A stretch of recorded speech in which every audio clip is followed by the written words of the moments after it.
Good morning, everybody. Good afternoon and good evening, wherever you are in this crazy, insane world. There's another episode of Eyes on the Audit for you guys to keep you guys entertained and informed. I'm on my own right now. Maybe Mama Bear might join me shortly, hopefully. So let's just get on with it, I think. Where are we? Let's start with a video that bored my piss earlier. And then we'll get on to some audits. Here we go. Some more propaganda from the propaganda masters. Well, we're going to start with breaking news, and the government has been banned temporarily from concluding its negotiations on the Chagos Islands deal. Now, that follows a High Court ruling in the early hours of this morning. Well, in the ruling, Mr. Justice Goose stated that no conclusive or legally binding step shall be taken to conclude its negotiations. Well, let's talk to our political correspondent, Catherine Forster, who's across this. And we know Sir Keir Starmer was planning on signing this deal, signing away the Chagos Islands today and agreeing this 99-year lease at a cost of £9 billion that we'd pay to Mauritius. It's all been stopped in its tracks. Yes, it's quite extraordinary, this. The Prime Minister, a former human rights lawyer, and his government were basically going to give Mauritius sovereignty of the Chagos Islands, then pay many millions to rent back the military base. And they were going to do that because a United Nations court had ruled that Mauritius should have the sovereignty. So to abide by international law, they were going to give this to Mauritius to sort of better be safe than sorry legally. And yet now they have come unstuck because of the ruling of a British High Court. Really quite extraordinary. Worth saying too that it was our own Charlie Peters who got the scoop a couple of days ago that the government were going to sign the agreement today virtually. That news, of course, has given these two Chagosian women who've brought this court case time to act. Now, the judgment came down at 2:30 in the morning. It's put a block on the government signing that deal for the moment. These Chagosian ladies, their legal claim stated, the government is acting with the same callous disregard to the interest of the Chagosian people as when it expelled them from their homes 60 years ago. So, Hey, Mama Bear, welcome to the show. Yeah, I see that this morning. This is not proof that they're traitors. What is? How do you just give everything away? This motherfucking traitorous, spiteful, evil bastard is just giving everything away. It's going to give everything to the EU and then after trying to negotiate. It's going to give fucking... This guy is a fucking... There's no words to describe him. Yep, and it just blew up in his face. Just Not blew enough. up Not in enough. his face. Not enough. They're still deliberating. Well, remember we covered this a while ago, that two sisters that were born on the island did an injection on it.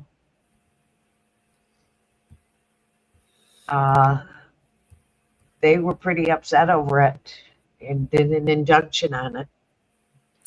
There's another video I've got. We can play some of that later. You know, I've got to play it in bits anyway. Why is it every time you play something, it's real crackly?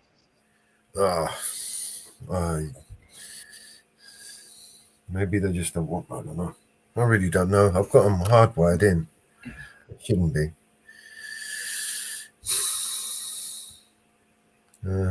Good morning, Tommy V. Morning, Tommy. Yeah, so maybe Let's try this one again. Hang on. Let me try sharing this. Let's tell me if it's crackly.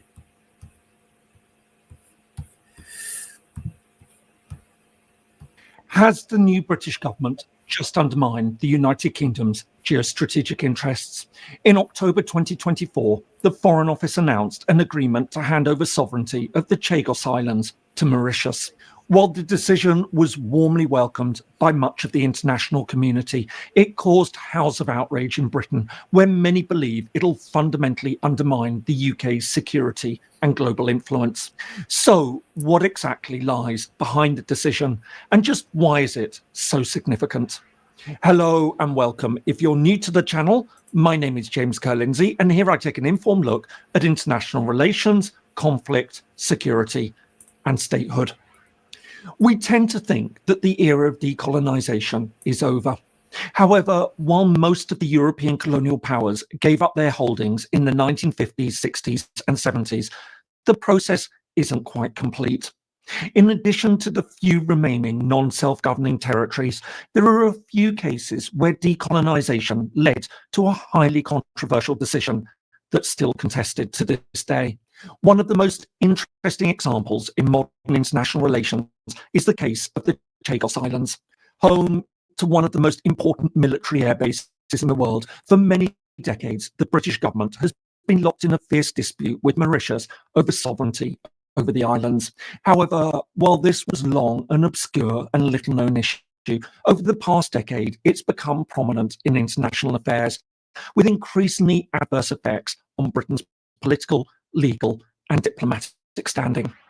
The Chagos Islands lie in the Indian Ocean, more formally known as the British Indian Ocean Territory, over 60 tropical islands, totaling around 56 square kilometres or 22 square miles.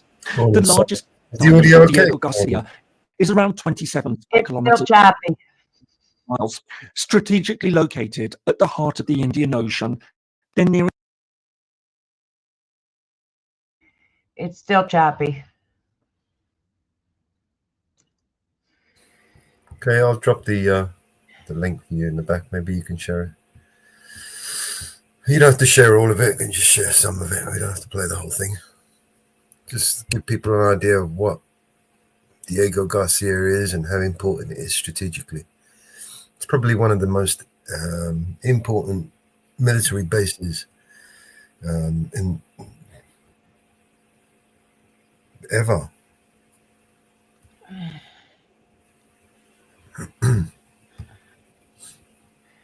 Yeah. And this idiot is using it as a bargaining chip.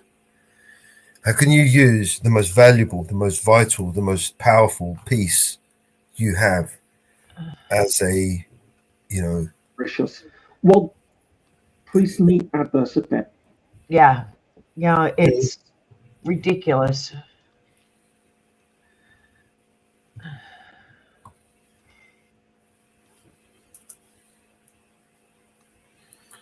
As a standpoint, like a strength, coming from strength, you don't give away your power, your strength. This is clearly them disarming the United Kingdom and giving away all our power, making us voiceless in the global community, powerless. They're stripping away our power and taking it for themselves.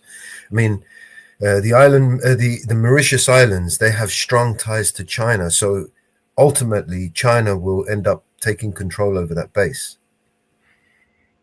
The early 16th century, our story really begins in 1814, at the end of the Napoleonic Wars. While Britain agreed to return several territories it had seized from France since 1792, under the terms of the Treaty of Paris, it would retain sovereignty over a few key locations. In addition to Malta in Europe and St. Lucia in the Caribbean, it also kept control of several territories in the Indian Ocean, Mauritius, the Seychelles, and the Chagos Archipelago. Although the three territories were collectively administered from Mauritius for the rest of the 19th century, in 1903, the Seychelles became a separate crown colony, leaving Mauritius and the Chagos Islands as a single unit. This arrangement held until after the Second World War. As the process of decolonisation began, Mauritius started to call for independence. However, while Britain was initially reluctant to give up control, especially as the United States was keen to use the Chagos Islands as an airbase, by the 1960s it was clear it could no longer retain sovereignty. At this point, London therefore decided that while it would let Mauritius become independent, it would hold on to the sparsely populated Chagos Islands. In September 1965, following talks in London, it was announced that the islands would be removed from Mauritius in return for £3 million in compensation and a promise that they would be given to Mauritius if no longer needed for defence purposes. Just weeks later, the island became part of the new British Indian Ocean Territory. From the very start, there was widespread international opposition to the move. Although the British government argued that the deal was fair, many observers pointed out that it breached international law. Specifically, they noted that it was contrary to UN General Assembly Resolution 1514, the Declaration on the Granting of Independence to Colonial Countries and Peoples. Passed 5 years earlier in 1960, this explicitly stated that any effort to dismember a colonial territory was contrary to the UN Charter. As a result, in December 1965, the UN General Assembly passed a new resolution that reiterated the Mauritian right to independence and called on the UK not to take any action that would violate its territorial integrity. However, while this was followed by further resolutions noting that the establishment of military bases in the island would also be incompatible with the UN Charter and Resolution 1514, Britain refused to reconsider the arrangement. As a result, on the 12th of March 1968, Mauritius finally became independent, but without the Chagos archipelago. Indeed, by now, Britain and the United States had already begun building a military base on Diego Garcia, a process that saw the island's 2,000 inhabitants forcibly deported to Mauritius, the Seychelles, and Britain. I hope you're finding this useful. If so, please do consider giving it a like and perhaps subscribing if you haven't already. It all really helps. Thanks so much. And now back to the video. At first, the matter appeared to have been settled, and over the following decades, Diego Garcia would become one of the most significant US air bases in the world. Used as a forward operating base for US bombers, it would play a critical role in operations from Afghanistan to the Middle East. However, by the turn of the millennium, problems were mounting. On the one hand, the Chagos Islanders began to bring legal cases against the British government over their forced expulsion from the islands. This ultimately led to a British High Court ruling in 2000 that the islanders should be allowed to return to the islands, apart from Diego Garcia. Although the ruling was later overturned on appeal, the tide appeared to be turning. In the face of growing pressure, including increasingly negative press, Britain accepted that the way that the islanders had been removed had been wrong. But while it offered them compensation and permitted occasional short visits, it refused to allow them to return permanently, arguing that it would be against Britain's defence and security interests. Meanwhile, another front opened as Mauritius became increasingly resentful about how the islands had been removed. Arguing that it had been forced to give them up as a condition for independence, it began a diplomatic campaign to win over international sympathy. Having gained African support, it took the issue to the UN General Assembly. Despite strong opposition from Britain and the United States, on the 22nd of June 2017, the Assembly referred the question to the International Court of Justice. Specifically, the court was asked two interrelated questions. The first focused on whether the separation of the Chagos Islands meant that the process of decolonisation in Mauritius had been lawfully completed. The second asked about the consequences of continued British administration for Mauritius's policy of resettling the islands. In September 2018, the court heard arguments from the sides. While Britain argued that the Mauritian leaders had freely accepted the arrangement, Mauritius insisted that they'd been forced to give up the islands in return for independence. On the 25th of February 2019, the court delivered its opinion. Regarding decolonisation, it decided that the process hadn't been lawfully completed. As Mauritius had been a colony at the time of the agreement, its leaders couldn't have freely reached a deal. It also noted that Britain had been obliged to respect the country's territorial integrity.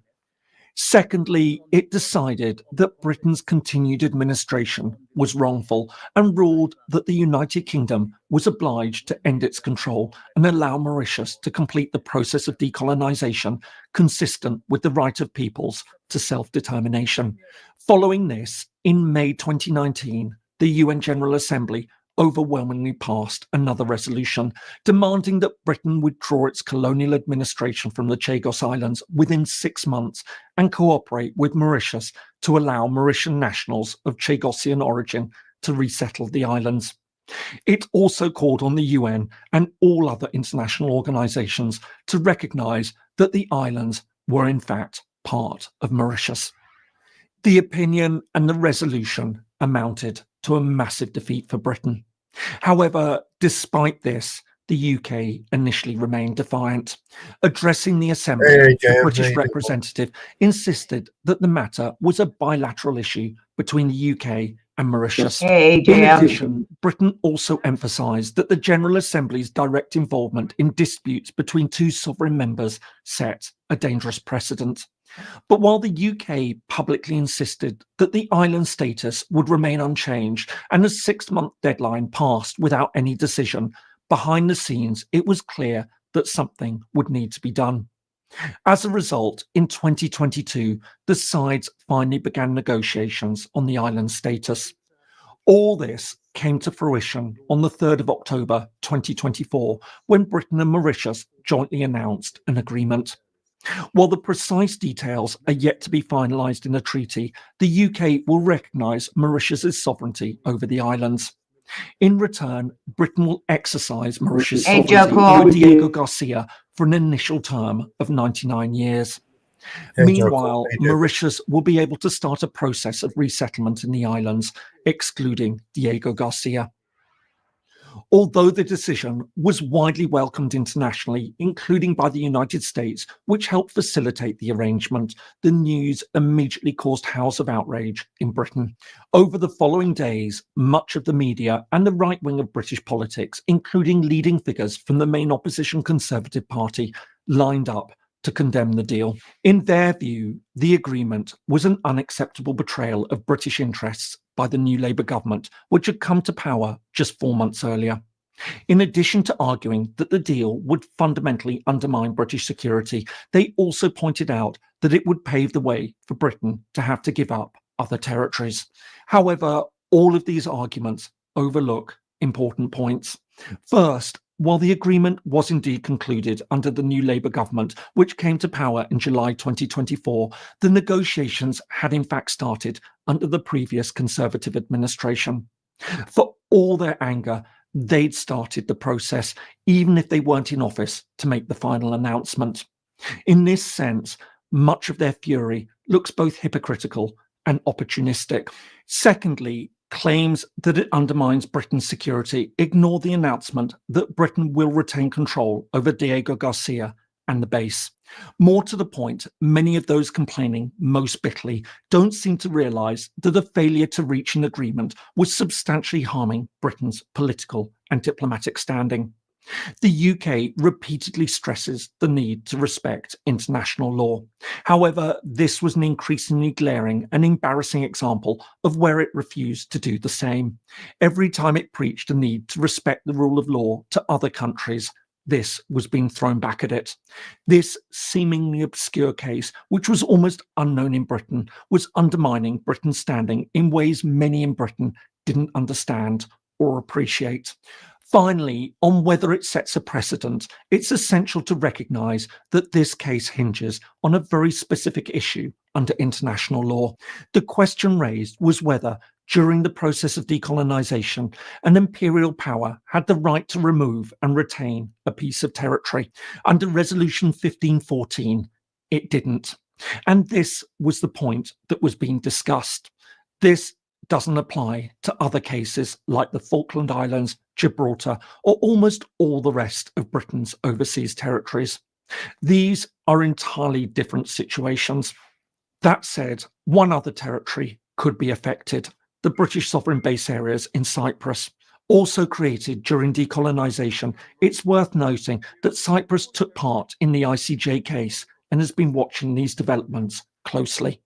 In the meantime, this historic agreement, which has caused so much anger in certain circles, would appear to finally draw a line under one of the most controversial yet little-known chapters in Britain's colonial history and the process of British decolonisation. But of course, the Chagos Islands was just one of several. Yeah, that was just one of several times British colonies got fucked over by. Yeah. Hey, how's everyone? You're muted, Martha. Wow. So it's not just a secret airbase, an unsinkable aircraft carrier. It's actually one of the most secret underwater, not so secret underwater nuclear powered base. You know, it's where they run all their secret operations from. You know, when they're doing all their spy missions and their B-2 bombers and their spy planes and all that shit, that's the one place where they can launch. They can see people coming from miles. They've got submarines. It's like I said, it's a submarine base. It looks, on the surface, it looks like just, you know, a strip of beach, right? But it's not. It's what's below. It's underneath. What they. Yeah.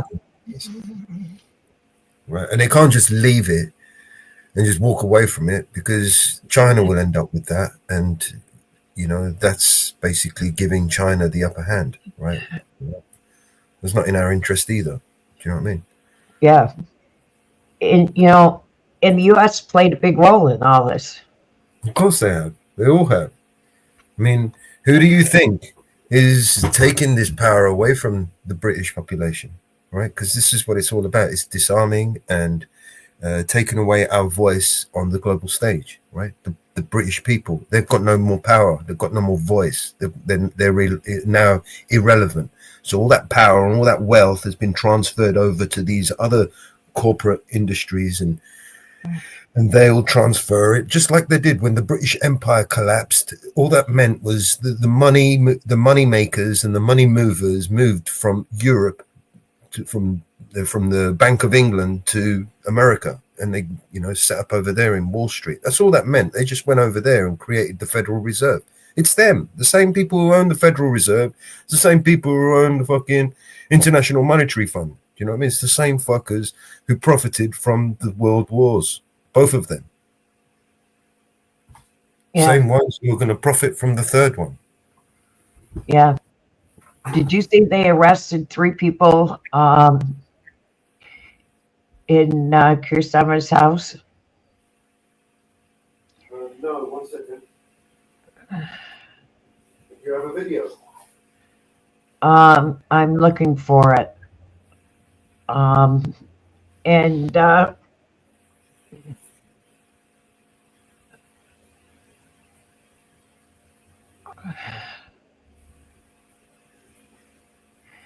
But nobody is talking about it. I just came across it. It's not out in the mainstream media. Very few people are talking about it. He's a traitor, Martha. The guy is a traitor to us all. You know what I mean? He's literally not sold. He's given it all away. He's literally just. I mean, we couldn't have asked for the worst person. It's like, you know, if we elected our ultimate enemy, the one that hates us the most. Yeah, let's vote that motherfucker in, because he's gonna fucking do a good job, isn't he?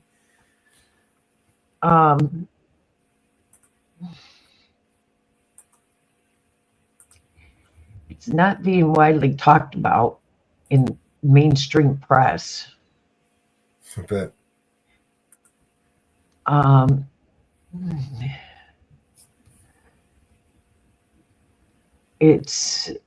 That's the whole thing. It's not being widely talked about.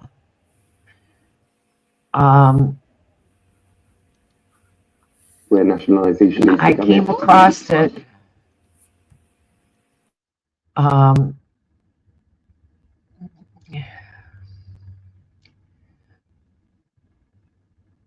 About the 3 being arrested. I came across it in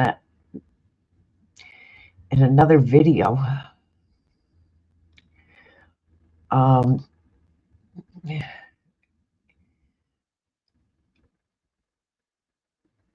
Let me see if I can find it.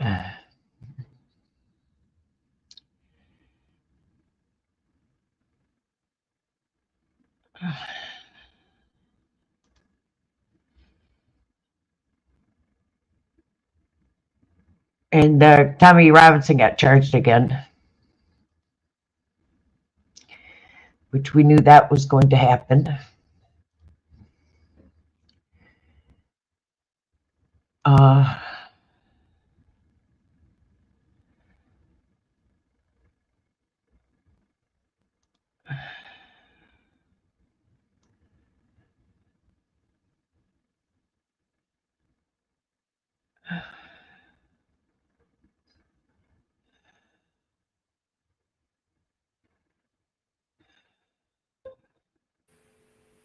Yeah. It's that Keir Starmer. He's got to go. We knew Tommy Robinson would get charged again, which he did. Keir Starmer's the one in charge, just like he did with Julian Assange and all the other unlawful, ridiculous charges, how he's had people being arrested for praying, for posting on Facebook. This guy is ridiculous. This guy is such a fucking insane moron, the biggest moron we've ever seen. And I thought fucking Boris Johnson, I thought fucking Liz Truss was a fucking idiot. This guy is worse than an idiot. Okay. It's being covered up. I'm straight. Dan Walden covered it.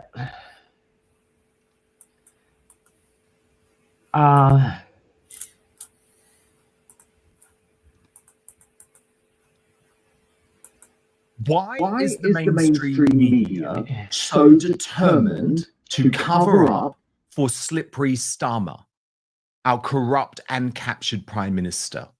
Now, as you know, I'm one of the only people alongside Paul Staines of Guido Fawkes that has had the balls to talk about Keir Starmer's own cover-up of his secret family, his own cover-up of his marriage difficulties, and the fact that Lady Victoria Starmer is incredibly unhappy, something which I think is hugely relevant given he is the Prime Minister, very often trying to invoke his family life for political causes. But now we have the UK's contempt of court laws being used again to cover up the most extraordinary case involving the firebombing of a number of Starmer addresses.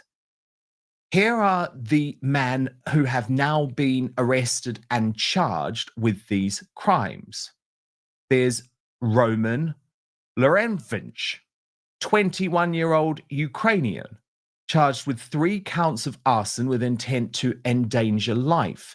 He is accused of setting fires at Starmer's former family home in Kentish Town on the 12th of May, a previous residence in Islington on the 11th of May, and a Toyota RAV4 vehicle linked to Starmer on the 8th of May. He was arrested.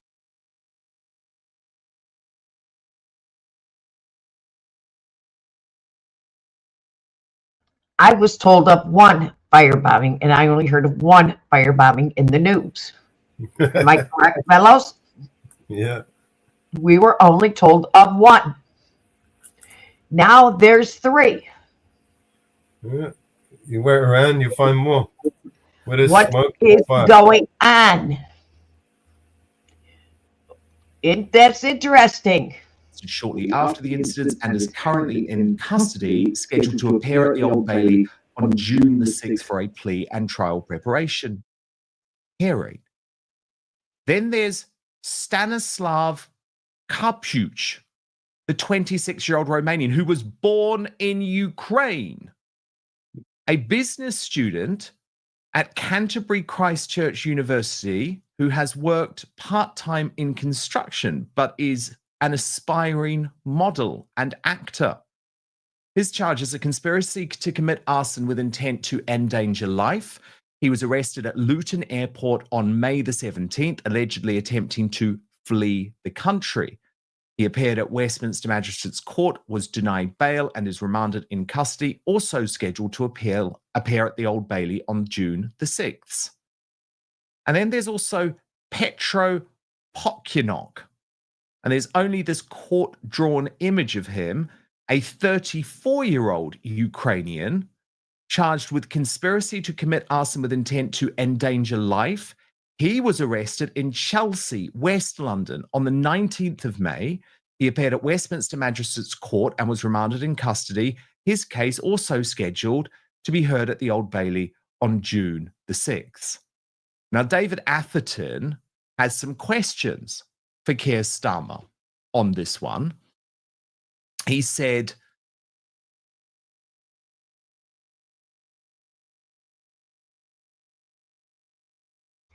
Three people arrested, nothing's in the press. Nothing. Did you forget about the Southport killer? Oh, he's causing all kind of ruckus in jail. Yeah. Well, he's also linked to him. Yeah. Now, what are these guys linked to him for? Why is this covered up? Yep.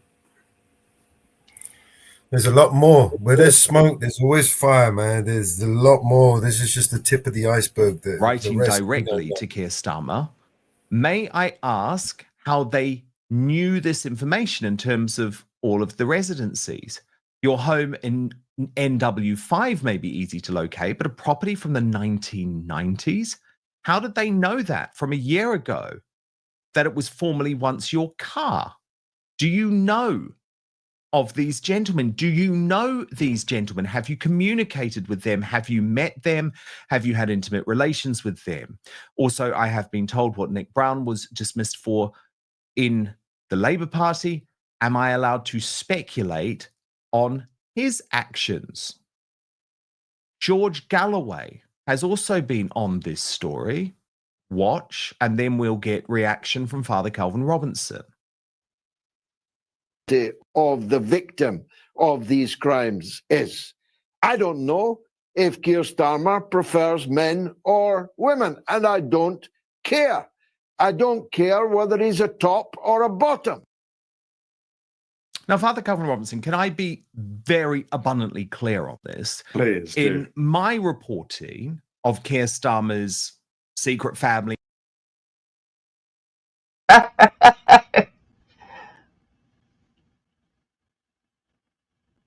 That's interesting.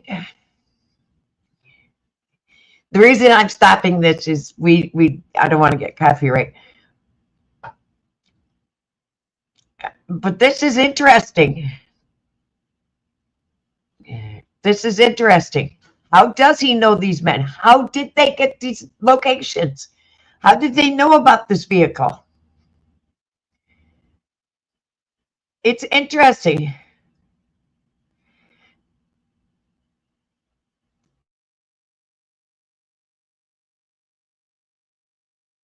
and his marriage troubles, it has been women who have been involved. So I just want to be clear on that. I'm not going down the path of George Galloway in this case.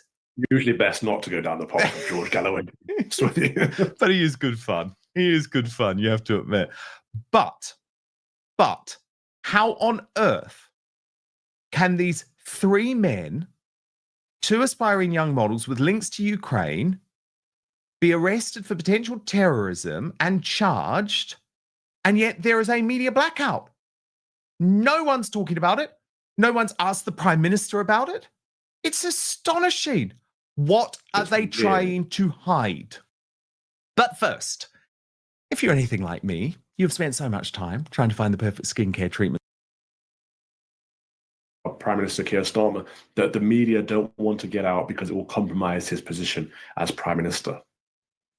Yeah, I mean, I just feel like, Calvin, we have to have a serious discussion in this country about the way that the mainstream media and the deep state establishment are using contempt of court regulations to try and silence conversation, which is so clearly in the national interest, Father Calvin. We saw it over Axel Rudikabana. And let me tell you, there's still no clarity. Everyone followed the rules because we were told that if not, you're going to be locked up. There's still no clarity about Axel Rudikabana, about the truth of his conversion to Islam, about the fact that he is a practicing Muslim behind bars at HMP Belmarsh, now trying to kill prison officers. And we still don't know about his parents and their connections. It's like, and that just gets pushed into the long grass because there might be an investigation about this.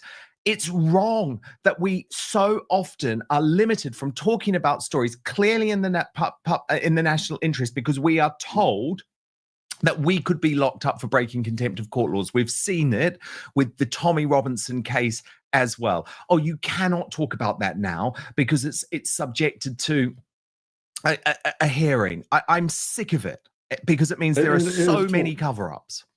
It's a tool that they use. I came up against this a lot at GB News, actually. Whenever there was an active story that I wanted to cover, the liberals within the organization would say, we can't address that because it's a live legal case and therefore we're at risk of contempt of court, risk of... And they are shutting everybody up. They are shutting everybody up. And the next part is really interesting. That and the other. It's something that they use to shut us down, to stop us from talking about things that we see as important. And actually, it's not always contempt of court. It's not always at risk at all. It's just a weapon that legal teams and liberals will use. But I think the whole legal system, in terms of the contempt of court regulations, need adjusting. Absolutely. If things are in the national interest, in the public interest, they should be discussed because there's no hiding it. People are having these conversations on social media. It's just not being reported properly by professional journalists. And actually, they're the people that you should want reporting on these matters. And so if it's a case of, well, we don't want the jury. Professional journalists.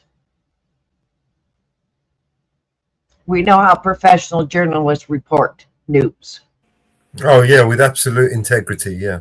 We know how they report news. They report what they're told to report, not what the actual news is. We all know that. If you know, you know. To be swayed or the judge to be swayed by this, they have all the same information that we have, right? So they're seeing all the same stuff that we're seeing on social media. They're just not getting clear, verified, investigated reporting from professional journalists. I think we should have. I love how he said that. Verified. Verified. Okay. Have more of that, actually.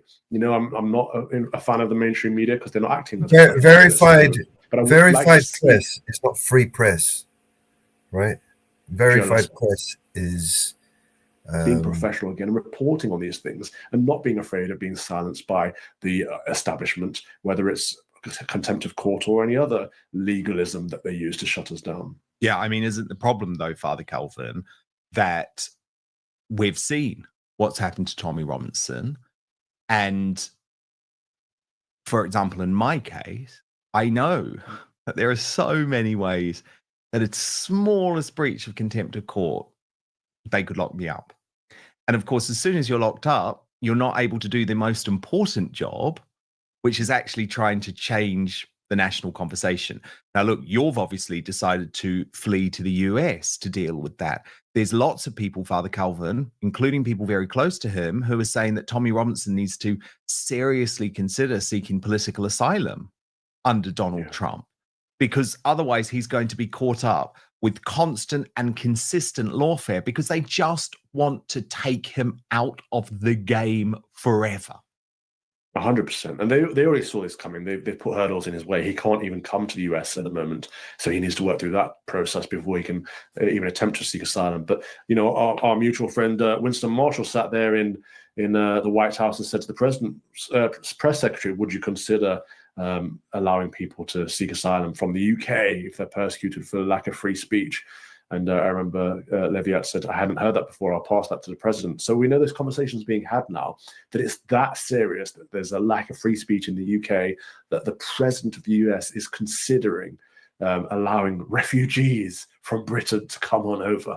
It's sad and it's funny at the same time. Yeah, I mean, it's absolutely astonishing, isn't it? I think I found my way over there, Mama Bear.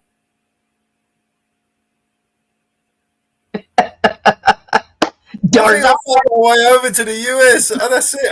I'm a refugee. Doors open. All I need now is a dinghy. I can get a dinghy, and it'll take me all the way over there. I'll just land on the coast. You just meet me by the beach, and then that's it. I'm going to see Donald Trump personally. That's how I want political asylum from that tyrant, Keir Starmer. Never thought of that. We never thought of that. Oh my God. Solved, didn't it, AJ? Problem solved, mate. Anybody, listen, anybody's got a dinghy, a spare dinghy, right? Let me know, right? I'll give you my postal address. You can send it to me. I need one that will take me all the way across the Atlantic. What a fucking journey that would be, right? In a dinghy. I'll probably end up in the fucking Antarctic or something. Got to make sure it's Bella proof, because Bella's got to come too. Fucking hell. She'll probably burst it halfway fucking. We are in trouble, isn't it? We're in serious trouble. I mean, in so many ways. But Father Calvin Robinson, I just think what is so despicable is the way that the mainstream media is working in lockstep, absolute lockstep with the political establishment to completely shut down any of these types of conversations. So yesterday, the biggest story in gaslighting there. Absolutely the biggest story in Britain, dominating on X, leading on my show, was the outrage, the absolute outrage from all across the globe about Lucy Connolly remaining behind bars. Do you know, and I do this for you guys, so you don't have to do it. I sat through every minute of the British Bashing Corporation's flagship 10 p.m. bulletin, every minute of Woke ITV's 10 p.m. flagship bulletin. Father Calvin, not a word. Not a word about Lucy Connolly, and also not a word about Tommy Robinson, because, of course, yesterday the news on Tommy Robinson was good. It was positive. It was the fact that he was going to be freed. Now, mark my words, Tommy Robinson, now that there's bad news, now that there's this harassment charge against 2 journalists, it will be all over the mainstream media. So this is the problem. You cannot trust the mainstream media to deliver the truth. They simply now are delivering a political message every single day. And what excuse can they use at this point? You know, to discuss the Tommy Robinson news, the good news before the bad news, there was no contempt of court around that. There's no legal reason not to discuss it. It's purely biased. It's purely political at that point, and it's transparent. So anyone that knows the news, because they will have gathered it from independent media and or social media, will know that the mainstream media is covering it up. They'll know that they are peddling their own narrative and not talking about things that are in the public interest. So the more they do this with the BBC and ITV and Sly, the more they do this, the more people will see that they are not on their side. Thank you so much for watching Dan Wootton Out. You know, Donald Trump's just become my new best friend. I'm going to go and plead to him to seek asylum. Yeah. Go, Donald Trump! I don't want to hear another bad word about Donald Trump, all right?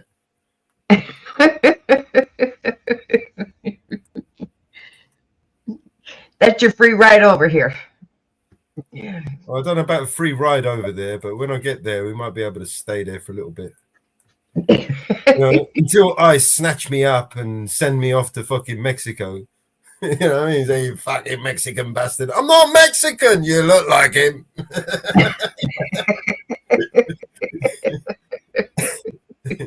Yeah, you may get a free ride over here. You may get to stay. You're politically silent for free speech.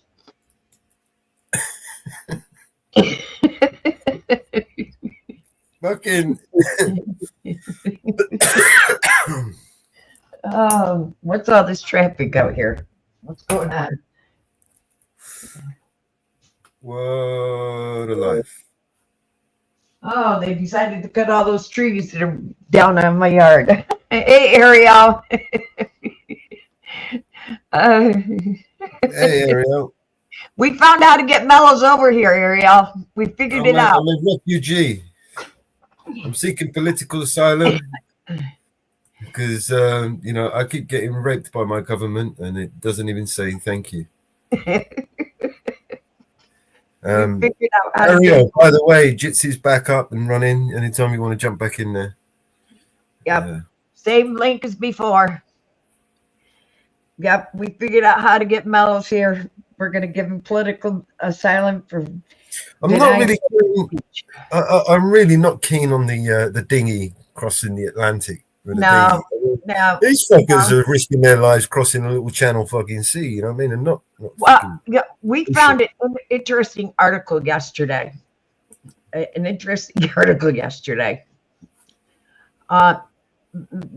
literally raking the UK citizens, literally raking them over the coals. Somebody decided to put their dog in a dinghy, and brought their dog with them. That dog has to be quarantined on the UK citizens' money. It is costing them £1,000 a month for that dog. No, a day. Thousands a day. For that dog to be. And then they don't even get that dog. They are not entitled to that dog. That dog will be adopted.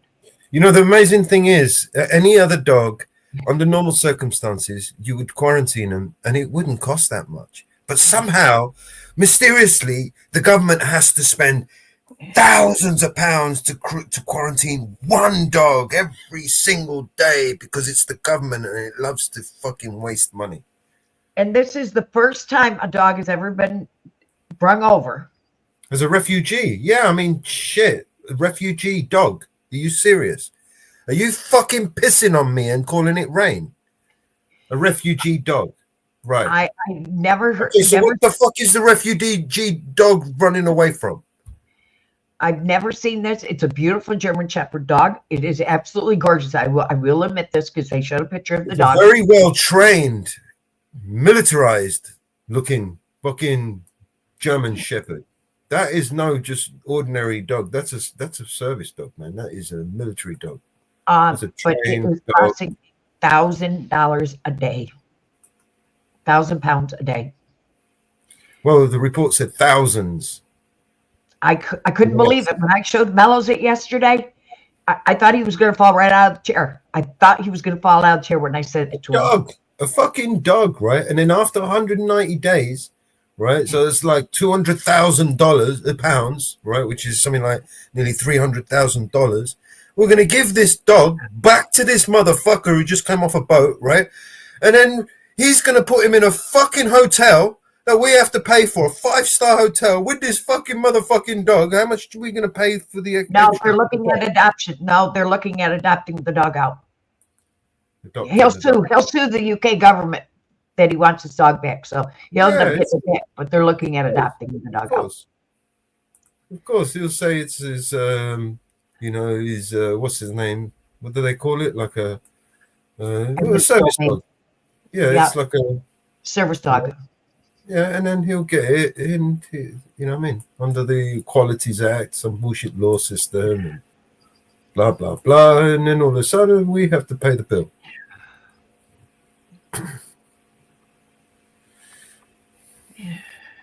Guaranteed. Yeah. There's a guarantee that we will be on the hook for the cost. That's the only guarantee.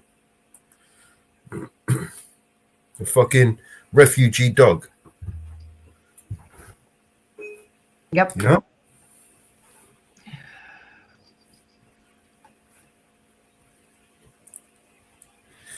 You know, I'm pretty sure, right, that they could quarantine this dog a lot cheaper than they did there. I mean, everybody else doesn't spend, £200,000 to fucking quarantine a dog for. Nobody spends that kind of money unless you're the government. Only government spends that kind of money to do stupid shit like that, right? Oh, look at the dog. It's beautiful. No one else. If you had to go and work your ass off for that £200,000, you're not going to spend it on quarantining a dog for a fucking a few months. It's a beautiful dog. Right. Beautiful dog. Yeah, of course, man. That's a fucking militarized dog, bro. That's fully trained, fucking ready to go to war. This dog is, man. You fuck Beautiful around and dog. find out type of dog. You know what I mean? Yep. Beautiful dog. Yep.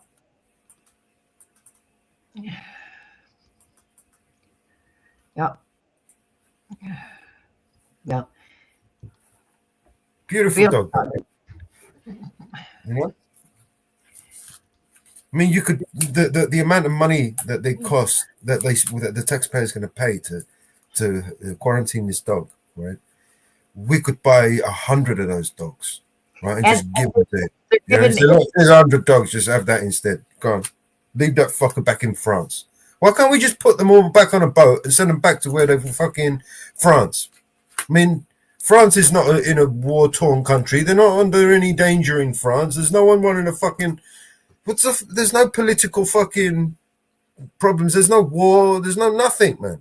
It's France. Just send them back to France, man. Why are we spending $9 billion a year to house these people? We ain't got the fucking money, man. Where the fucking money's coming from? Yep.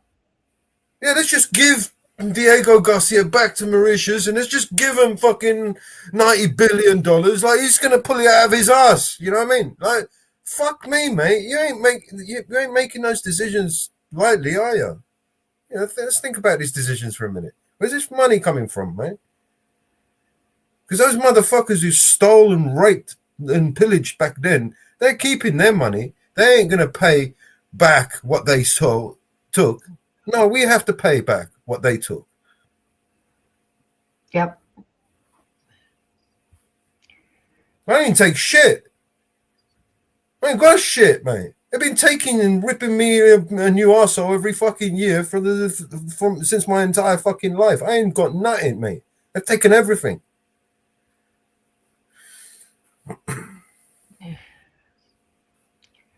Yep. Yeah, and this is totally unreal.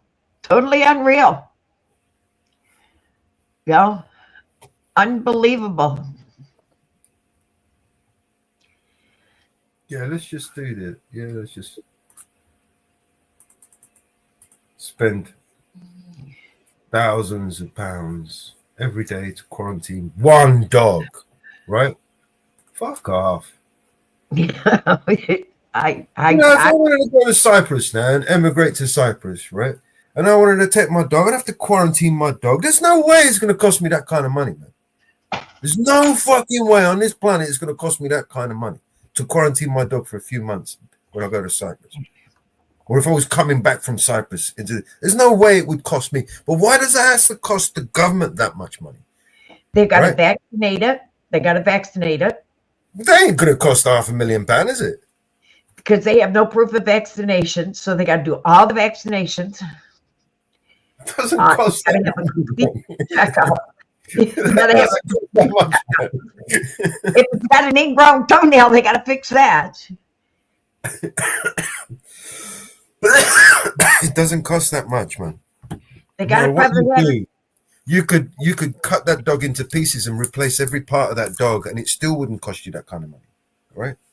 No. You rebuild a dog. You could grow a dog in a test tube, and it wouldn't cost you that much money. You know, customized, you know, genetically modified, the whole thing, mate. You know what I mean? And it still wouldn't cost you that much.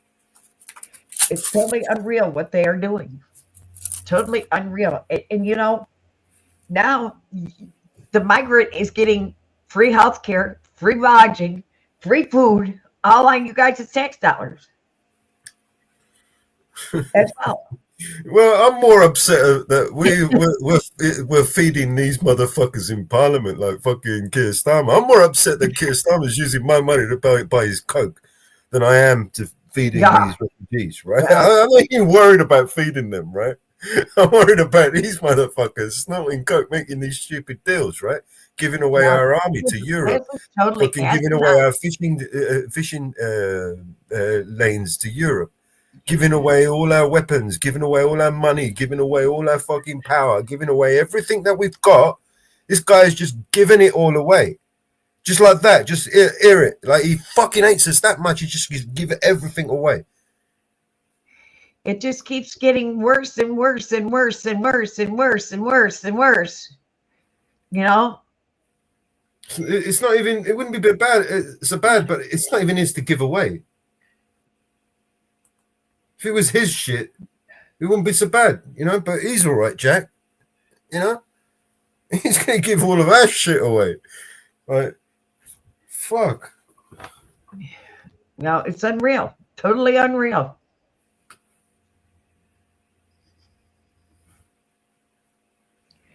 You know, Mrs. Reaper, how you doing?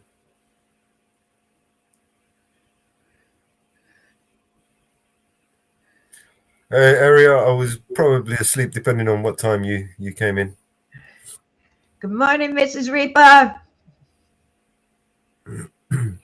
How are you, lovey? Insane people do insane things.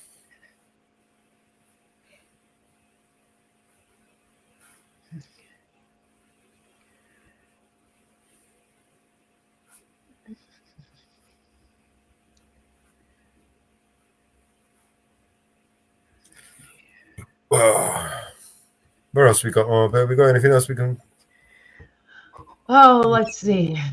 whinge about? I haven't got much saved today. Let's see. What do I got in watch later? Oh,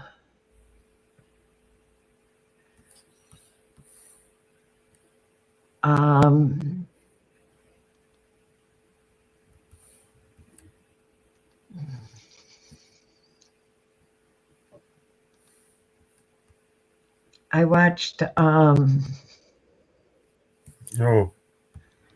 I think this is the one. You might have to stop this one a couple of times, Mark. I'll drop the link in the back. I think this is the one that AJM was talking about earlier. Loki.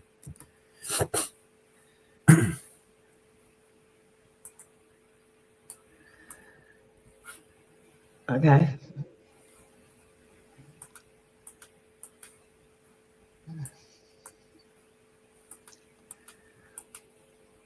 Everyone's talking about our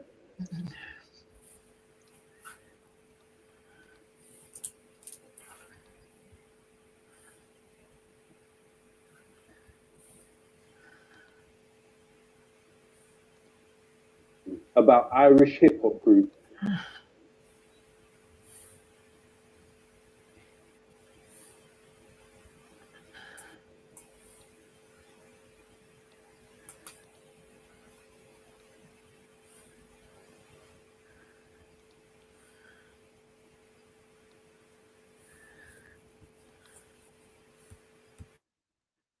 Belfast rappers Kneecap. Controversial band Kneecap. What do you make of those comments from Kneecap? Kneecap is pretty disgusting. They should be prosecuted. UK police have charged Liam Hanna, who was a member of the band Kneecap, with a terrorism offence. So while the entire media class is talking about a rap group who make music in a language that they do not understand, I looked at who was behind this campaign against Kneecap. It led me to an organization by the name of Creative Community for Peace. Creative Community for Peace coordinates directly with the Israeli consulate in Los Angeles. The Israeli Consul General, David Siegel, at the time when it was founded, even went as far as to say the Creative Community for Peace is effective because they work from inside the industry.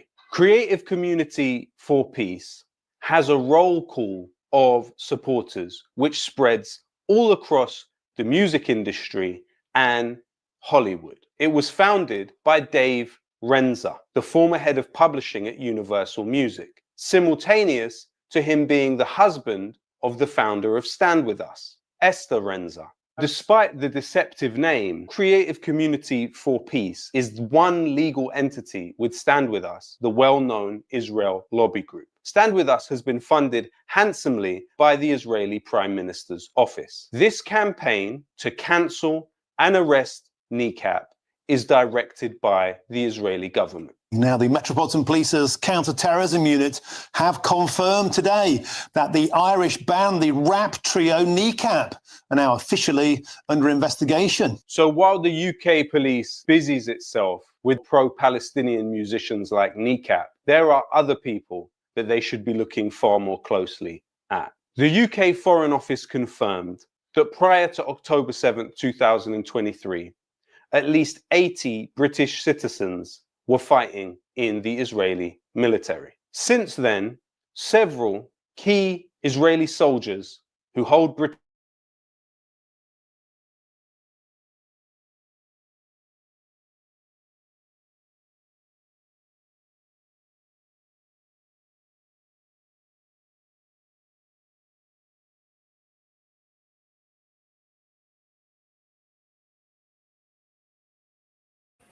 It's paused.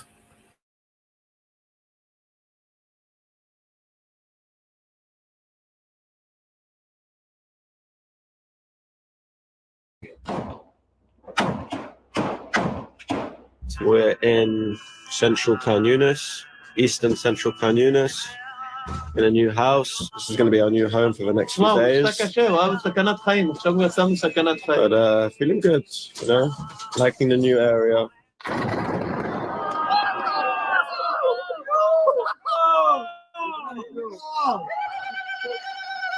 This place stinks. Smell of dead bodies everywhere. This UK citizen even met former British Prime Minister Boris Johnson in occupied Jerusalem. Another UK citizen who should be arrested by the British police is Oren Anish. On tape in Gaza, he boasted and vowed to kill these sons of whores. שלום, קוראים לי אניש, אני מאנגליה. המסר שלי זה לא לוותר על החלומות שלכם. עם ישראל חי. אני 74 יום בלי בית, אבל אל תדאגו. בסוף נגיע ונהרוג את הבני זונות האלו. Another UK citizen the police should be looking into is Levi Simon. On his Instagram, he posted videos of himself rummaging through the underwear drawer of Palestinian women in Gaza. So I'm going through these terrorist houses looking for guns and explosives like we found money. And every single house inside of Gaza, this is what I say, every single, unbelievable. 2 or 3 drawers stuffed with the most exotic laundry that you can imagine. Just pile loads of it. Every single house. Stuffed to the brim, look at that. Unbelievable. No, I don't even want to imagine what this stuff is, man. Oh, let me smell. These naughty, naughty Gazans. He even uploaded a video to his Instagram of himself inside a school in Gaza. In Gaza, waving an Israeli flag in one of those schools where they teach terrorism, so it's had to teach something about Israel. We're here to stay. We're not going anywhere. We're not going to take your terror. And we're going to start teaching Hebrew in this school soon. Another UK citizen that the police should look into is Daniel Menza. A video was uploaded on TikTok of Menza in which he boasted of his time in the Golani Brigade. Referencing himself and others in the Golani Brigade, he said, "We are the strongest. We are Golanics. We are the craziest." The same Golani Brigade, which later in March 2025 carried out the massacre of 15 paramedics in Rafah. Was Daniel there? Why isn't the UK government seeking the arrest of Daniel Menza?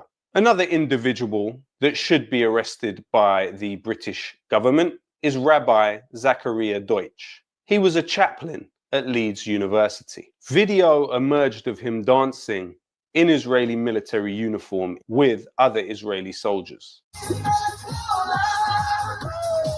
A key organization which funnels British citizens into the Israeli military is Garan Tazaber. This organization has its offices in Finchley. So while an organization like Garan Tazaber is able to operate freely on UK soil, directing young people towards the genocidal Israeli army, there are also several charities who are materially supporting Israeli soldiers and operate out of this country. Why aren't the UK police looking into the UK Friends of the Association for the Well-Being of Israeli Soldiers? Among the trustees of this organization, which materially supports the Israeli occupation forces, is Richard Kemp, formerly head of UK forces in Iraq and Afghanistan. Another trustee of this organization is Ziv Remez, who was previously exposed as having involvement in offshore tax havens by the Panama Papers. The UK Friends of the Association for the Well-Being of Israel's Soldiers actually built a swimming pool for Israeli soldiers in the occupied Naqab Desert. That is less than an hour away from the Sidei Tayman Israeli prison camp, where Palestinians have been found to have been raped and tortured to death by Israeli occupation forces. Another material supporter of the Israeli occupation forces, which operates from this country, is Technion UK. In fact, when Douglas Murray wanted to raise money for the Israeli army in a failed attempt at an event in London, it was as a fundraiser for the Technion UK organization. This group helps to mobilize British citizens towards the war against Palestine and the wider region and train them in a myriad of ways, including intelligence gathering. Another organization operating from British soil to support the Israeli occupation forces is ORT. This group trains Israelis in arms companies in this country and has its headquarters in London. Only until recently, those headquarters were in the same building and address as the Community Security Trust, the organization which was taken as an authority on anti-Semitism, when in actuality, it has been revealed by Anthony Learman and others that this organization has its employees trained by Israel's external intelligence service, Mossad. Another key group that supports Israeli soldiers in this country is the British Friends of Israel War Disabled. This charity focuses on bringing Israeli soldiers into Britain and claims that it has brought over 5,000 into this country. Another key UK charity supporting the Israeli military is Beit Halochem, which translates to the House of the Warrior. In one night alone, this organization raised £2 million in London to support Israeli soldiers. Another supposed charity operating in this country is UK Toromet. It works to facilitate the funding of military gear for Israeli occupation forces. Through UK Toromet, an organization by the name of One People, which was set up on October 7th, 2023, is able to equip the Israeli military with tactical glasses, tactical gloves, knee pads, bulletproof vests, and helmets. So we're here on behalf of One People. We're with Rabbi Elitov's son, Rabbi Elitov from Manchester. Here he is, Yosef Elitov. Thank you very much, guys. Thank you very much. So One People managed to get 33 vests for all of these brave guys. All these brave guys who are on the front down here near the Gaza border. One People's website clearly states that UK Toromet is a partner through which people can donate to it. Why is it that charities who are materially aiding the genocide of people in Gaza are not being investigated thoroughly and arrests are not taking place. Israel has, for its prime minister, arrest warrants issued by the International Criminal Court for the crime of genocide in Gaza. Why is the UK government harassing musicians, activists, tweeters, and Holocaust survivors rather than going after the real criminals? The same individuals that fund these organizations I have just listed are funding government ministers. Rachel Reeves is currently Chancellor of the Exchequer in this country, one of the most important positions in government. Before arriving at her role, she was given £175,000 by Israel lobbyist Victor Blank. Victor Blank financed 3 organizations that directly fund the Israeli army from British soil. Those organizations are Beit Halochin, ORT, and Technion UK. What other relationships exist between those that fund these organizations directly invested in genocide in Palestine and British government ministers? All of these organizations operate as charities in the UK. Since when did supporting a genocide and those involved in it become a charitable activity? And why is no one in the mainstream media examining these connections? As you can imagine, it is very difficult to publish information like this.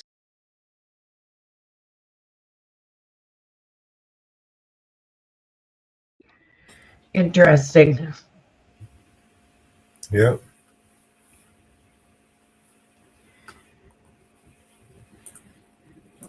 Very interesting.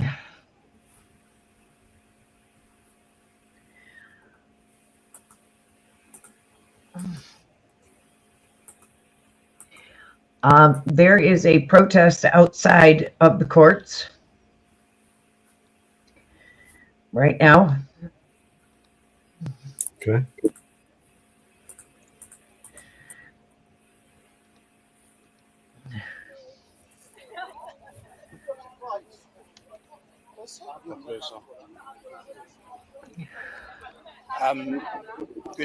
Good afternoon. Thank you for coming. Obviously, the client's very disappointed with the decision today. Previous court decisions of the English courts have mentioned the shameful treatment of the Chagosian people in the 1960s. And unfortunately, under this government, it seems that shameful treatment has not stopped. The people who are closest to the Chagos Islanders have not been consulted. Their future has not been considered by this government in rushing through and signing that deal this afternoon. Mr. Pompey. Hi, good afternoon, everyone. Unfortunately, today has been a very sad day, but we take courage with the people we have behind us, Bernadette and myself as well, the support we have, for us to be able to push through our message to the government. They are not treating us that we are human beings. We have rights. We are British citizens, yet our right doesn't count. We don't want to hand over our rights to Mauritius. We're not Mauritians, and I don't think we will get the rights we're asking for now. We've been fighting for 60 years. Mauritius is not going to give that to us. So we need to keep fighting with the British government to listen to us.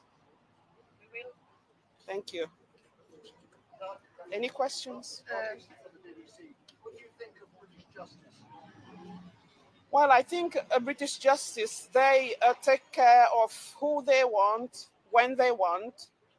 They haven't been able to rectify the wrongs they have done to us, the Chagosian, for 60 years. They still want to give a deaf ears to our cries, and we're not giving up.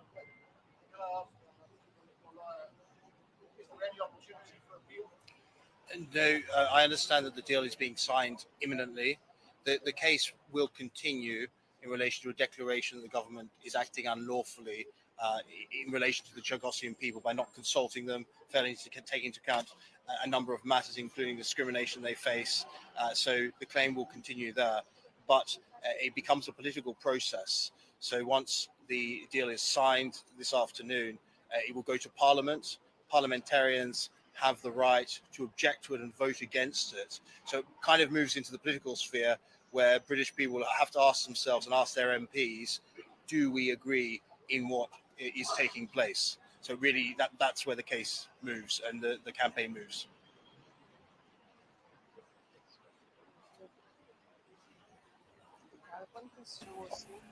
Hey, how are you doing, man? No retreat! No surrender!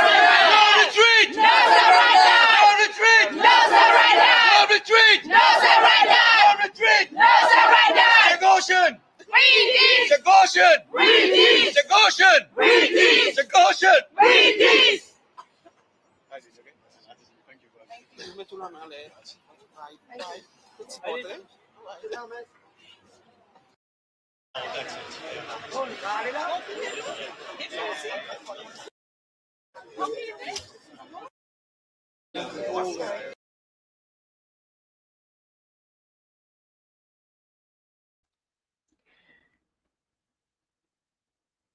Good morning, Miles. Well,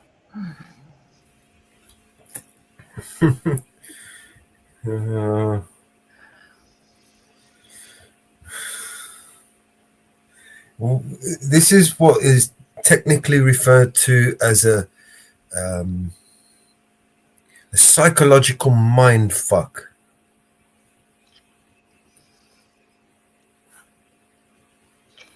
Yep. They're masters at it. Yeah. After being mind fucked so many times, sometimes you can see it. You know what I mean? It's like a sixth sense. Yep.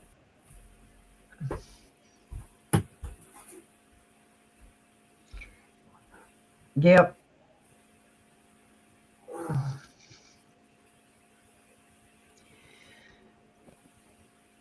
Yep. It just keeps getting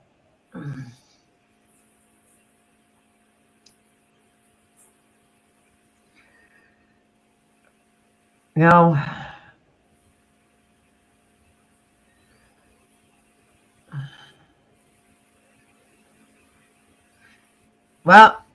the House just passed the big beautiful bill.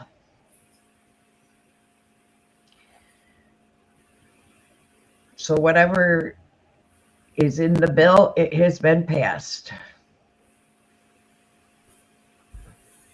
Well, if that don't bankrupt the economy, I don't know what will. The fucking global fucking golden shower dome that he's going to build over everybody. He's going to piss all over everybody. He's going to build this dome. Oh. Just like he did with the Space Force. Remember the Space Force? Oh my God, we got Space Force. And you know, did you hear him when he said, "Oh, you're very powerful. We got so many power. No one's got what we got." No, this is straight out of the Art of War. How you doing, Thomas? This is straight out of the Art of War. You know, the art of deception, right? When you are weak, you must appear strong. They are so weak right now. You know why? Because they're telling us they're strong. Nobody tells you they're strong unless they're weak. Yep. The bill has been passed. So 215 to 214. So it passed by one vote. Yeah. So it has passed. Passed because they wanted it to. Everyone's getting some. You see how big the bill is? How much the deficit now? I have no idea. I haven't looked at it. I have kind of been hit and miss the last few days because I've had so much going on. I was getting ready for surgery and getting stuff done, ready for surge. 2:15 to 2:14.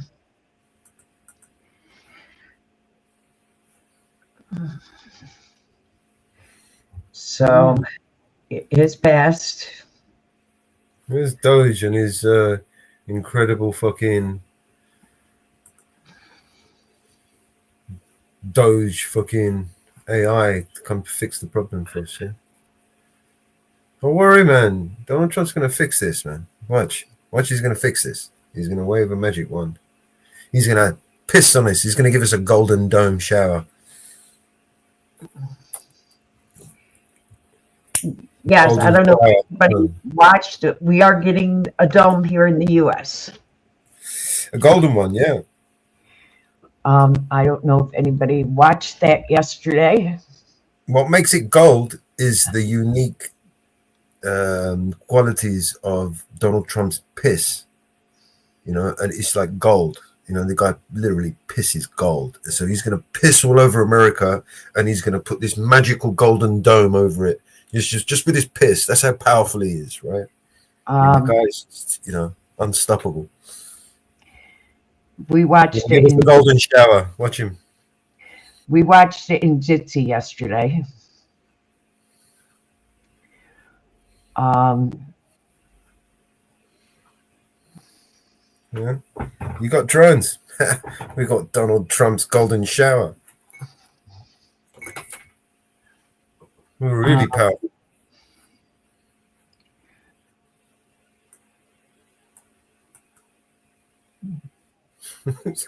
It's going to give us a golden shower to come.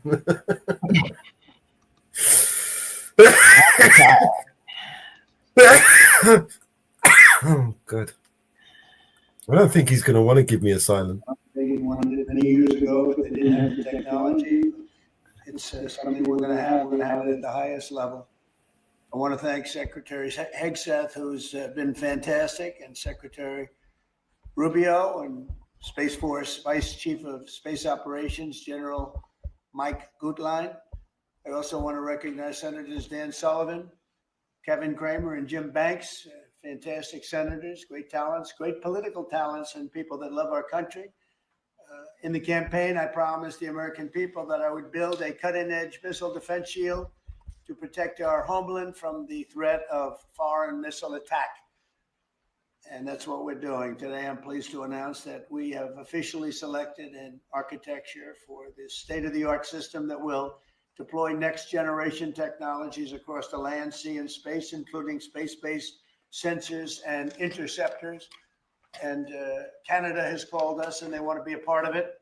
So we'll be talking to them. They want to have protection also. So as usual, we help Canada do the best we can. It is not me cutting the video. It was them cutting the video. With our existing defense capabilities and should be fully operational before the end of my term. So we'll have it done in about 3 years. Once fully constructed, the Golden Dome will be capable of intercepting missiles, even if they are launched from other sides of the world, and even if they are launched from space. And we will have the best system ever built. As you know, we helped Israel with theirs, and it was very successful. And now we have technology that's even far advanced from that, but including hypersonic missiles, ballistic missiles, and advanced cruise missiles. All of them will be knocked out of the air. We will truly be completing the job that President Reagan started 40 years ago, forever ending the missile threat to the American homeland. And the success rate is very close to 100%, which is incredible when you think of it. You're shooting bullets out of the air. I'm also pleased to report that the one big, beautiful bill will include $25 billion for the Golden Dome to help construction get underway. That's the initial sort of a down deposit. And we have probably, you're talking about, General, we're talking about $175 billion total cost of this when it's completed. This afternoon, I'm also announcing that I will appoint, very importantly, General Gutlein to lead the ambitious new effort as the direct reporting program manager for the Golden Dome. Very talented man, and I'm very honored to have been the one that helped or really created Space Force. Space Force has turned out to be a tremendous success. We were third in space, and now we're number one in space by a lot. It's not even close. And Mike is a 4-star Space Force general, the recipient of the Defense Distinguished Service Medal, one of the most respected people in the world having to do with defense. You know, we have offense and we have defense. I'll bet he's good at offense. And he has an unmatched background in missile warning technology and defense procurement. General Goodline also knows that we need to move fast. No one is more qualified for his job. And everybody, this was a universal acceptance of General Goodline. Everybody that knows him and knows everybody else, they said there's only one man for the job. So I have a feeling we have the right guy. But now I'd like to invite Secretary Hegseth and the General to please say a few words and describe the system a little bit. And we appreciate you being here. And the press has really been very fair over the last period of a couple of months. I don't know what happened to you. It was so much more exciting the other way. But you've been very, very fair. We have very high poll numbers, the highest we've ever had. And I think we're doing a great job. We had a tremendous trip to the Middle East, as you know. It was a really amazing trip. And now I came home, and this is the one I was really looking forward to this day, because this is very important for the success and even survival of our country. It's a pretty evil world out there. So this is something that goes a long way toward the survival of this great country. And as I said, we'll be discussing Canada. They want to hook in and they want to see if they can be a part of it.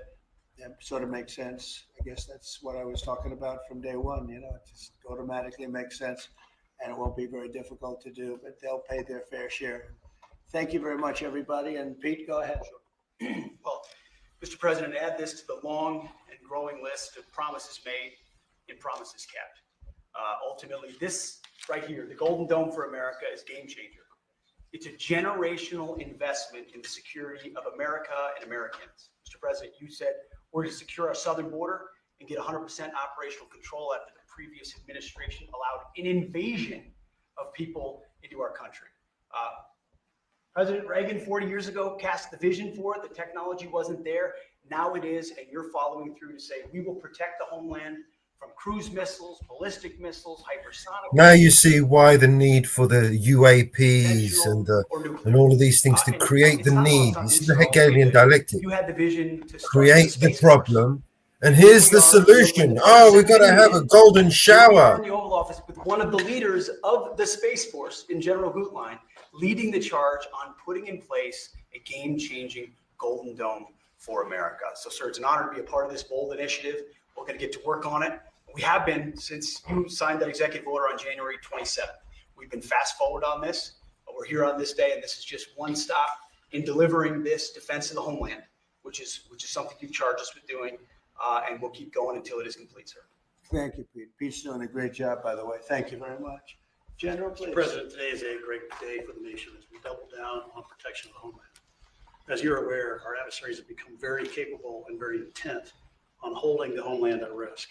While we have been focused on keeping the peace overseas, our adversaries have been quickly modernizing their nuclear forces, building out ballistic missiles capable of hosting multiple warheads, building out hypersonic missiles capable of attacking the United States within an hour and traveling at 6,000 miles an hour, building cruise missiles that can navigate around our radar and our defenses, and building submarines that can sneak up on our shores, and worse yet, building space weapons. It is time that we change that equation and start doubling down on the protection of the homeland. Golden Dome is a bold and aggressive approach to hurry up and protect the homeland from our adversaries. We owe it to our children and our children's children to protect them and afford them a quality of life that we have all grown up enjoying. Golden Dome will afford that. I greatly appreciate your trust in me and your nomination in me and your trust in the team to deliver this. It is a great day for America. And also, very importantly, it's we're the only ones that have this. We call it super technology. Nobody else has it, and nobody else has really near what we have. So this is a very exciting project. This is something that will, I mean, the general said close to 100% protection. So that's something we need. I think it's a very, and everything's going to be made in the USA, by the way, very importantly. So it's something that I've been looking forward to for a long time. And I just noticed you too, Jim, you're standing there, and behind you is a very important document, Declaration of Independence. And that was in the vault for many decades right under this area. They have vaults with pictures on top. You have Abraham Lincoln. You see that was the original Abraham Lincoln, the original Washington. And does everybody know who the middle was? General Grant. And so it's very exciting. You look over here, and above Ronald Reagan, you have Thomas Jefferson. That's Monroe from the Monroe document. And you know who that is, right? Andrew Jackson. So we have a lot of very exciting pictures, and on the other side, likewise, some great presidents and great people. And many of these, because people were asking about them, many of them, almost all of them, were in the vaults or nearby, but generally in the vaults downstairs. Well, we have some great. So it's very exciting, and the place has become a little different than you first saw it, Jim, right? Yes, much It's a little bit different, it's slightly better. But to think we had them, and some were in the vaults for over 100 years. So it's pretty cool stuff. Everybody knows Jim Banks. He's a great congressman, and now he's a great senator from Indiana. And you might want to say a few words. Well, your legacy with Space Force, Mr. President, is already big, but the Golden Dome is going to be an even bigger legacy for our country. And Indiana is going to help you make it. Right. The space satellites that are made at Fort Wayne, Indiana by L3 Harris, all the work done at Crane Navy Base in southern Indiana is going to be a big part of it.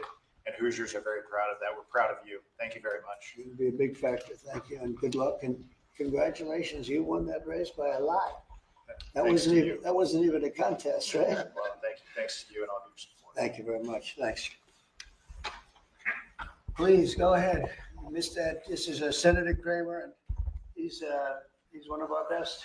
Can't get any better. Go ahead. Well, you're very nice, Mr. President, and thanks for this. And I remember the day in your first term when you called, and I was a brand new baby freshman senator on the Armed Services Committee, and you said, I want to have a Space Force. Would you lead the effort on the Senate Armed Services Committee? And I felt so proud thinking that you chose me, only to find out later no one else would do it. But nonetheless, it worked out really, really, really well because North Dakota has some great space assets that contribute to that and to Golden Dome. No surprise that you would be the president that would come along and put the homeland first. And this is just one more example of that. So thanks for this and for allowing me this opportunity. By the way, let me just add my strong endorsement of General Goodline's role in leading this. I don't know anybody better, for sure, better equipped to do it than he is. Everybody said that. Yeah, that's for sure. Dan Sullivan, Alaska, Senator. Thank you, Mr. President, and thank you for your continued leadership on missile defense. We were talking earlier how in 2019 at the Pentagon, you laid out a speech about the Missile Defense Review that had all these principles on missile defense you articulated then during your first term. And now the Golden Dome is all of that. So you're continuing to lead. We really appreciate it. The Congress is stepping up, as you mentioned right now in the budget reconciliation bill, $25 billion for the Golden Dome. And what Senator Kramer and Senator Banks and I and many others, we're working on and I briefed you on this before, sir, on our Golden Dome Act, which we think will have, in terms of legislation that can help cement what you're doing right here, getting the Congress behind it, not just with the funding, but with authorization. So we're working closely with Secretary Hegseth, General Gutlein, and the whole team. So we're very honored to be here, sir. And, Alaska is the cornerstone of missile defense right now in terms of ground-based missile interceptors, in terms of radar systems and track incoming missiles. So my state is honored to continue to play a critical role in all of this and build on it. And we're really excited to be here. Thank you. Thank you very much, Dan. Great. Any questions? Mr. President, you had mentioned at the beginning of your remarks that this was a campaign promise of yours. Have military commanders asked for this system specifically? Because NORAD had said previously that the current system was adequate. So what does this get the United States Somebody that said the isn't current already system is in adequate. before? There really is no current system. We have certain areas of missiles and certain missile defense, but there's no system. We just have some very capable weapons that hopefully we never have to use, but we have some very capable weapons. Now, this is a different league. There's never been anything like this. This is something that's going to be very protective. I think you can rest assured, there'll be nothing like this. Nobody else is capable of building that either. Was it something that military commanders asked you for? Did they ask you to do this? Well, The let me put Pentagon? it differently. I suggested it and they all said, we love the idea, sir. It's the way it's got to be, right? But they want it and they wanted it badly once it was suggested. I don't know if they ever thought they would be lucky enough to have it, but we were able to get it done and we have all the funding. So pretty much tucked away. I think most people feel it's very important to have. Yeah, please. Thank you, Mr. President. When you first announced this idea, critics said it would be prohibitively expensive, potentially ineffective, and could trigger an arms race in space. What do you say to those critics about that? Well, they're wrong. It's about as close to perfect as you can have in terms of real production. I told you Canada wants to be a part of it, which be, fairly small expansion.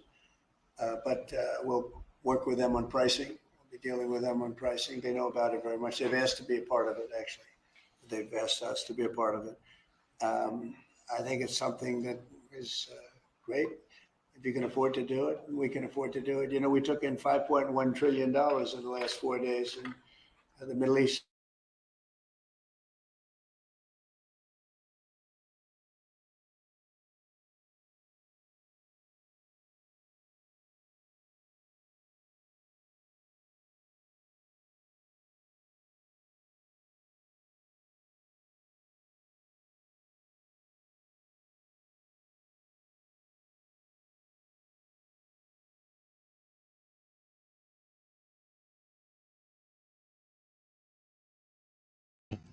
You paused.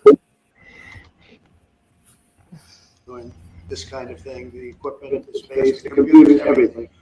But I said that we just can't duplicate what you have there. So we never have been able to do it. It is a very strong group of people and very strong minds, but they can't. So we have things that nobody else can have. You see what we've done helping Israel with that. You probably wouldn't have in Israel. They launched probably 500 missiles altogether, and I think 1/2 of a missile got through, and that was only falling to the ground as scrap metal. It's pretty amazing, and this is in terms of technology far advanced from that system. And just one follow-up on the adversaries. Have you addressed Russia's ventures in space with a space-based nuclear weapon and told Putin to stop in your conversations with him? We haven't discussed it, but at the right time we will. Yeah. Mr. President, with the goal of keeping Americans safe with this, can you talk about the timeline? How long will this take to complete? We think it's going to be about a little bit less than 3 years, and we'll have a big phase-in very early. We're starting immediately with $25 billion. It'll cost about $175 billion completed, but we think in 2.5 to 3 years. Are you confident that you can get the funding needed from Congress Yeah. quickly? It's amazing how easy this one is to fund. Some funding is tough and some is easy. When we say we're going to save everyone's lives in a crazy world, it seems to be very easy to get. Yeah, we've already spoken to everybody who we have to speak to. Everybody's in, I would say, Dan, everybody's in line here, right? Yes, sir. $25 billion is a down payment in the budget reconciliation bill right now. Yeah, so I think Mr. President, on Russia, people actually love it. Mr. President, on Russia, are you worried about the reports on a military buildup along the borders towards Finland and Norway? No, I don't worry about that at all. They're going to be very safe. Those are two countries that are going to be very safe. And the secondly, sir, if I may, Volodymyr Zelensky is saying today that he's hoping for you to impose new sanctions on Russia. Are you considering that? Well, that's going to be my determination. That's going to be nobody else's determination. We'll see how Russia behaves. We see what's going to happen. We have a pretty critical time right now. I had a talk yesterday for 2.5 hours with President Putin, as you know. I also spoke to all of the European, or to many of them, leaders, but they were representing the whole. And I think we had very good conversations yesterday. Please. Thanks, Mr. President.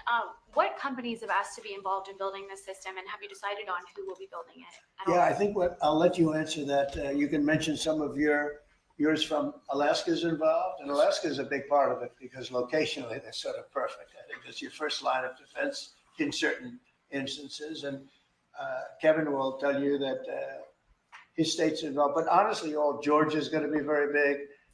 Florida is going to be very big. They're all going to be very big. Jim, do you want to talk about Indiana? Yeah, in Fort Wayne, Indiana, where I live, we make all the space satellites at L3 Harris. Across the board, we're the top manufacturing state in the country. By the way, the tariffs have been very good for auto manufacturing. They've been in so Indiana. good. But this is going to be really good for the defense industry in my state. And there's so much money involved here. There are going to be a lot of American companies involved in making the Golden Dome. You might also say, you're talking about the tariffs, here's some of the biggest auto plants in the world moving into Indiana, only for one reason, maybe two reasons, November 5th and the tariffs, okay? Yes, sir. But the tariffs have driven tremendous business into this country, but you have one of the biggest in the world being The Honda Civics, Right. the new Honda Civic made in Indiana. GM has added jobs. Eli Lilly moving pharmaceutical manufacturing from China to the United States, $27 billion.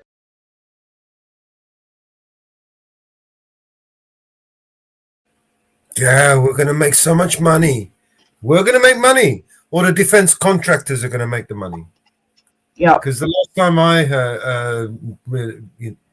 noticed, the defense contractors were not we, right? I had nothing to do with them. Right? Yep. I don't benefit from them at all. When they make billions and trillions from us, none of that benefits me in any way. We have another plane crash. Yeah, no shit. Yep. Boeing. This time it's another small plane crash. 15 homes were burnt, plus cars. In San Diego. A mile and a half short of the runway.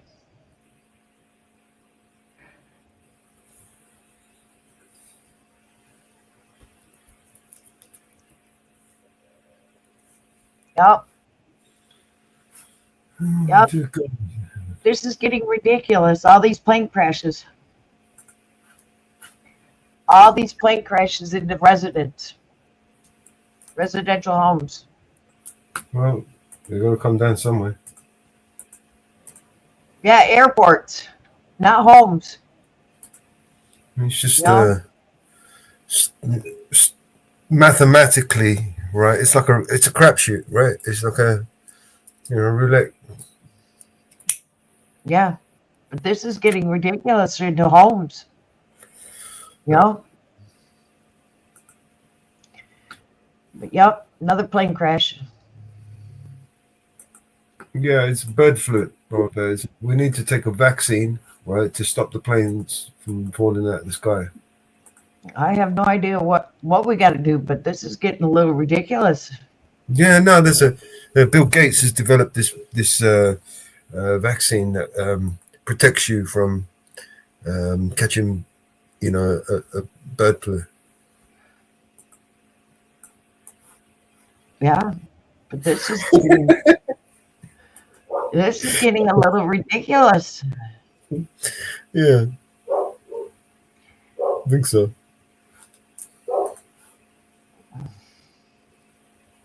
World is insane because it's been run by insane people. When you have insane psychopathic narcissists running shit, then expect to have insane crazy shit happen every day, right? I mean, it's just common, that's what happens, right? When insane people run shit, insane shit happens. Insane people do insane things, and just that's the way it goes, mate. If you want fucking normality, stop voting for these insane people. This is getting totally. Stop giving them your voice, your power. And by implied consent, mine.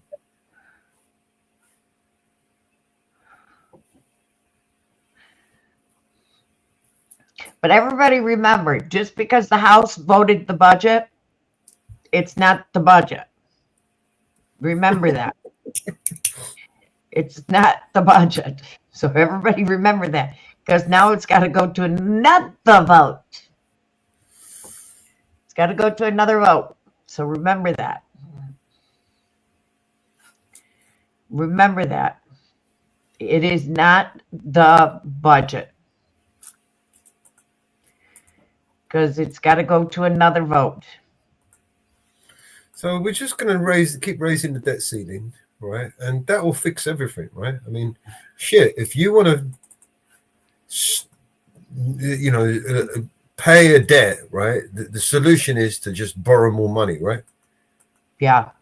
We're already in debt, Yeah, but, if we're going to get out of debt, the solution is to get into even more debt, right?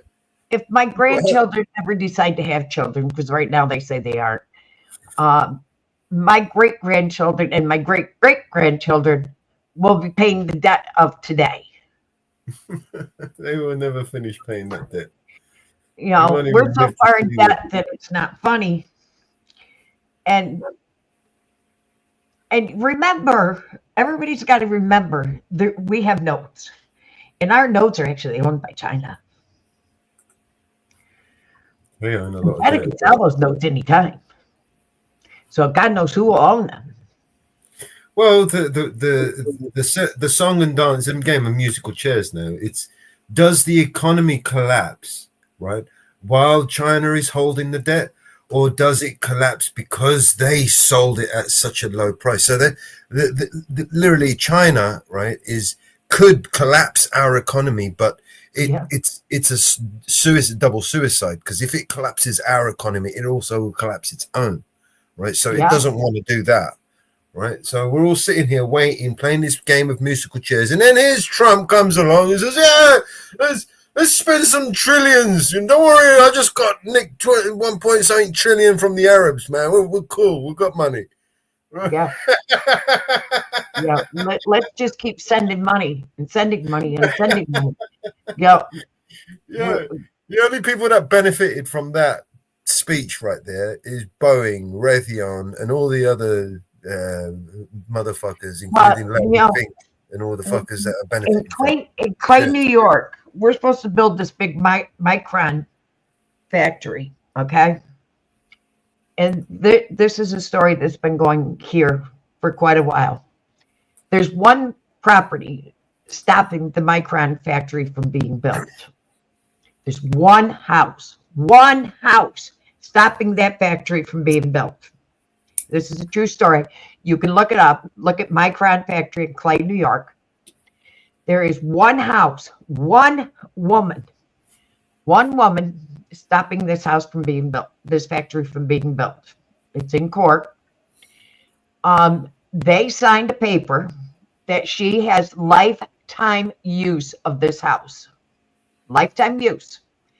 Nothing can happen to the house until she dies. Her and her husband. Her husband has died. He's died. But she has lifetime use of this house. And until she dies, they can't do nothing. Now they are trying to force her out because she hasn't died.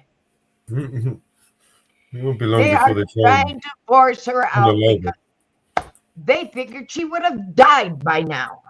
Well, they might just revive the ancient art of Epsteinism.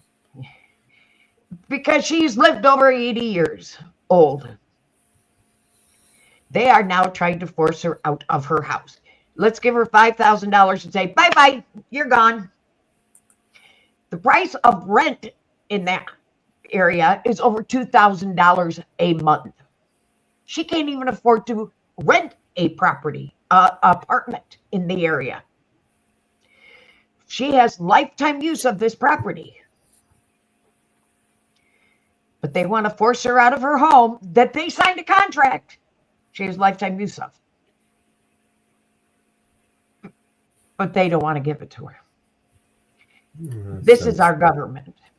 This is our lovely government. Well, did you watch Erie County? Which one? Well, Erie County had a video where he was the people were getting. We'll play it. Hang on, we've got permission to play this stuff. Let me I just dropped the video. Erie County just dropped it not long ago.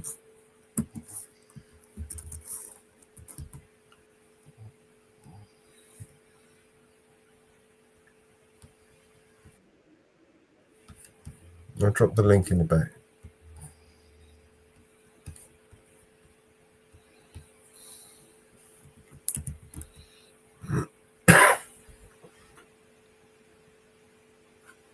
The town continues to move forward.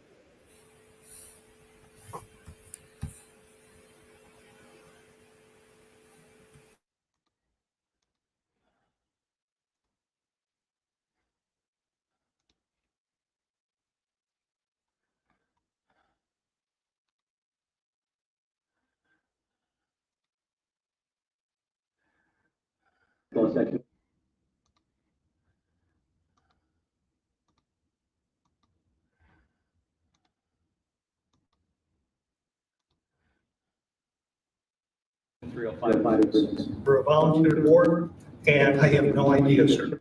Does Mr. McCarthy have something to add? No, I was enjoying myself. What's enjoyable? You? Why is that?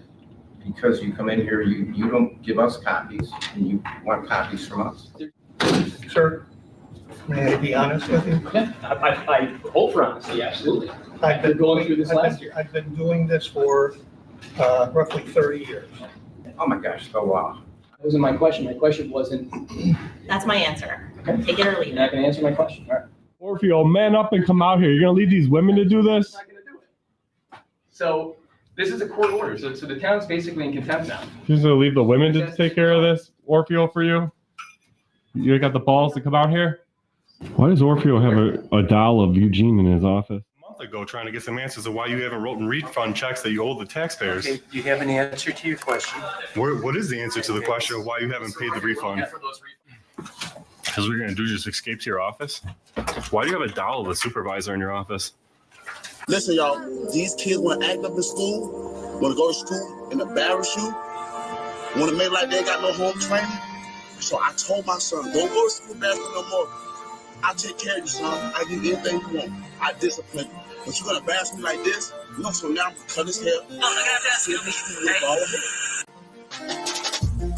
Hey, do me a favor, just away from the SWAT guys. No, I saw you were in a restricted area.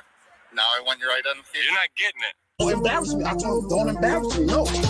Today's video is about Board of Assessment reviews and how the town of Orchard Park got schooled on the law and refuses to follow the court orders after getting beat in court, folks. These assessor videos are here for your education. Hi. Good. They're having their preliminary meeting, so if you could just wait over there where the chairs are, and they're nominating their chairman, and then you guys can come in. Excellent. Thank you very much.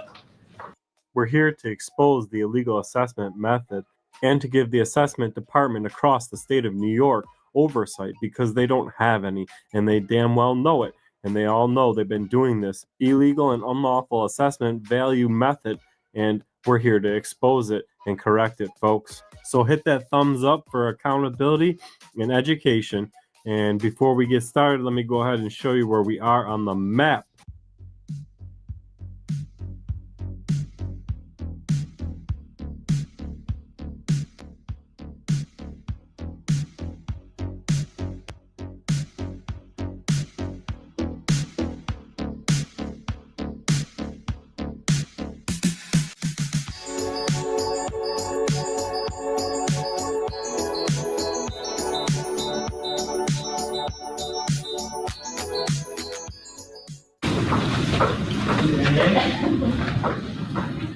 It's on, we're recording. All right. Good afternoon. The Town of Orchard Park Board of Assessment Review is hereby in session. The first thing I want to expose about the assessment values of homes in New York State is how they assess them and how they send you an assessed value of, say, $200,000 when you know your house is worth $500,000, and they're giving you a percentage, and it's very confusing, and they do this on purpose to trick people. So let me give you an example of this gentleman who is challenging his assessment, understands it, and he brings it up. You think your assessment should be 179? Yeah, right around 179. That would be putting the house at 575, 600,000. Okay, as long as we got that straight. Okay, good. So as you can see, the assessed value is a percentage a lot lower than what your house is actually worth. So most people believe that the town is way under assessing their house and couldn't possibly get a deal by challenging their assessment. And it's a big sham to screw you and to trick you into believing that you are not overassessed. So make note of this, folks. So we have only one app? There's only one copy, so. I think so. Yeah. So I'm sure the power of attorney is fine. What is going on here is another hoop that Orchard Park makes its constituents jump through by making 4 copies, one for each member of the board, as opposed to them making the copies like every other town in New York State does for you. Legally, they cannot make you make 4 copies, and it's going to be an issue here today. You'll see. All right. And next we have for property at Homewood Road, I believe Mr. Filano. Yes. Good afternoon. Afternoon. As we do the first applicant, do you solemnly swear and affirm that the information you're about to give us will be given accurately and truthfully to the best of your ability? I do. Thank you. A question, will the assessor and or the assessor's assistant be providing testimony today and or have they provided any submissions to the board that I need to review? I am just going through the file, sir. Oh, this is irrespective of the file. Would they be offering testimony or have they submitted any paperwork to you in the context of this hearing? Just this one page fact sheet. Can I see that, please? Do you have an American? Anything submitted to the board has to be submitted to the other side. Thank you very much. Okay.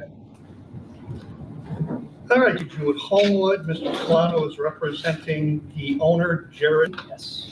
And property owner's estimate of market value of $395,000 was appraised for a value of $395,000 and value of property $395,000. Complainant believes that the assessment should be reduced to a full value of $395,000, which would be an assessed value of $152,800. Nope. 126.4. 126.4. Yes. Thank you. Yeah, 152.8 would be the assessed value applied by the assessor. Thank you. Yeah. Okay. So you may proceed with your presentation. Yeah, I'll make a sort of a blanket observation that's going to apply to all of the properties that I have under review tonight. And it happens every year. The town continues to move forward with an invalid and illegal assessment method. Every year what the town does, because there has not been a revaluation since 1990, is they continue to reuse old assessed values. They divide it by the equalization rate, and they claim that that creates full market values. I'm going to point you to, for this particular petition, Exhibit 4, Volume 6, Opinion of Council, SBEA number 84. It's an opinion of council by New York State attorneys, dates all the way back to the 1980s, that specifically says that, quote, dividing the assessed value of each parcel of real property on an assessment roll by the assessing unit state equalization rate is not a proper means of arriving at full value within the meaning of Section 306 of the Real Property Tax Law. I had several cases that came through this board last year where this was brought up. All the petitions were denied. We ended up having to go to small claims assessment review. Every single finding was reversed at SCAR, primarily on this basis. And if I had an appraisal to back it up like I do here, that factored in as well. But I just want to point out that every year we do this song and dance where the invalid method is ignored, and every year we go to SCAR and this all gets reversed. So I'd like to stop that trend this year and just get the board's response to this. Does the board feel that the town has to abide by the dictates of New York State Office of Real Property Tax Services and the State Real Property Tax Law, Section 305 and 306? We're given information by the state. We're a volunteer board, and the information that we're given is what we're using in our deliberation. What does that information say respective to this element of the petition? I have no idea, sir. You don't know? I have not taken the time to look it up. Will you do that This is before you really an deliberate? opportunity for you to present your additional information. Oh, I am. But this is foundational, right? But Because Because we're not taking questions from you. We'll ask questions and take any information you want to provide. you're not gonna take questions from me. Yeah, we're not in a position to answer that question right now. Why not? So You're making the decision on the value of this property. Why wouldn't if you you answer have that some question? information you'd like to provide to the board in support of the paperwork, Oh, I mean, I yeah. haven't looked at it, so Yeah, I can't even, it's I Exhibit can't even 4. respond to it because I haven't seen it yet. Would you like to take some time to review? That's why we asked for a copy for everyone, so we can be looking at it while you're talking. I'd like to address that as well, that requirement, So, if I could. Yeah. If well, I let me could, just, if I could. no, well, you don't have to could, because I can see which way you're going. Well, You don't like anything that we. no, I'm not saying that at all. I just want to make sure that the board is operating within the constraints of the law. Yeah, And that I- is certainly our intention. Yes. I know, but, Do you but, have but anything you want to add in support of the paperwork you provided? not beyond what's been submitted, but I do want to point out that this resolution that apparently is in place that requires 5 copies and references the supporting law for that being real property tax law, section 524 and 525. I have copies of those sections right here. It provides no such authority for the board to make those requirements. No such authority whatsoever. So that's another question I would ask the board, or at least ask you to consider, is repealing that. Because I'm telling you right now, that's going to result in litigation at some point. You have no legal basis for making that requirement. Thank you. We will look into that. Okay, so beyond those 2 issues, we have the qualified appraisal. I want to point the board's attention to recent case law, a matter of traditional links, LLC versus Board of Assessors of Riverhead. It's a 2024 appellate division decision, very recent. And it says right there that the assessor's presumption of correctness under the law, which I imagine this board would rely on to sustain the full market and assessed value for this property, which I've already demonstrated is erroneous under the law, that is emasculated by presentation of a qualified appraisal, which we have right here. The town has no appraisal whatsoever. The town has a division problem that's been determined to be illegal by New York State since the 1980s. So at some point in time, we're going to have to do a reevaluation in this town to get correct full market values.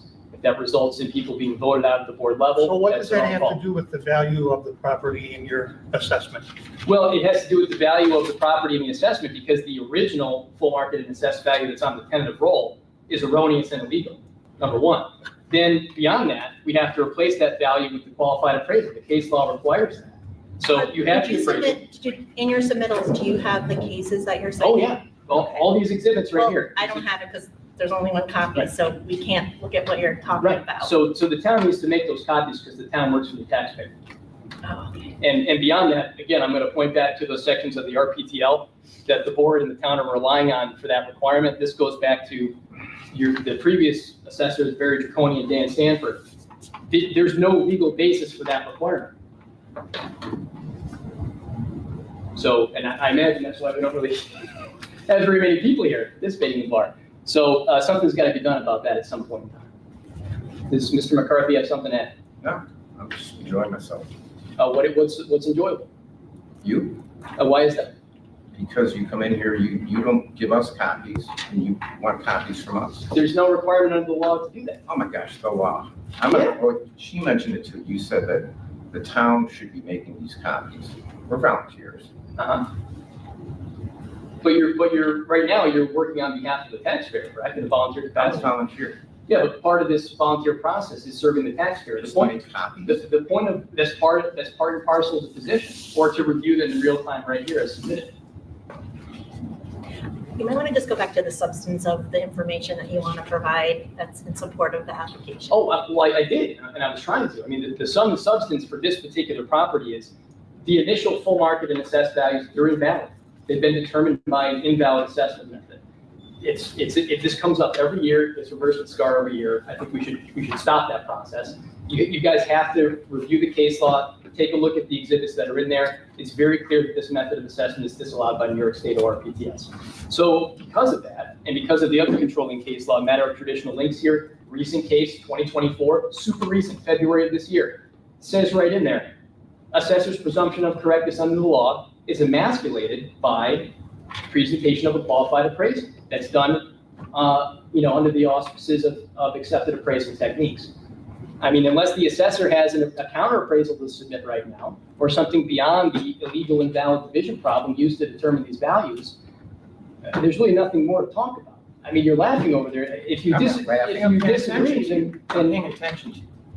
I'm sure in the case, the word qualified appraisal is defined, right? well, I mean, it's in the submission. It's in the submission. I've got. Yes, but in the case you're citing, they're you have saying that the assessor's You got judgment is you got a copy of emasculated. it. Yeah. In your case, what do they define as a qualified appraisal? It's an appraisal that is determined using accepted appraisal techniques and a licensed appraiser. You'll see in the appraisal that's submitted, the qualifications of the appraiser are set out. He's a licensed appraiser in New York State. I mean, while we're at it, I think it'd be great for the public to hear what are the real estate valuation qualifications of the members of the board? What experience do the members of the board have valuing real estate? Can we get an answer to that question? 40 years as a commercial and residential appraiser. Great. So would you agree or disagree based on that experience that this qualified appraisal is superior to a division? I haven't reviewed it, sir. Well, just as a matter of concept, would you say that an appraisal that's done by a qualified appraiser for this specific property to determine market value as the valuation date for this role is superior to taking an assessed value that goes back to 2018 and dividing it by the number 0.32? Because that's exactly how we got the full market and assessed values for this property.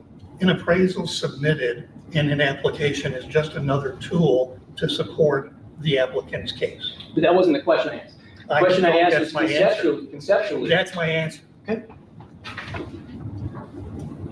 Anything else to present to us on behalf of you and all? For this specific property, no, that would be the sum and substance, although I will say that for the remaining properties, many of these themes carry forward. For all of your cases, we'll be deliberating on another date, and after conclusions of deliberations, you'll be informed by me. Can you let me know what that date is, the date, time, and location? We haven't said it yet. Okay. The RPTL requires you to announce that before you conclude the hearing today. And we probably will. Well, if you don't, it would be grounds for litigation against the town. Sir, may I be honest with you? Yeah, I hope for honesty, absolutely. I've been going through this last year. I've been doing this for roughly 30 years. Have not injured the town in things that we have done on this board, and I continue to hope to do that. Well, I hope so too. And the way to ensure the town is not injured is to comply with RPTL and all of its elements. Agreed. No one here is disagreeing with you. Good. You know, it's awful funny. At the end of the day, when they came up with their decisions, they did disagree with Redress Now, and then it got overturned in court because they were wrong. Agreed. No one here is disagreeing with you. Good. Okay. Next property. Thank you very much. Is Ellison Drive. Indeed. I was waiting. Do you want to hear the rest of our qualifications? Oh, yeah. I've been a real estate attorney for over 30 years. I've been a real estate agent for 20 years and now a licensed associate broker. CPA for 40 years. So how does that qualify you to value real estate? I bring in a third-party perspective that's different from Okay, all of these. that's fair. So would anyone disagree then with any of the concepts I presented here? Do we agree that the town's got to comply I with think we already, RPTL? I think I just said that. No one on this board disagrees with your contention that we need to comply with law. And does everyone agree that an appraisal, a qualified appraisal would be superior to No, a because I want to division read the problem? case that you cited. Well, just as a Since it is concept new. and your professional expertise, if someone did a division problem to Jim determine answered the value- question. An appraisal is another tool. It's another piece He of didn't answer my information. question. He did, he Dodged said my that. question. No, he said the appraisal is another piece She of doesn't information. know the law. Conceptually. Okay. Is move on. an appraisal superior to a division problem? The answer to the question that we have is that we use an appraisal as another piece of information when we make our decision. But that wasn't my question. My question wasn't, That's my answer. Okay. Take it or leave you're it. not going to answer my question. All right. All right, for Ellison Drive, you were looking at a assessed value of the property at 217. We believe it should be reduced to 182.4. I'm just pulling up the submission right now. Yes, we believe the assessment should be reduced to 182.4. That's correct. And your presentation from the prior property mirrors the presentation for this essentially the same issues remain. We've got an invalid full market and assessed value based on the invalid assessment method. We have a qualified appraisal presented here that puts the value at $570,000 as of the valuation date for this roll, which is July 1, 2023. And once again, we also have a matter of traditional links versus Board of Assessors of Riverhead. Again, recent decision from 2024, February of this year, that clearly states that the appraisal is now controlling. That would determine the full market value, and we would base the assessed value off of that by multiplying it by 0.32.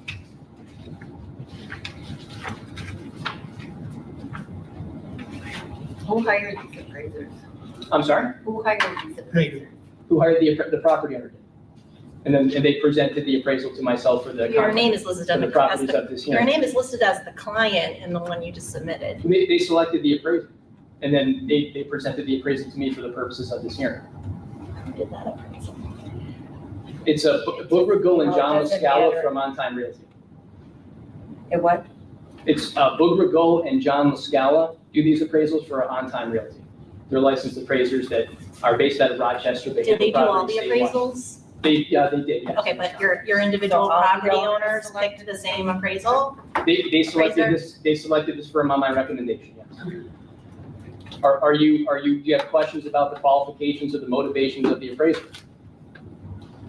Appraisals are done for a lot of different reasons. In the And they're not all context. created equal. Oh, well, that's true, but And we've certainly, been all sitting on this board long enough to know that. and certainly we would agree though that an appraisal would be superior to individual property. No one has addressed the method of assessment issue. It depends on the appraisal, the appraiser, what it was done for. Here's a better question. What appraisal has the town gotten done? We don't have one from them. Ms. Kenley, what appraisal has the town gotten done? I don't think you get to. You direct us I all do. your questions here. I do actually. No, you direct the chair. We understand your point. Am I gonna Like- get an answer? There is no appraisal coming from the town. That is, So they didn't do it, is the point I'm making. that's right. That is the answer. We understand your point. Thank you. All right, good. So are there questions about the motivations or the quality of the No, appraisal presented? I don't know. We haven't had a chance to look at it. There's one copy, so we haven't had a chance to review Would it you in like to depth. take some time to review it?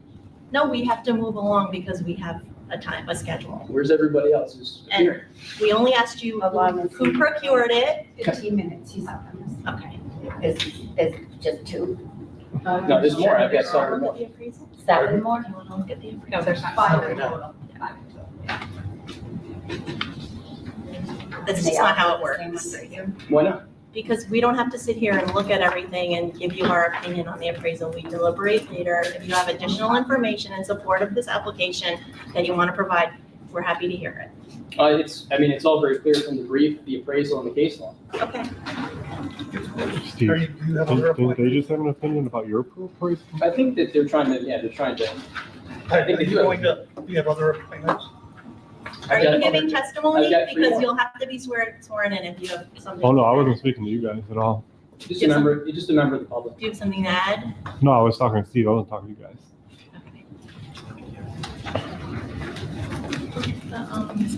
Thank you. So let me just make sure we correct something. The oath you took at the beginning of the first presentation applies to all of your property. Oh, yeah, I understand. Okay, thank you. I'm not going to bore you with the entire meeting because a lot of it is repeating. But if you think these board members on this bar are rude and out of line, make sure you leave a comment in the comment section of what you think about this. But just remember, everything they do gets overturned in court. Before we move on to the next part, let me give you a little more education on what exactly is a equalization rate. First question is, the equalization rates that you talk about, dividing by the equalization rate to get the full market value. You say this is an improper way of doing it. Can you explain the equalization rate for us just a little better? Yeah, the equalization rate is a percentage that's applied to what the town is saying your home is worth as of a certain date. So when we're talking about assessments, the town's supposed to be determining what they think your home could have sold for as of July 1 of last year. So for 2025, they're supposed to be figuring out what your home could have sold for as of July 1, 2024.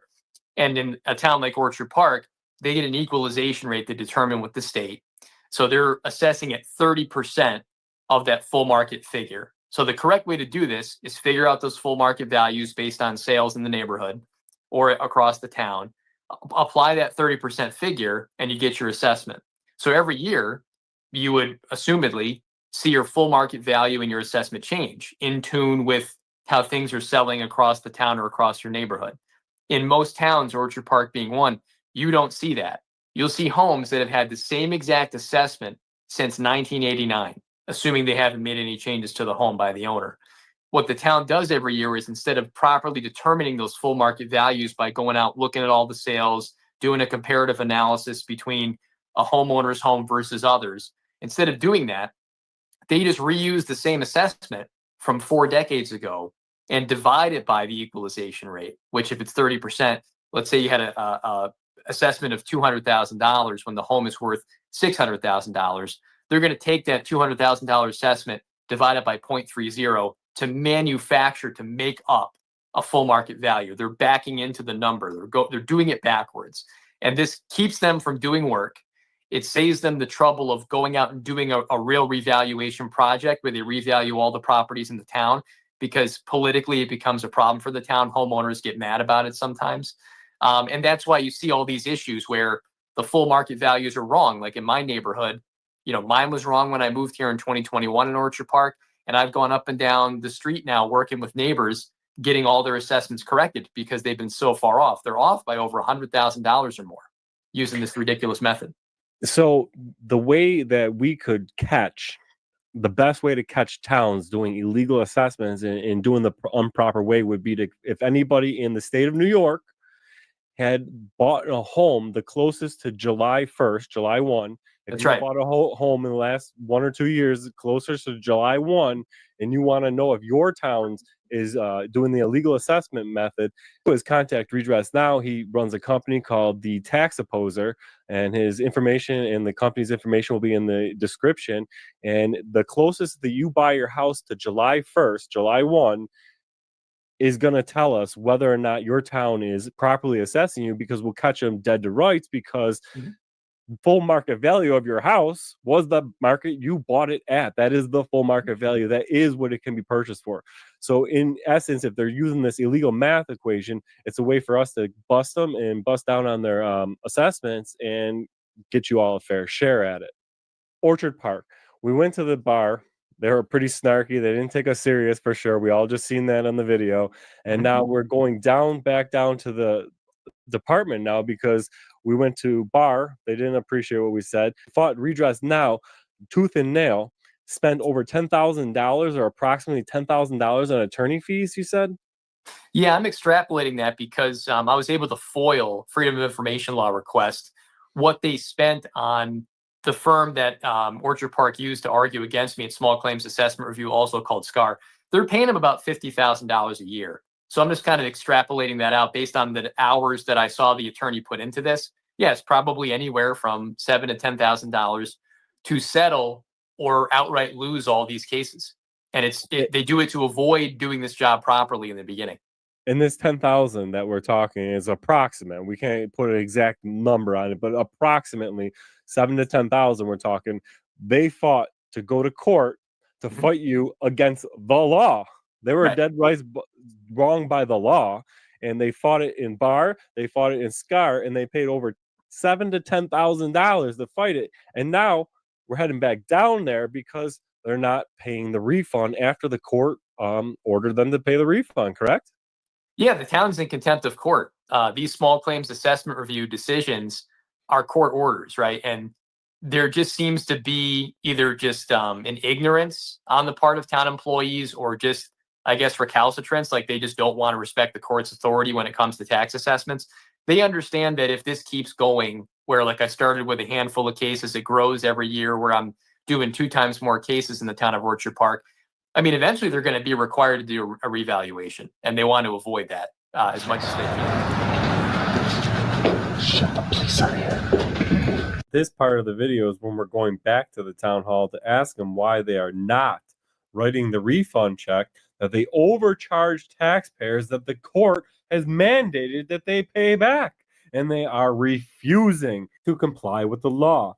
The date of this clip is April 25th, 2025.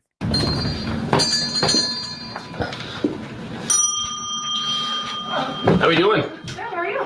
I'm doing pretty well. How about yourself? Good. What's going on? Just like to talk to Ms. Kenlin if I could. How can I help you? Well, I just want to talk about these two small claims assessment review They're cases. already done. We've taken care of them and we'll process them. Okay. I just have some other questions if I might. Anything else, you can talk to the town attorney. Well, he doesn't have anything to do with it. That case is settled. But there's some issues with the tax bills that are on the BAS website because they don't reflect the reductions. They don't. For last year's, prior to the settlement? Yeah, but they apply to 2024. They apply to those tax They will be bills. adjusted. Well, when will that happen? There you go. Not interested in talking about the losses. No, somebody else. How much money did she lose to, They lost these cases fully and completely. They went on for 8 months. They paid Morris Siebold, an outside attorney, probably $10,000 to argue these cases. I offered reasonable settlements 5 months ago, which they declined to not take. So they lost the cases fully, completely. They may as well have lit that 10 grand on fire that the taxpayers paid for representation for the town. so that's why she's so mad and she's hiding in her office? I mean, this happens every year. This has been going on for 3 years. Nothing changes. $10,000 of the taxpayers' money just to burn it up and waste it, huh? Yeah, it seemed that way. Damn. And they still haven't got the refunds going, huh? No. There's about $6,000 in past due refunds from the town that are court mandated that haven't been paid. So we want to make sure that those get paid out too.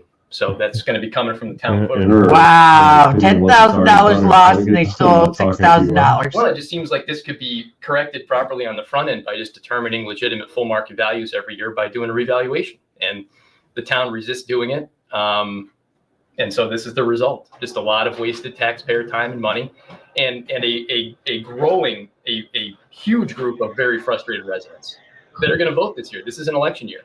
And this has become an election year issue from what I hear around town. Welcome, man. Today about it. And he's looking into it too. He's the Republican nominee for town supervisor. And, the incumbent, I think, has furthered this problem. And, maybe we'll get somebody new in here who's going to do something about this. So. We gotta go talk to the clerk. We do. We have to find out what's going on with these refunds. The assessor's not willing to help at all. No. She says it's already taken care of, but these people who have challenged their assessments with the town's got it wrong are still holding their money back, huh? How we doing? Hi, good. How can I help you today? I got to talk to Mr. Orfeo about some taxpayer refunds that are past due on several small claims assessment review cases. One is still about a year old. 3 more, I think, are about 2 months old. And then we have some others that were actually just decided this week. We want to submit the paperwork for that, get those going. But, I'm just here on behalf of about 5-6 residents who are just concerned. This has taken an inordinate amount of time to get resolved. And I just wanted to see what's going on with it. Okay, all right, let me see. Yeah, what's thanks a available. lot. Oh, yeah, he's here.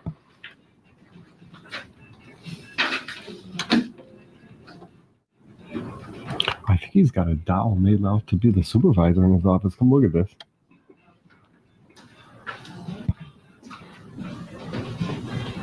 It's possible. Mr. Rufio can't come to the counter right now. He's too but busy to do his job. He is busy doing his job. Too busy to do his job. This is his job. I'm coming out here to answer for this. Well, Can I have you give me your information? No, I'm not going to do that again. I did that last time, and it took a year to get a response. He said 20 feet away from us. He can't come talk to us for a second. Here's the issue, and I guess we'll let the public decide. Maybe he should resign if he can't do his job. I guess we'll let the public decide if what he's doing is more important. He owes one taxpayer $662.04. That's outstanding since May 14th, 2024. He owes another one $1,897.69. That's outstanding since March 18th, 2025. He owes another $422.73, also outstanding since March 18th of this year. He owes another $95.90, outstanding since March 18th, 2025. You can see the trend. We got 2 decisions yesterday. He owes another taxpayer now $2,044.61. We want to make sure this doesn't take a year to resolve. And then he owes another one $1,610.59. If a taxpayer were outstanding on these amounts, even a couple days, they'd be hit with late fees, right? If they were outstanding for a year, my guess is the county would move to take their property away. I really think it'd be a good idea for him to come out here and address this. I can't imagine anything more important right now that's going on than making this situation correct. He hasn't got 2 minutes, 5 minutes, nothing, huh? Nope. He's not going to come out. Okay, so what is he doing that's more important than rectifying the situation? I don't know. What, can you ask? Mr. Orfeo, what's going on in there that's more important than correcting this problem? He's in the middle of a project right now and he can't. What is the project? Can you ask? He's not on the phone. Can't be that busy. Because I already asked that same question once and he's unable to come out. Can you ask when he might be available at some point later today to address this issue? No, I can. We could wait here all day. Yeah, I mean, we've got time. I can take your information and get back to you. Will he get back to me today or a year from now? Because that's, again, May 14th, 2024 is the last one. She's smiling because she knows it's funny. It's It ridiculous. might take him a year You to can get see back. how hilarious this is. It's funny. It's ridiculous. I'm just here to listen to you and You're just here to buff us off. I'm here to take your information. You're the one he sends out here to buff us off, I think huh? the town clerk's office is here to service the public in a timely fashion, right? And I'm So, willing to take your information. but then nothing happens. You see, that's Don't you nothing think they have happens. this information? They owe Yeah. all these bills. Yeah, I mean, these have been sent. Take your information. He's got it. He and I have had a phone conversation, which was recorded and will be released publicly, where he said, "I just haven't gotten to this. I just didn't do it." Orfeo, man up and come out here. You're gonna leave these women to do this? I'm not going to do it. So this is a court order. So the town's basically in contempt now. You're just gonna leave the women to take care of this, Orfeo, for you? You got the balls to come out here? Sorry. No, I can help you. Sorry. I need. Sure, just give me that. Yeah. And then what's going to happen? I can take your information and then. When? You gonna submit it You to don't Santa know. Claus or what? It is. He does. We may as well just I take this agree. and light it on fire, because it's as good as you just, it's comical even to the employees that work here. I'm just here to take your information and give it to him. That's what your job description is: take information, give it to Orfeo so he can put it in the garbage. Sure. Ma'am, I mean, he can come out here and speak to us and This is answer for absurd. why he isn't paying these this is bills. absurd. Yeah. I was instructed to take your information. He's involved in a project right now. So there was just one. There, this One is form, the did end you of do my. any others? That's all I gave. Okay, okay. good. Respectfully, Conversation. I'm requesting that you That's okay. go in there and ask him when he When's the last- will be available to address this very pressing issue not for plumbing, at some point today. Because the town attorney's not going to do it. I can tell you that much. The assessor's not going to do it, and they're not required to do it. He, as the tax receiver, is required to address this issue. That is his job. He says tax receiver right on that door. On these tax bills, it says tax receiver. That is his job to address this. When is he going to do it? I can't answer that question. He can answer that question, and I can take your information and he can give it to me. All right, we'll just come back. It might be. Mr. Orfeo, we'll be back later. Okay. So I'm assuming that that's what it's for. It's not, it's my coworker's school. No, that's okay. I just wanted to go in the right spot. Yeah. I mean, I could probably grab the application, go back and grab it. No, it's okay. Oh, yeah. This works. Okay.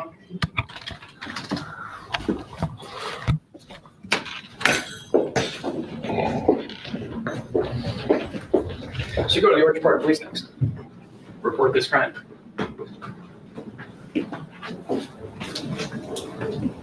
That's weird. There's light down there. Seems like a fire hazard.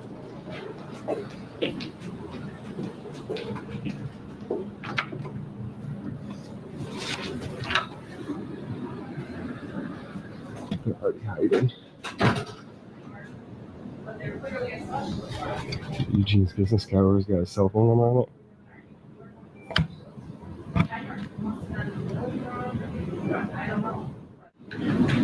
Okay, so Gene's not, I think he's in a meeting in the building, but He is in the building. I don't know. I've been in this meeting for about an hour now. Do you know when you might be free to speak about? I don't have a schedule. Okay, so here's the issue. We've got 6 different taxpayers that are due a refund from the town. I represented them in small claims assessment review hearings, and it's a total of about $6,000 that they're owed back from the town. Obviously, the town supervisor is hiding from accountability and transparency. And I don't get it. Is the town broke? Because as of the date this video is published, this town clerk in town has still not paid back the money they owed to these taxpayers for overcharging them on the tax assessment roll by using an illegal assessment method. So as far as I'm concerned, that's theft. and the courts have ruled that they need to return it. They still haven't returned it. So this is just a show that we documented on the 25th, that we came here and spoke to the supervisor's office, the clerk's office, and the assessor's office. We got nowhere, considering they are using an illegal assessment method and they are stealing money from the taxpayers and not refunding it. We did go to the police department and try to report this as a crime, but there really isn't much the police department can do, considering it is kind of a civil matter. And the police can't exactly force an elected official to do his job. But the Orchard Park Police Department did offer to come down and try to mediate this and try to get the clerk to come out and speak to us. After showing the officer the court records showing the town should be paying up, he definitely agreed that the town is out of line. Thank you. He's not gonna come on and talk to you, huh? What's that? He's not gonna come on and talk to you, huh? They're telling me he's not in the office right now. I'm not sure if he's somewhere else. He's right there. Or at least he was literally 5 minutes ago. Yeah. You see the runaround. Yeah. Do you have a contact that you want me to reach out once? Well, they hear have it. back from him? I mean, they have it. So at this point, I guess we'll just have to come back in like a week and find out what's going on, because he just, I mean, are you a resident of the town? Are you somebody? I'm not looking for your You address. guys have to be residents to be a police officer? There's Orchard Park? contractual requirements. Exceptions? I'm within the contractual requirements for my Do you own a home? How about that? Yes. So you would see how this might be frustrating if you went through this process. You're not filming, are you? Yes. Oh. I'm taking your picture. It took 8 months. We got a result, and you just don't get your refund for no apparent reason, even though the court is mandated. You know, and you've got a representative who's here trying to avoid wasting more taxpayer money to sue the town to compel them to acknowledge this, right? We've already wasted enough money in litigation to get the result, and they failed, right? They lost. You know, wouldn't that frustrate you as a homeowner? Just not as an officer for Orchard Park, just as a homeowner, a guy who pays taxes. If there's legitimacy to what you're providing, then absolutely. Yeah, there you go. Again, I'm not here to question the legitimacy of any paperwork. I understand. This is just a conceptual discussion. I'm here trying to Yeah. mediate and Yeah, and we hopefully set up appreciate an opportunity for him to reach out to you and get the answers of what you're seeking. Okay. Well, I appreciate it. I mean, I don't think there's a lot of officers who would do it. So we appreciate it. I guess at this point, we'll just have to follow up with him and see what can be done. Why is the flag at half staff, Steve? I think it's at half staff because of the abuse that this town imposes on its taxpayers. That's it, nah.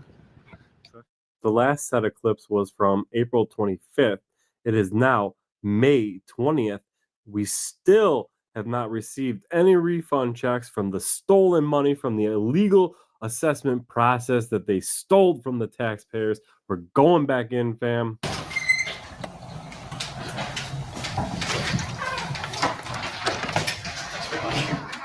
Let's go talk to the town clerk first. I think he's the main target here today. Catch his ass walking around would be sweet.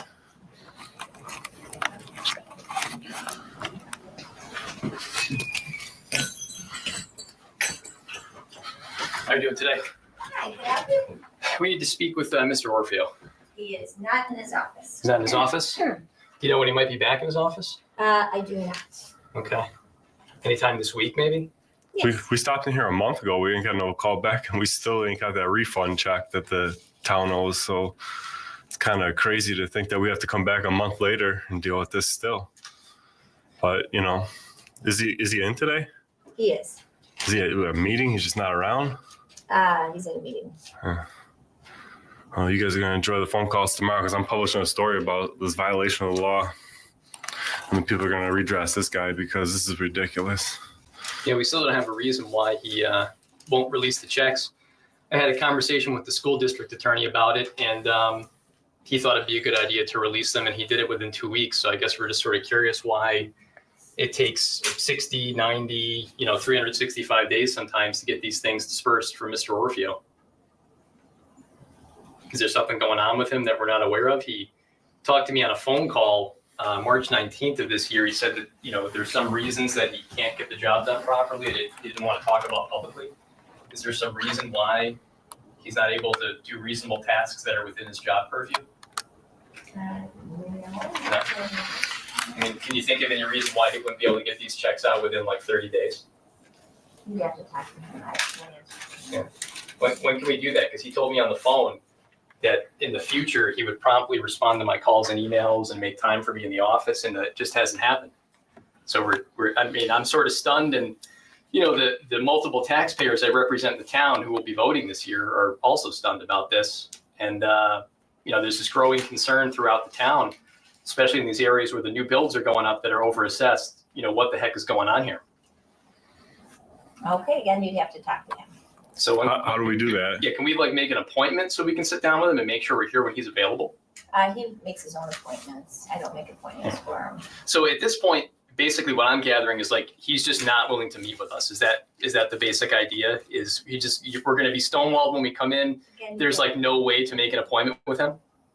Like I said, I don't make his appointments. So how can we connect with him to get an appointment? I can take your information. Didn't you do that last Yeah, time? we did that last time. And I think a month ago. when we go back and look at the video, you're going to see me saying, so in 30 days, we're not going to have a reply. We're going to have to come back, and here we are. See how this is getting kind of ridiculous? Again, I can take your information. Who do you think's more annoyed by this visiting, you or us having to come down here? Are you annoyed with us, or are we annoyed with you? Who do you think is more annoyed down here? The taxpayers are pretty annoyed. Can't answer that. I'm not annoyed. Do you find Sorry if I'm annoying you. You find this No, amusing? Don't you find this aggravating though? Like that we have to come down here and find out why this guy's violating the law, and then he won't even come out here and speak to us, and he leaves you here to defend for this? Like, what are we supposed to do? This is where the public area where we're allowed to come. We can't schedule an appointment with the guy. You know, like Won't this is respond to phone ridiculous. calls, won't respond to emails. Again, I can take your information, guys, and forward it on. Well, he has it. He has it. So maybe you can let him know we'd appreciate a response. Okay, All right. all right.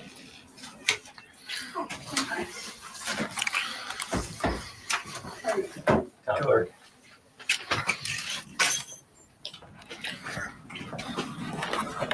I think the assessor. Oh yeah, the assessor's in.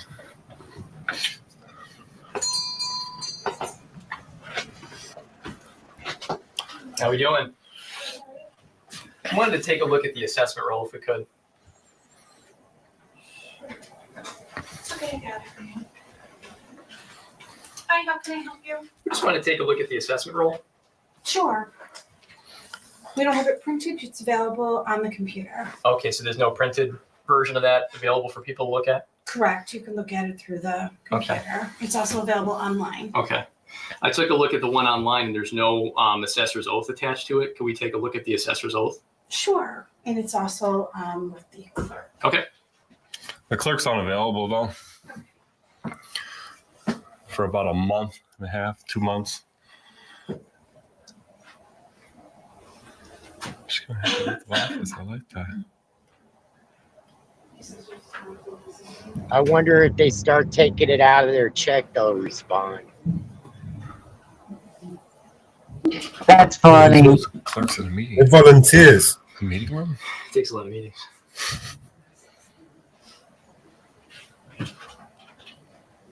Just going to create one on Word doc right now.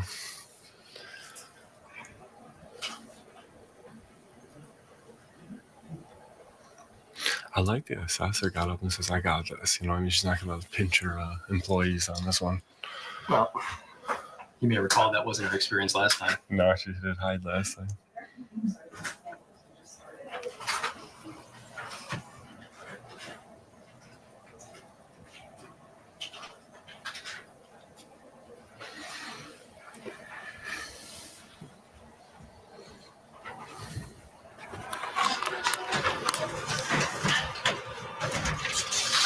Awesome. Yeah. Okay. Is it okay is this my copy? No. Can I get a copy of it? I don't see why not. Cool. Is it possible to put this online with the roll? Not standard practice that we do. Not something that's required by law. Isn't it supposed to be attached to the roll? Yeah, it's By law? RPTL requires it to be filed with the roll. So It's filed with the roll, but that's not what's required to be online. well, I mean, I think it would give the public confidence that the roll is done in accordance with the RPTL. You know, they'd see that the assessors reviewed it. Just seems like from a customer service standpoint, it'd be a good idea. Does that make sense? How often do you talk to the town clerk? Are you in communication with the town clerk on a normal basis? Social media, I really don't want to answer any questions. Well, unfortunately, your job requires you to talk to the press and the people because of the same.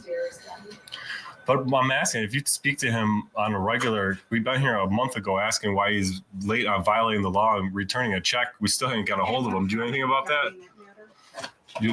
When you speak to him, maybe you can remind him that he's violating the law, maybe.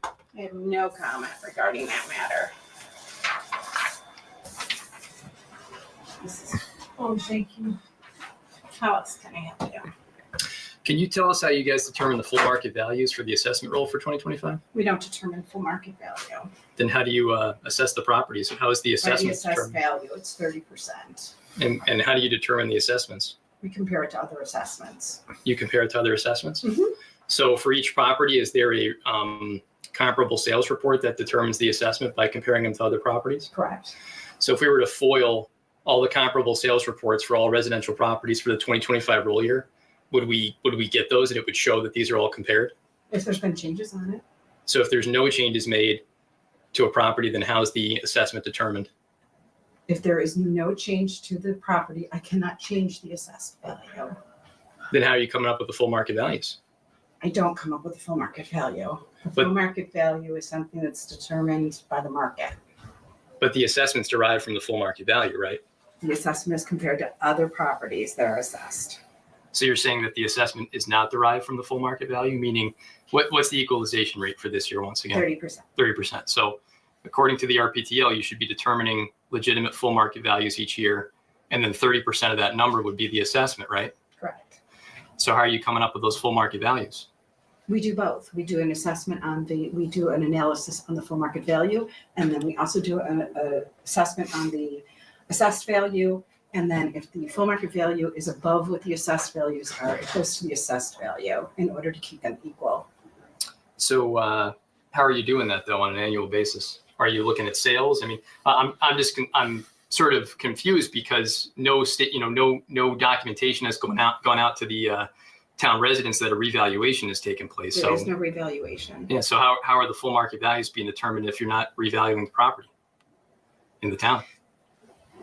Say that one more time. So how are you determining full market values? I mean, if you guys aren't doing a revaluation townwide, because one hasn't been done in about 40 years in Orchard Park. Right. So how are you coming up with the full market values on an annual basis? Well, full market value is being calculated by the equalization rate. I mean, the state determines the equalization rate. We look at level of assessment. Mhm. And so when we're looking at properties that have not had any changes, we cannot change their assessed value. Yeah, that's true.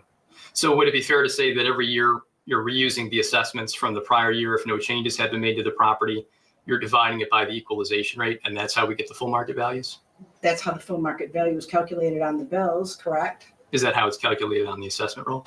The assessment roll is the assessed value, not the full market value. But there's full market values listed on that roll. How are those determined? That's determined by the equalization rate. So by dividing the equalization rate into the assessments, right? That's correct. Yeah. That's what's on the bills. Yeah, it's on the assessment roll too. It's, Yeah. what do you mean?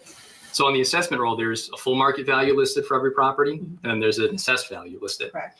So, I mean, there's no way for the town to get away from properly determining full market value. Section 305 of the RPTL requires that. You know that. I mean, we've been through this many times in hearings, and, two of these went to a decision, and the hearing officer agreed that I That's not what was she correct agreed. on that. That is not what she agreed. And what did she I agree read to? her, it was because you had an appraisal, which would mean that the town would need to conduct an appraisal on every property being challenged. Yeah. If that is the bar, which is actually Article 7's bar level, it is not determined that a small claims hearing that the town would need to spend funds on an appraisal for each one. However, that's what your last judge determined, which means that the residents for the town of Orchard Park would need to have spent over $8,000 on appraisals in order to determine what that judge came to, which is the threshold of an Article 7, not a SCAR hearing. No, the decision dealt with the SCAR hearing specifically. Didn't deal with an Article 7 and dealt with the That's SCAR. correct. Yeah. And it was a SCAR hearing, which is not required to have an appraisal. Then why did she fine for us, given that we provided a qualified appraisal? I She said it don't was more wanna convincing. I don't even want to go into what would have affected her decision-making. Why not? I can't. So you speak think for it's her. kind of I important to don't- understand why I don't think the it's town the keeps reason why you losing? think. Then why do you think? If we're done with this conversation, do you have anything about any houses or anything else? When's the next revale coming? You'd have to ask us. Aren't you the assessor? Aren't you It's the up one to who you. can push It's it? up to you on that. I can ask for it every year. We're up to $1 million. It will cost taxpayers for a reassessment. That'd be in to the town con- of Orchard Park. That'd be to contract it out $1 million, $1 really? million. How many parcels are in the town? It's like 15,000, right? We're a little over 13,000. So not even 15. How would it be $1 million to Ask the revalue companies who do that. 13,000 properties? It's a 3-year process. It's a 3-year process? It's a 3-year process. I talked to them. I literally interviewed Okay. companies. Who did you talk to? GAR. Just GAR? Correct. There's only one other company that I know of in the area that does it. Eminger? Yes. Yep, they do it. Mhm. KW does it for the city of Buffalo. And they think it's going to cost $1 million. $1 million. Interesting. Do you And guys? then maintenance every other year for about $150,000. So I don't know how much that would raise the taxes. So what Amherst paid over $1 million? I don't know. I don't know. We'd have to. So it's a lot. It's a major undertaking. I understand what you want to accomplish, and I understand. We just want the properties to be justification of valued what you fairly. want to. Yeah. And that's what I want. Yeah. The thing is, I have to take everything into consideration. I do ask. As far as whatever the town wants to conduct, I will gladly do. But you could just not certify the roll if they don't do a reval. That would force them to do it, right? I really don't. I mean, you're on a contract, so they can't fire you. Yeah. So that's exactly how you would get it done, and you would force the hand. You would have to listen. It's been 40 years since a reval. The taxpayers are owed a reval, period. And this year's the year. I'm not going to certify the roll. You can't fire me, so get the reval going. And that's how you should put your foot down as the assessor, and that would be your job. Even with $1 million of increase for doing it, that does not cover all the legal fees for all the challenges. So you know that people are not going to be happy with their assessment, even on year one. I mean, I can't even remember how many Cheektowaga had, hundreds. Mm-hmm. So right there's more legal fees. So there's a balancing act here. I know you want to make it simple and easy and cut and dry. Even when you're done with the reval, there's still going to be legal challenge. 40 years, though, man. That's a long time to wait. I mean, I hear that. And that's what's biting this town in the ass is the 40-year wait. I hear that response all the time, though, from towns. You know, Michael Risman, who's the school district attorney to Hodgson Russ, told me this over the phone. Well, but then people are going to challenge the assessment, and that's going to cost legal fees. But well, it's something that has to be taken into consideration. You're talking about like discarding it. I can't discard that fact, and neither can Mr. Reisman. So in other words, like it doesn't mean that everybody's going to be happy after a reassessment. But we don't do it to make them happy. We do it to comply with the law. When I mean not happy, I mean And to make everybody pay their fair share, of course. that part I totally understand. And that's the reason why we have the process that you are utilizing. Mhm. If you are not happy and you believe that yours is not fair and we are not at 100% assessment, Mhm. you have the ability to come in and grieve your assessment in order to determine whether or not you are being properly assessed. So let's and talk about that process, because there's a lot of hoops to jump through relative to that, right? Like, so for instance, can someone email in a Board of Assessment Review petition? Can they email that to you? No, but they can mail it. They can walk it in. Well, why is that? Why can't they just email We it to need an you? original signature But why? because we want an original signature. For what purpose? Right? Like, so if Because I want an original document. what? So when Why would a legal document not be something that I would want to obtain? A legal document would be an original, not a copy. Why would I not want a legal original document? I think the reason that you want a wet signature is to disincentivize people from challenging, to make it difficult. That doesn't disincentivize people if they can mail out their bill to pay their water bill. That's not and what they I'm can hearing sit from there residents. And that's ridiculous. We haven't had anybody object to sending us. We haven't even asked anybody nobody has asked us to email a copy in. So I'm not quite sure who you're talking to, but we haven't even had that request for our email address or one coming in That's that because way. the legal notices from the town and the information on the website say we won't accept electronic copies. Okay. So they read it and they go, So that, so well, they know then I'm not ahead of gonna, time. why would I So they know request ahead of it? time not to email something in, Uh-huh. and they know that they're gonna be required to either send one in the mail or to Yeah. drop one off. If someone wants to email you information about a change in the status of their property, for instance, they've made an addition to it, would you accept that information by email? When you said they made an addition, what type of an addition? Like any physical change to the property, like That they're they gonna, need to talk to the building department. but if they wanted to email you information about that or email you information about, for instance, a senior exemption, can they email that information to you? We do not accept, no, we need an original for that as well for our files. Is there any information about property values or someone's property they can email into you that you can then use to update the inventory? Because I think it says on the town website, you can email in information about your property that would change your assessment. So it seems like when it benefits the town to make updates to the I don't inventory, know. you can When email say things. that, I'm not quite sure what, I don't know what you're referencing. Like for instance, like I said, if I made an update to my home, let's say I renovate my kitchen, I pull a permit for that. You pull a permit. Yep, and I also And you make. come in for that permit. You don't Yeah. mail it in. But You but come I in. but you would accept an email from a homeowner making you aware, right, that hey, in addition to filing the permit, I have made an update to my home, and that should be reflected in my Nobody's assessed ever value. done that. Nobody has ever sat there and made an improvement and told the assessor about it. But would you and accept not that gotten email? a permit for it. Would you accept that email though, or would you make them come It's in? a And, hypothetical situation that's never existed. okay. Well, additional question. So we're coming in, we're filing these bar petitions in person. Isn't it true that the bar requires 5 copies to That's be provided? correct, for one for each board member in Yeah. order to expedite the meeting. And the Yeah. reason for that is because when it was one copy, they literally could only discuss one case Mhm. and pass the paper to each of the 5 members and wait for each one of them to read off on it before they could even sit there and discuss any issues they had or questions that they had. Mhm. So in order to make the meeting just move within your 15-minute time frame, Mhm. each member has one in front of them and they want to read it simultaneously in order to expedite the meeting. Otherwise, there's just not enough time.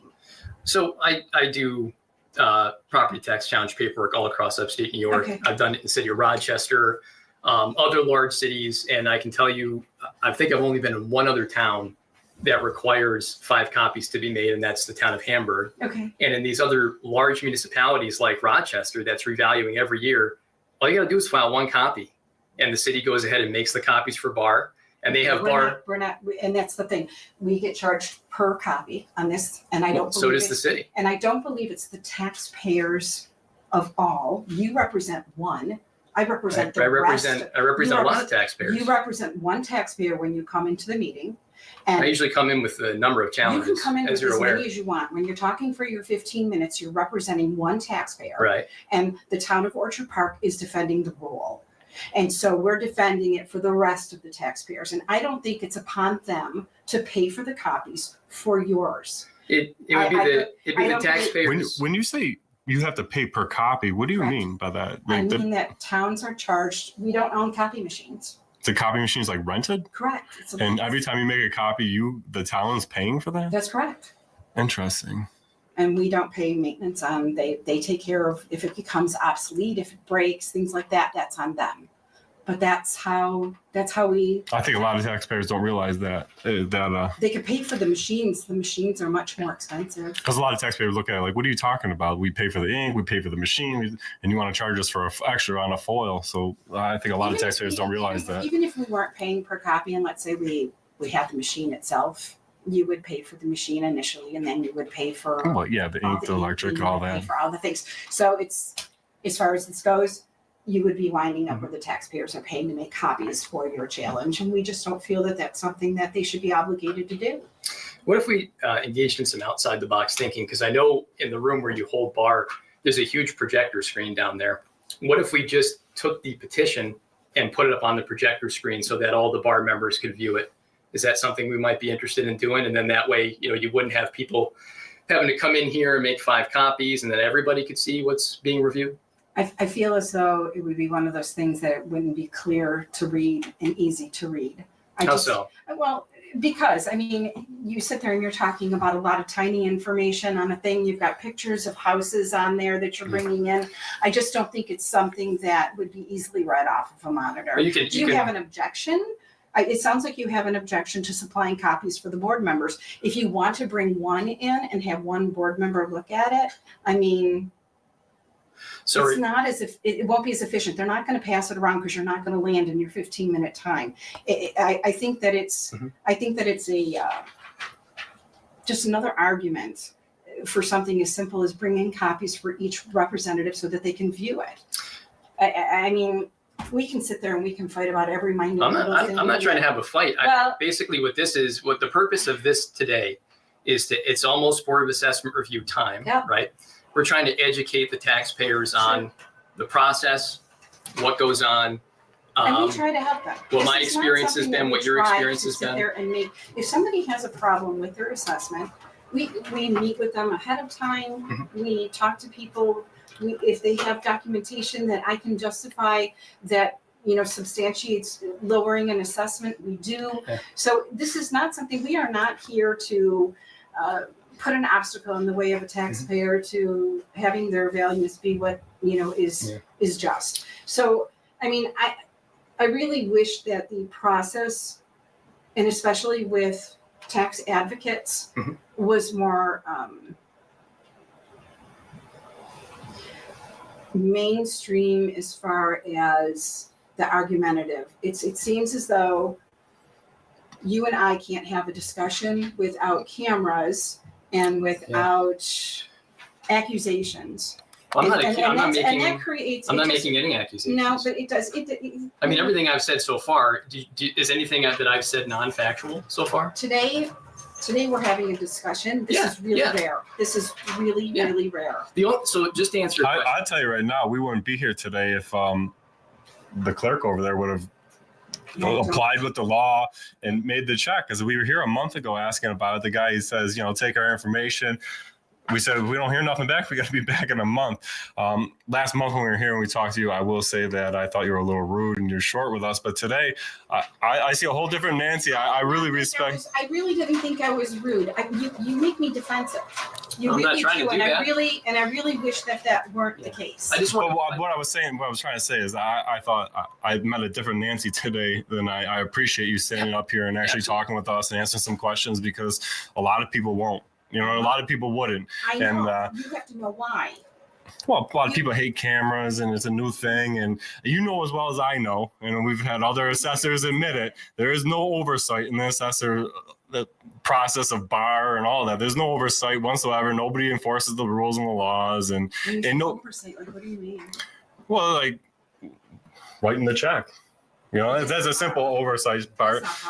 Yeah, but I'm saying like following the rules at bar. Like how many times have we seen that? You know, like at other bars that they don't want to hear the law. They want to do it their way. They want to do it the way they've been doing it, type of stuff. And there's really no oversight. So we're trying to give it a little bit and try to also educate the people of the process. So like you answering questions, not only, you know, I appreciate it, but the public will appreciate it too, because there's a lot of stuff that it's not an easy process to understand. You understand that. I do. And your average person doesn't even get it. And we try to help people through the process. And I'm not trying to be combative. I mean, basically the reason why we start recording these interactions is the first year that I came into Orchard Park and started handling challenges for people, I came in with bar petition copies, and, you know, I'm accustomed to just making one copy because every other town does it that way. And there was a person in this desk right back here, all the way to the left, when I asked, would it be possible to make copies now? She said, we are not Kinko's.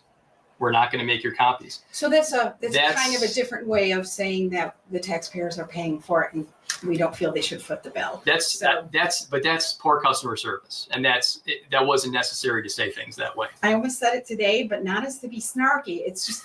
But you understand. To give like perspective of like. That's how it comes. That's how it comes across to a taxpayer, though. When you say we're not Kinko's, there'd be a better way to. If she had come up here and addressed me and said, "Sir, our view is that if we were to do that, the taxpayers would be footing the bill, and we don't think that would be appropriate," then, you know, this would have had a completely different outcome. I may have had a conversation about that, but I wouldn't have said, okay, so basically this town is going to be a problem. That's my takeaway when I go in to file petitions and I get that type of response. Then it goes on the list. Okay, so we have to focus on this town and figure out what's going on and make sure that these people are providing better customer service in the future, complying with the real property tax law, and treating customers with respect, treating taxpayers with respect. That's really what this is all about. Some towns do a great job of that. I had a conversation with the assessor in the town of Union this year. It's in Broome County. Okay. We were able to settle a matter for a property that they had overvalued using the division method. It was at like 1.5 million. Gentleman bought it, recent sale, like June 14th of last year. So within weeks of the valuation date, bought it. And I think it was like 650. We were able to settle it slightly higher than that. I did all the diligence. I interviewed, the realtors. I provided, the information to the assessor, and we were able to resolve it. And I think that's the way that it should be. Correct. My experience though in the town of Orchard Park though is that it's very difficult to get these resolutions because in the 5 cases we resolved amongst ourselves recently, 2 went to a decision, but the other 3 we settled.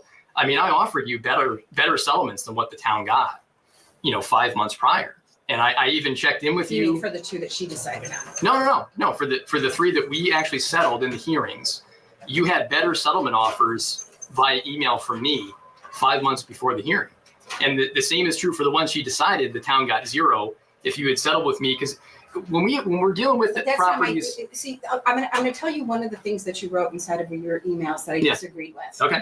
Okay, so there was something in the email that you had said, and I would love to discuss this with you on camera. Yeah. Okay, so you sat there and you said that having a legal representative at the SCAR hearing proved to be unnecessary. So that was in response to the outcomes of the 2 Correct. decisions. Yeah, Okay, because so you that- got 0. So and that we shouldn't do that. And if you know that, No. just because That's you not. don't win does That's not my point. That's not my point. Okay. My point isn't that you shouldn't have a representative there. My point is that Morris Siebold is ineffective. That again, I do not agree with because You know who you should go with? You should go with is an attorney from Gibson McCaskill, Timothy Graber. He represented Hamburg and he did a good job. So I'm not saying that you shouldn't have a representative. Okay. But I'm saying that Morris Siebold is not a good representative. And I think that that's demonstrated by the outcome Well, see, that I from the don't decisions. agree with because I do, no, because I think what was the big deciding factor was that you had an appraisal and we didn't. So I don't Yeah. believe that it was Moore's ineffectiveness because I don't believe that she was, but I do believe that the 120 pages of legal documents that you throw at us the day before requires that since I'm not an attorney, that Well, someone. I'm not an attorney either. That doesn't make a difference. I think it does. You have no, because you have an attorney who's helping also you with documents and a SCAR hearing, which is informal. Mhm.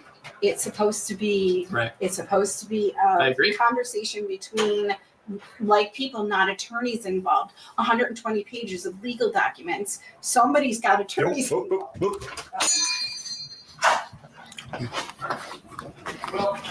Just the man we're looking to see.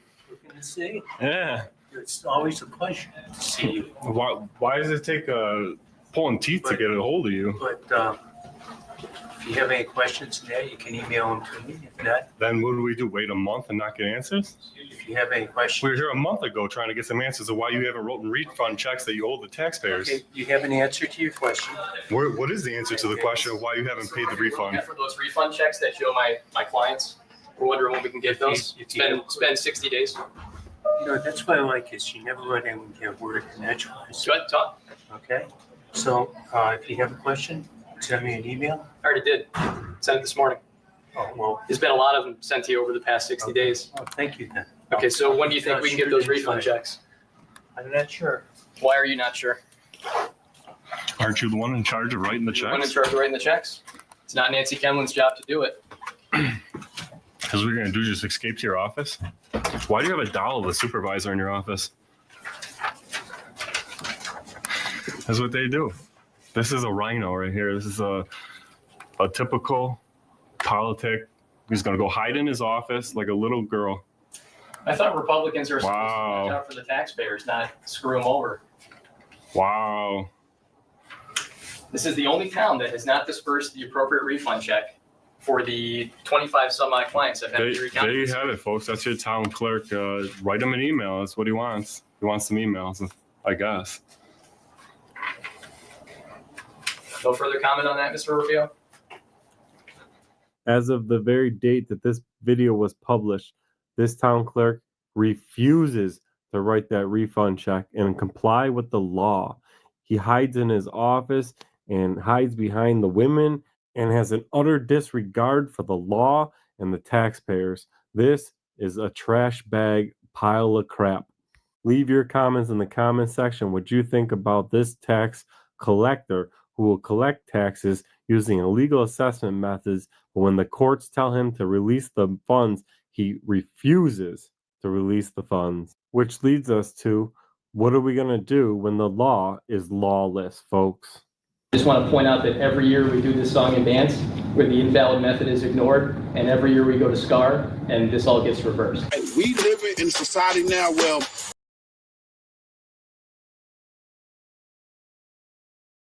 that probably already has their child. You can get your child and they will. Yeah, I watched that earlier. That was crazy. We lost Howie. Howie dropped off. How you doing, Apollo? Everything good?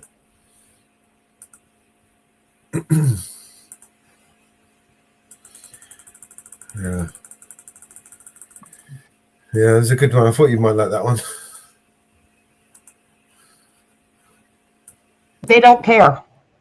No, of course they don't care. They're not. They're immune from prosecution, and it's a civil matter anyway. So there's no accountability. There's no, and as you see, most of them are volunteers, right? So what are you going to take? I mean, there's another thing about these volunteers. They make so much money being volunteers, right? It's crazy, right? How do they go in there as volunteers and then they all of a sudden get their hands so greasy and so fucking in the cookie jar, right? While they're in there. See that 10 grand that went missing? Where'd that go? Yeah, sorry, I was listening. I was AFK. One question: how can they make money if they are volunteers? Good question. Maybe I don't understand the word volunteers right, but if we say here volunteers, they're working for free. It's called perks, privileges. Oh. Huh. You get perks and privileges. Okay, I got it. Yeah, you can work for free. I mean, shit. No, but listen, I do a lot of work for our company, volunteering, I help them out wherever I can, volunteering without getting paid. But there's a benefit somewhere along the line, right? Not for me. Sometimes it could lead on to better relations. I know. For the woman, I understand. Further, more contracts, reputation, recommendation. There's always a benefit, right?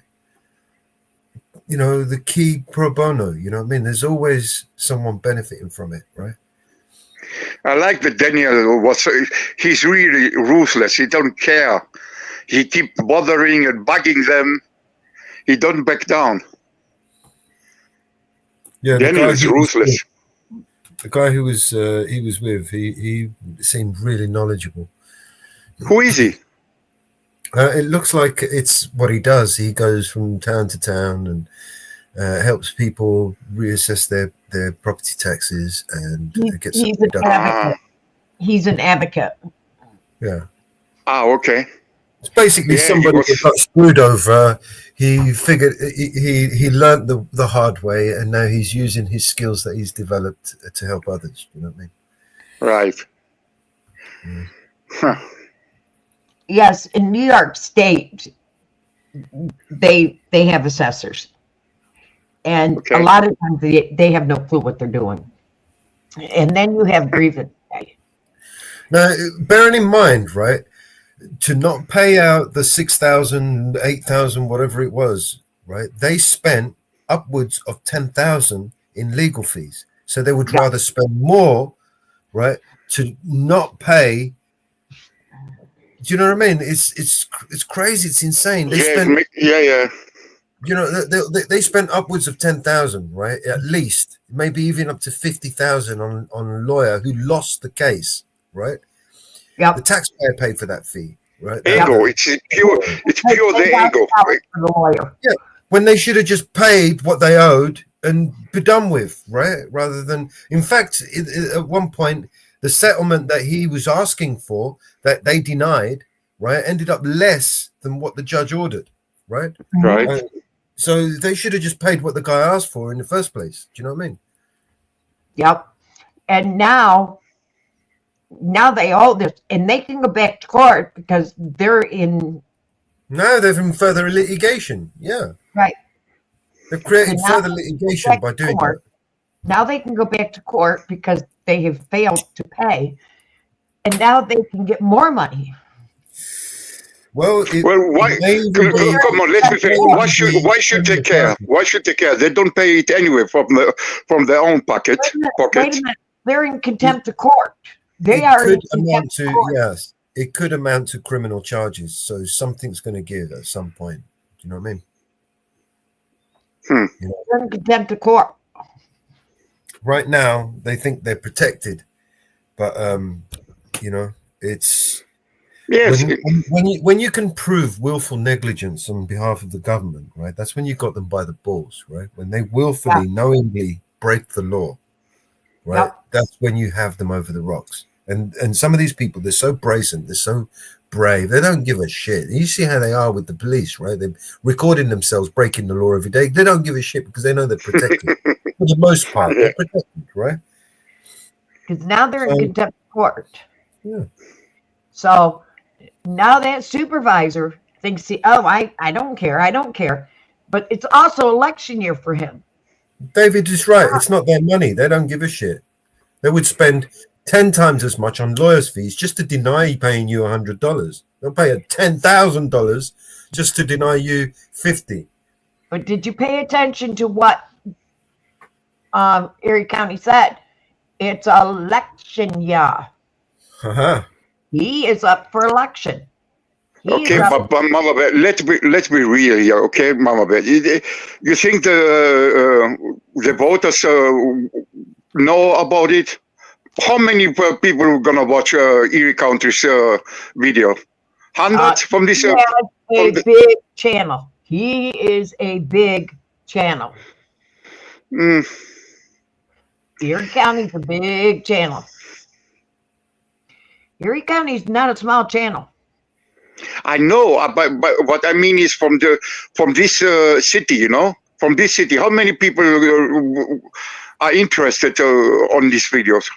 100, 200? I don't think they're this old. Okay. 1,000. And you gotta, Erie County's in a lot of trouble right now. Okay. Erie County is in big trouble right now. You mean the audit or the county? The whole county. Ah, okay. The whole county's in big trouble now. They had the head of the drug task force smashed up 7 cars. It's been covered up. Okay. Cool.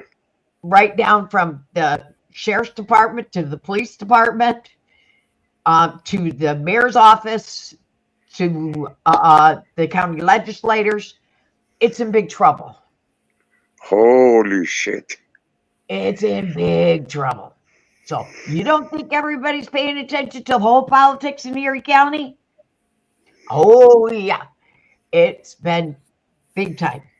From the Buffalo Stadium to the sheriff's department, to the police department, to the legislators, the whole jit and caboodle in Erie County is all being watched.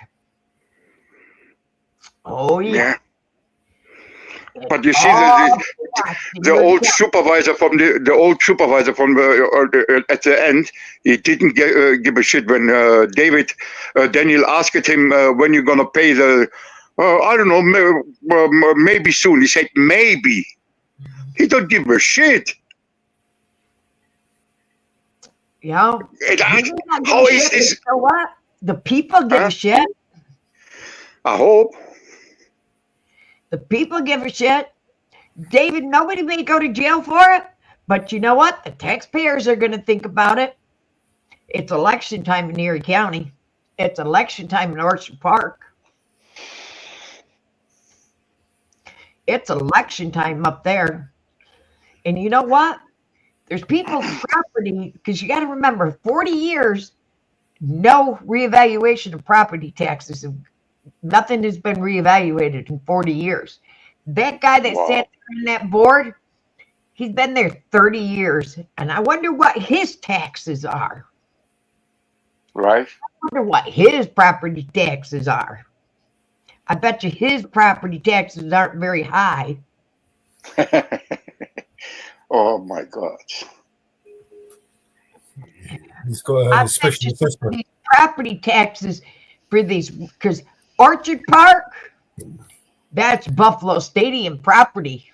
Well, they get independently assessed, right? So, you know, they don't pay the same fees as you. Because Orchard Park, that's Buffalo Stadium property. They just invite the town assessor to, you know, for a drink, for dinner, for an evening. Or drop, for a private dinner. You know, drop a little couple of quid underneath the table there in a little envelope, and everyone's happy. You know what I mean?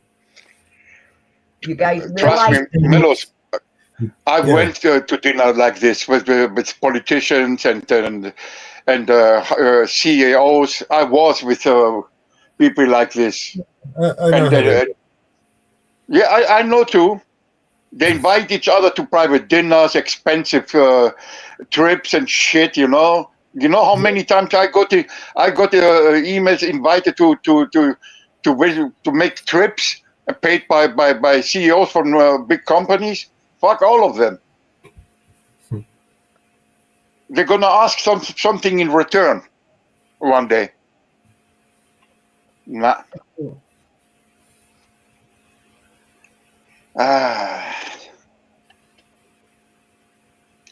2025.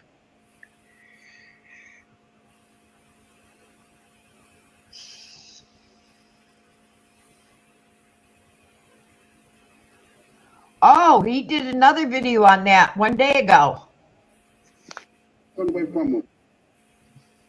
He had a follow-up on that. Shall we play it? Play it. Sure.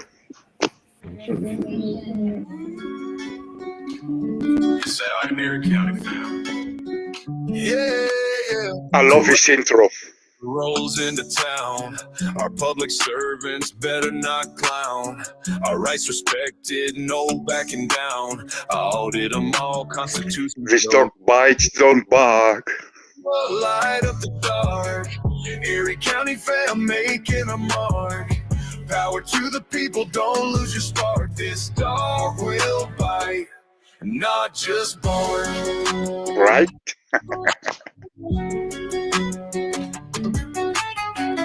Cops scatter, they know the name. First Amendment on our side, we got no shame. Document them all, expose their games. Do it for the people, not for the fame. The fame. On the camera, light up the dark. Erie County fam making a mark. Power to the people, don't lose your spark. This dog will bite, not just bark. Flexing our rights, a man with a mission, Constitution on our side, never asked for permission, taking pictures and videos, and hey, might just take a piece of public candy. Turn on the camera, light up the dark. Erie County fam making our mark. Melo, did he make this song with the same This dog will bite. Yes. Not just bark. Come the government dogs with their charges and cuffs, barking up the wrong tree, acting so tough. We'll FOIL requested body cams and all their reports. Brittany Penn, Berthy gonna neuter them in court. Turn on the camera, light up the dark. Erie County fam making our mark. Power to the people, don't lose your spark. This dog will bite, not just bark.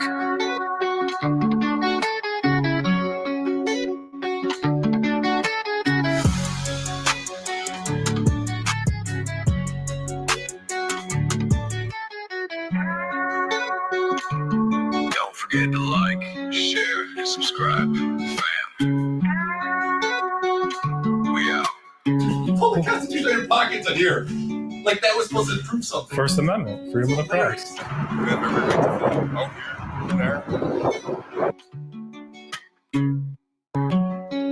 name is not Dan Erie County. This isn't Erie County. Yeah, sure it is. I'm here. It's Dan Erie County. Legitimate? Maybe. Official? No.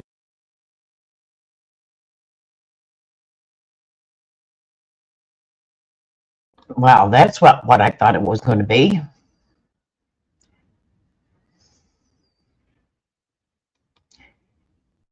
Guess it didn't load.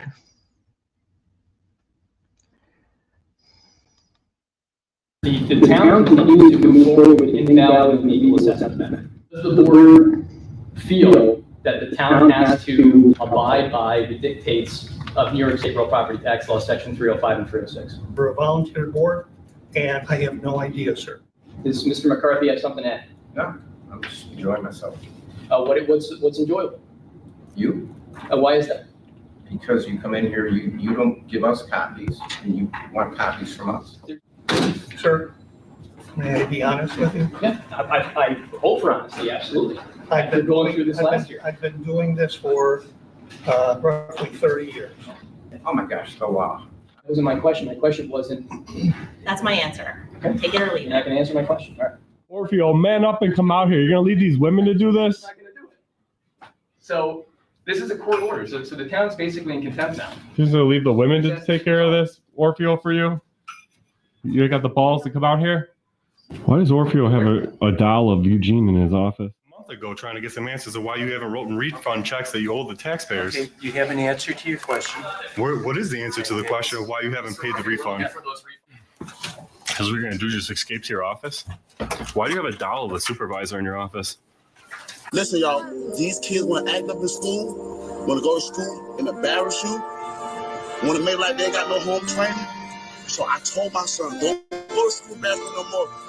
I take care of you, son. I give you anything you want. I discipline you. But you're going to embarrass me like this? No, so now I'm going to cut his hair. Hey, do me a favor. I saw you were in a restricted area. Now I want your identification. You're not getting it. Don't embarrass me. I told him, don't embarrass me. No.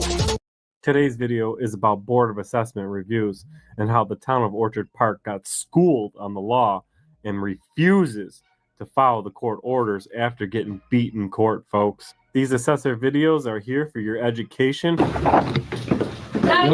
Good. They're having their preliminary meeting, so if you could just wait over there where the chairs are, and they're nominating their chairman, and then you guys can come in. Excellent. Thank you very much. The same Karen.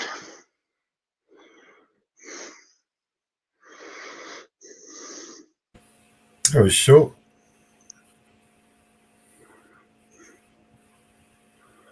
It's the same video. I thought it was different, but it's not. He's really bugging them. I love that. Same video. He's like a bulldog. Daniel is like a bulldog. I love that. Yeah, don't he let is. go. No, he don't. No, he don't. He don't. He don't. He does not let go.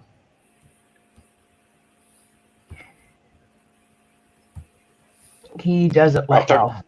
After what happened to him in January 6th, he really hates the government. I think he went to jail for it. Am I right?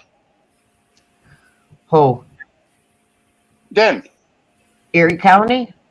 Yes, he went to jail because he was on January 6th. He's been acquitted from all that. He's been what? He's been pardoned for all that.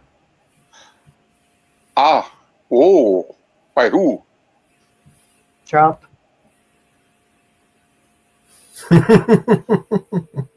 Wait, what? Okay, I think this don't happen. Wait, Trump pardoned all the January 6 felons? Yeah. What the fuck? I didn't know that. What? No. I heard the rumor that he's planning to do it, but I didn't know that he actually did it. What? Yeah. Holy shit.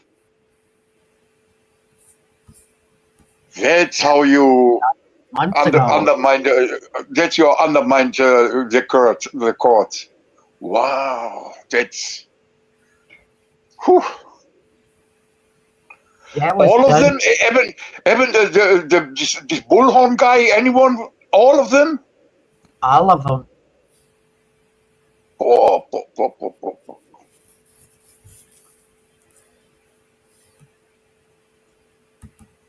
Wow. That was what, January?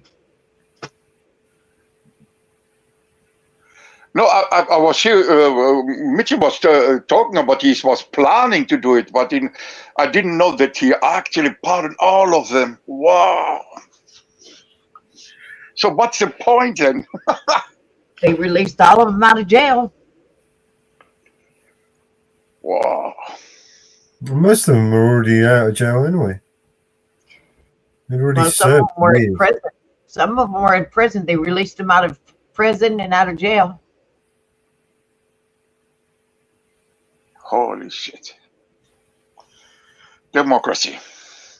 Well, I'm saying most of them that got pardoned weren't even in jail. It was over with. Do you know what I mean? They already served their Some time. of them are back in jail. Some of them are back in jail. No, I'm just saying that the pardon was just too late for them anyway. Do you know what I mean? Okay. Some of them got released. Some of them got released, put on planes, and taken to other jails because they had charges in other states. For new, but with new charges, they did new crimes. Well, charges. They were federal charges, but some of them had state charges in other states, and they were sent to the states. They had state charges on. I see.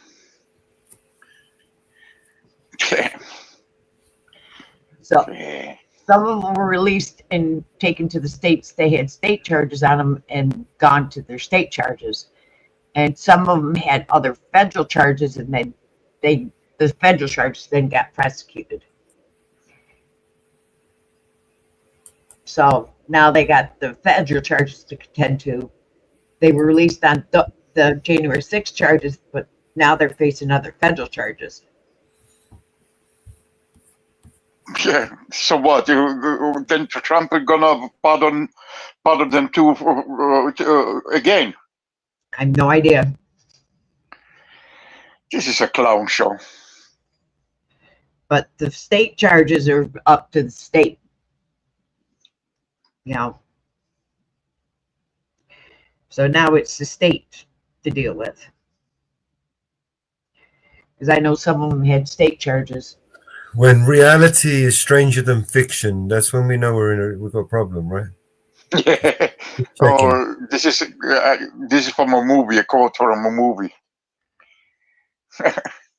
Well, because listen, if I made this story up, no one would believe it. Right. Now there's state to deal with on a lot of them. So now it's all state.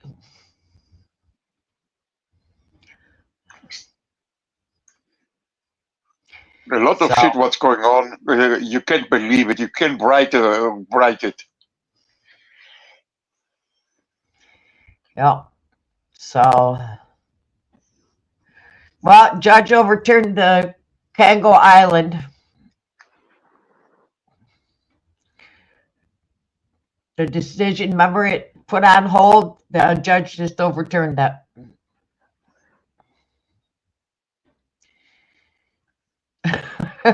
Can you believe that shit? I don't know. Mellows? Yeah, they put a block on it. They can't do anything. No, judge overturned that block. Oh, we got to the judge. Yep, it's been overturned. Nope, got overturned. Nope, the block got overturned. Now it's heading to the parliament. Nope, it was overturned. Keir Starmer and his contacts. Yep. Yep, it's been overturned. Can you believe that? This morning it was blocked, and this afternoon it's overturned. How's that sound? That sounds about right.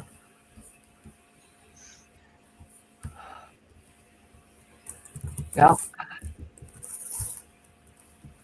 It's unbelievable.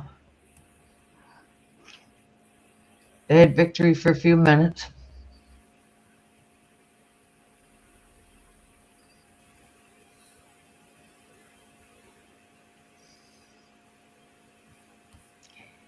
They thought they had it for a few minutes. And they lost it.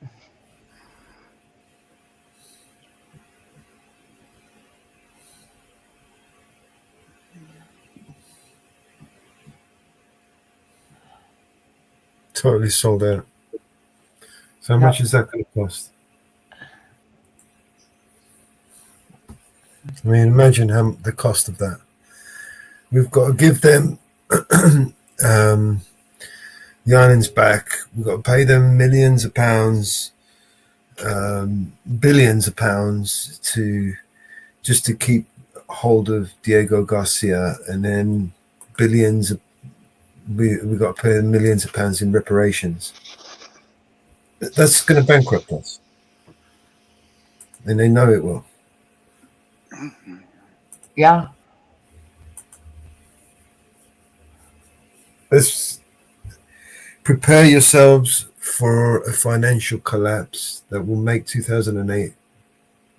Oh my God, stop it, Melos. You already depressed me today. The fuck? Now you know why they call me Doom and Gloom, Dr. Doom. Holy shit. And the U.S. had part of it. The U.S. had part of it.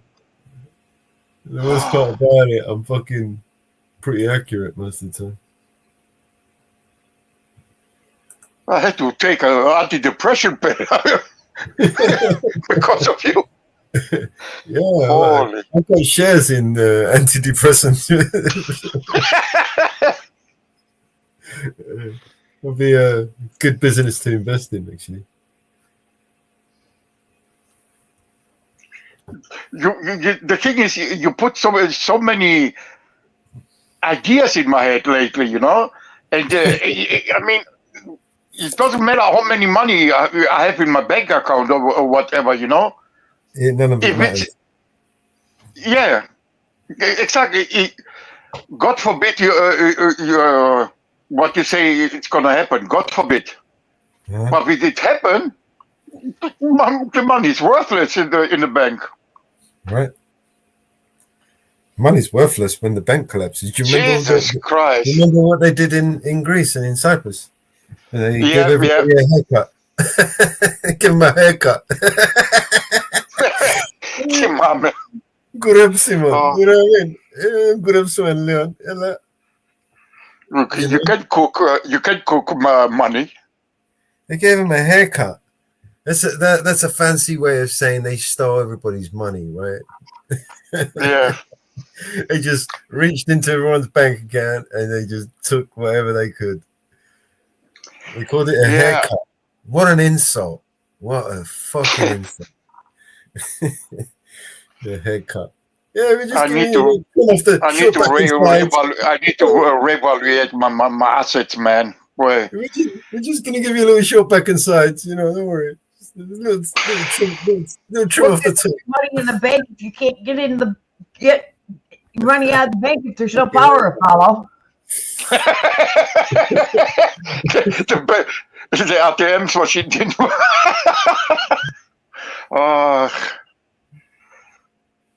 Shit! And I was kind of thinking, I'm kind of safe, you know.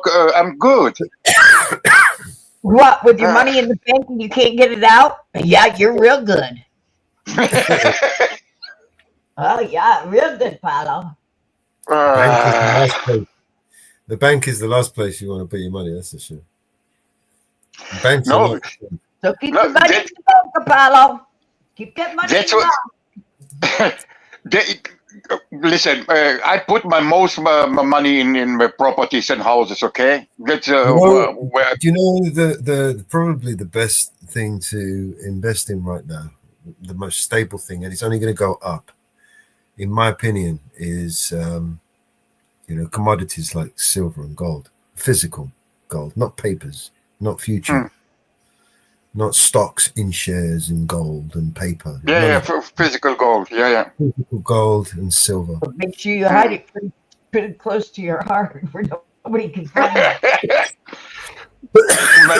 It's still the most valuable commodity, without a doubt. I mean, it really goes.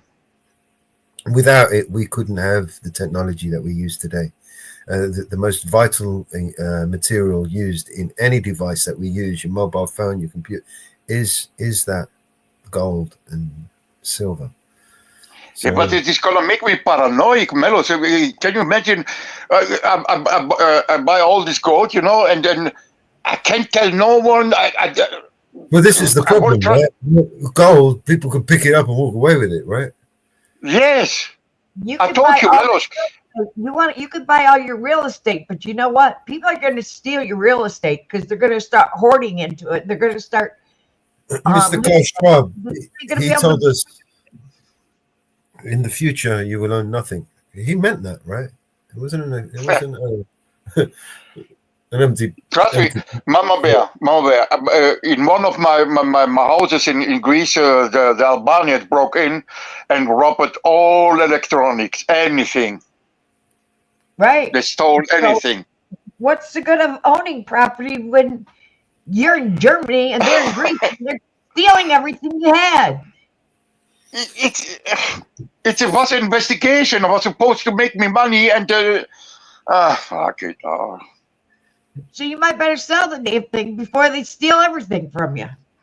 Yeah, imagine I had gold and I had it somewhere there hidden, and they find it. Bam, it's gone. It's gone. That's why you don't invest in property outside where you live. No, you can't say that, Mama Bear. It's different here. You know, that's what all Greeks here in Germany do. They earn money in Germany and they buy things in the homeland. I don't know. That's how we do it. No, I own my property. It's paid off. And I invest in my property. So when I get ready to sell, it's all paid up and everything I have it's free and clear. Because here you can sell and take one-time tax deduction. And I sell it, and all the money I make off it, it's all mine. And I don't have to give the government nothing. Yeah, but you don't have to deal with these fucking Albanians. They steal anything, these fuckers. Melos know what I'm talking about. These Albanians, wow.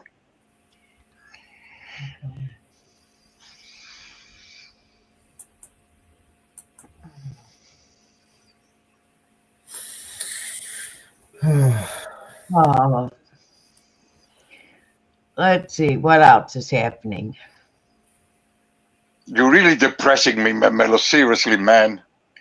The whole day I was thinking about, what you said, man. Making plans. I was even thinking in one of my property I have in Greece, Mavrovouni. It's a top of mountains, you know. And I was thinking to build a bunker over there. Oh. Might not be a bad idea. Well, all the colleges Oh, shut up. graduated this week, a weekend in New York State. So all the colleges have graduated. I can't believe Muxter just come all the way over onto my channel to insult me now. What's the matter with you, man? What? Whoa! Muxter! What was that? That was uncalled for. What would you do that for? What happened?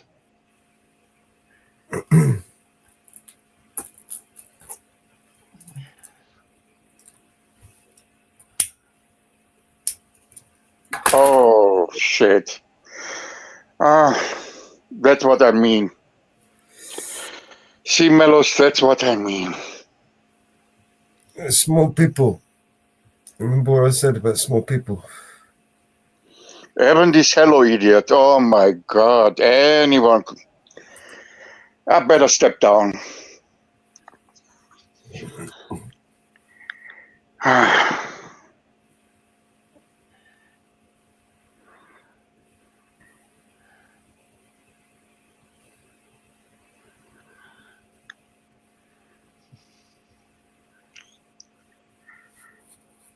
Я хто кривозре, я хто кривозре. Тише.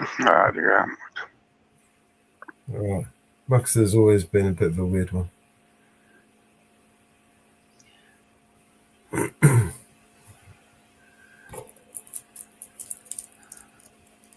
Oh, my God.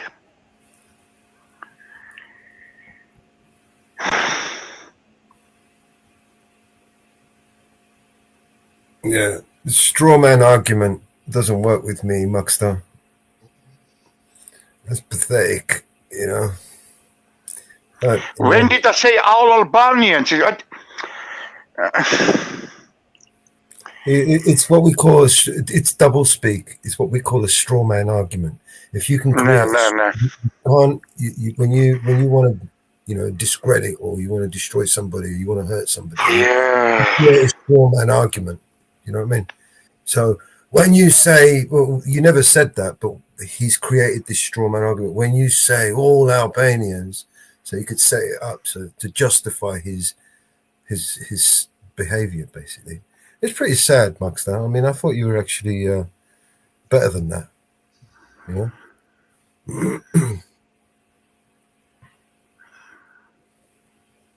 Even this hello, how they find out I'm here? What the heck? They can't leave me alone.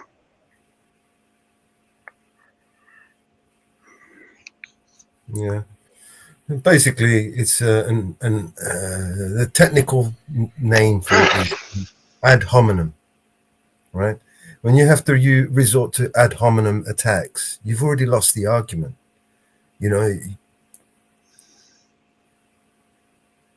if you have to resort to low blows, then you didn't have an argument to begin with. Yeah. Articulate. No, but forget it. Let's forget it. I don't care. Ignore this idiot. Fuck it.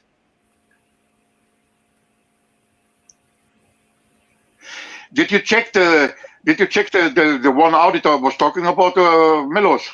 Midwest Audit? Yeah, I've seen him before. You see them? Yeah. We only play videos of channels that we have explicit permission to use. Oh, copyright. Well, there are other. Occasionally, you know, we do play other things, but within reason. We try to stay within fair use.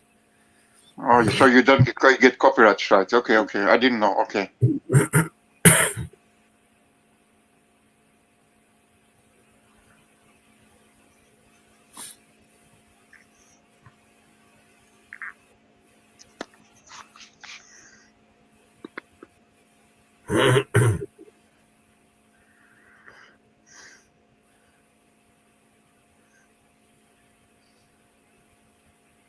Yeah, we have a list. For who? I never talked to you, Muxter. I don't even know who you are. I mean, I know who you are, but I never talked to you.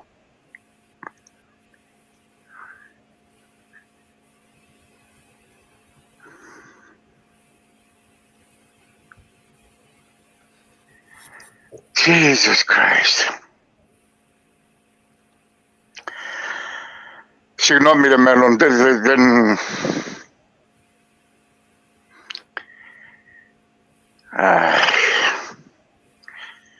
Βλέπεις ακριβώς γι' αυτό ρε γάμο το, ακριβώς γι' αυτό το λόγο.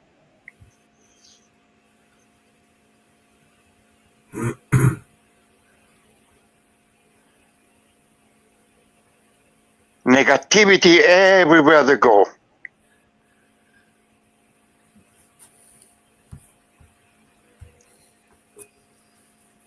Fucking drama hunters. Never mind. Άμα θέλεις κατεβαίνω Νίκο, μέλος. No, don't stress yourself out, man. Don't stress yourself out. Εντάξει.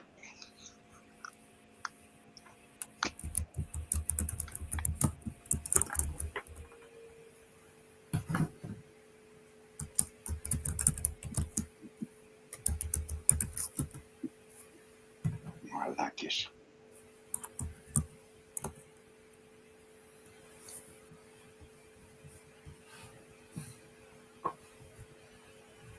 Ακριβώς αυτό κάναν και στον Κώστα, ρε.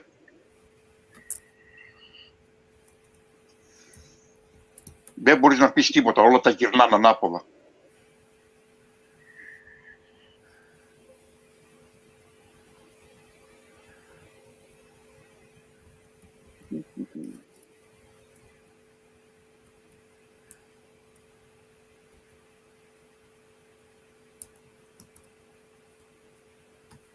I'm just looking for something at the moment.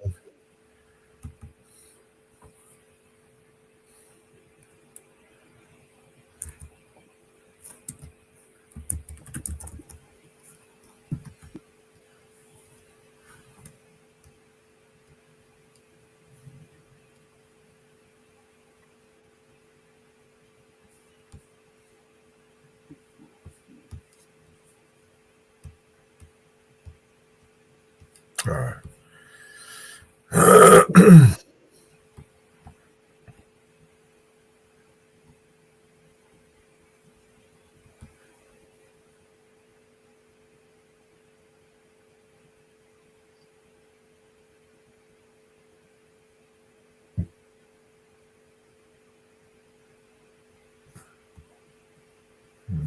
You want to play a song, Margaret?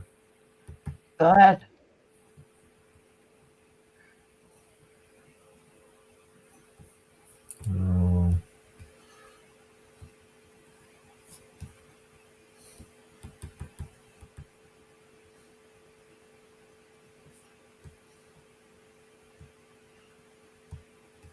Where is it?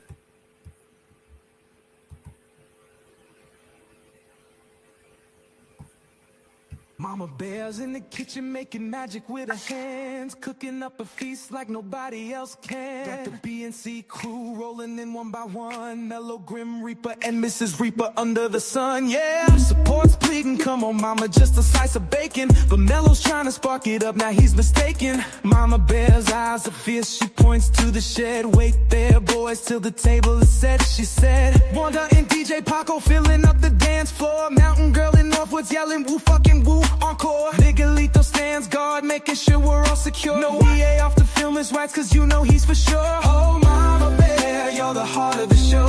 With your love and care, you make the evening glow. From the kitchen to the floor, you hold us together. The moments you create, we'll cherish forever.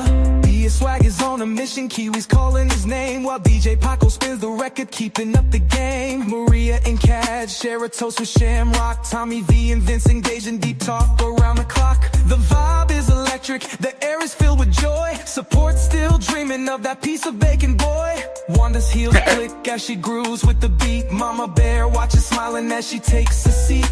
The music echoes through the night, the stars above agree.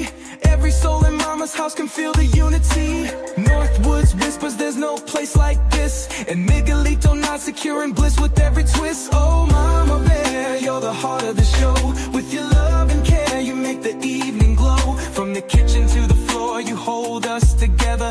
The moments you create, we'll cherish forever. In the chaos and the fun, shines through. We owe this night to you, oh mama, that's true. Underneath the stars, Ariel. the dance never ends. Thank you, Welcome to Mama the Bear, channel. for bringing us together, friends. You got something you want to show us? You're the queen of the night. Under your care, everything feels just right. You got something you want to show us? Yeah, I got a new song for you that BSC made. I already talked to him and said it's good to show. Oh, brilliant. Well, there you go. Yeah. Oh, BNC on everything.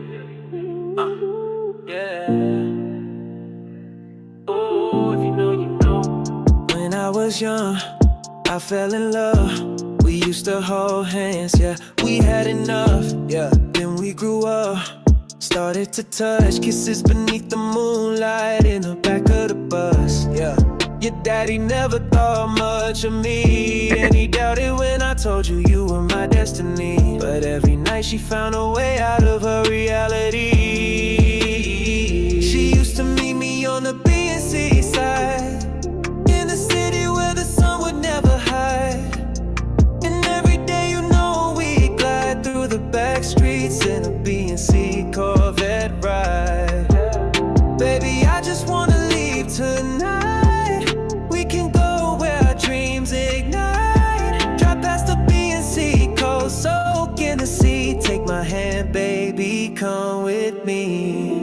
Yeah. We can do anything if we set our minds free. Rewrite the BNC story, leave the past in history. My love is yours if you take a chance. Give me your heart, let's live the romance. So come away, starting today. Create our own BNC world in a different place. Love's a spark that set our ideas free. So baby, run away with me. 17, dreaming of what life could be. A family, a home, all realities extremes. And suddenly, we hit 23. Now life's pressure got us feeling the squeeze. Bills to pay, jobs going nowhere. Old friends fading like whispers in the air. But now I look back at who we used to be, to the moments of love etched in our memory. He used to meet me on the BNC side, in the city where dreams never hide. And every day we'd ride and confide through the BNC back streets, embracing the tide. Baby, let's escape tonight to wherever feels right. Drive to the coast, lose ourselves in the sea. Take my hand forever with me, singing. We can do anything if we put our minds to it. Cross out the past, begin anew, pursue it. My love is yours if you're willing to take it. Give me your heart, no fear, let's embrace it. So come away, starting today, launching life anew in a different place. Love's the thread binding you and me. So baby, run away with me.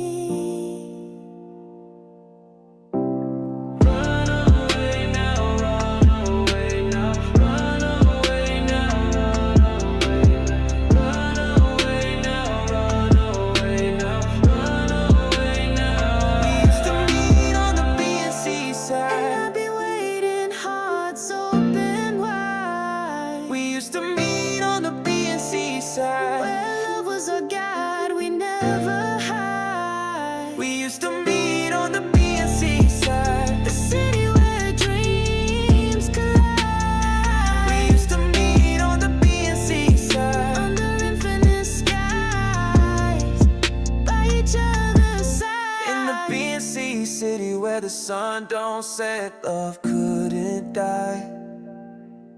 In In the BNC city where the sun don't set, it's you and I. If you know, you know. Thank you, man. That was a pretty awesome song. Welcome back, Grim. We tried. It's as if I never left. Where are you off to? Somewhere nice? We're going the scenic route. Hey, what? Oh, no. I was just testing out a new camera. All right. Oh, cool. See how it looks. Just to annoy some Americans who say that the Brits can't drive properly because they drive on the wrong side of the road. They want to try driving on some of these roads, you know. Looks like you could hit the mat on.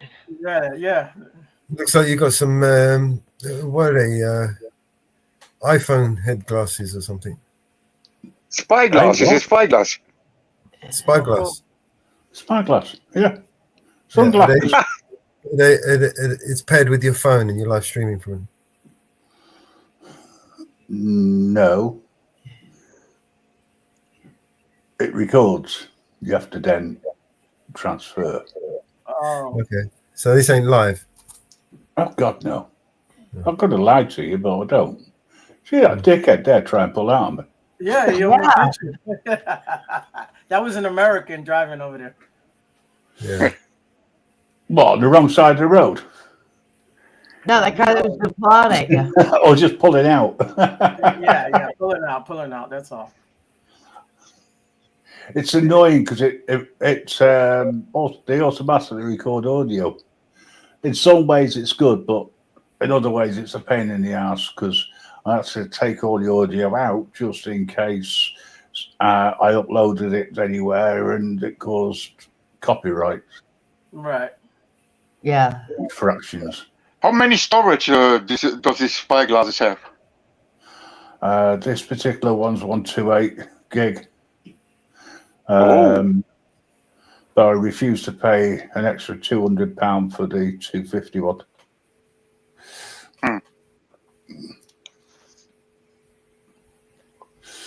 So the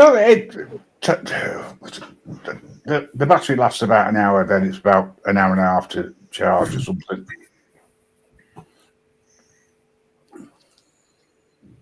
By the way, Ariel, the last song was quite good. It has, I like, you're getting better and better. It has this personal touch. Not. The video was mine. The song is BNC's song. I have a question for our American friends. Yeah. Anyone seen a dashboard like that? Yeah. On the other side, though.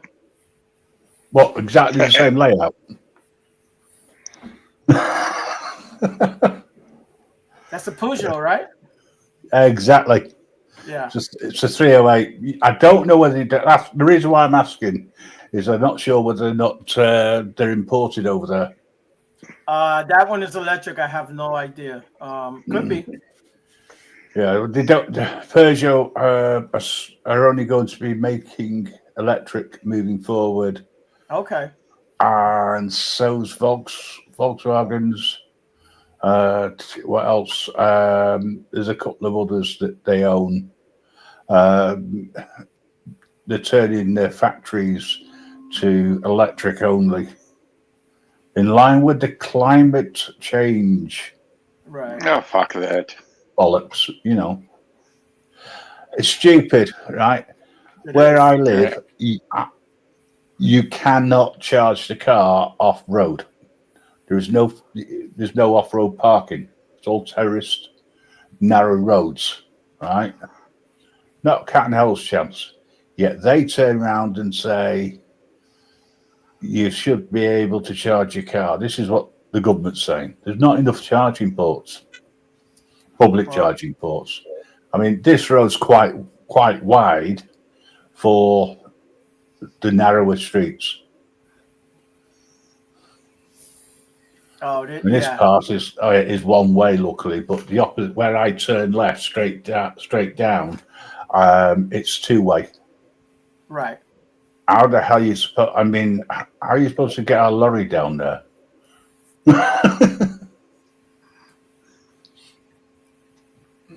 Wow. I don't know what that is. Is that a bus? What are you talking about? I don't know what you're talking A about. lorry. You know, big thing. It carries goods Okay. from one place to another. You call them a Yeah. truck. Yeah, a truck. Yeah, a big truck. Yeah. But the speed limit is 20 miles an hour all over this place. Right. It's ridiculous. And I found out that the speedos, right, below 50 is 2 miles per hour out in favor of for you. So I'm doing 21. I'm actually doing 19, 18. I'm doing 18 now because the GPS picks up your real speed. Yeah, that's how it is on my car too. It's about 2 miles off. Yeah. And you'd be surprised how many people get angry at you. Then you realise they're not from fucking Wales. Or they're a BMW driver or an Audi driver, Range Rover.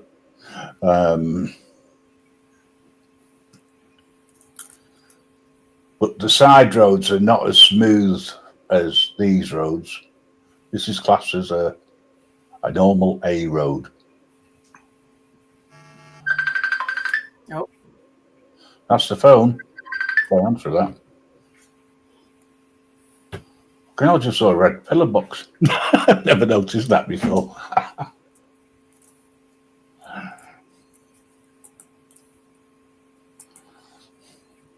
There's still a few. It's the phone boxes that are gone. No, the phone boxes, they don't exist. They're just about apps. They do down here. We have one phone box down here. I gotta go, guys. I got an appointment. I forgot all about it, man. Ariel, thank you for coming. I'll see you later. See you. Bye. It's just on a continuous loop, this. Next time I go down, I'll take a picture of it, mate. There is literally one. Does it have a phone in it? Yes, and it works. Oh my god! And does it work? Yeah. Wow. Bloody vandals aren't doing the job properly. I'll have to have a word. It gets handled quite regular. And repaired, by the sounds of it. It takes a while for them to repair it, but every now and then they do. There he goes again. Nearly hits the side. No. Well, I'll take you off full screen. I'll take the footage off. Steer me head in.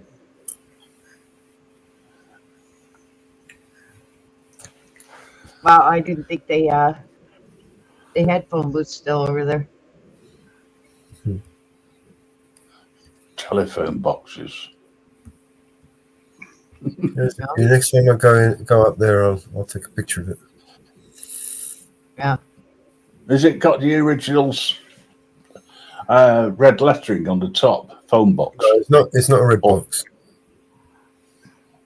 Or telephone. It's not a red box. Oh right. It's one of those updated ones. The square glass. Well, it's The not newer glass. ones. Yeah. Before they took them out of circulation. Yeah. And that's only because of mobile phones. Mm-hmm. Once they became popular, that was it.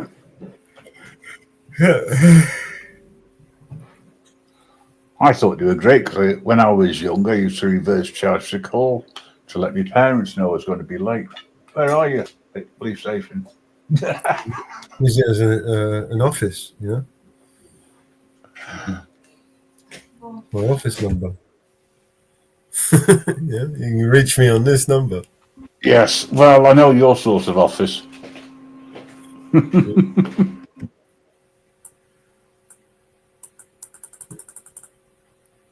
Business cards and everything with the number on it. You know what I mean? There you go. You want to contact me? Here's my number.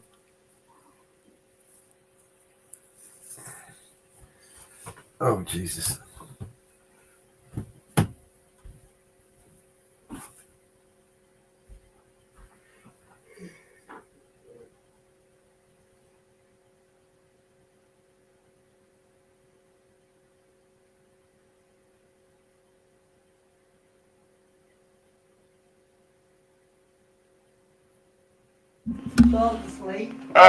So, sorry, I was talking to the other half.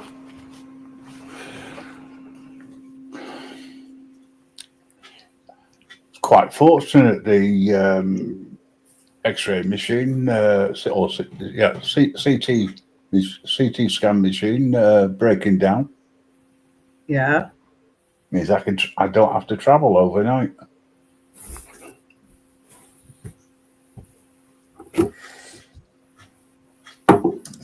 I'm going down to the beaches, so hopefully it's warm.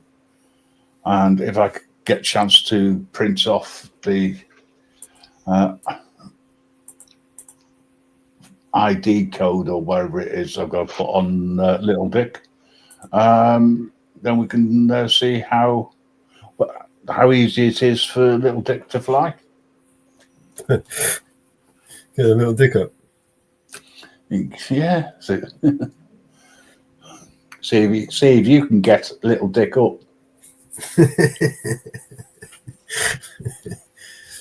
See what we can see. I am not an auditor. I'm not going to say crap like that. Thank you very much.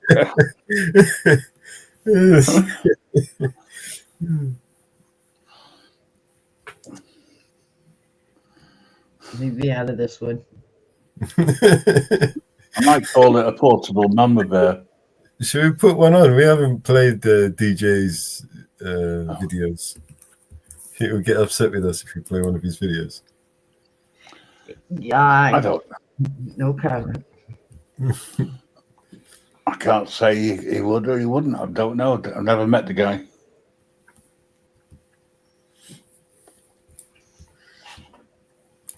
See what look, you're quiet for a change. What's up?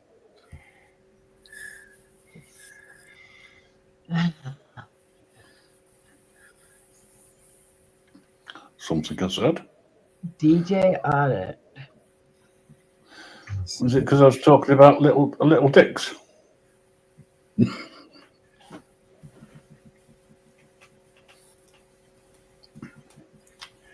Mellows, you'll be pleased to know that the 3D printer, the newest one, and the only one that sort of works, is actually being put together properly.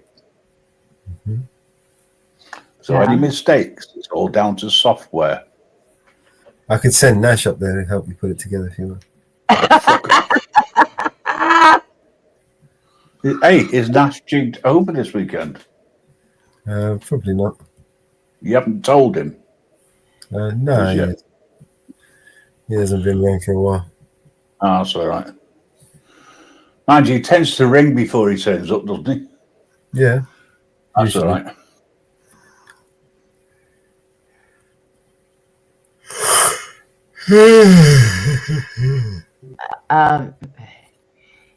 You're heading up there this weekend. Oh, he left.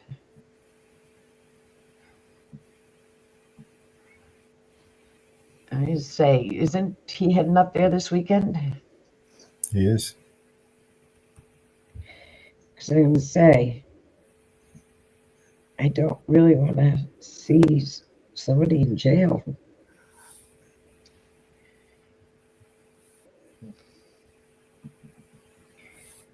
If you're heading up this weekend, I don't think Nash is going to be around.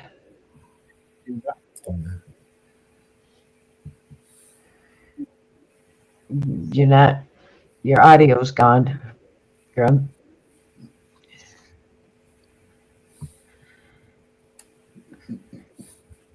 No audio, Grim. Is that any better? Yeah. There you go. You shouldn't have booted me. I didn't do anything wrong. Nobody booted you. You fell off. Not this time around. No, I just got a message saying something went wrong. You know what StreamYard's like. You say we didn't boot you. Anyway, Mama Bear, I've not spoke to you for a while. How are you? Good, good. I will be having surgery the 27th. 27th? Yep, I have to be there at 11:45. Well, I don't expect you to be online for a few hours. Oh, I'll be there in the hospital for up to 6 hours. In the middle of the operation, I have to go online. Wait. So I will be out of capacity for a couple days.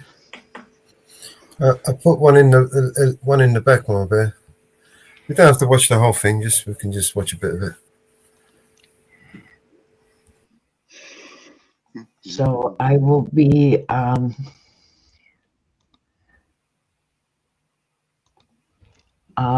of commission for a while. Oh dear. I hope it's nothing serious.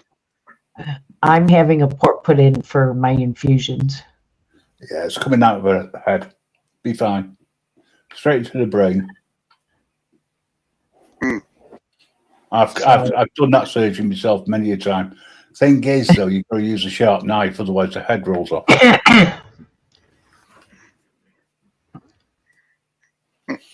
So I will not have to have IVs anymore. That's a good thing. Only out of the port.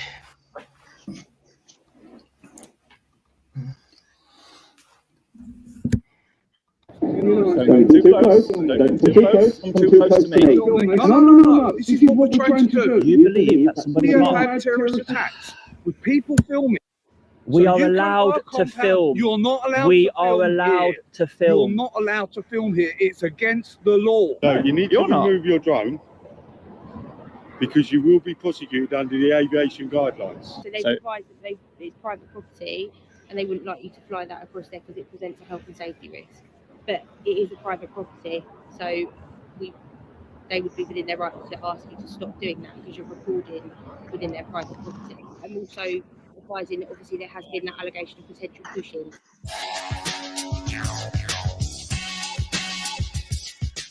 So welcome back to the channel, guys.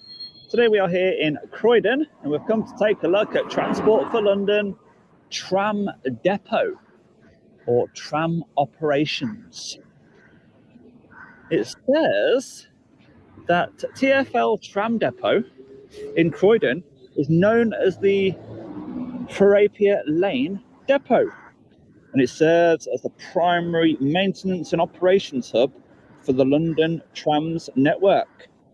It's strategically located on Beddington Industrial Estate, and the depot is situated between the Ferapia Lane and Beddington Lane tram stops on the Wimbledon branch.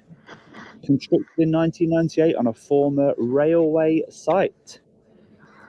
It encompasses comprehensive facilities for tram maintenance and storage, and it houses the network's control center. Wow. Hello. And includes an office for the British Transport Police. Oh, wow. Okay. So it's the network's control center.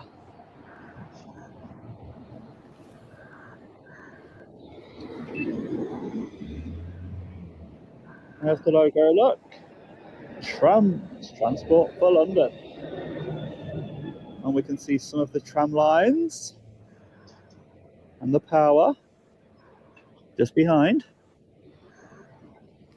And to the right, we have the office over there. The reception, First Tram Operations. We've got a gentleman just in front having his break.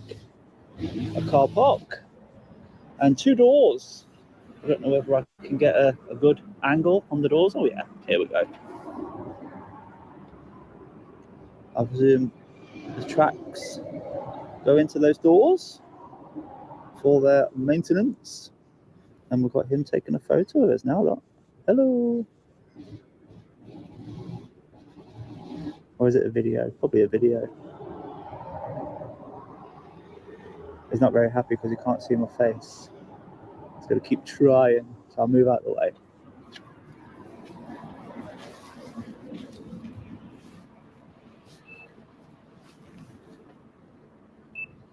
They do have a sign telling people that they will be filmed.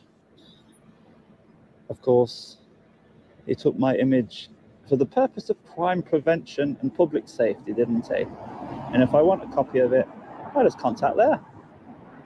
Of course. Lots of signs.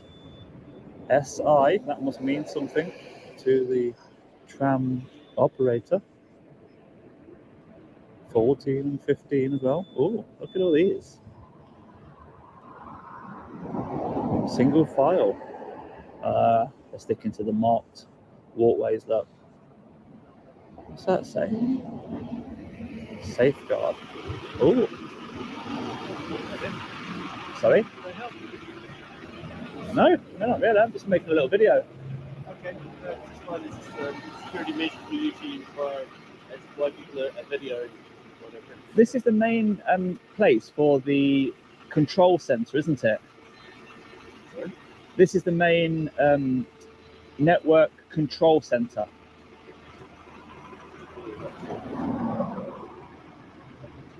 For trams. Is it the tram network control center here? Why don't you be asking that question? Sorry, again, security. Oh. Security queries. That's why we always stop people and ask them when they're videoing our premises and asking questions like this. It's just security that we're concerned about. I thought the question was, can you help? That's all. Right. Did you ask me if I needed any help? I did originally, but I'm also concerned that we're having our the security check that we're videoing our premises and asking questions about our system. We always try to see if we can help them find out why they're asking these questions. I wanted to make a video of the building that houses the network's control centre, which includes the office for British Transport Police. Okay. Is that here, or am I at the wrong place? Request to someone in Central TFL. Or like an information request? Yes. Yes. I was hoping to find out with the camera. It's like a little video I'm making for YouTube. I have got a drone as well. Yep. So if I go around, I won't go low or anything near the power. Sorry, we can't go to our premises without permission. It can affect the security-wise and everything like that. Have you made any requests to Central TFL to film on the network? I don't want to film on the network. You've just filmed into our premises. Oh, you class that as filming on the network? Yes, you've filmed into our so maybe it's just misunderstanding on your part about what they mean. We have security protocols that we should be telling people who are filming our network without our permission and everything like that. By filming into our depot here, that's filming into our premises. Filming into. That's allowed, surely. No, that's not allowed. Yeah, there's security concerns about any of that. How would you stop that though? That's why I'm asking you, have you actually asked anyone to film any of our property? So by asking for permission and involvement, I would expect that would get you onto the property, maybe a bit closer than I can get from out here. But my thinking was, as long as I'm out here on the public highway, I can just make my video without asking permission. Surely that's right.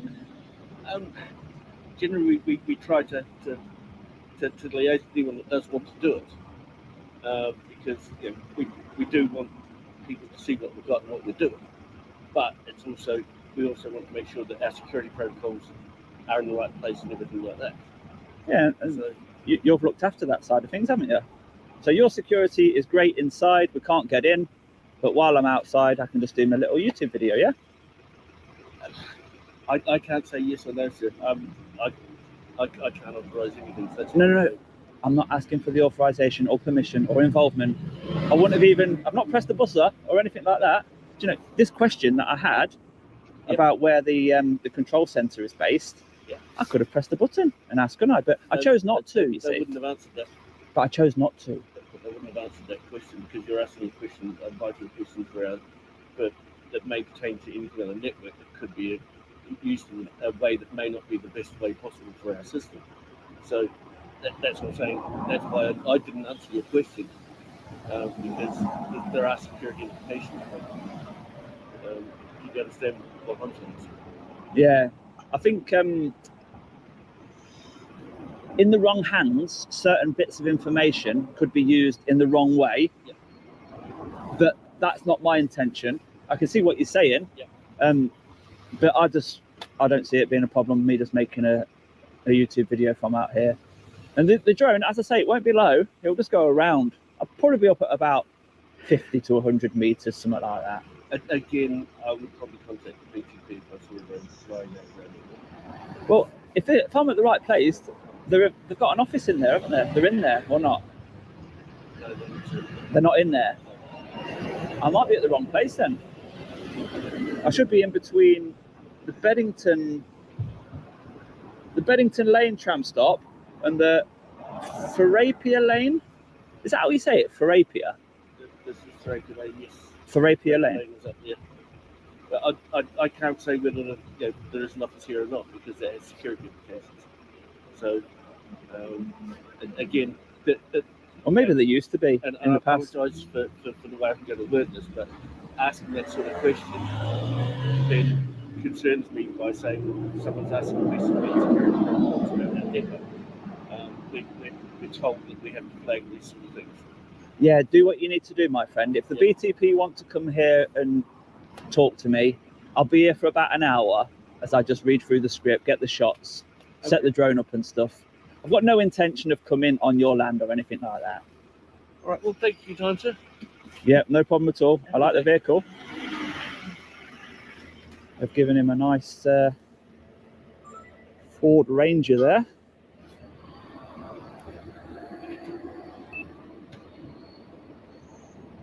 The vehicle is monitored by, the speed is monitored by GPS, and it's fitted with a tracking device.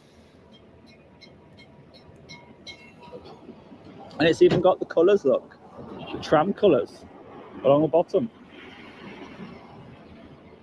The same colours as they use on their logo.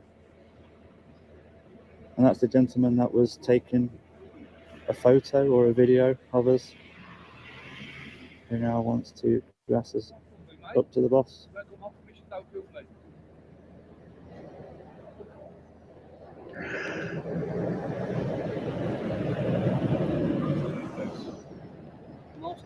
Don't come too close. Don't come too close. Don't come too close to me. Film me. Don't come too close to me. My permission. You have not got my Just permission. please, you're at work. You have no permission to That's film it. me. You can stay that far away from me. That's no problem at all. But just don't come too close. That's all I say. It was only 5 minutes ago that you was filming me, mate. You're allowed to film me, but I'm not allowed to film you. Is that I'm right? not allowed to film our complex Why was you filming me? because you're not allowed to film our complex. You're a security hazard. What if you're wrong? Prove it. Show me your ID then. Your belief that No. This is what we're trying to do. you believe that somebody We have can't. had terrorist attacks with people filming. We So are you come to allowed our to compound, film. You're not allowed We to film are allowed here. to film. You're not allowed to film here. It's against the law. You are wrong. I'm not wrong. I've You been are trained wrong. in it. If you seriously believe that, then you are more stupid than I thought you was. Well, you're the stupid one. You're a bad. I don't want to sue you. You just keep your distance. That's all. Don't get that close to people in that manner. It was only 5 minutes ago you was filming me. Wow. They can come, approach you in that manner and think they can get away with it and try and stop you from filming just because they believe that you can't be out here filming the place. Wow. Weren't expecting that. There's one of the trams just going by. So a bit more information about the London Trams network, previously known as Croydon Tramlink. It commenced operations in May 2000 and features 39 stops along a 28-kilometre route. serving areas including Croydon, Wimbledon, Beckingham Junction, Elmer's End, and New Addington. The network integrates both street-level tracks, shared with traffic, and dedicated off-street tracks, utilising former railway lines and newly constructed rights of way. And those guys that left the depot are now on the other side. Over there, look. All wearing their railway orange high vis. So the big boss man at the back lot, making sure everybody is following the designated walkways. So we've had a chat, we've had somebody asking if they can help but did not want to help, and we've had somebody who thinks he can film us, but we can't film him. We've had quite a lot so far, and I'm sure he will have escalated that to the British Transport Police, the BTP. So whilst they make their way here, or make their way out of the building, because my information said they were based inside, we will get David up and we'll see what this place looks like from above. So as always, we've checked on drone assist and there are no flight restrictions in this area. So for Rapier Lane Depot, let's have a look at you then, shall we?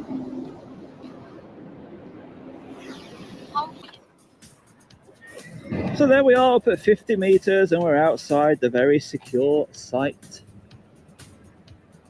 They have to get out, tap their security thing, fob, whatever it was, and the gate will open. That's not good if it rains, is it?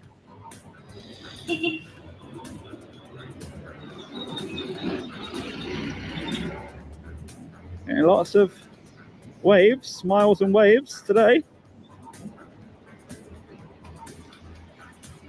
And that's the lady that's just gone in.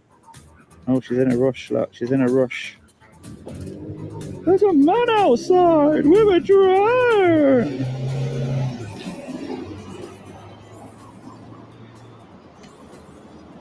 Into that reception door there. Lots of solar panels. Look at that big strip down the centre. What's that? Looks like a big radiator. Well, we'll keep an eye on that door if we can, as we have a look around. That's obviously where the maintenance happens, in there.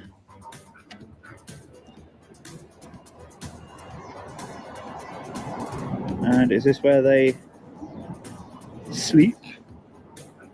Where they're stored? Quite a few of them here, isn't there? So you'll see all the electrification down there. We're well away from it all. And here's some of the trams.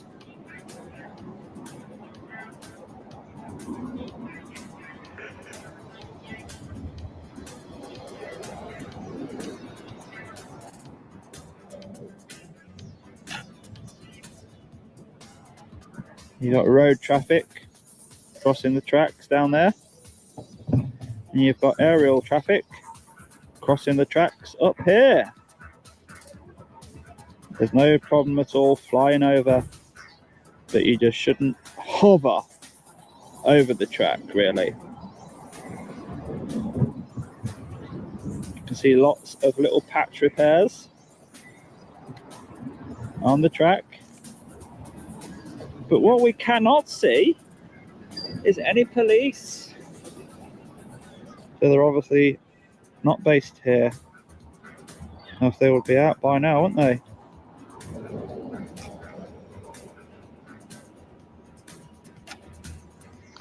This is the high-vis guys that are back from their walk around. They've got a large car park down here, look. Full of solar panels. I'll just move position so I can still see the drone.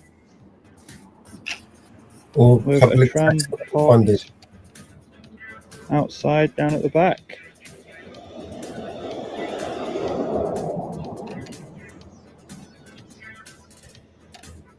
and then some sort of substation building down there just before the next station, where we do have passengers, customers waiting. There's that somebody having a cigarette.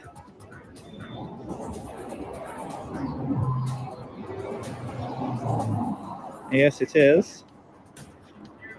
Do they allow smoking in the car park? I don't know. But what is this white strip on the roof? I just want to have a look. Well, I'm not too sure. And the birds are not liking me, really.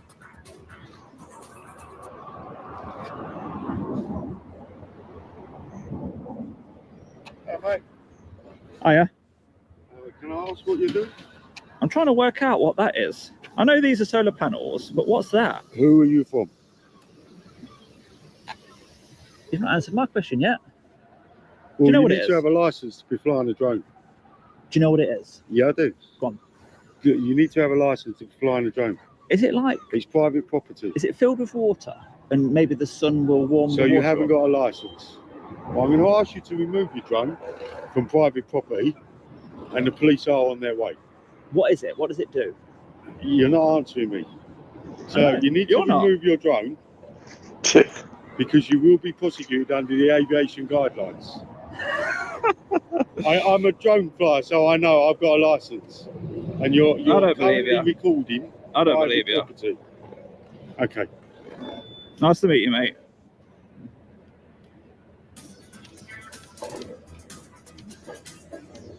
Yeah, what do you think it is, guys? What do you think it is?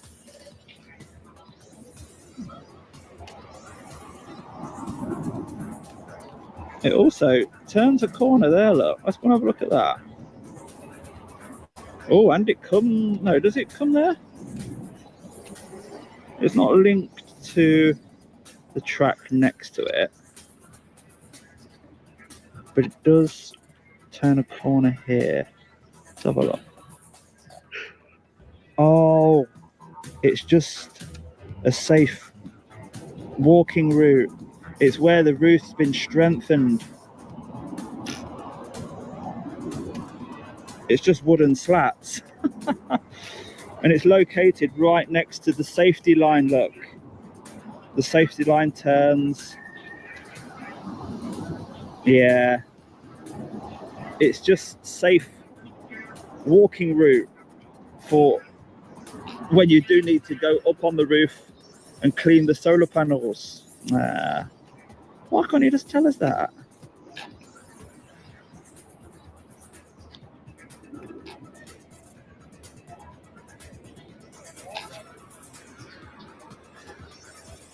There he is now. He does seem like one of the bosses with what he's wearing and how he's just smoking wherever he wants.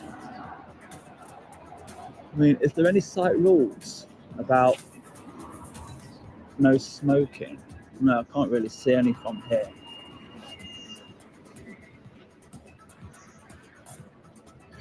But he's very confident that the BTP are on the way and I am going to be prosecuted. So, whilst we wait for them, let's try and get the whole site in one shot. I think we'll just aim for this part of the site there. Up at 120 meters, that'll do. Let's get a 360-degree photo for Google Maps and see where the video takes us next.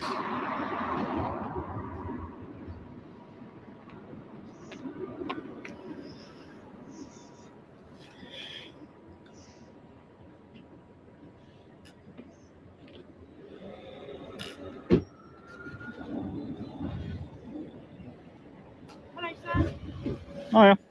What is it that you're doing? Sorry. Sorry? What is it that you're doing? Flying my drone. Okay, so we've been. Yeah, I'll just wait here though a minute. We've been advised that obviously you can't do that over there. Property. Well, yeah, do you want to just stop that a minute so we can have a chat? I'm landing it so I Lovely. can listen to you. Okay.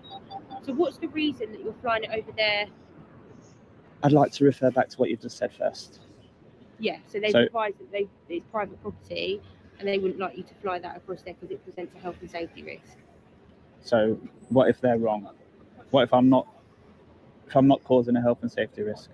But it is a private property, so they would be within their rights to ask you to stop doing that because you're recording within their private property. Within their private property or over it? You're doing it over it, but you're recording within the property. Even if I was in there recording, Yeah. it's still a civil matter. I'm not sure what you're referring to that for. Okay, but why are you recording them? It doesn't matter. What I'm trying to get at is whatever I'm doing here at the moment, Yeah. I don't see how it's a police matter. So you see the lines and things like that they're obviously electrical. Yeah. So that could present a health and safety risk to the lines, couldn't it? Yeah. So as long as you stay high enough, I've not come nowhere near the lines with my drone. I've told them that. Can you understand why they would be concerned about that? Because it's a fire, that's a fire and safety and health risk. So you believe that once we've discussed the risk, if I've discussed the risk, I've discussed that exact risk with the boss here already, and I've told him I'm going to stay well above the lines. Drone's not going to go anywhere near them. Okay. So they've called you. Now how can I help? So that's what we need to establish, isn't it? Yeah, the We drone. need to speak to them. The drone can fly over the lines as long as it's a decent height away from them. That's not going to cause any collision with any electrification. Okay. It's not a police matter. It will be, potentially. Well, yeah, let me show you. I don't want you to fly it just now. I want you to I do, because you're saying it's a police matter. Well, this is how high I've been. So look, this is the sort of view I want of the place. And there's it flying over the electrification, causing nobody any problem at all. Okay, but if that was to malfunction, sir, and it was to fall, Yeah. you could potentially cause a problem. Any aircraft has that risk. Helicopters, gliders, planes, any aircraft used in the airspace, complying with the Civil Aviation Authority rules and legislation, they all have risks of falling out of the sky, don't they? But you try your best to mitigate those risks so it doesn't happen. And what's the reason that you feel you've chosen this specific site? Is there a reason for it? If you ask me a question that I've not already discussed with the complainant, the caller, I think that's okay. But all these things that you're asking me, I've already told them.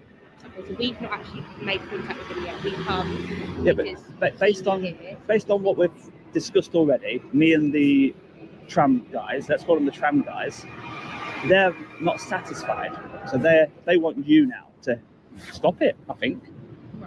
So if I've told them, let's just say I've told them it's going to be a nice video on YouTube about what this place does. This is the main control center for the whole network for trams, stuff like that, telling people something fantastic. Hello, sir. How much does your drone weigh? Feel free to have a look rather than believe me. It's just on the bottom, it's printed. 249. So if I've chosen to come here and make a fantastic YouTube video, you'd like to answer that question. I just showed you, didn't I? So I don't know heights, but he's been flying it above the line.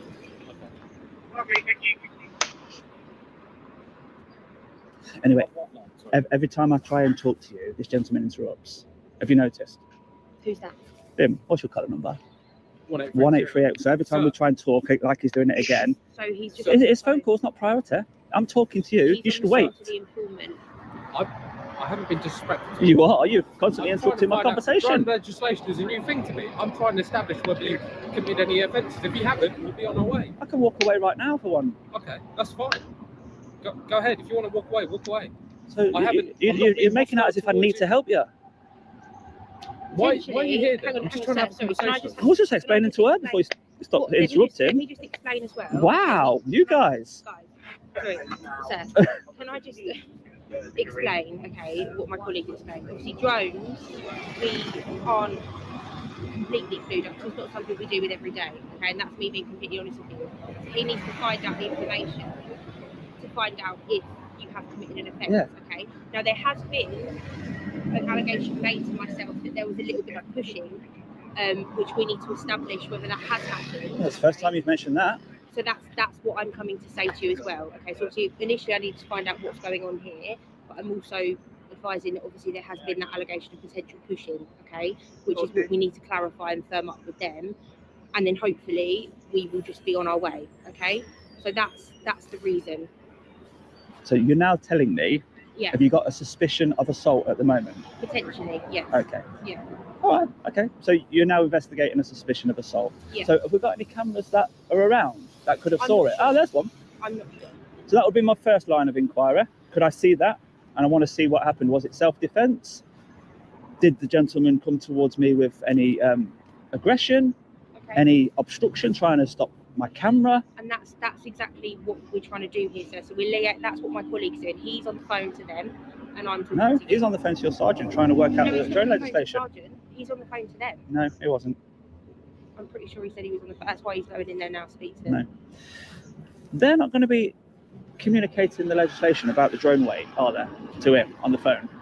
Come on, I'm not He silly. might have looked prior to coming to the call. No, no. He was told about the incident. He was asking about the height that I flew and the weight of the drone. Yeah. Those pieces of information are somebody that's looking at the legislation now. Okay. Well, I'm just obviously advising that in there he's just going to speak to them. Okay. I know that, yeah. And then we'll obviously work out from there. Do you do this like full time? Is it like a thing you regularly film for YouTube content? Is that what? I'm making a YouTube video about an interesting place that interests me, Yeah. that has got something, a story to tell. Yeah. So this is between two different stations. It's where they maintain the trains. It's where the main control centre is for the whole tram network. Do you like trams? Are you like trams sort of fanatic? It's not going to affect anything, whether I like it or not, is it? I find it interesting. Yeah, but I'm not. Forget I'm a police officer now. I'm just. yeah, but you're working with him.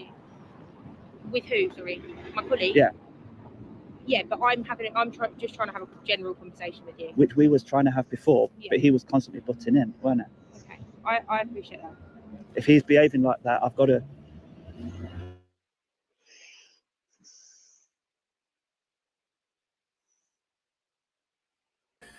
It's paused again.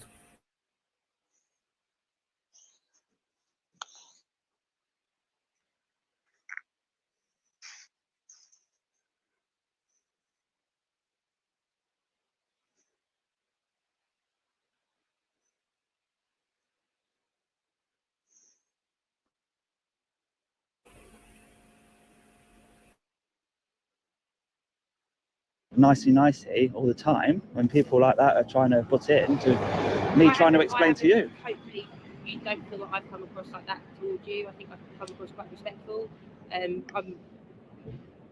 My colleague was only trying to do the same as well.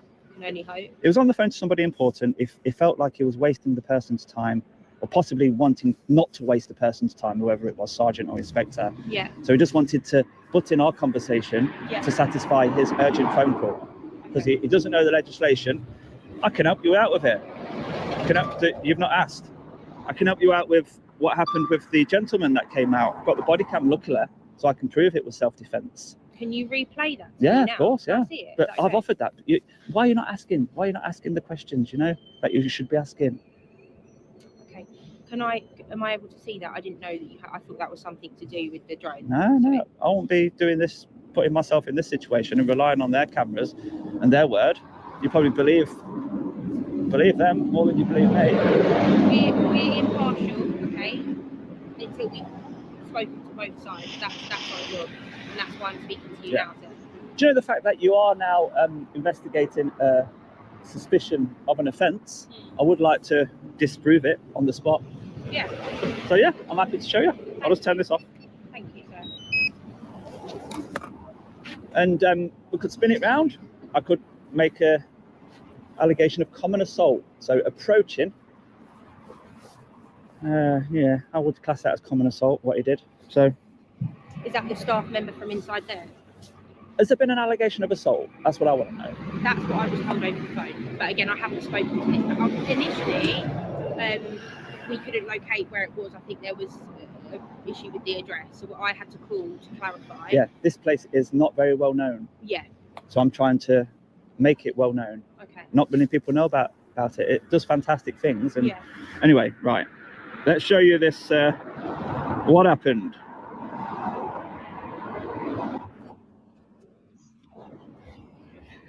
Does it sync up to your phone? Yeah. I just need to start another camera there just so I can get the audio of what we say. And when you see it, and whether you're willing to now deal with him for what he did, it's not always the caller that is right, is it? So that'll be recording the audio from what we say from now on. Okay, right. So I'm outside here, it's that same spot. Yeah. Just been talking to the boss. Who's the famous YouTuber? Hello, mate. I see you on TV. You filming that depot, are you? I'm trying to, yeah. Nice to meet you. Who stopped you? Have they come to You don't have to get... No. Don't get yourself into trouble, so just be careful. Watch what he just did to me.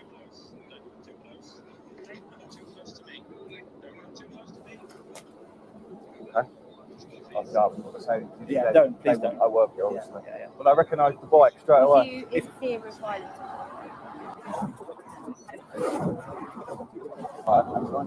No, I get it. I say I've got that problem. You obviously I can say hello. He's a fan. I am a fan. Right. So I didn't mean to interrupt you, sorry. No, it's okay. This is quite important because he's alleged assault. On you? Yeah. You see now when he said he saw him towards me trying to stop the camera. And if my hand can reach it like that, it's too close. And I've warned him as well. Oh, let me know.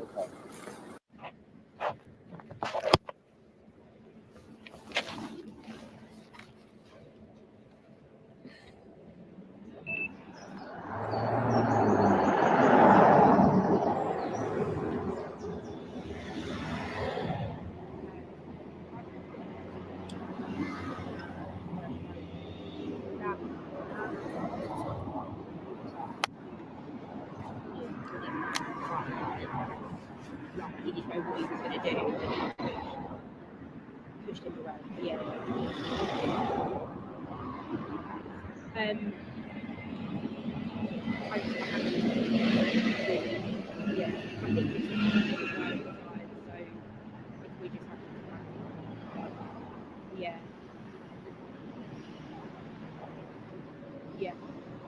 And in terms of like the legislation stuff,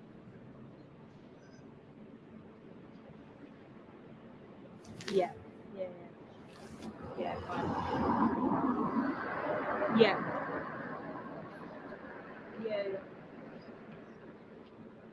No. Yeah. The sun's shining, we're okay. All right, fine. Right, thank you. Bye-bye. Yeah, so I've relayed that to him in there, okay. Obviously I think there was a little bit of miscommunication in terms of everything that's gone on, okay, so I can only apologise that you felt like we have sort of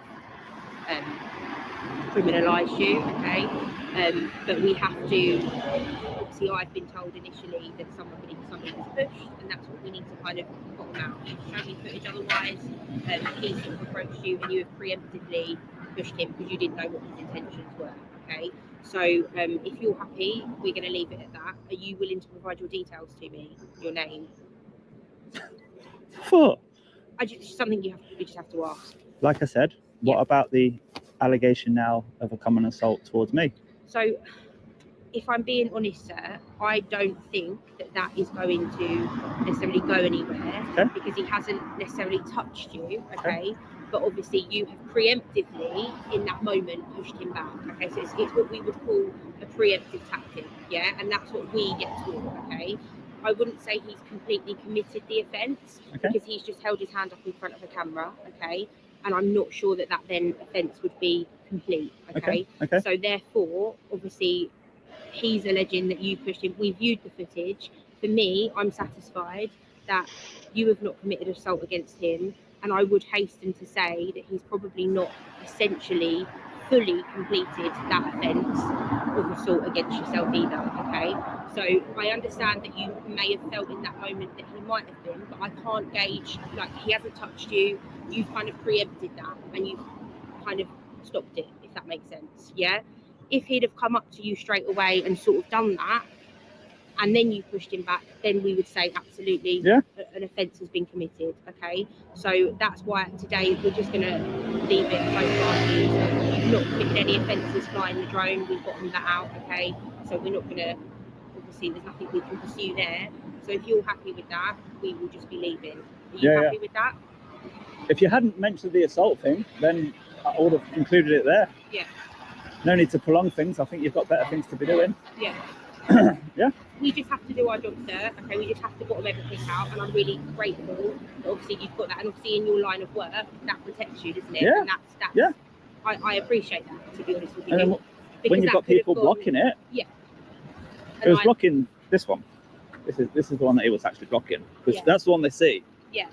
and they come out and they presume that it's wrong and it's illegal, and they call you guys. Yeah. But when you guys arrive, still should establish the facts and stay impartial until any evidence is there. Yeah, and that's what I did do, because Mm. essentially if I didn't remain impartial, I could have come out here and detained you on suspicion of committing an offence, okay, Yeah. until we had Hey, Brandon. I didn't actually know the full details, and I know sometimes when you get into these sorts of things, it can be half a dozen of one and half a dozen of the other. I understand that, yeah, and that's not why I've come out. I've not kind of guns blazing. I've wanted to kind of keep it at level and engage with you to just find out what's going on, yeah. And I can only hope and appreciate that that's how you feel I've come across. Now that we've gotten that out, I'm happy. And we're just going to leave it at that. Yeah, let's move on. Just sort of tying some things up in there, and then we'll probably be on the way. Okay. So in terms of offences with that, there's been nothing committed. And you know, we can't, like you say, stop you from doing that. Obviously, you know those rules inside out. and It's you why they have make to, them. because you're kind of in charge of that aircraft. These tiny little things that weigh nothing, they only weigh 249 grams. A Yeah. third is heavier. So they're expensive, but they allow you to fly close to places like this. If they're the heavier drones, you have to stay well away, 150 meters away. Yeah, In fact, 1 gram more, and you have to stay 150 meters away from things like this. Yeah. Because of the risks that you mentioned. And the thing is, I think that's a really sensible sort of, you know, I would say you're a sensible drone flyer. Yeah. You know those legislations, you're Yeah. abiding to them. That's the reason I brought it, because it allows me to get this close. Yeah. Yeah. It's just, obviously, Now watch this, how it all goes sideways. 3.5 years, that was the first drone Oh, is I've it? ever done. Okay. And I'll be honest, and I'll be honest to you about that. So that's why, you know, it's not something that we do it every day. You're gonna have to have the whole If it's same heavier than conversation that, again with they the other really guy. can't get closer than 150 meters. So if they are close to a building with a heavier drone, but as soon as you see that, the next thing to look at is that. So they've got to have an operator ID displayed on the drone. Okay. So Brandon. that's the Did you have second to, piece like, of register legislation. that? Yeah. Yeah. That's a registration with the Civil Aviation Authority. Yeah. So that's your what they call license, but it's not a license. It's just an operator ID.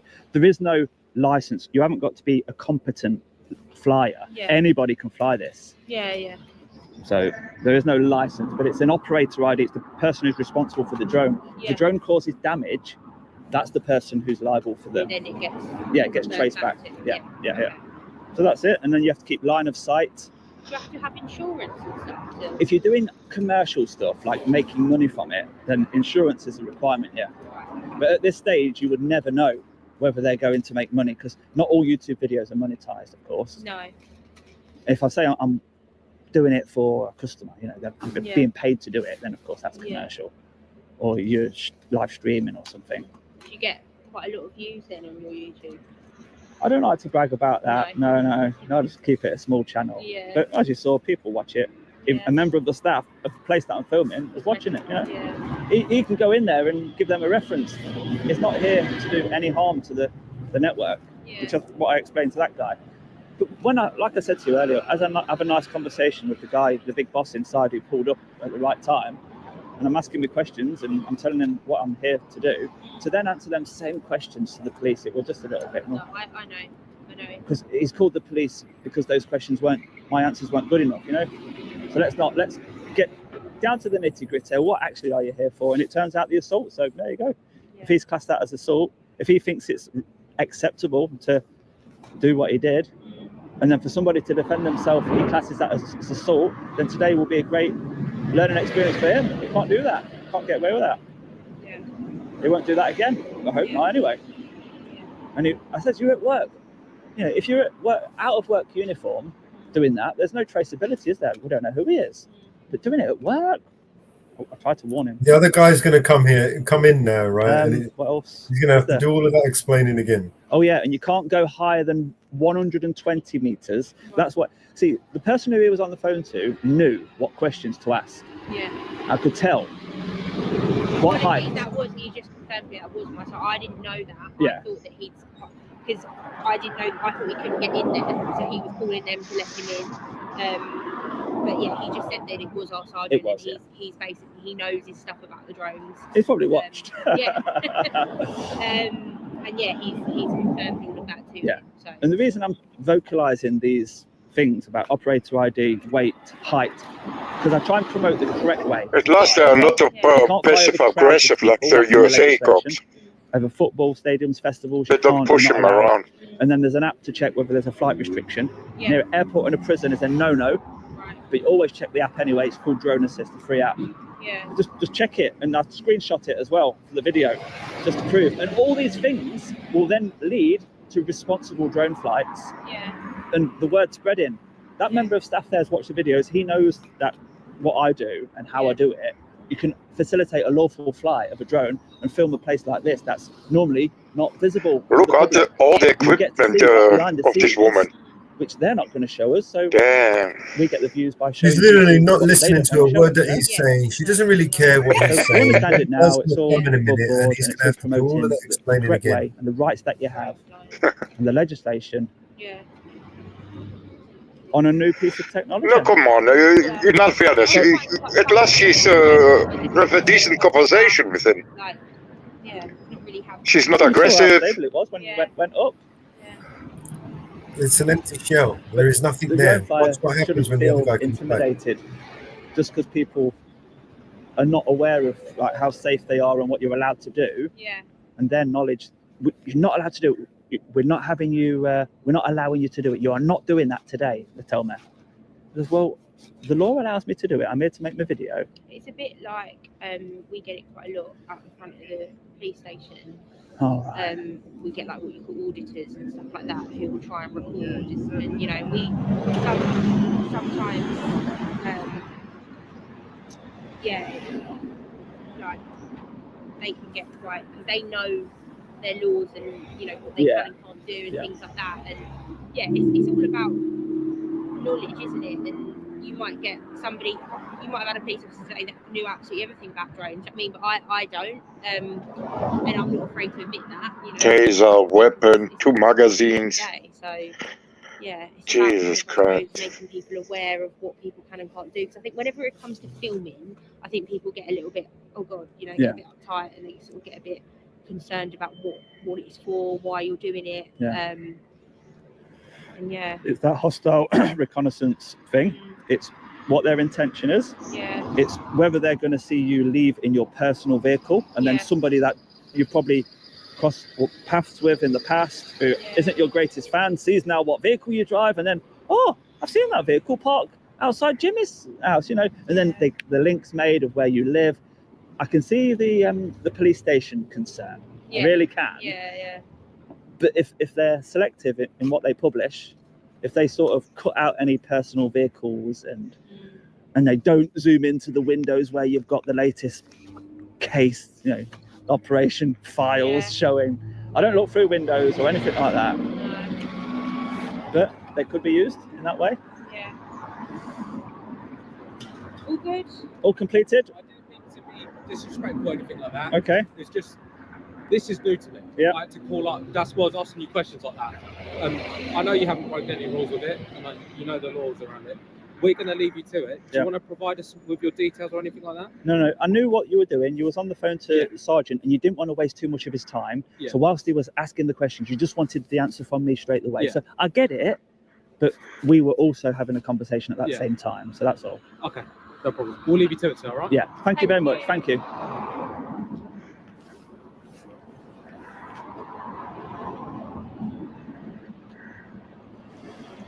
So, what do you think to that one, guys? He was straight on the phone to check the legislation. At least he was checking rather than just guess. Because a few of the things that the lady said upon arrival were insinuating that it's wrong in some way. But she turned out to be okay in the end. And he came out basically saying sorry, didn't he? So that's it, guys. No need to take the drone up. It's been up twice. We've got everything we need now. And there's lots of people inside here that are now educated. What we're allowed to do from the outside. There was no need for any of it, was there? The drone was hiding from the terrorists. Now be something that we remember.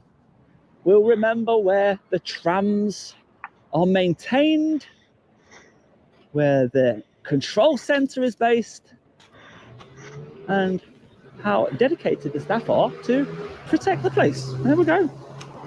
Everyone's a winner. So let's hide a keyring and move on.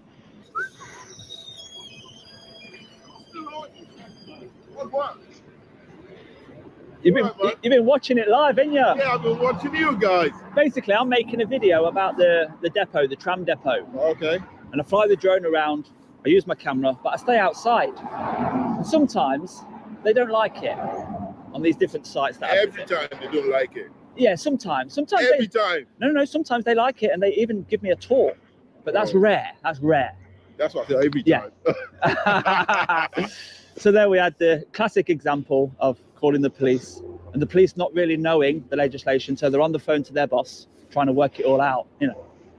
So there's a keyring, mate.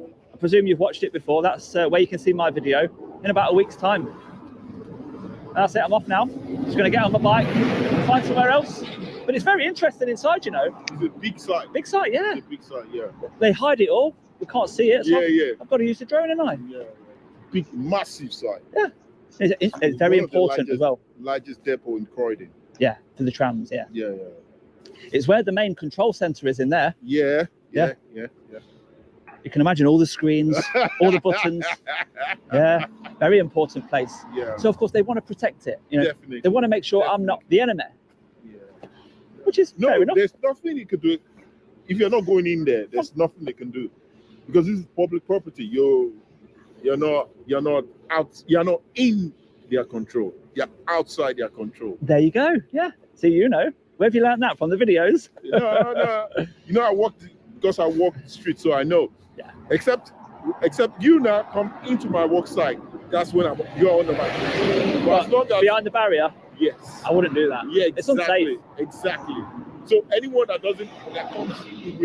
comes within my control. Yeah. But anyone outside, none of my business. Yeah. So I know they just want to be doing the showing. It's like showing up, showing working. I don't know if you understand that. That is to show that you are working. That's what they do. I scare you off. Yeah.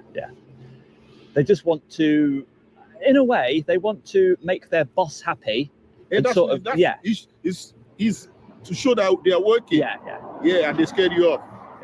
Anyway, you're going to be done 30 minutes because your drone cannot do more than 30 minutes, 1 hour. 25 minutes on one battery. Exactly. Yeah. So definitely under 1 hour you should be out. So. Yeah, that's it. No harm done. It's all harmless, isn't it? Thank you for the keyring. Yeah, you're welcome, mate. I'm going to get on my bike now. Yeah. And I was like, what's that doing there? You're like, oh, okay, it's yours. Because I was giving that high, you know. Oh, dear. Caused a bit of a scene today around here. Yeah.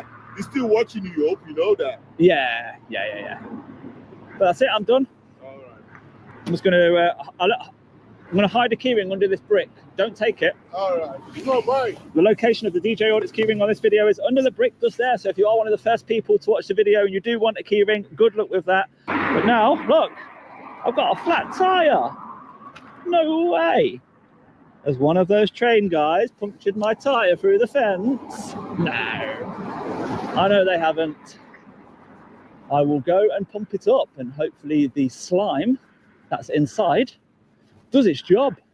So if you have enjoyed that video, do give it a thumbs up for me.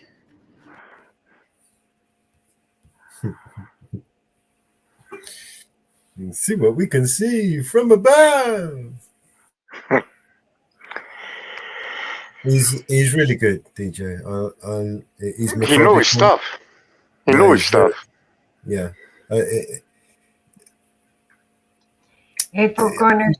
He's managed to achieve far more than most auditors have, I think, personally. He's educated a lot of people, including police. I've seen videos of people, police officers, saying that they've learned what they've learned from watching this guy's videos.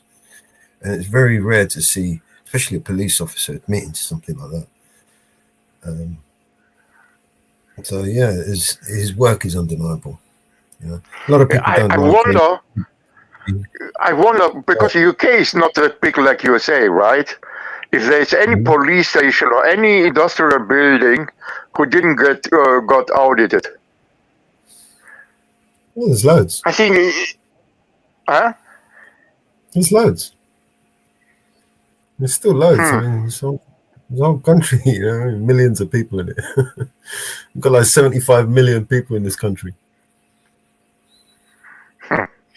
Did you see one of the last videos from AB when he got this copper arrested him within 20 seconds?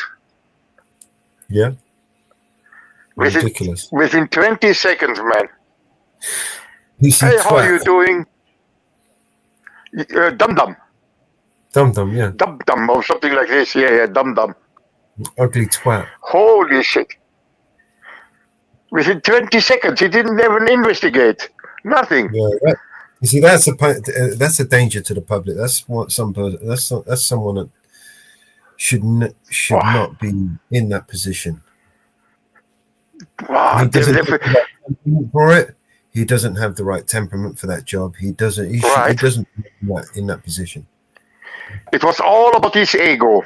This guy is creepy, man. Oh my god! Not only that, he was so hyper. I would imagine he's right. He reminded me of somebody who was on coke. Do you know what I mean? He was that charged, that guy. Yeah, he was on something.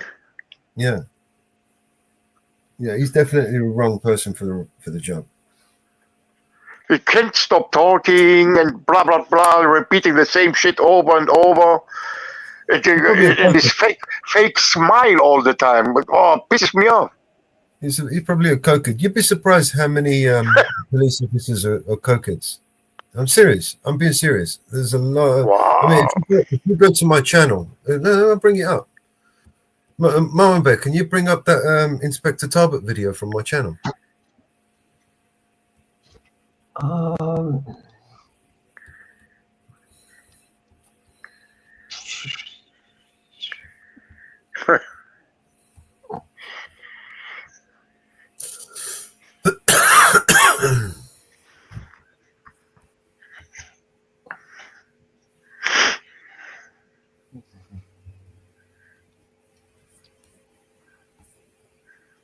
right, I'll bring it up.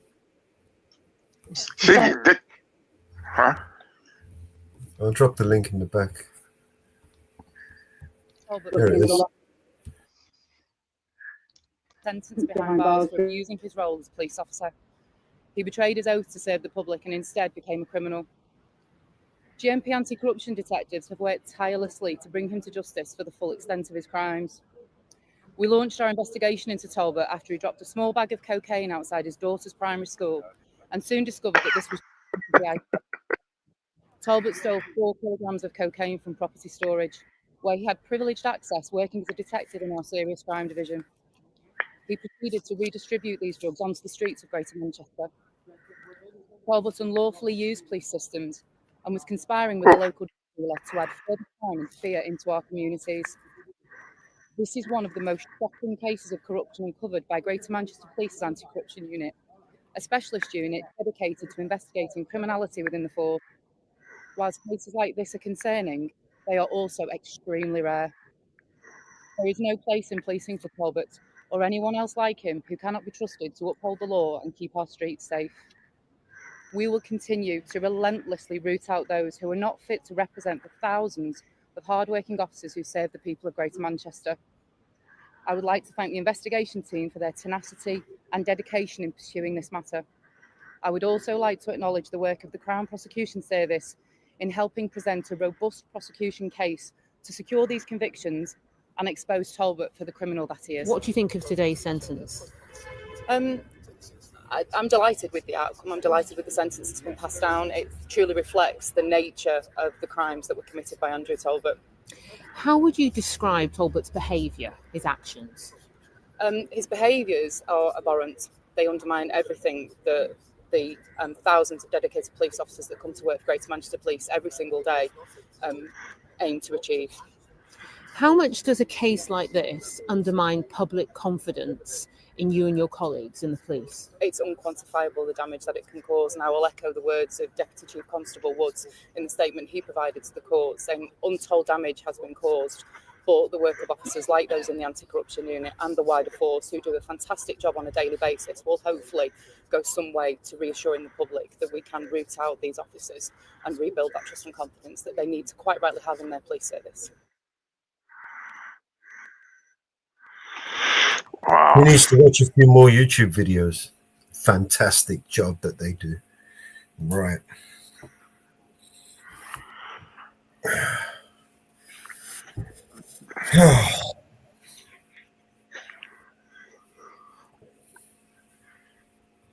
Anything goes to shit. The cokeheads. This guy, he stole 4 kilos out of the evidence room. Went and done a deal with a local gangster and gave it to him and he was using the police database and so on to give this criminal information about other criminals. They were setting up other criminals. This is crazy, man. This is straight out of a fucking movie. You know what I mean? And you know what is amazing for me?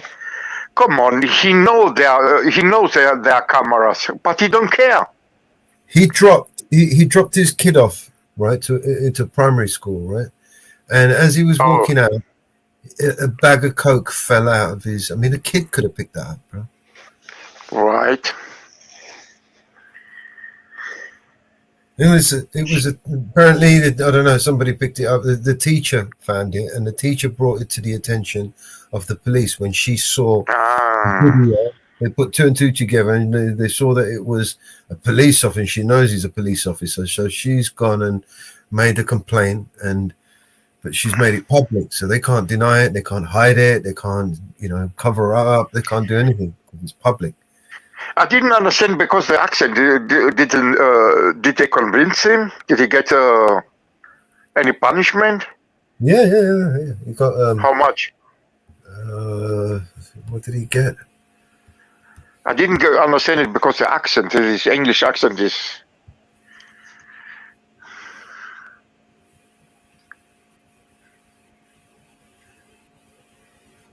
I don't remember what he got. He got convicted.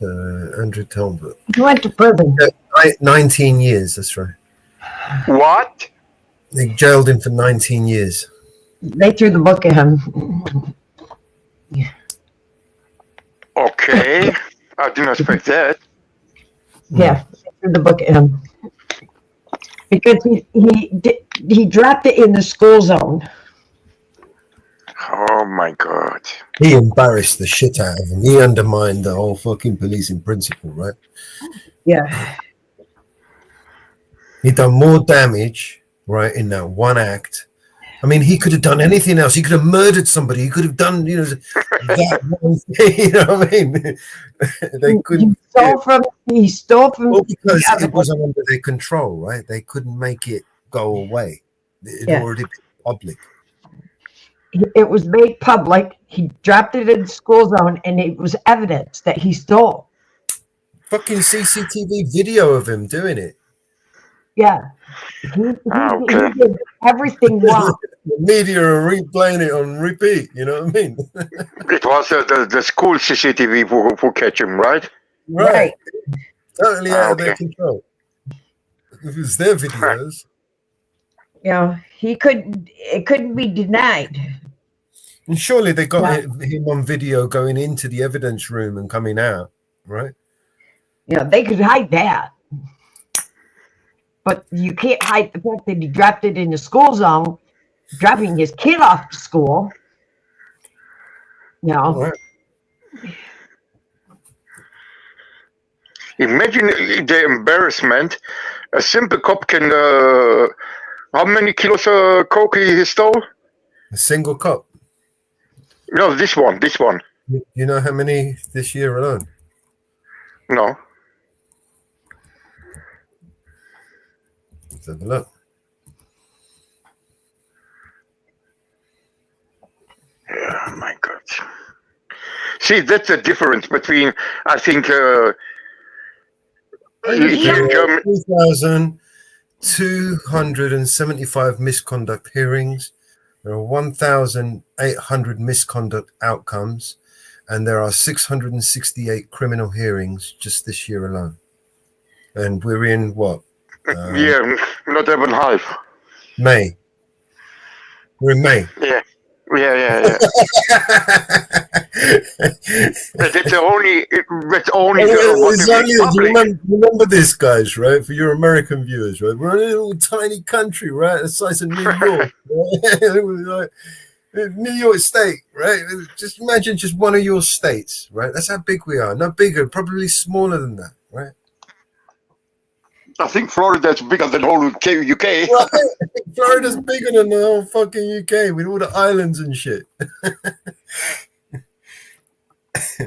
A tiny island with 75 million people in it. All right. And I think size is UK is smaller than the state of Oregon. Is slightly larger than the state of Michigan.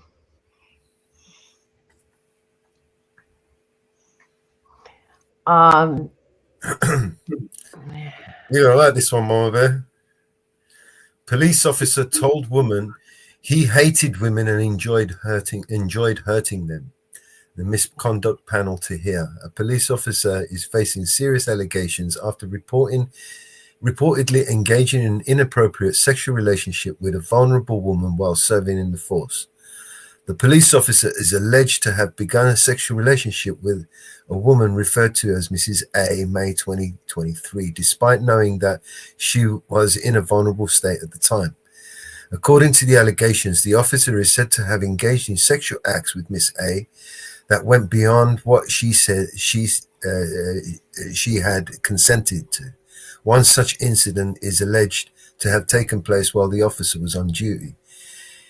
In a particularly disturbing claim, the officer is accused of telling Mrs. A during the course of their interactions that he hated women and enjoyed hurting them.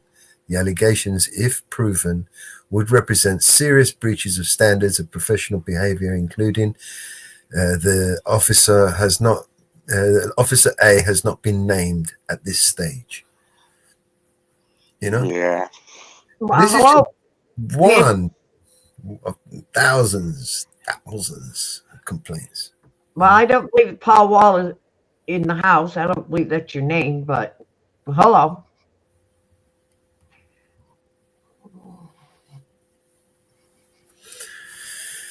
Hey, Panthro.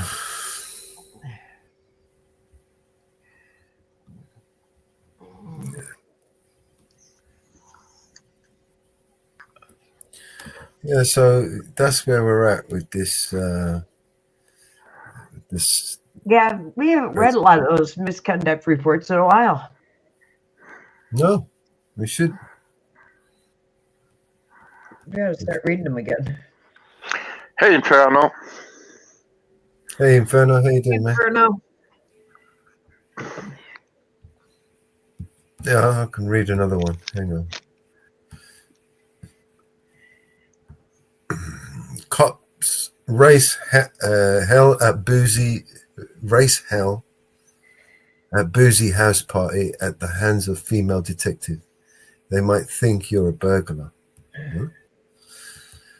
A black Met police officer was left shocked and humiliated after allegedly being targeted with a string of racist comments by a colleague, including being told he looked like a burglar and asked if he was carrying a shank. PC Cordy Salisman claims he endured months of offensive remarks from DC Samantha Landy all while working together on a specialist crime fighting unit in London. Now DC Landy has been booted out of the Met without notice after a misconduct panel ruled her behaviour was racist and unacceptable. She was dismissed on April 16th following a misconduct hearing into the allegations. In one grim incident, DC Landy allegedly joked at a barbecue that someone might mistake PC Salzman for a burglar because he was the only black person there.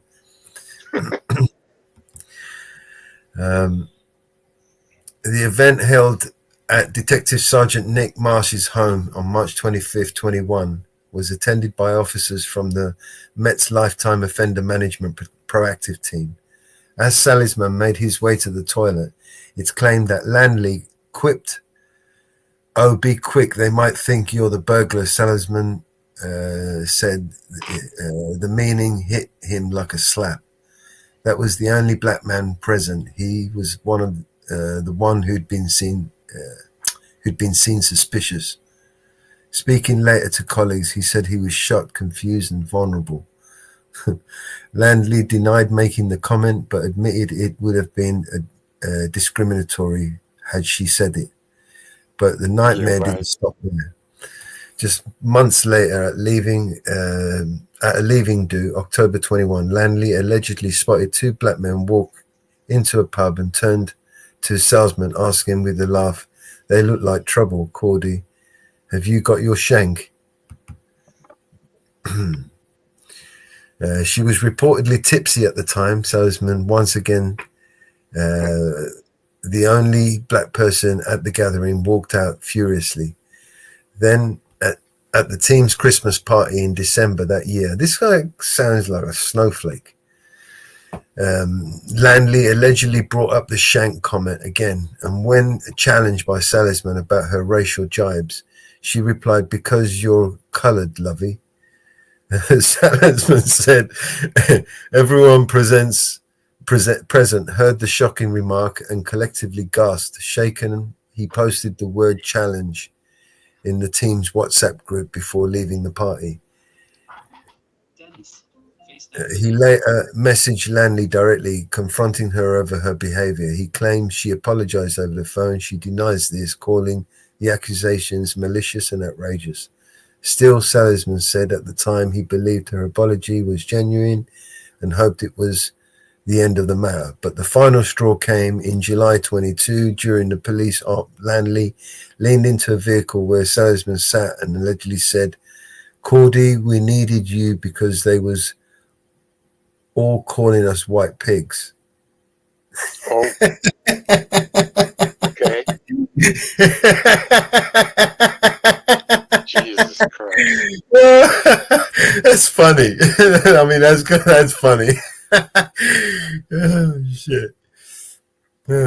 Salzman took this to mean that his presence as a black officer would stop accusing them of racism, a suggestion he called a slap in the face. One colleague admitted Landy's comment made him uncomfortable given her history of Salzman. Landy accepted making the comment but denied it was racist, insisted it was aimed at the group as a whole. After the fourth incident, Salzman finally lodged a formal complaint alleging a pattern of racist abuse. This guy sounds like a right fucking snowflake. You know, and she definitely sounds like a fucking proper. I would slap the shit out of whoever. It sounds like they both just as bad as it. They both don't deserve to wear that. Yes. Right. I mean, why are we wasting money on these people? Who is more racist, the black guy or the white? You know, what a snowflake, man. You know, police officers are supposed to be made of sterner stuff than that. You know what I mean? Nah. They're not supposed to be the complaining party in fucking public order offenses, man. I mean, seriously, they should know this. I watched it. Listen, I watched it a few days ago. I watched the video when cops are arresting cops in the States, right? And there was a sheriff and a single highway cop arrested him because he was driving drunk. He was totally drunk. He had, I think, 2.5 or something alcohol. And man, he sounded so beta and so insecure. Without the badge and the gun, they are nothing. If you get the uniform, the badge and the gun, if you strip them, they are completely insecure losers. Please, please let me go. Please let me go. Please let me go. We are colleagues. We are colleagues. And all in front of a camera. The camera is running. This one here is a racist cop. The shame of a racist cop. PC Christopher Conway exposed by his own colleagues. A boozed-up cop launched a vile racist rant on a train journey after a heavy night out, and then tried to blame it on all the drunken conspiracy by his own police colleagues. PC Christopher Conway, who downed up to 9 pints and more lager on a train, stood accused of hurling words like nigger, mongoloid, Allah Akbar in front of stunned passengers traveling from Newcastle. Instead of taking responsibility, the disgraced officer pointed the finger at a fellow officer, PCA, claiming that he had a row after he brought up a family issue and that racial slurs were entirely made up. Could be. You never know with these people. Who knows? You know, there's 5 police officers and 4 of them start saying shit about you. You know what I mean? Bunch of insecure bitches. But you know, he must have been. There must have been. I mean, wouldn't they have got witness statements, video footage from the train? Yeah. So he even claimed PCA was easily intoxicated and had conspired with 4 other people named only as person B, C, D, and E to falsely accuse him and lie under oath about what really happened that night. But a misconduct panel rubbished Conway's desperate defense, branding it utterly lacking in credibility and very unimpressive. The panel said the way PC Conway conducted his defense was gratuitously offensive, accusing 5 witnesses of lying and conspiring to support PCA through series of fabrications, even suggesting they had been coached on the way to say. They said there was a complete lack of insight, reflection or contrition, and described it as nothing more than an unwarranted character attack with no evidence whatsoever to support his claims. The panel emphasized the significant national concern over officers who behave in a racist manner, stating that PC Conway's behavior was erroneous and completely unacceptable from someone in uniform. Was he in uniform? In a damning judgment, the panel ruled that PC Conway was not truthful, saying his entire version of events was deliberate attempt to escape justice. The panel found that the balance of probabilities that the officer did use these slurs and shouted Allah Akbar during the incident confirmed serious misconduct. As a result, PC Christopher Conway was sacked by the force, and his name has now been added to the College of Policing barred list, permanently banning him from ever working in law enforcement again. Oh, okay. At last something. Yeah. But, you know, here's a scenario. You know, could he have been easily set up by his other colleagues? I think anything is possible, but like you said, there should be witnesses. There you go. I mean, in a train, there should be some people who hear him saying that. Who knows? Well, you know, let's just say this was true, right? And he did do that, and he just got the sack for it. If that was me or you, we'd be in jail. So he did get off lightly. He just lost his job out of it. It's a big deal. You know, he's going to go and get a job in security. He's going to go and get a job somewhere else, go to McDonald's or something. He didn't go to jail. But me and you would go to jail for what he did. Guaranteed. No, listen, Melos, in all fairness, okay, I don't try to defend it, but okay, he was in duty, he shouldn't say that, he should stay professional. But screaming Allahu Akbar, I mean... Again, this is hearsay, right? Right. But I mean, that's what we're going by. Hearsay, 4 against 1. You know, this is what we're talking about. This is hearsay at the end of the day. This is their word against his. And they are clearly, you know, against him. So they conspired against him. Is it plausible? Does he have proof that they have conspired? Maybe. No. But, you know, if you know the truth, you know the truth, right? So it's proving it. That's the issue. So even if it is true and he can't prove it, the fact of the matter is, the possibilities that he could have been framed by these other 4 people. It is very true, very likely. I mean, this is how the police operate, right? They all band together, and push someone out. They wanted to get rid of him? Guaranteed. Uh-huh. If they didn't want to get rid of him, they would have covered it up and none of this would have happened.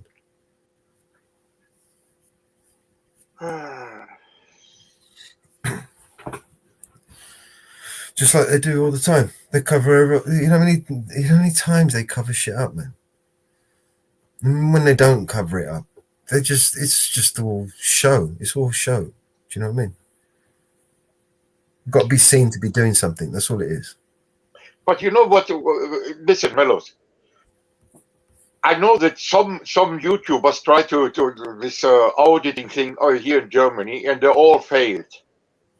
Because here in Germany, the cops are not that aggressive. Seriously, from my own experience, when I walked through the streets here, wherever in Germany, cops will never make first contact with any civilian. They never. The first contact always comes from a civilian.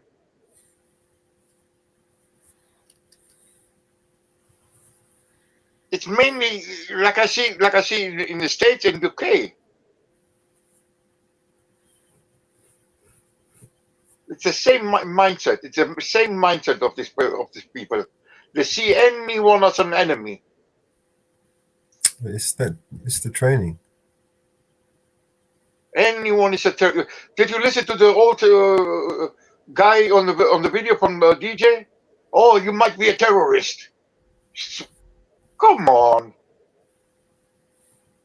He will never recognize a terrorist if he put a bomb on the top of his head.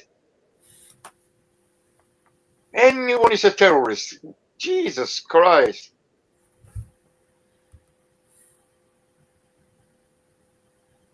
Now, this one's from Essex Police. Police officer to face misconduct hearing over alleged inappropriate behaviour while off duty. A serving police constable is set to appear before a gross misconduct hearing over allegations that he behaved inappropriately toward a woman while off duty in Essex. PC Mawson is alleged to have approached a female member of the public between 9th and 10th of February 2022, grabbing her buttocks on 2 separate occasions and making inappropriate comments that reportedly caused her shock and distress. The incident is said to have occurred at a private location in Essex while the officer was not on duty.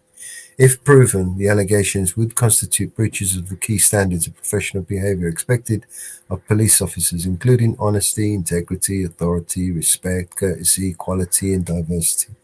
The public hearing is scheduled to take place at Chelmsford Civic Centre, Duke Street, Chelmsford, and will be chaired by Lucy Morris, Constable Lucy Morris, Chief Constable. Mawson will be given the opportunity to respond to the allegations during the hearing. Should the panel find that gross misconduct has occurred, potential outcomes could include a final written warning or dismissal from the police force. Yeah. And yeah, like I said, I can sit here all day reading these things. And we used to do this quite a lot. We used to read these.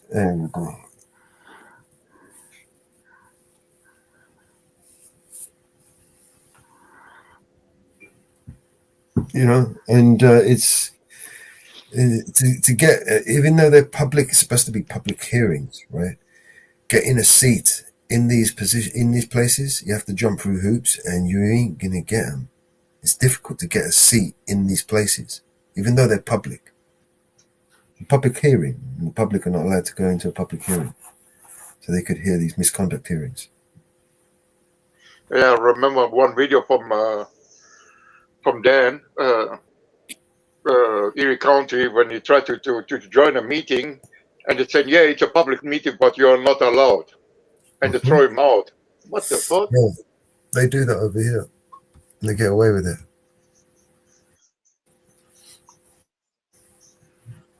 So the British people, they're just too laid back, you know.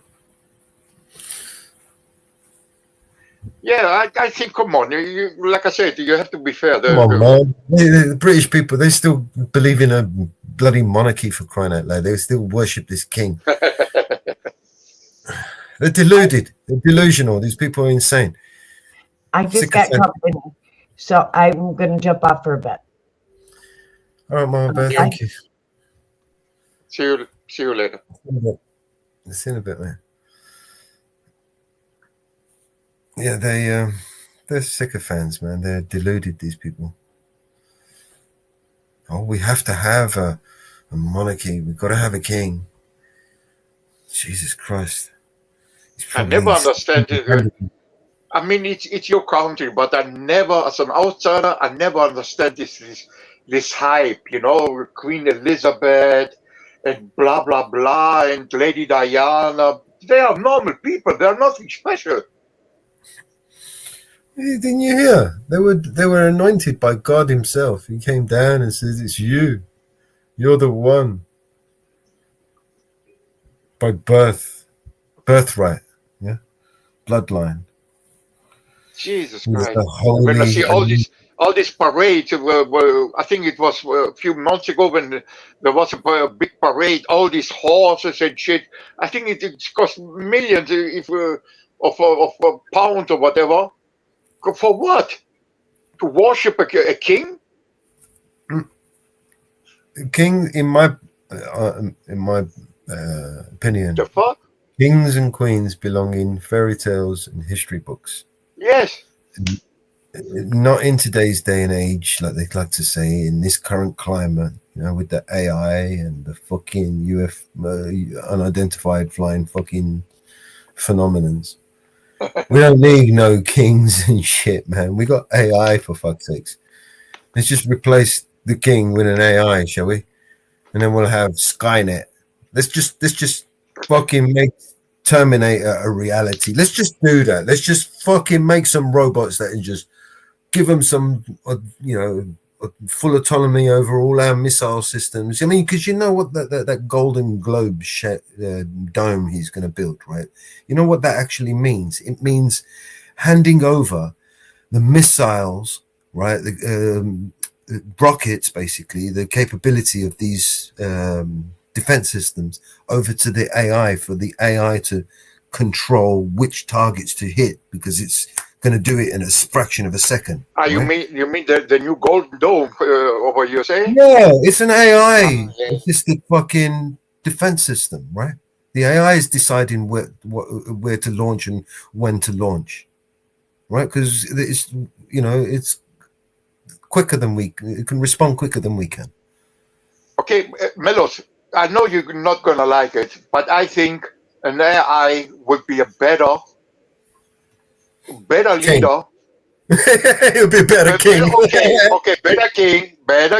Okay, a better king. God. It would be a better god. Yeah, but look at what happens with human leaders or kings. I'm serious. What would it be, a better god? Because that's what we're creating here. Yeah, but AI, in a computer, AI or whatever, can, okay, it depends how you program it. This is a paradox. right? Can't be Let greedy. Can't be me tell greedy. you, we're damned if we do and we're damned if we don't. This is a paradox that we're stuck in, right? We've got this AI. Do we create this AI with omnipotent fucking power over us, right? Or do we create an on and off switch? And if we create an on and off switch, who the fuck gets to control the on and off switch? Control, yeah, okay.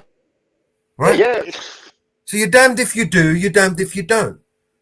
I would say, fuck that shit. It's too powerful in the wrong hands, so we don't need it, right? We'll do that. We've done fucking And now we are 20,000 better years. than with human leaders? Come on, Melos, we are not better. Look at these politicians. Now you think we are better? So the problem is, to fix the problem, we need to create more problems. That makes sense. We can't fix this problem. I think you didn't understand what that means. A computer, it depends how you program it, should be without preferences, you know. In a utopian society, you would have this pure logic. Yeah, ideal situation. That's brilliant, right? But the problem is that the people who are going to create this technology, these technocrats, they're going to want to control it over and control us using this. That's the problem. Yeah, this is the problem. If your low human have control over the AI, okay, then it's the ultimate controlling tool, right? I mean, you literally can control everybody with that. I know what you mean. Yeah. Why would you even want to give that power, create that, bring that power into existence, and then give it to these psychopaths? These insane morons who fucking waste money like it's fucking, you know, like it's water running off a fucking waterfall. And then they want to tell us, dictate to us how we should spend our money when they can't spend the fucking, they don't know how to spend money. Right?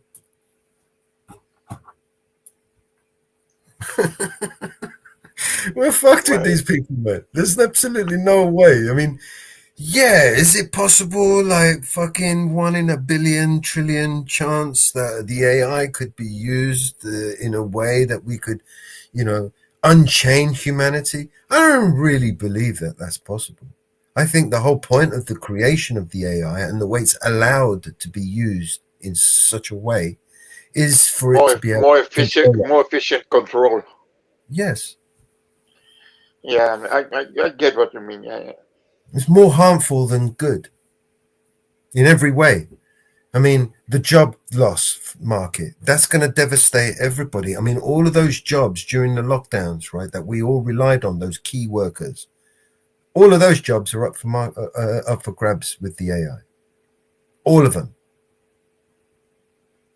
Logistics, stacking shelves. So it's, all of these stuff are already, the technology is already rolled out in some of these places. It's just a snip of a finger before they just roll it all out.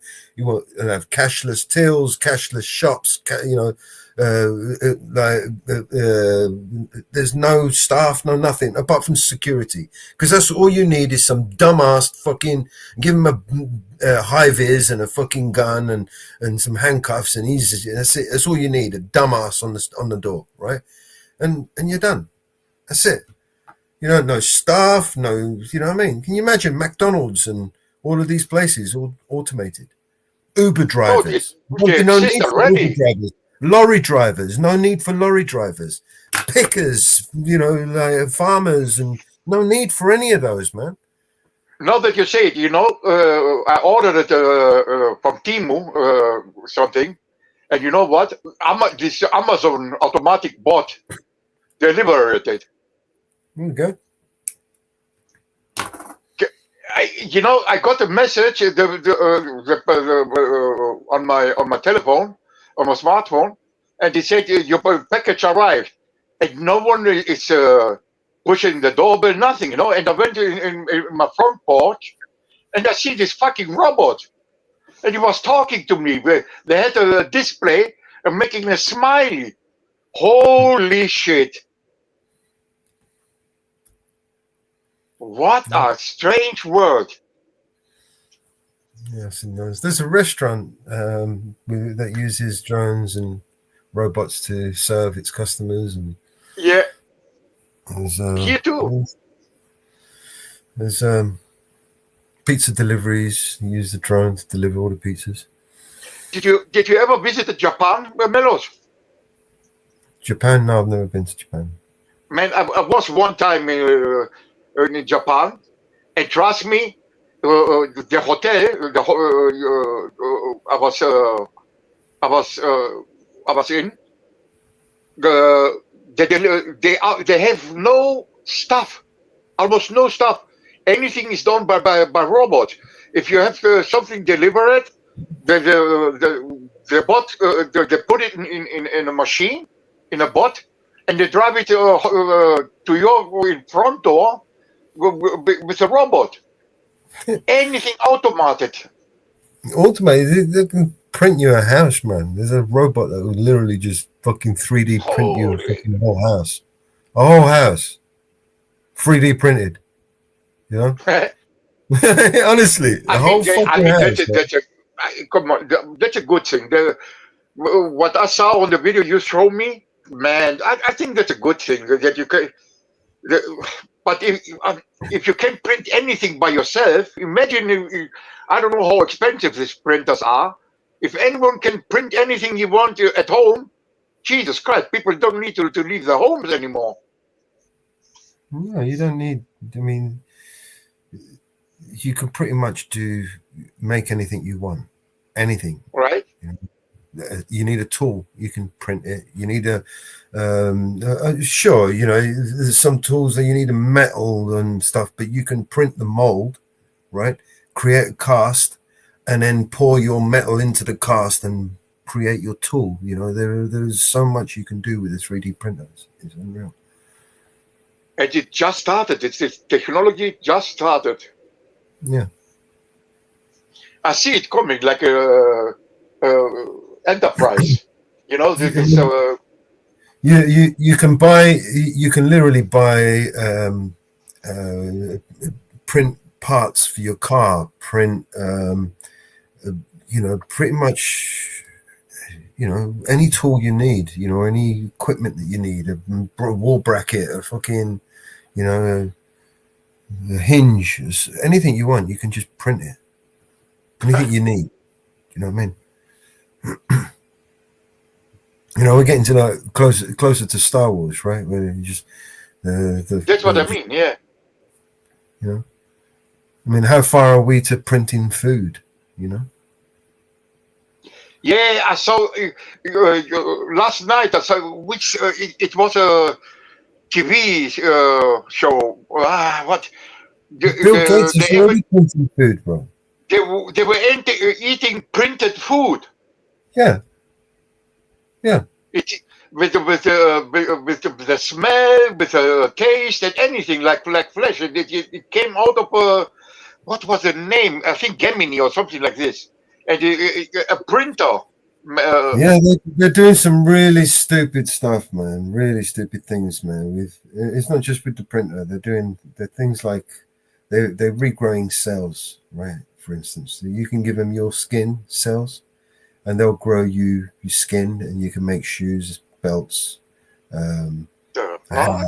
coat out of your skin. They just grow the skin.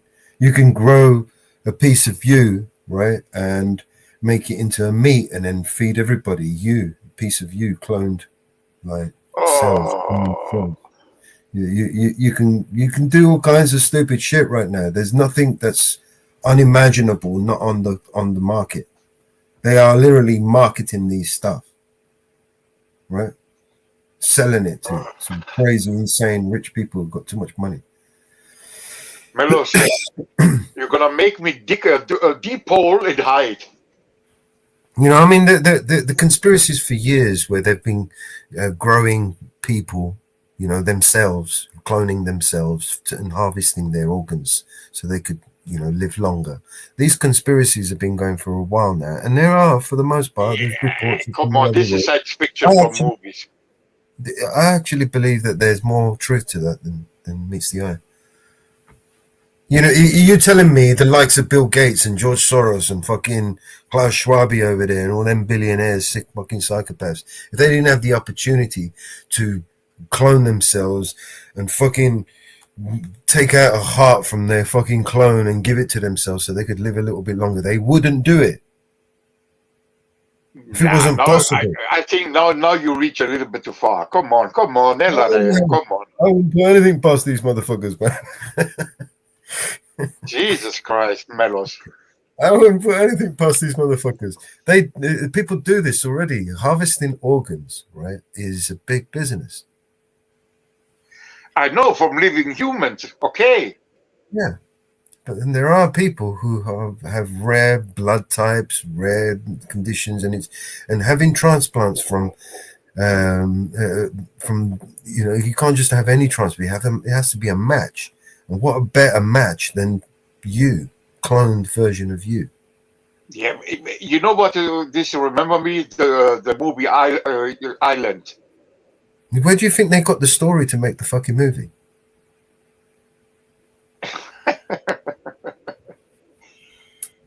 They were cloning all kind of people on these movies, you know, and the owners who paid for it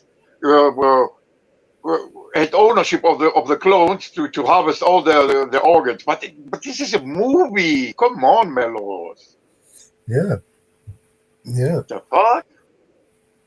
You think this is in of all the things that you've seen going on in the past few years, you think this isn't in the realms of possibility, and that they wouldn't be all over it if it was possible? Yeah, these people who are doing fucking what do they call it? Fucking those experiments they're doing with the viruses, with the T-virus. Yeah, the Umbrella. what do they call it? Genetic experiment and shit. Oh my Yeah, God. you know all that shit they're doing over there, and they're not gonna fucking clone themselves, man. If they could, they clone sheep. You know what I mean? I mean, all the meat that we're eating is all fucking the same carbon copy, right? I mean, they're all cloned. Melos. Shut up, man. Oh my God. It's true. Everything we're eating, the chickens, the fucking, it's all cloned shit, right? We're eating cloned meat. You know what I mean?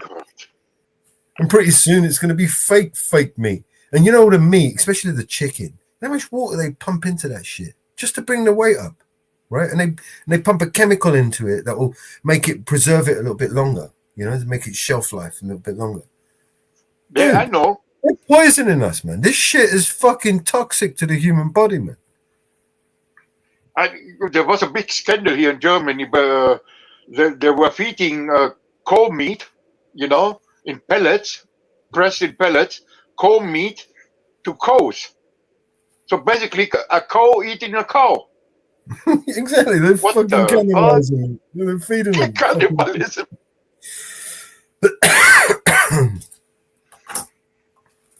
Oh Jesus! Pretty my soon, Lord. pretty soon they're gonna have us eating. No, they're gonna. I mean, some people are gonna resort to cannibalism in some parts of the world. That's for sure. No, I saw a movie. I don't remember the name anymore. They were using what was the name? It's Fahrenheit. I think it's Fahrenheit 451. I think, and they used dead people bodies to press them in pellets and give them to the people to eat. This is exactly what you said, cannibalism. We eat our own people. And if I remember the movie right, one of the, I think it's Fahrenheit, I don't know, I'm sure. And it was a son, and he found it out that he was basically eating his own father. The fuck? But pressed in pellets. Oh, we are fucked. You know, is there hope for humanity? I believe so, but in order for us to get through this hell, right? There's still more to come. There's still, you know, in order for it to get better, the worst has to come out. Nah, Melos, I said it before. I hope if there are aliens exist, come on this fucking rock, put a Polaron bomb or whatever, tachyon bomb, and blow this shit up. This whole. Have you not heard about the Russian one that's just been put on the CIA? We don't deserve to survive. Humanity shouldn't survive. We are There's horrible. There's a new breaking story, and it's just been put onto the FBI website. Apparently, there was a UFO in Russia that attacked the Russians, and there's some pretty like fucking science fiction-y fucking story, basically, and it's on the CIA website. And they've just reported. Let me see if I can bring up the story. Yeah, I don't know if I can trust all this UFO shit. Well, it's on the CIA website, so it's got to be true, right? I mean, it's an old tool. Spread misinformation wherever you can. So even if there is something truth, no one gonna believe it.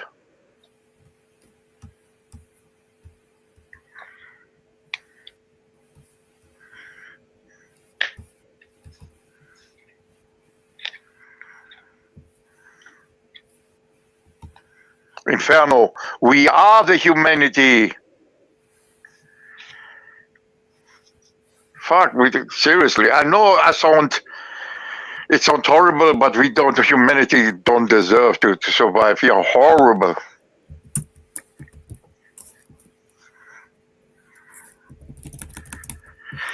Catholics in action. Who knows?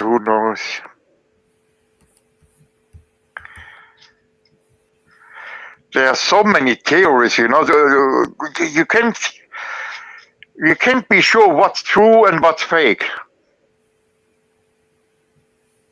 But you can guarantee that most of it is fake, at least 90% or more than that. That's what I mean, Melos. 99% of everything we know is a lie. Okay, but how can you decide what's the 1% where it's not a lie? Can you? No, I look for something that I can prove. If I can't prove it, verify it, it's not true. Yeah, but Josephine, dismiss everything, and you can't go wrong, innit? It's all lies. Don't lie to me. You know, fucking. I know not all humans are evil, Josephine, but the majority, for me, 99.9% are worthless, according to my experiences in life.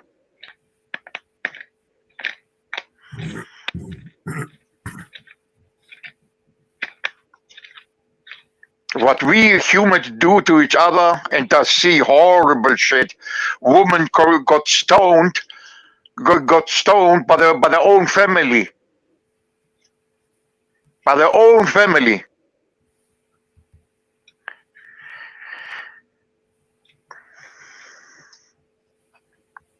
Even if we are gone, no one is gonna miss us. Fuck that. We are nothing special.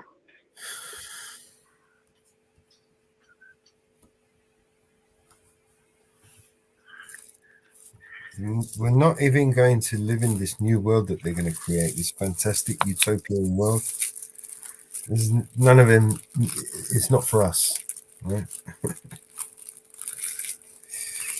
So I feel sorry for all those people holding on to the property that I know that they're going to come and take. And you know how I know they're going to come and take it? Because they literally said it. They told us, right? What they're doing to the farmers. Not just in Germany or Netherlands or Britain. Look what they're doing everywhere, man. They're taking everything. Yeah, cool. Bravo, Melos. Make me whole. All the shit, all the properties are worthless. They're gonna take it from me. Yeah. In the This gives me future, hope you for will the own future. nothing. And Klaus Schwab, in his book, The Great Reset, he famously quoted, "In the future, you will own nothing, and you will be happy." Now, that wasn't a suggestion or an opinion; it was a promise, right? When a man like Klaus Schwab says something Klaus Schwab, like that, yeah. it's just as good as written in stone, right? And guess who's taken over the WEF? What? No, what? Oh, what do you mean? You know? So the World Economic Forum, Klaus Schwab has stepped down as the leader of the World Economic Forum. And who is his follower? His name is Peter Berwick. Is Berwick or some shit? Peter Berwick. He's basically the former CEO of Nestle. Of what? Nestle. Nestle, the big company, the German company. Yeah. Peter Brabeck. That's it. Not Berwick. Peter Brabeck. Yeah. Austrian businessman serving since 2025 as chairman of the World Economic Forum. He is the chairman emeritus, former chairman and CEO of Nestle.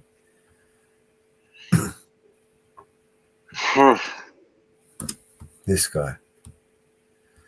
Let's see if I can. Let me bring him up and show you some of the shit that he's known for saying.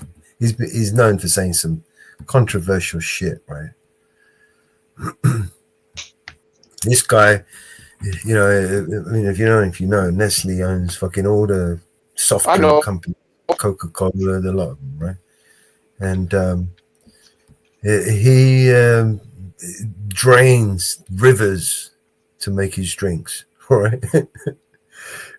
And this guy, he wants to lecture us, right? Let me bring up this picture. Yeah, there's a big scandal here. The drained underground water, and to make this table water to fill up the table waters, you know, a big factory, and they reduced the underwater level that much that people can. For rely like farmers and shit can have enough water for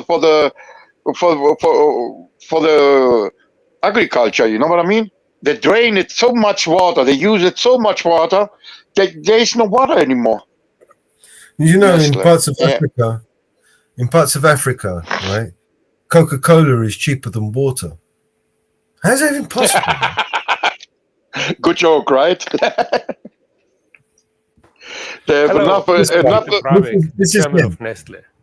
There are apparently some misconceptions about my ideas on water. Let me make it clear from the beginning. I have always supported the human right to water. Everyone should have enough clean, safe water to meet their fundamental daily needs. About 50 to 100 liters per day. But not to fill a pool or wash a car. There is a difference. We must transform the way we think about water. By 2025, 1.8 billion people will be living in regions without enough water. Water scarcity is the greatest challenge we face today. And we need to start recognizing water as a precious resource. Therefore, water should be better managed, should be better valued, and has to be better preserved. If we give water value, there will be an incentive to invest in looking after our supply. You know, most of fresh water we use, up to 90% in fact, is used in agriculture. As a food producer, we depend on the long-term sustainable availability of this precious resource. In our factories, we have reduced our use of water by more than half in the last 10 years. Yeah, we are not they're alone. pissing it now. That's we what work with others to exchange ideas and innovations and to advocate on the importance of water. I'm glad water is top of the agenda today. It's where it should stay. And thanks you for taking the time to be part of this conversation. Yeah, right.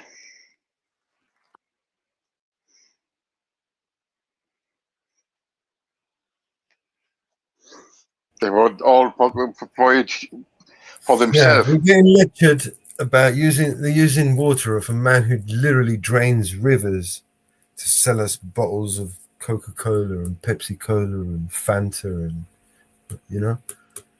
This guy, I mean, just get me anybody else, man, but you're going to get me this guy. His company pays billions of pounds in fines for fucking fucking disasters that it's left around the fucking world. And they're going to give us, and this guy's going to give us a fucking lecture, right? And I got a better one. Let's put this guy at the head of the World Economic Forum and then remind me that we won the war again. How did that work?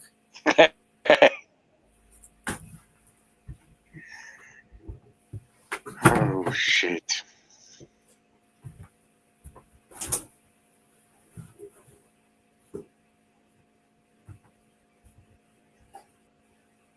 I know Nestle has so many companies under them. They own so many of them. It's one of the richest companies for food and all this shit.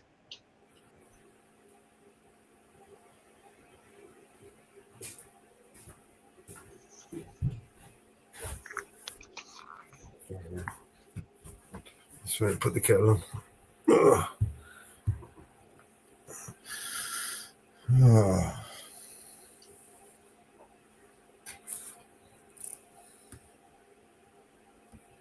Nestle is evil. Oh. Let's have a look.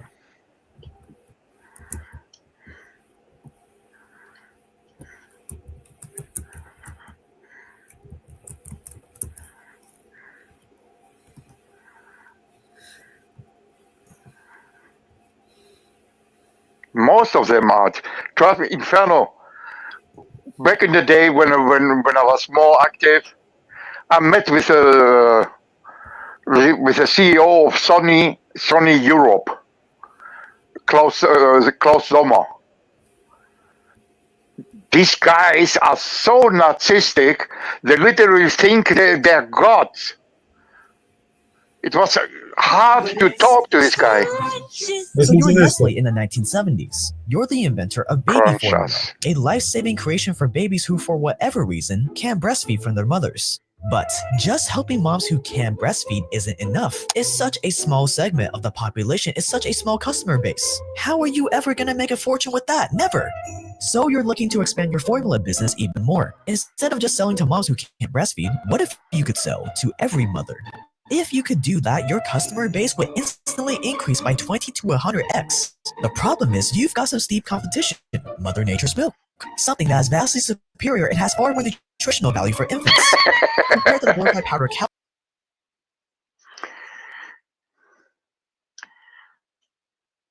Sorry. The audio is gone. But Jake, if we did that, wouldn't we be intentionally making babies malnutrition? Well, yes.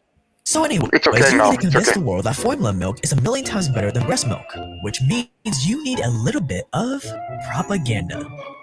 Paying doctors to peddle your formula, and the Nestle campaign that was concocted would turn into one of the greatest medical scandals of the 20th century from the biggest food company in the world. Ever notice when you're making up some quick, you stir until it's rich and thick? You hate to take that first little sip, because you know it'll be gone in a sip. It's so rich and thick and chalk, Go lick that you can. Drink it slow if it's quick. That's the saddest sound I know. Coffee, doctor? Oh, fine. Have a Camel with your coffee. Thanks. You know, this night work's kind of rough, isn't it? That's right. But a Camel's always a pleasure. To understand how we're gonna run our propaganda campaign for baby formula, instead of starting from scratch, all we gotta do is take a lesson from some of history's foremost experts at molding public opinion. Cigarette companies. In a cigarette, it's the tobacco that counts. And Lucky Strike means fine tobacco. See, contrary to the symbol of death and disease it is today, once upon a time in the early 1900s, cigarettes were a cultural icon of sophistication, glamour, and sexual allure. A highly prized commodity for 1 out of every 2 Americans. And how did cigarette companies achieve this symbol of sophistication? With things like full-color magazine ads with respectable-looking doctors in white coats puffing away with slogans like more doctors smoke Camels than any other cigarettes. An early example of an influencer campaign. Why? Because who do people look up to when it comes to what they consume? Doctors. Who do people look up to determine what's cool? Celebrities. We know with mathematical certainty that large numbers of people will follow the advice of their doctors because we understand the psychological dependence men have on their physicians. So if our goal is to get mothers to choose baby formula over their own breast milk, all we gotta do is to get their doctors to tell them to. So you start Nestle's 1970s influencer campaign to basically get doctors to say, formula good, breast milk bad. You pay doctors and nurses to suggest your formula as an alternative to breast milk, and in places like Asia and Africa, you even hire sales women, dress them up like nurses, and get them to hand out free samples and medical advice. And you make sure that these free samples are just big enough that by the time they run out, these mothers would have stopped making breast milk naturally, cementing a profitable, loyal customer. Who cares if Africa, one of your biggest markets, has polluted water? Who cares if most of the moms using your formula don't know that they need to boil the water first to prevent the bacteria in the water from making their baby sick? Who cares if it's estimated that babies who are fed formula in unhygienic conditions are between 6 to 25 times more likely to die of diarrhea and 4 times more likely to die from pneumonia compared to breastfed babies? But that's not your fault, obviously. You print the instructions on the package and they're responsible for reading them, even if they're illiterate. But then you run into a problem. Powdered cow's milk, sugar, and vegetable oil are even close to real breast milk. It contains none of the stuff that can help babies fight off diseases or build natural immunity. It doesn't even contain enough nutrients to keep a baby healthy. And in 1978, Nestle executives were even brought before the US Senate to explain why all these babies were dying or getting sick because of. So by 1981, the World Health Organization set new regulations where you can no longer compare breast milk with formula alternatives. That is a problem. A problem that can be solved by moving your marketing to somewhere with fewer restrictions, like Southeast Asia and the Pacific, where formula sales are skyrocketing, while acting like you are breast milk's biggest fan in the US and Europe. Even creating a cringy baby band to get your point across. This is a breastfeeding song. And even after millions of people start boycotting your products and stricter laws are put in place to stop you from tricking people into using your formula, there are still reports of Nestle paying their doctors to promote their products, giving out free samples, and advertising in hospitals. To this day. I would almost argue you should never give your child any formula that you haven't run by your pediatrician. Formula milk has around a 23% profit margin, meaning companies like Nestle make around 23 cents for every dollar in sales. And by 2026, this industry is set to be worth more than $110 billion. But if you thought Nestle stopped there, oh, you're so sadly mistaken.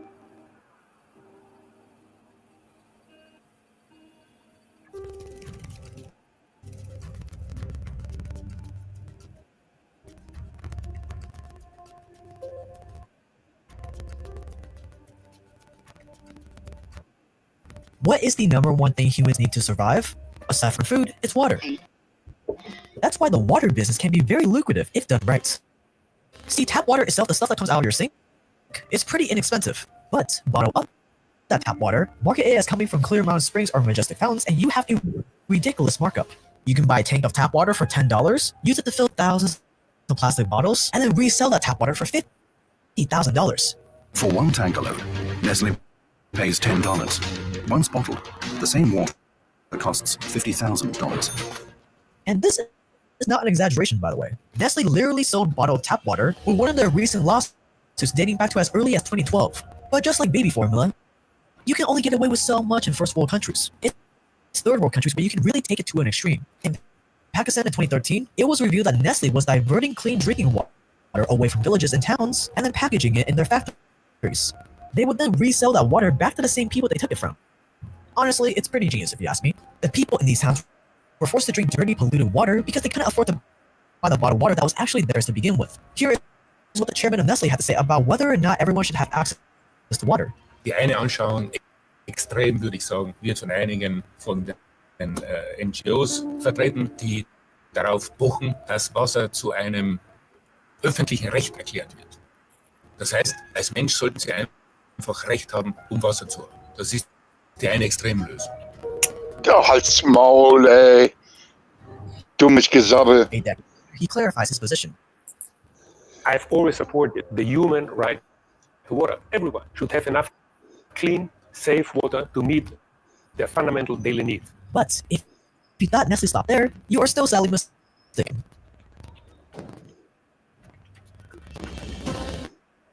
Dad says he can pick his favorite chocolate blindfolded. Was it that one? Nope. Try this one. Yes, that's it. No mistaking it. That's Nestle's chocolate, the smoothest, creamiest chocolate of them all. Try the blindfold test. Prove Nestle's best.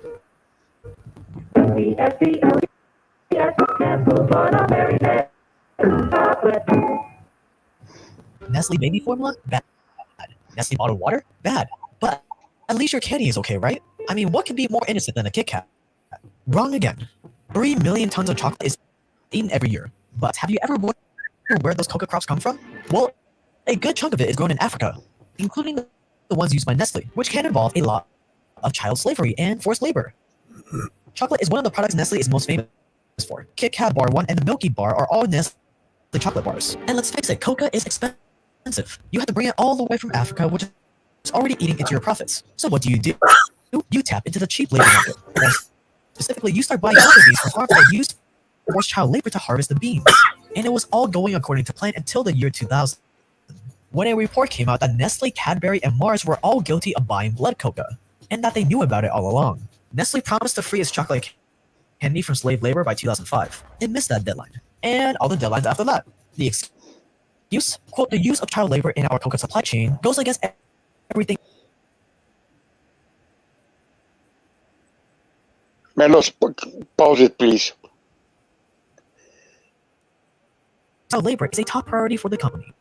End quote. Melos. Which often people even angry. Κόβε η φωνή ρε όλη την ώρα. Δεν ξέρω, μπορείς να κάνεις κάτι. Κόβε τη φωνή όλο. I can try and restart it. But you guys get the message, right? Yeah. Bad. You know, there's bad and then there's fucking hell. I mean, I'm gonna sound stupid.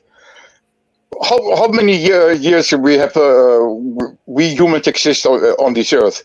Women always fed the children, breastfeed the children. And we've always had snakes, oil salesmen. You know what I see? Okay, what happened with the women? Why they don't produce milk anymore? What happened? Government, programming, TV, media, corporations, marketing, programming, brainwashing. We've gone through a series of devolutions, right? Each generation has been deliberately dumbed down, right? So, for example, years ago, we were much more connected with nature. People would know how to, raise, animals, grow stuff, cook, fish, hunt. These things were second nature to most people back then. But now, this is, if you picked up a 15-year-old kid and you stuck him in a forest for the day, he wouldn't be able to survive on his own. He wouldn't know how to, he wouldn't know what to eat or how to hunt or how to take care of himself. He's not prepared for that life. You understand? But it's time change, Melos. Time change. It's no need anymore. We've been living like that for thousands of years. We were just fine, and then all of a sudden, in such a short space of time, times change. All of a sudden, we don't know. Back then we were maybe 100,000, but now we are billions. So now we have this existential crisis, right? And then we have some sort of magical event, an EMP, for example, and we have no electronics, no nothing, no, and then we have to go back to basics. Now what? How many people are going to die? Me first. Do you see what I'm saying? They literally dumbed us down, right? And it weren't for our benefit. It was in order for them to control us all. You know, there is more than enough on the planet. They just want it all for themselves, right? That's the problem here. They see there's far too many people. There's far too many people that they don't want to argue with. You know, like Mark Zuckerberg, who took half the island and built a whole wall around his thing, and he just took everything. This is his now, right? He don't want to argue with all those people. He just wants what he wants, right? He don't give a fuck who has to suffer for it. Don't care who he has to take. What island he has to burn to the ground to take to get it.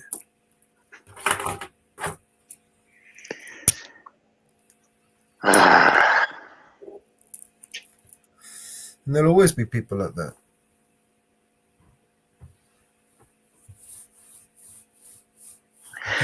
That's exactly what I mean, Marcy. I'm not gonna lie. My kids, none of them were breastfed, and I always ask myself, what happens with a woman lately? What makes them go dry? It's also down to what we eat, right? Because, you know, your body's going to convert what you eat into those, you know, if you're not eating enough protein, how are your body going to produce that protein? Okay, my wife is skinny, I know, but still, even she's, I don't know. I don't understand why so many. We most of us are ill. I mean, the majority of the population, right, are taking some form of medication from the doctor. Right? Sure. So we're constantly polluting ourselves, right, with all these toxins, right? Without any research, without any knowledge of what those toxic chemicals could do to our bodies later on down the road.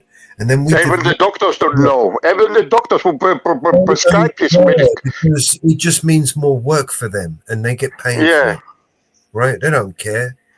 You know what I mean? It's like mechanic, right? You know, you're gonna come back in. I'm gonna get you on the next fucking MOT. Do you know what I mean?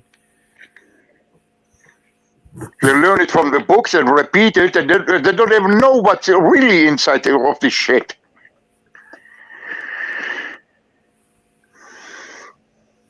Yeah. You know, and then, you know, all the constant brainwashing, the programming. You know, all the deliberate misguidance, you know, and deception, you know, and it's done by government, right? I mean, the biggest killer on the planet is by far democide, right? I mean, prove me wrong. Democide is probably the biggest killer on this planet, more than everything else. Everyone combined, right? Biggest killer on the planet.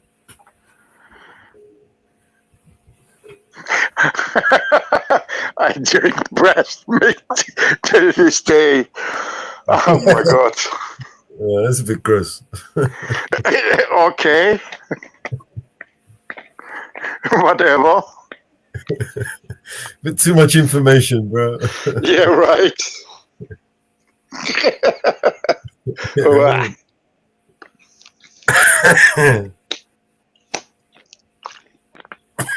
Sounds like a different channel.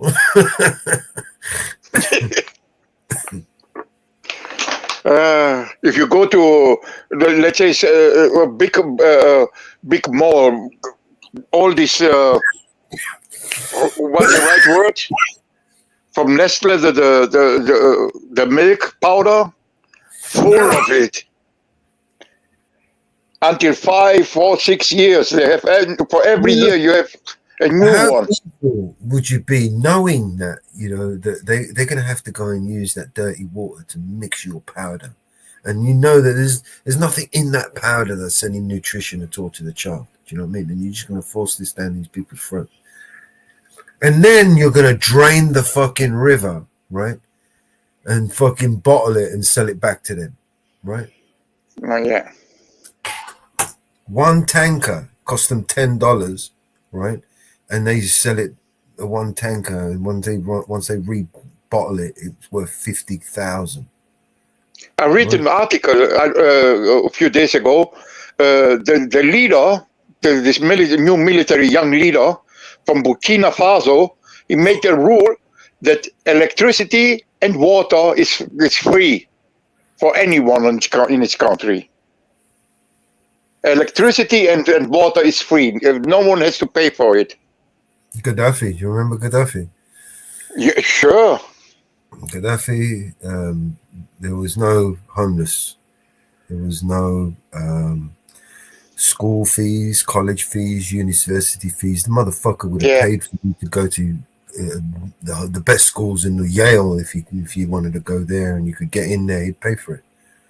Doctors anywhere in the world, he'll put you on a plane and send you over there and get the best fucking. And that was to everyone in the country, right?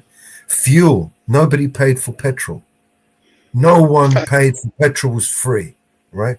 The power was free, electricity was free, right? And everybody had a stipend from the profits from the oil. He gave everybody a fucking stipend. Everybody had a little check. Everyone was wealthy, man. Nobody needed him for nothing. There was no fucking, you want to go and learn, go to school. Gaddafi would pay for it, man. You can go and learn in London. Can you imagine if they didn't kill him, or what Libya would be today? If they didn't kill him? If they didn't kill him and he succeeded to create the African dollar, right? The gold-backed African dollar, because that's why they killed him. You know, let's face it. You know, there's far worse rulers and dictators than Gaddafi, you know, we've had in our country, let alone, you know, in Libya. He was far better than fucking half the people that they put on the shit list. Do you know what I mean? They just had a new rebellion in Libya, a new government. Military government. It's a shithole. It's nothing but a port for immigrants to Italia. That's all Libya is now. A shithole. They have slave markets now there. Yeah, it's all gone. For the immigrants. Yeah, are they getting all the stipend now? Are they getting you know, free healthcare? Are they getting free petrol? Yeah, I bet they're all wishing fucking Gaddafi was back now, right? Yep. But you know what? It's their own fault. They believe it, all this propaganda shit. And it was their own people that turned against him, right? His own people. Yes, they used their own people to kill him. Yeah. That's how powerful the CIA is. That's how powerful Mossad is. They will get your own people to murder you. Who was it? I think it was. Is it correct me if I'm wrong? I try to translate it in English because I know it. The 10 rules of the Zionist. You know this the 10 rules. To infiltrate, how to take over a country silently, spread misinformation and shit. You know. And split the people. I don't know the exact translation. It's written by a Russian, by a Russian guy. The 10 rules to take control by the Zionist. That's how they still follow these 10 rules. Fuck! I can't translate it in English perfectly. Fuck, my English sucks. Well, we should get the AI to translate it. right? What was her name? Judy? No, Lisa. Lily. Yeah. She's a Russian bird. Oh, is she? Yeah. She gets, when she gets frustrated, well, sometimes she gets in Russian. She can't. Yeah. Yeah. Lily, speaking some strange language. Yeah.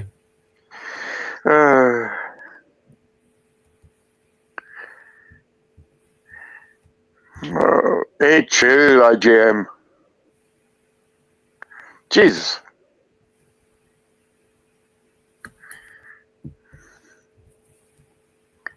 Strap your seatbelt, bro. It's gonna get crazy. Okay.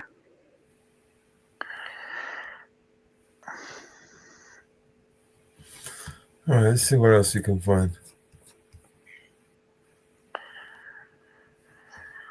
Man,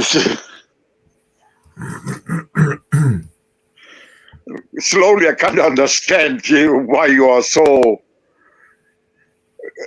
the way you think, man. It's all this shit is depressing for me. You ain't seen nothing yet, man. You've seen the things that I've seen.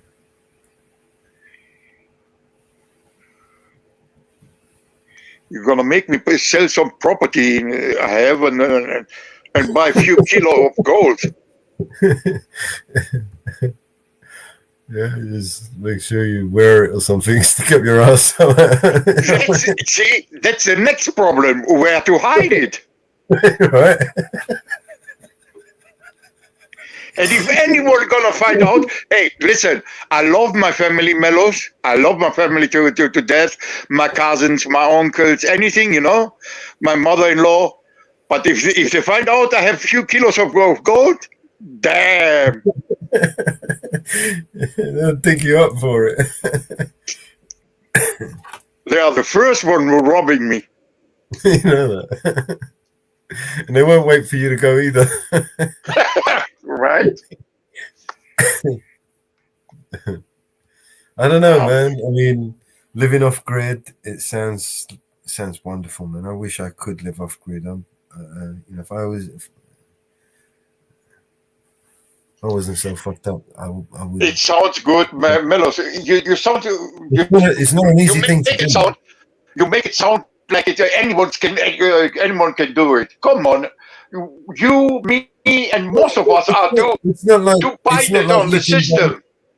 It's not like you can go and fucking, you know, buy an island and just forget about the whole world and just live there and just, you know, forget everyone. It's not even about that. I mean, shit, there's no place on earth. There is no place on earth that's a safe haven. Okay, Melos. Once you realize that, all you can do is just enjoy your time where you got it. Yeah. Yeah, I mean, there's no taking it with you, man. You know what I mean? So you might as well do some good with it. Yeah, but like I said, Melos, you know, it's not anymore about us, you know. Some people have family, kids, grandkids. I feel so sad for them. Yeah. And their kids who will be born into slavery. I really hope you're crazy, Melos. You're crazy and you're not right. I need to. I absolutely agree with you. If only 10% you say it's right. Oh, fuck.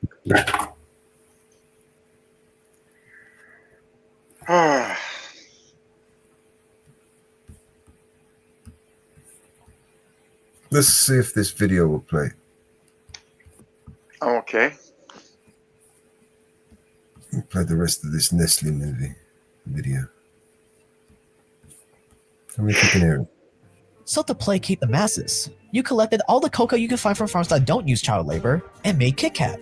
You slap a fair on it, and it becomes a symbol of a reformed, caring Nestle. All the while, you still continue using dirty cocoa for all your other candy. And when trends change from being morally correct to being environmentally correct, you switch to a much cheaper alternative, an environmentally friendly label that takes less effort, money, and resources, and diverts attention away from your shady supply chain. But if you thought Nestle stopped there, you are yet again sadly mistaken.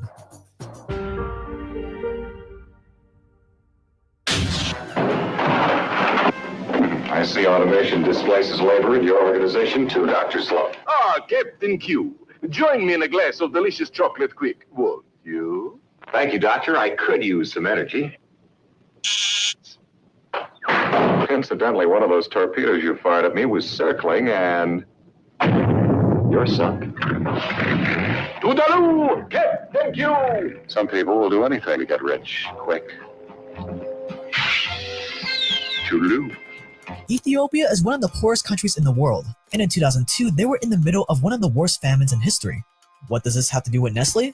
Well, in 1986, Nestle bought a German company based in Ethiopia that had been nationalized in the 70s. The Ethiopian government owed Nestle money and offered $1.5 million as compensation. But by 2002, due to a new exchange rate, this amount had become $6 million. As Nestle, you could have written that debt off pretty easily. There were millions of people starving in Ethiopia, and 6 million could have went a long way. It could provide safe drinking water for 1.5 million families, or anti-diarrhea medicine for 750,000 kids. But instead of writing this debt off, you demand your money back, even while you were making a $3.9 billion profit. If people disliked Nestle before, they really hated Nestle now. And by trying to get money back from Ethiopia, you commit what would be known as the greatest public relations blunder of the decade. Nestle eventually backed down due to mounting pressure of boycotts, but the damage to their reputation had been done.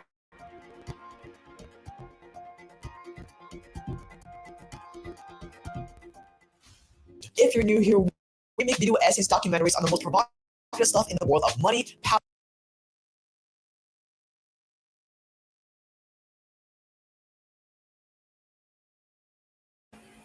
Welcome back, Marvin. And that was Nestle. Well, my God, I got exciting here. Yeah. Yeah. Oh, we just had an accident up on the interstate. Oh, yeah. And all of a sudden, I had a guy running through my yard. Oh, shit. Yeah. Running away from him. Yeah. And all of a sudden, there's strippers all over the place, all over my house. Is he good looking? Yeah, I didn't get a good look at him. He was running. He was running. I had sheriffs, I had state troopers, the whole freaking road flooded with them. Should have got the camera out, Marvin. I didn't have time. That guy was running. Get some CCTV. He was a lightning bolt. He was a lightning bolt. They caught him on the next road. I mean, a mile down the road, mile and a half, 2 miles from my house, where they caught him. There's no point in running, man. There's absolutely no point. That guy was running. Yeah, you just give him a reason to fucking hurt you. He was a lightning bolt. He was a lightning bolt. He was drunk on his ass, too. No wonder why he fled the scene. He was drunk. He was drunk. I feel sorry for the people that were injured because they did transport people. But he was a running. He was running. But he picked the wrong road. He picked the wrong road to go up and try to hide on. He did pick the wrong road because they're all hunters up on that road. They're all hunters up on that road. Wrong road to hide on. Because they're all hunters. And if he thought he was going to fix some of those cabins and places, they aren't cabins. They all people live in those. They all live up there. They ain't hunting cabins. Those cabins people live in. Mm. They may be log cabins, but they all live in them cabins. So, hey, Marcy, how are ya? How you doing, Marcy? Hey, Inferno. So, we got excitement on the road.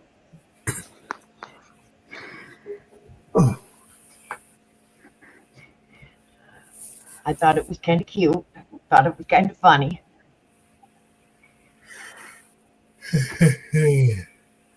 So we had excitement for today.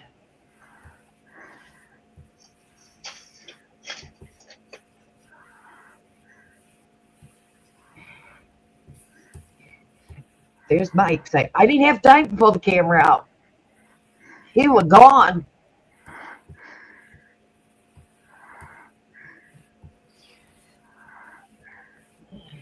I don't even think he had time to strip his clothes off. He was gone.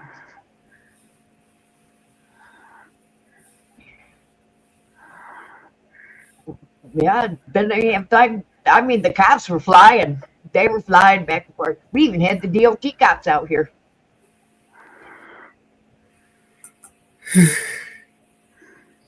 That's unusual to have DOT cops. What does abide means, Melos? Abide. Well, huh? Which part of Germany do you abide in? What does abide mean? This what? You From cut out RGM.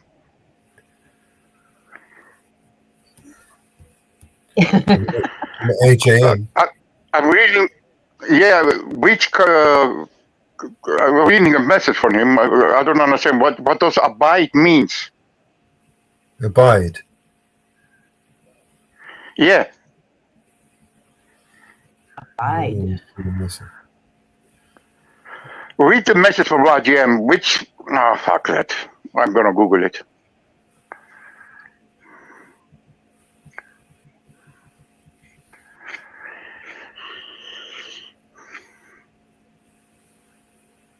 Oh, where I'm living. Oh, okay.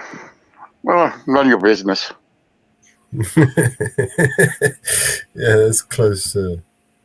Close, right by the right by the bus stop, isn't it? Uh-huh. Yeah, right. Train station. It's right there. You want to visit me, RGM? You want to visit me?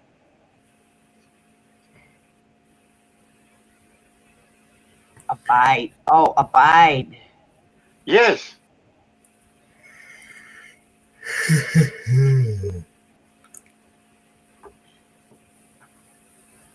Never mind. It didn't take long. You know, you see, one of the things that most people don't realize is that Germany. The basement. Hey, how you doing, man? Germany had, after the war, Germany had two economies that it built up, right? And then after the war, once the Berlin Wall was removed, those two economies became one. Became a powerhouse the moment that wall came down. And you know what? East Germany, it's looks better than West Germany now. They put so much money in the infrastructure in the cities.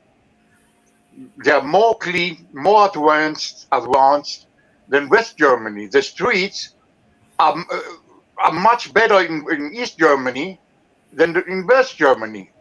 Uh-huh. And all with money from West Germany. That's a little bit, that's why East Germans and West Germans don't like each other still. If you go to Dresden in East Germany, it looks much, much better than if you go to Frankfurt in West Germany. Well, they started with a zero deficit after the war, whereas every other country had to borrow money. They mysteriously didn't need to borrow any money because their corporations were. Well, they All had of a sudden, millions was available. All of a sudden, Well, and every yeah, every and every so- East German people, they got 500 euro. Every one of them. Every 20 million East Germans. All of a sudden, there was money for them. What the fuck? Yeah, Operation Paperclip. Every day you hear them, there's not enough money for this, not enough money for that. And then Have you heard of that?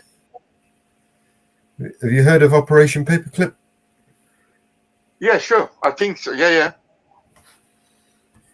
Where the Americans basically recruited all the The German scientists. Scientists. Yeah. it wasn't just Fryer scientists. from Braun. Yeah, but it wasn't just scientists. And those German scientists were actually folded into the government. They created new departments like NASA and some other departments. Yeah. And they say that we won the war, right? Because that's what you do when you win the war. You join forces with your enemy. Yeah. All of a sudden, they are no Nazi anymore. Right? Just more proof that the war was just a cover. It was just a way of stealing the wealth and transferring the wealth from countries, for example, those powerful countries that didn't need the bankers, that could resist the bankers. But, the Hegelian dialectic, you create a problem, and then the solution. Now, those rich folk in Greece, they need to borrow money all of a sudden where they didn't need to before. Yeah. You understand? I know. We got sold out, Melos. We got sold out. BASF, Bayer, Siemens. We got sold out. That plane crash that we showed earlier this morning, that was into a military housing. Oh, what coincidence. More coincidences? So many coincidences this year. This year I'm going to name it the Coinkydink. That's it. This year is the year of the Coinkydink. That was into military housing. And I think that is Marines. That is Marines there. A military plane or civilian? Military.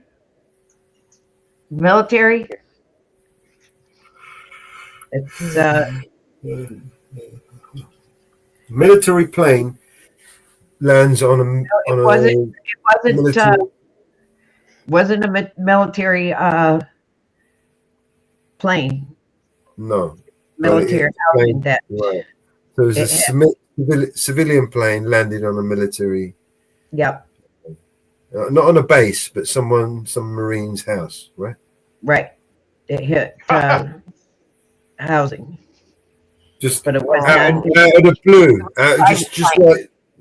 Like a coincidence, of all people. I mean, you could have 5 inches to the left, 5 inches to the right, you would have hit something else, right? But no, you had to hit that spot, right?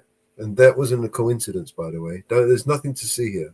It was a Cessna 550, private Cessna plane. Oh, it's small military housing. Nothing to see. Yeah. It was a business jet, but it was military housing. A mile and a half from the runway.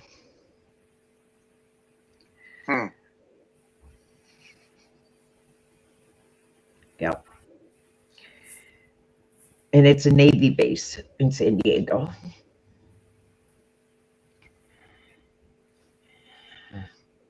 Yep. I thought it was Navy.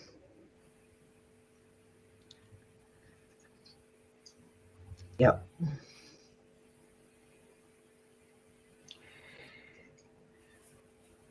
Yep.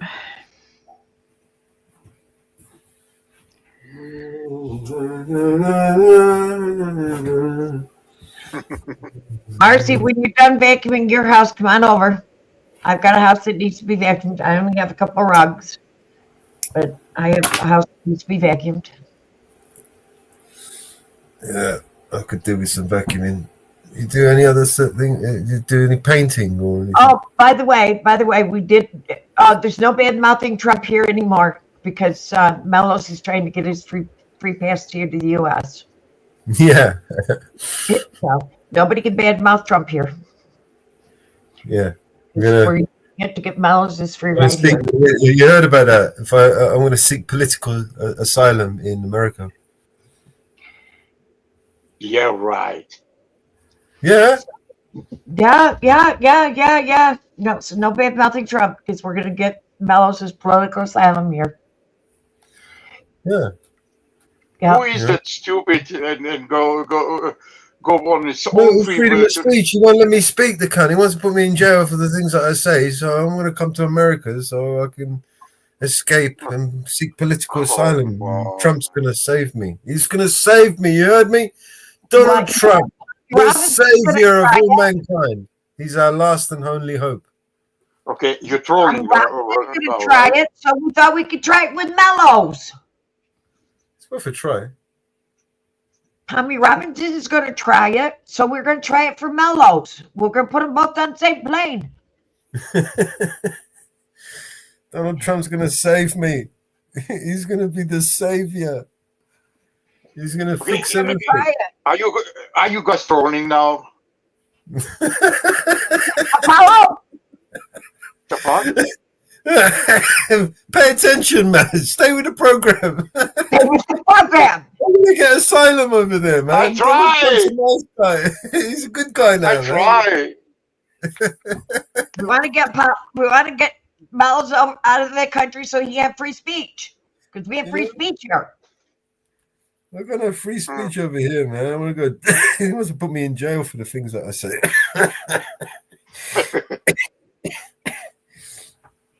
There's no such thing as free speech over there.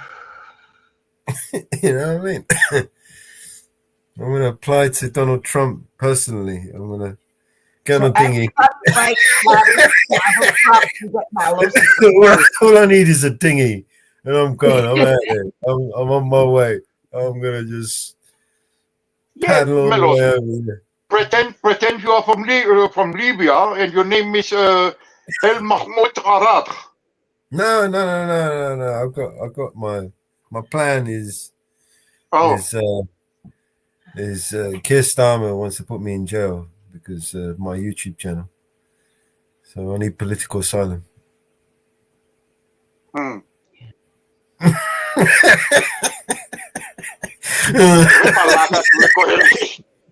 You're not impressed. You're not convinced. Program, Apollo, or get off the dinghy.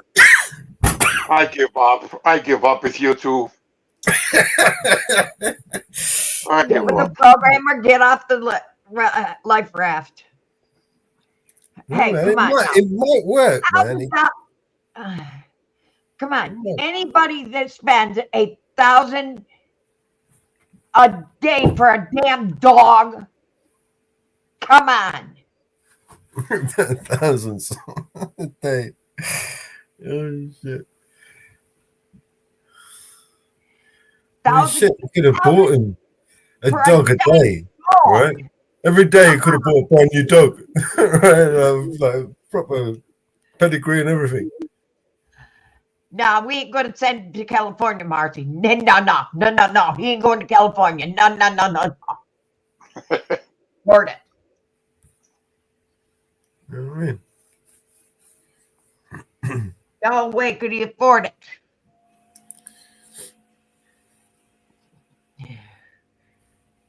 Yeah, all I need is a dinghy. You couldn't afford tea in California. I'm off. How long do you reckon it will take? Should we ask Google? How long will it take to travel to America Oh, from we England in a haven't talked dinghy. to Dingbat lately. We haven't talked to the Dingbat that's so outdated in a long time. It's still outdated. Well, but it still thinks that Joe Biden's the president. Yeah, that's true. That's true, Marcy. That's so true. You know, they gave all the free medical to all the illegals, and now he's suing the federal government for to make up the difference in medical.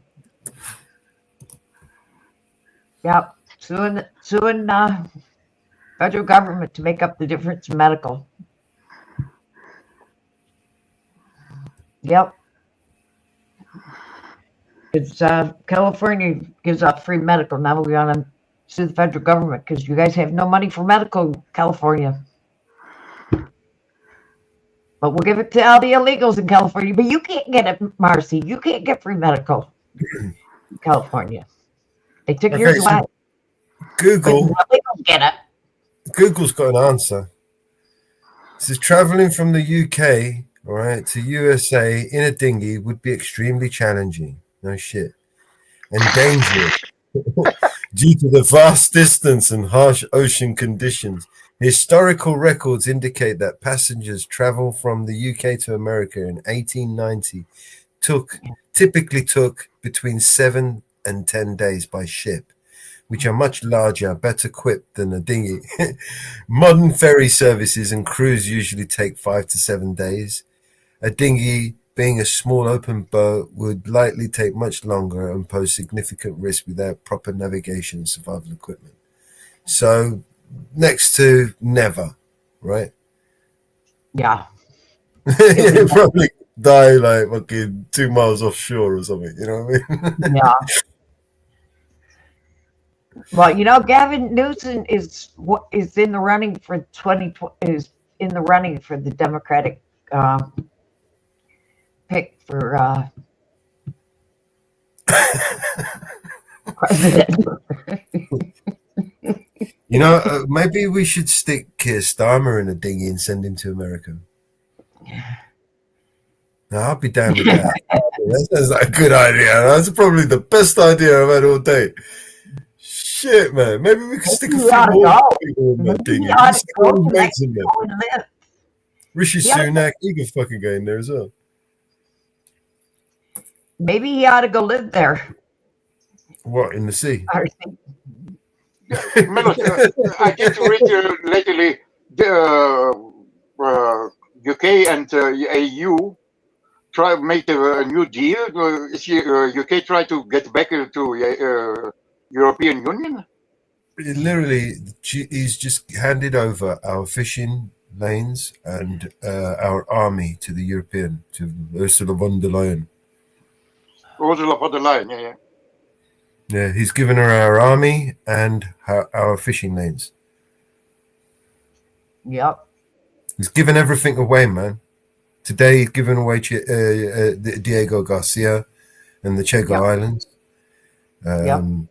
He's given away our army, right? It's not even his to give away. It's the fucking Royal Army, right? It's the you know, it's sworn to the crown, right? He's given them to the fucking European Union. Yep. So they can build this new European army.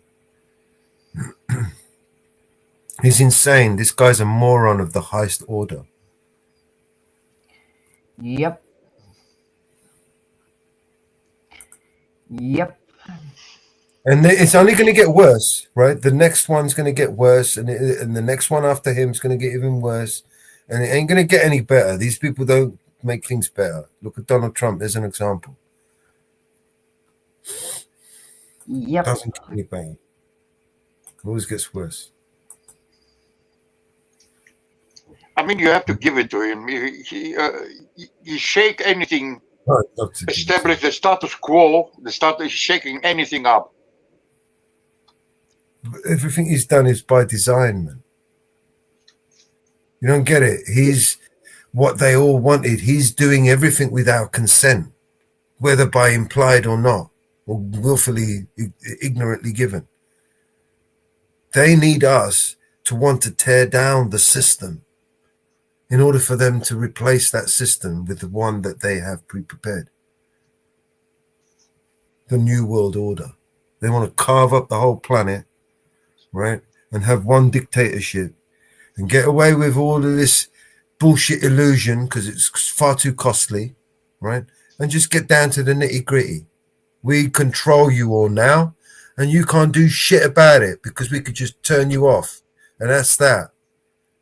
Now you have to do what we say. So we're going to carve up the world, and everyone's going to get a piece. Well, every one of them, they call themselves stakeholders. They're going to get a piece of it. They're going to be assigned a little area and a population, and that population will be theirs as cattle, as chattel, whatever you want to call it, as guyon, as fucking chickens in a farm, basically. That's all we are to them, right?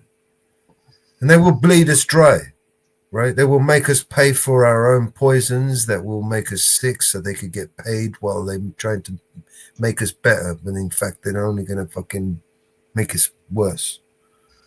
The sick world that they've developed, they've created, they're going to basically profit from the misery of others. That's how they're going to profit, of everything, down to the bandages that we use when we cut ourselves.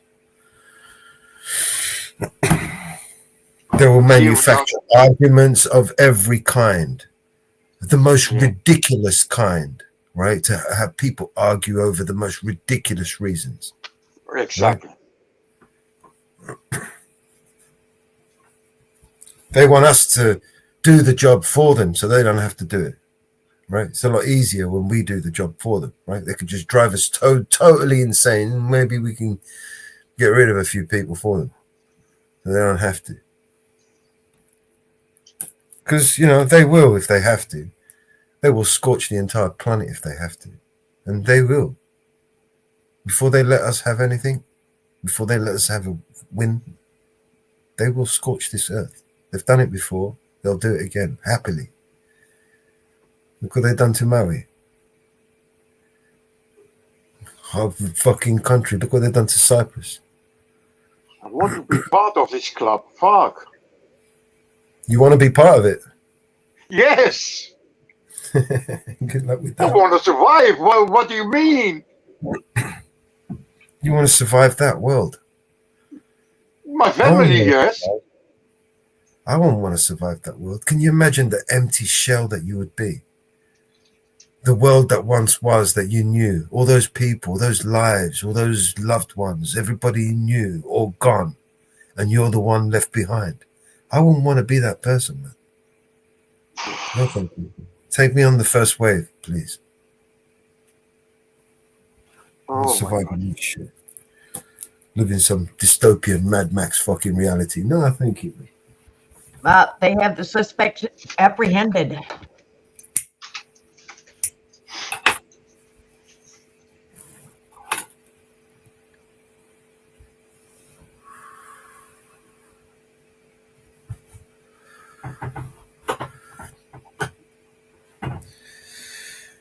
I paid so much money for the marriage. Oh, fuck you. Fuck you, Melos. Yeah, right. That's funny the way you get it with that. Oh, fuck. Oh, shit.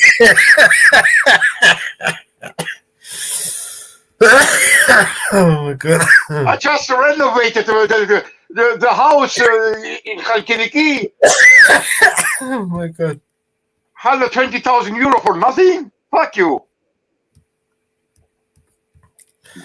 Oh, man. Here we go. Tell me if the audio is okay on this one. Maui. This is a redacted special report. It was one of the worst disasters in modern U.S. history. Good. And then it just disappeared from the headlines. I'm talking about Maui, 102 lives lost, thousands of homes and businesses destroyed, historic Hawaiian town left in ashes.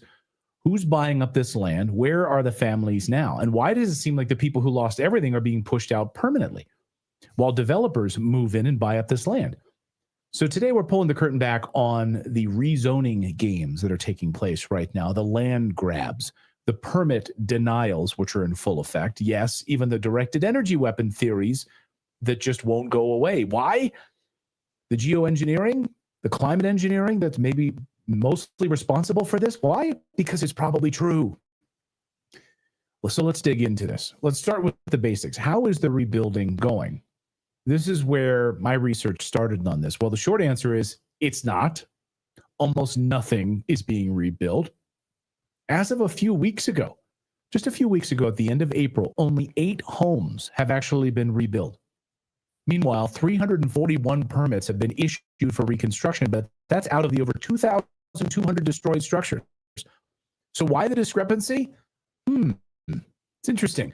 Is it because the people that own those structures have been paid off, gone, many of them, yes, gone, moved away, never coming back? The property numbers, astonishing. 300 property owners have been issued permits allowing them to rebuild their houses on the front side of the, further from the ocean. Not a single permit, though, has been granted to anyone with a coastal home that was in the fire zone. Debris has been cleared from over 1,500 properties, so they're ready to go. Builders call that a scrape and build. One builder I spoke with today told me a scrape and build permit process can take 4 to 6 weeks. 4 to 6 weeks. Many of those locals are either living in temporary housing, hotels, or they've already left the island altogether, never to come back. Just for some context here, I wanted to look at a similar timeline, something that happened at a similar pace and time of the Maui fires. So I decided to look at the Marshall Fire near Boulder, Colorado. It happened around Christmas 2021, destroyed entire neighborhoods.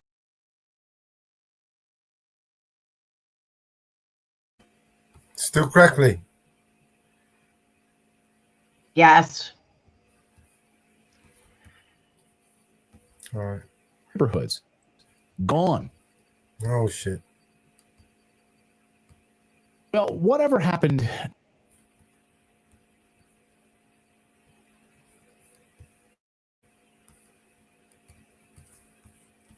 If I drop it in the back for you, I'm perfectly play it for me, please.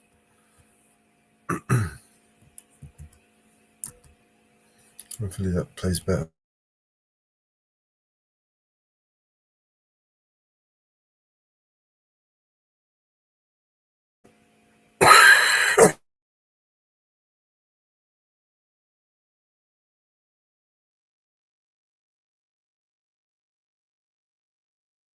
Uh, 102 live curtain back on the rezoning games that are taking place right now, the land grabs, the permit denials, which are in full effect. Yes, even the directed energy weapon theories that just won't go away. Why? The geoengineering, the climate engineering that's maybe mostly responsible for this. Why? Because it's probably true. Well, so let's dig into this. Let's start with the basics. How is the rebuilding going? This is where my research started on this. Well, the short answer is it's not. Almost nothing is being rebuilt. As of a few weeks ago, just a few weeks ago at the end of April, only 8 homes have actually been rebuilt. Meanwhile, 341 permits have been issued for reconstruction, but that's out of the over 2,200 destroyed structures. So why the discrepancy? It's interesting. Is it because the people that own those structures have been paid off? Gone, many of them, yes, gone, moved away, never coming back? The property numbers, astonishing. 300 property owners have been issued permits allowing them to rebuild their houses on the front side of the, further from the ocean. Not a single permit, though, has been granted to anyone with a coastal home that was in the fire zone. Debris has been cleared from over 1,500 properties, so they're ready to go. Builders call that a scrape and build. A scrape and build. One builder I spoke with today told me a scrape and build permit process can take 4 to 6 weeks. 4 to 6 weeks. Many of those locals are either living in temporary housing, hotels, or they've already left the island altogether, never to come back. Just for some context here, I wanted to look at a similar timeline, something that happened at a similar pace and time of the Maui fires. So I decided to look at the Marshall Fire near Boulder, Colorado. It happened around Christmas 2021, destroyed entire neighborhoods, gone. So how is the rebuilding process going? Great, actually. Let's dive into the numbers. In Louisville, city of Louisville, approximately 90% of destroyed homes. Now, maybe I'm saying this wrong. It might be Louisville, because, you know, like Louisville, Kentucky. But Louisville, 90% of the homes were destroyed and have been rebuilt or are under construction. 90% were destroyed, and almost all of them are rebuilt fully.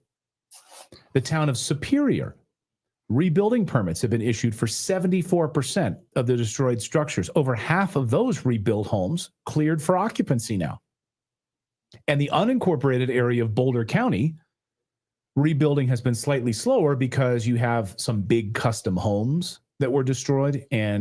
But get this, 63% of homes there have either been fully rebuilt or have received permits to do so. Again, large custom homes on multiple acres in the Boulder region, totally different from these 60, 70, 80-year-old homes in Maui that were small. They were small, humble homes.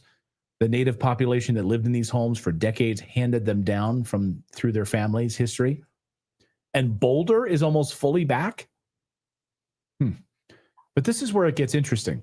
According to the Maui County officials and the mayor's office, they've offered permit exemptions to help homeowners rebuild quickly, but only if those homes aren't too close to the shoreline. That's right, rebuilding inland. Mostly allowed. Rebuilding on oceanfront land, sorry, blocked. Not going to happen. Not gonna work here anymore. So now let's talk about who owns Maui now. In the months after the fire, rumors started swirling that BlackRock and other deep-pocketed developers were swooping in to buy the land from desperate families. Of course, we know that BlackRock uses all sorts of subsidiaries, so good luck tracking it back to BlackRock. But the truth is a bit murkier than all of that, but it's still pretty troubling. According to a 2024 report from the Civil Beat, land sales around Lahaina jumped significantly in just the first 4 months of 2024. Some of these were sales to local buyers, yes. One developer, though, alone paid $20 million for a 20-acre parcel near Lahaina. And once you start seeing multi-million-dollar oceanfront deals going through while residents still can't even get permits to rebuild their homes, then you have to start wondering what's going on here. Was this all just a coincidence? Or was this a disaster leveraged for mass development? Take a look at this. We looked into this $20 million purchase. Here I went through it today. You can see this is an 8K filed with the Securities and Exchange Commission. Kanapali Land LLC entered into the purchase for the $20 million. And here's the smoking gun, guys.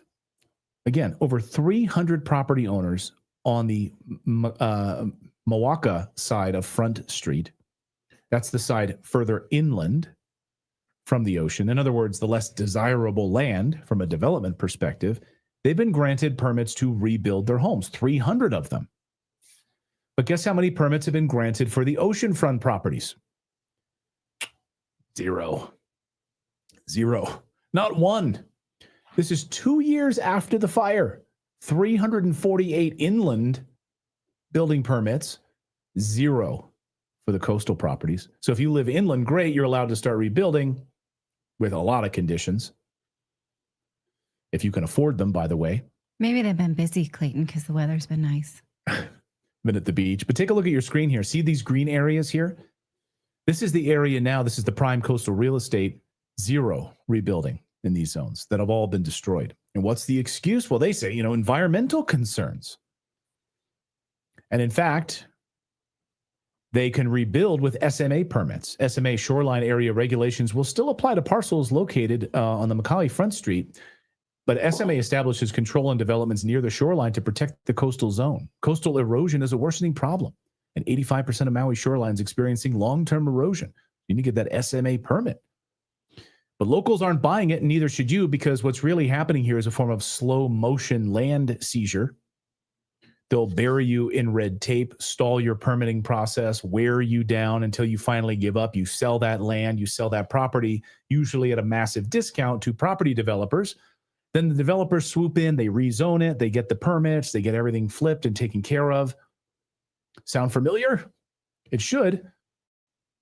It's happened many times before. Now let's address the elephant in the room, the directed energy weapons, DEWs. Sounds crazy, right? Science fiction stuff. Did the government, which has had directed energy weapons, climate manipulation weapons, geoengineering weapons since at least World War II that we know of, did they destroy or manipulate this valuable land on purpose? Well, of course, the story gained massive traction in the days after the fire when people started noticing, weird patterns, right? Cars melted next to untouched trees and structures. Homes burned to the foundation while plastic trash bins were perfectly fine. Okay. Blue objects mysteriously unscathed, blue roofs, blue cars, fine. Cars to umbrellas to rooftops. Maybe that's all a distraction, though. The same kind developed for military use since the 1940s. These climate engineering weapons, these directed energy weapons, were used to target specific areas in Lahaina to clear land for future development. Maybe. Fact checkers, of course, quickly jumped in on this, called this nonsense. They said it's just dry brush. It's hurricane force winds down power lines that caused this. The good old fact checker websites, factcheck.org, a name you can trust. High winds, drought conditions led to Maui fires. No evidence that it was intentionally set, they said. Or the Associated Press, which is a mouthpiece of the intelligence community, received lots of money from USAID. They said, nothing to see here, trees and poles standing, that's normal. Video doesn't show a laser beam, that's just an old explosion from Chile that was used and shared online. But in their debunking, did they actually just confirm that, yes, hurricane force winds, dry brush conditions, all of those things were used under climate geoengineering by the United States military for a long time? All of this talk of lasers might be a total distraction. No lasers weren't used. There's no evidence that I found at all of lasers being used there. But in fact, wildfires as a military weapon has been long established. Take a look at this report. Forest fire as a military weapon. 1975's classified report exposing how the U.S. military uses weather modification and, yes, wildfires as a military weapon. Geoengineeringwatch.org. You can watch the full report on it. And we're going to have more on this part of the story with a special guest in just moments. But let me ask you, why is it always the most valuable land that gets conveniently wiped clean, just like the ones in New Orleans after Katrina, the most valuable riverfront property? Homeowners now permanently pushed out, sold off to casinos, shopping centers, now line the places where there were hundreds of homes before, all gone now. It's very great place to go stroll now push your strollers around and go shopping. No homes there anymore to deal with. It's really hard to believe that this weather modification is it so hard to believe that this weather modification arson, or is it at the very least a willful act of negligence? Could it be used as a cover for something bigger?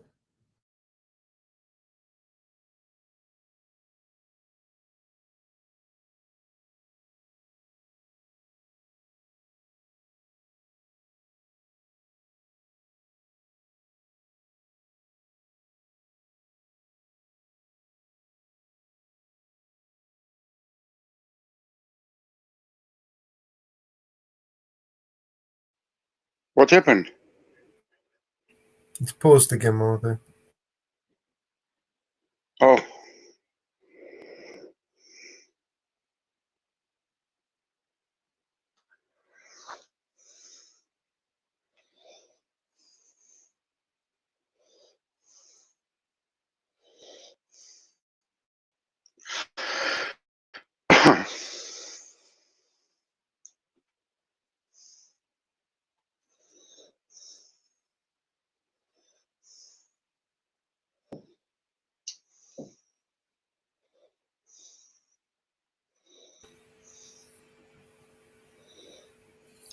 The whole shit remember me what happened in Greece. intentionally started fires. Yeah. In a region where it's not allowed to be new houses, you know. Normally it's forest and shit, you know. And then after the fire, they say it's useless land. And few years later, you see a brand new hotel. Will no longer live there. Places like the Waiahole Church, founded in the 1800s, the Lahaina Heritage Museum, gone, destroyed. Hawaiian families that have lived on this land for generations, as we've well documented over the years on the show, displaced, forced into Hotel Island. And for what? So the resorts can expand? So foreign investors can turn Lahaina into the next Waikiki? It's not just a land grab, it's a cultural erasure. 2 years later, the story of Maui isn't over, but the media has stopped talking about it, of course. And maybe that's the point, because the less we look at it, the more they can get away with. So we're here to keep looking, to ask the uncomfortable questions, and to expose those hidden agendas.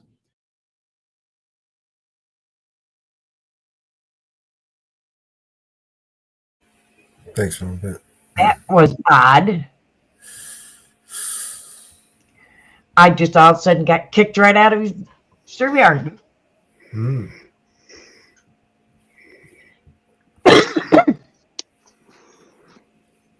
You know, maybe we might need to go to somewhere else to seek political asylum. Yeah, where? The USA might not. In Mars? Well, at least until Elon Musk gets up there. You need a bigger rickshaw then. Yeah, a bigger dinghy. Dinghy, yeah. Yeah, one with a rocket on it.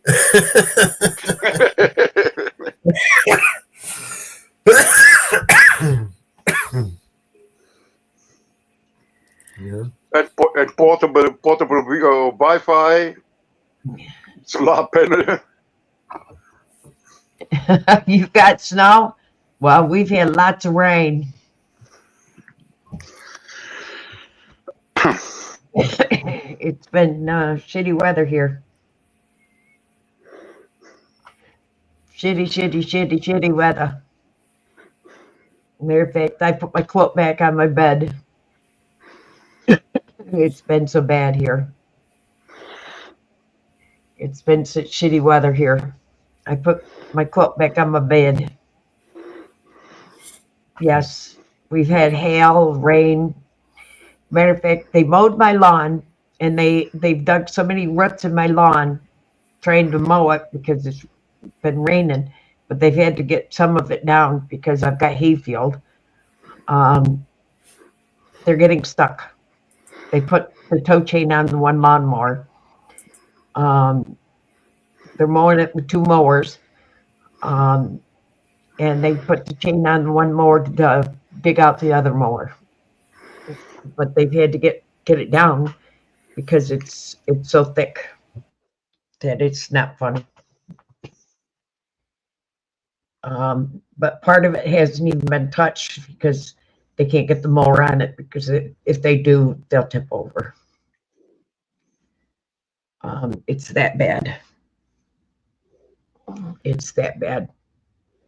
And I don't know if anybody has been watching the news, but it's been out west.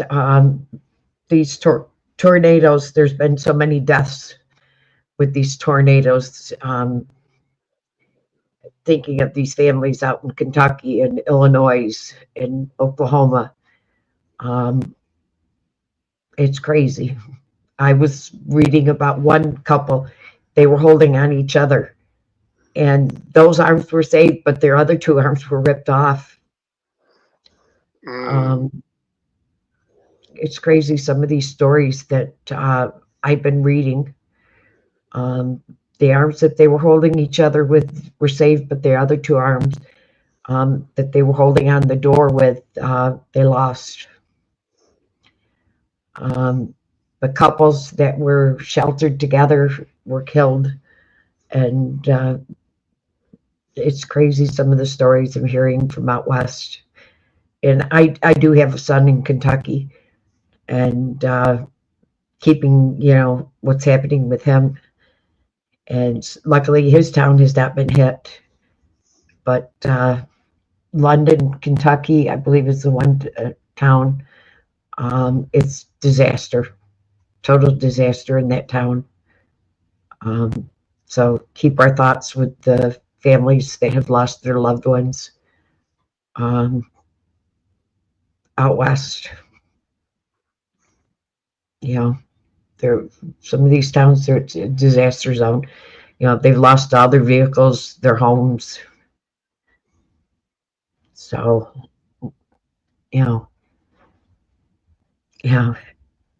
this weather it's totally changing. Totally changing.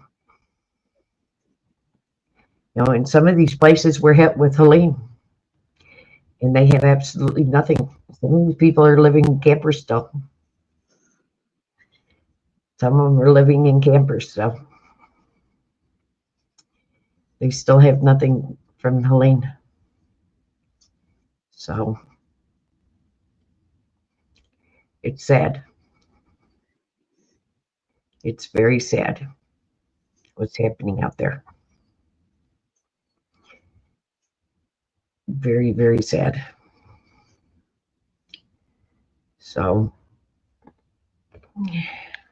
but a news report has came out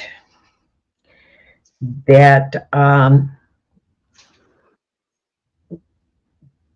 Diddy orchestrated the Malta cocktail bombing of the 2012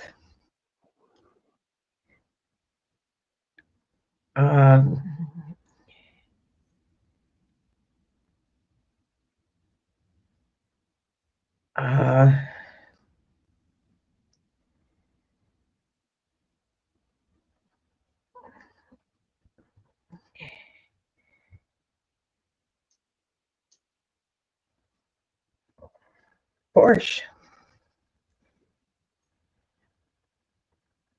of Cassie's ex, because he was dating the Porsche. Isn't that interesting?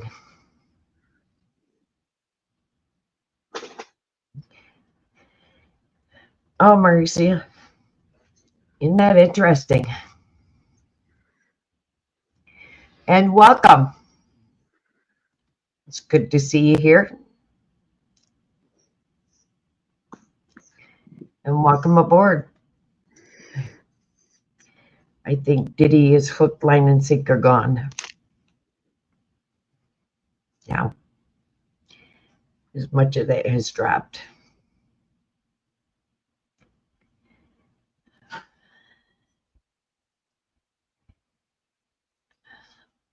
So, more and more keeps coming out on the Diddy case. I haven't looked at emails today to see what has come out on emails,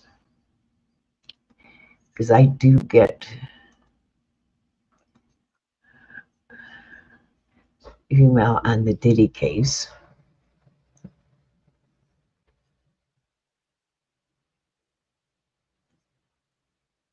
Oh, nothing.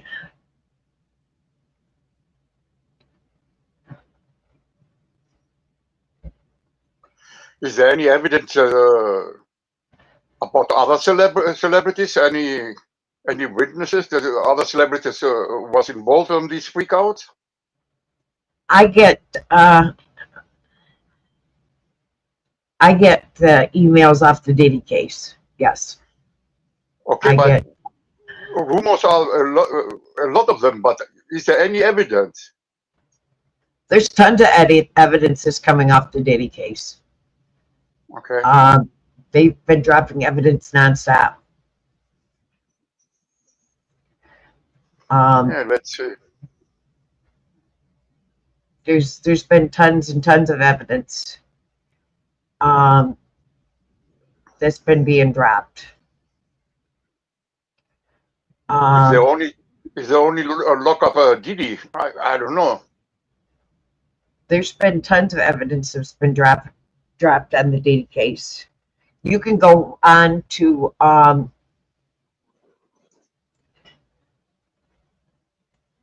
the Court Watch and bring up the Diddy case. All you have to do is have the file numbers and bring it up.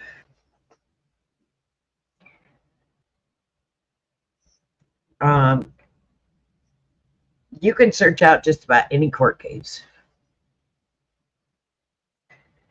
All you have to do is know the case number. Good, like you. I'm watching only what's come out in the news. You can search up just about any case. You can search up case files. I've searched up a lot of cases. All you have to do is know the case numbers. And you can search them. Damn, Mama Bear, you are so... Damn. Once you get a case number, all you have to do is type it in, and you can search up cases. And get information. And you can search websites and find them. Some of them you have to pay for, and some of them you don't have to pay for on websites, on the courts.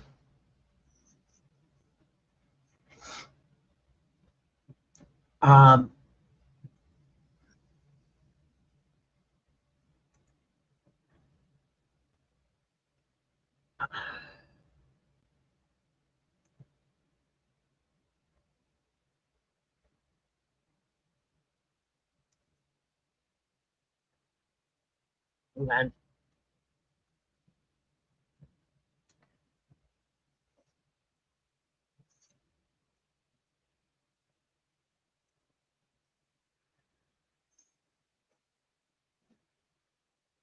Here is all Diddy's court cases.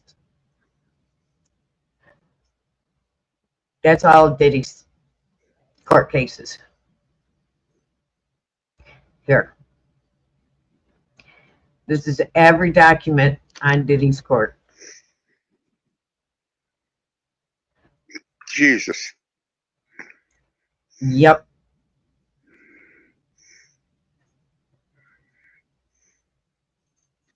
Yep. And they redact some of the things on the court case.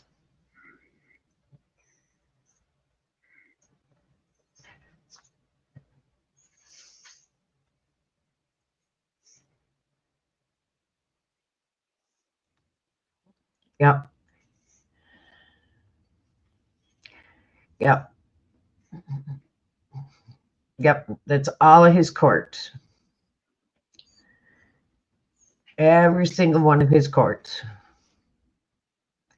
And it goes on and on and on.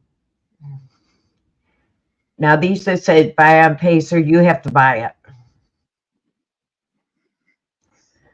But yes, this is all of his court cases. And these are some that have been sealed. But yes, this is all of his court. Every single one of the court documents. Yep. Yep. Yep.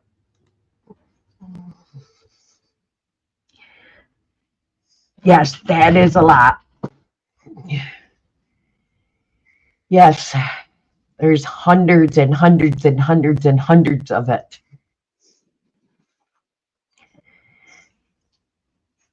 Yes, there's hundreds and hundreds and hundreds of documents. There's over thousands of pictures. Thousands and thousands of pictures, and some of them are quite graphic. quite graphic. Quite graphic. Quite graphic. That's why we don't display them, because they are quite graphic. Quite graphic.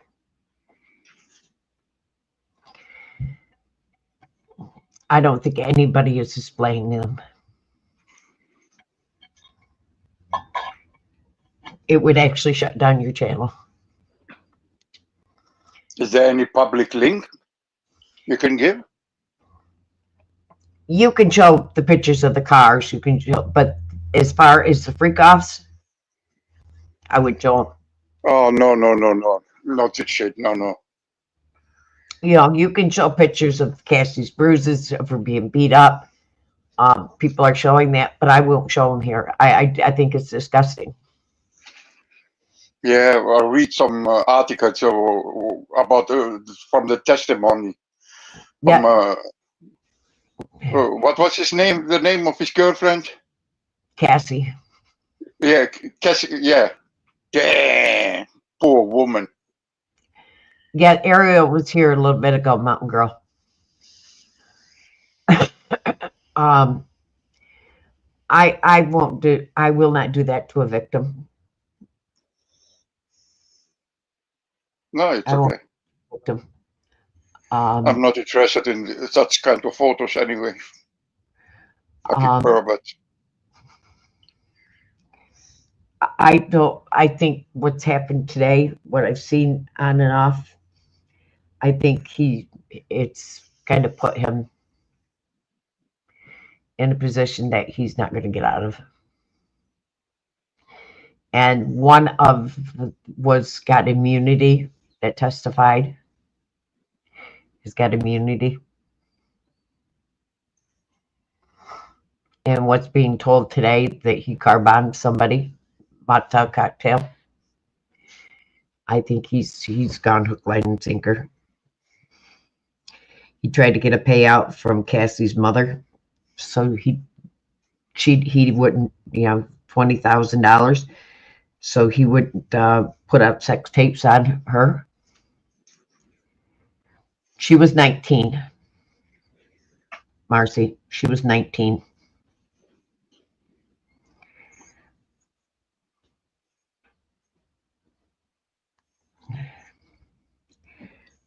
She was 19.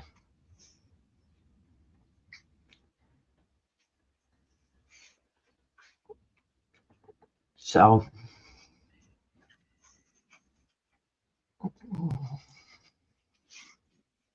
yep. Yeah, Jitsu was down the other day. Nobody could get in. We finally got it up and running. But yeah.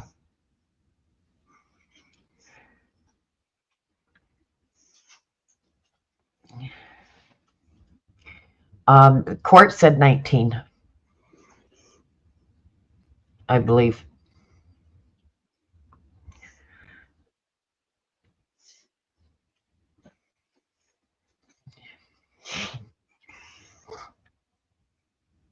I remember him saying in 19 in court.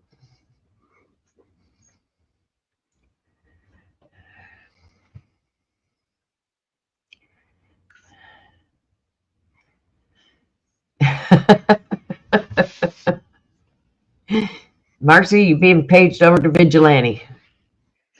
I think she's in eyes.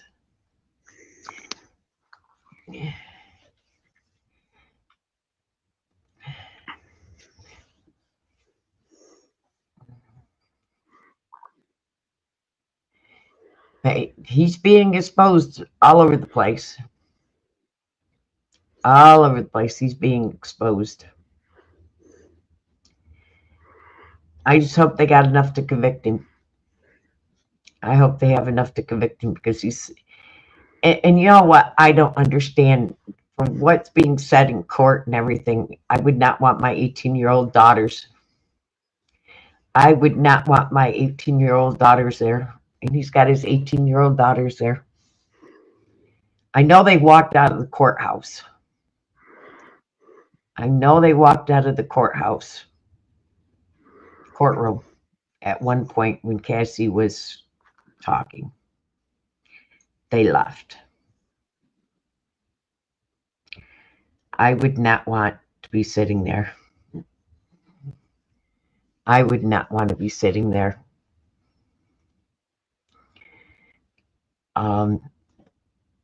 I wouldn't want my kids there.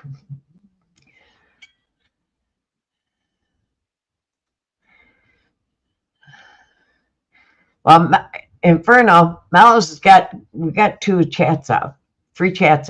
Mama Bears, Eyes on the Audit, and Vigilante Media.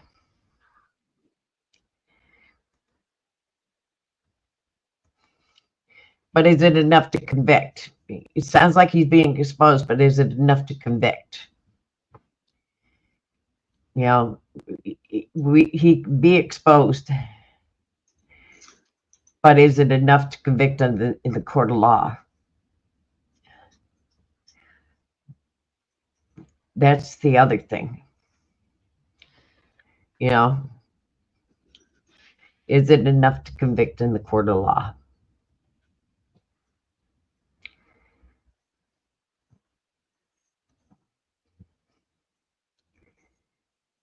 Because I believe he's got 10 charges.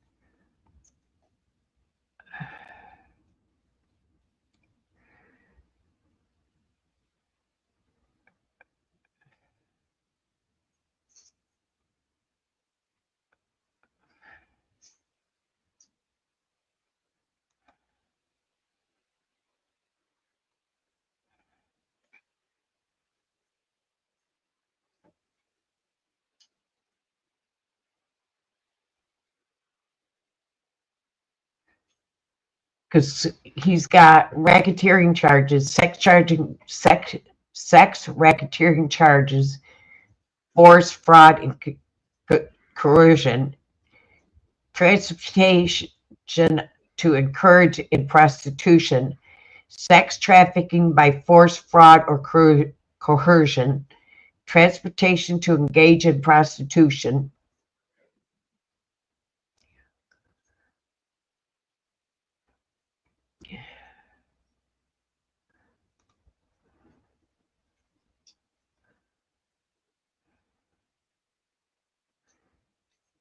is count 1 through 5.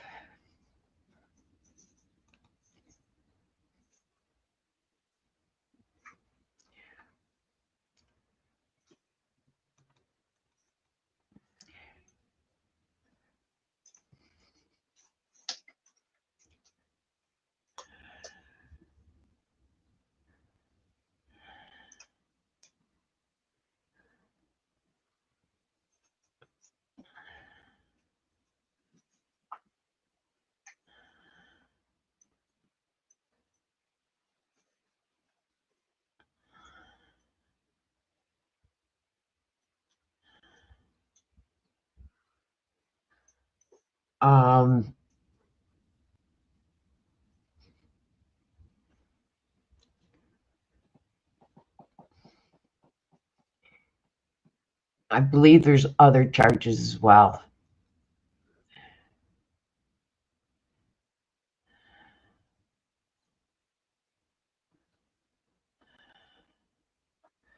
I believe there was a total of 10 charges.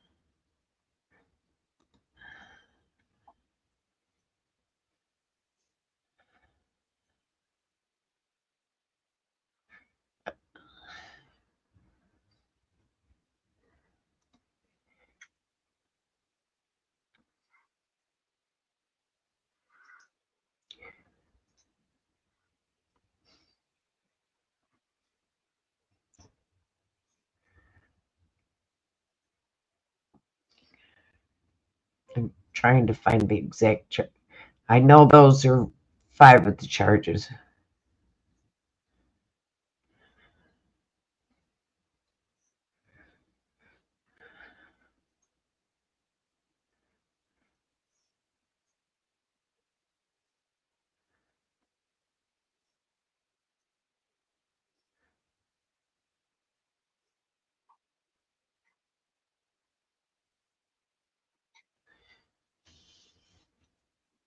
Either way, he's facing a whole hell of time in court. All the twins graduate from high school today.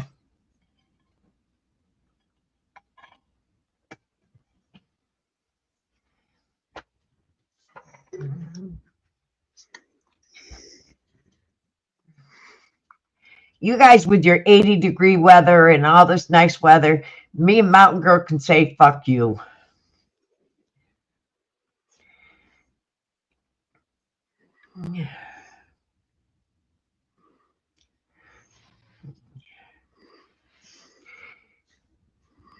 It's 45 here.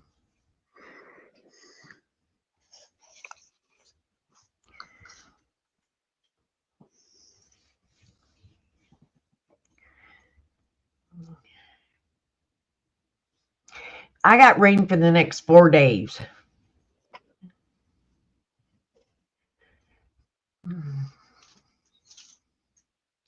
There's no looking for any nice weather.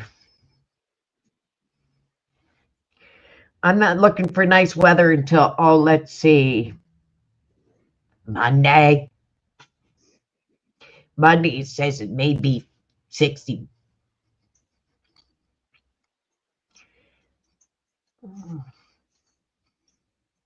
With 9% chance of rain. Inferno, you want to get timed out?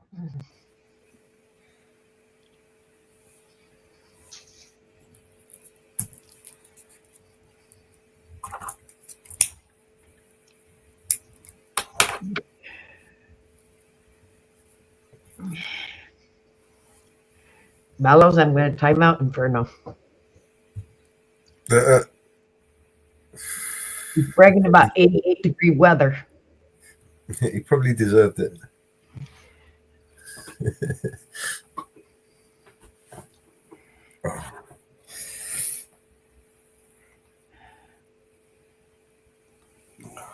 Chair gets so uncomfortable after sitting in it for so long.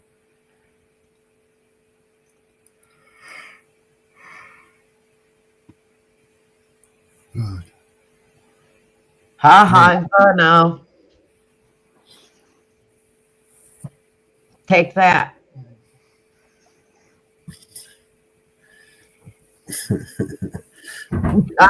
It's fun now. Oh, good. I'll put the kettle on. Be right back. Take that, Inferno.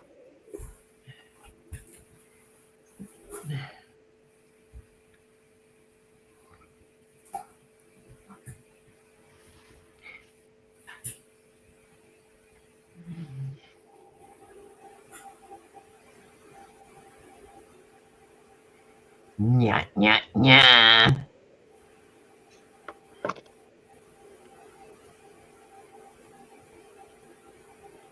You wanted it again, Inferno?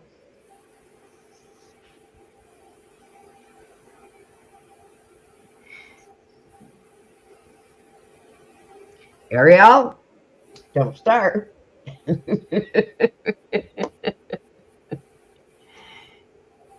He didn't even realize he got timed out.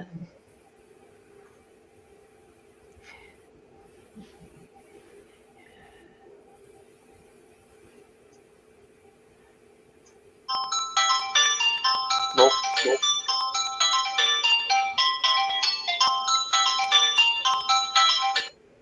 Ella. And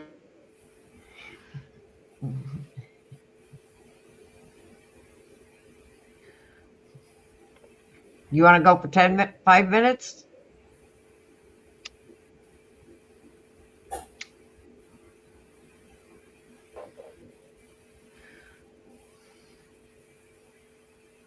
I only timed you out for 10 seconds, says Bruno.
Sorry, wrong there.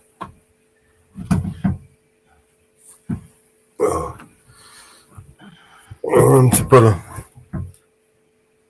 Bruno, yes, and Bruno's being naughty today. Hey? Welcome back, Ariel.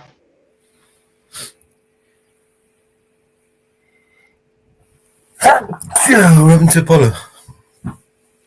He had a phone call. I muted him because he was on the phone, and then he dropped off.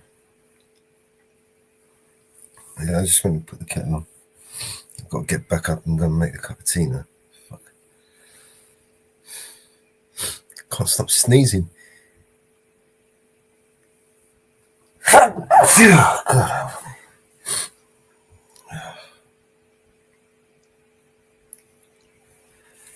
AJM's got the right idea.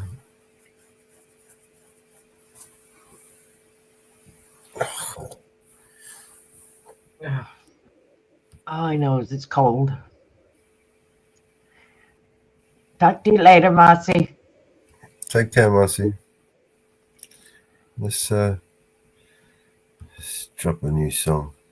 Do we have a song? We don't really have a new song. No. We got to work on that video for that one. Here's my bet. It's hard to talk big with a shotgun in your mouth. I'm glad you brought your friends, they can watch it go down. I got my two, so welcome to my house. 'Cause these are my people, and this is my land. This is what we pray for, and this is God's plan. And if you ain't from here, then you won't understand. This is my country, yeah, this is who I am. So welcome to my house. So welcome to my house.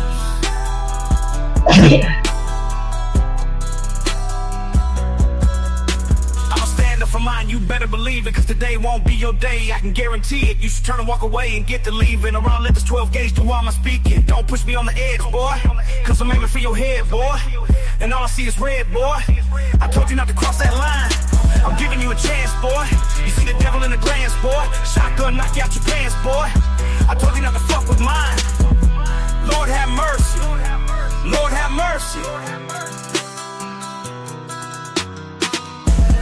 Y'all was coming in, and now you're backing out. It's hard to talk big with a shotgun in your mouth. I'm glad you brought your friends, they can watch it go down.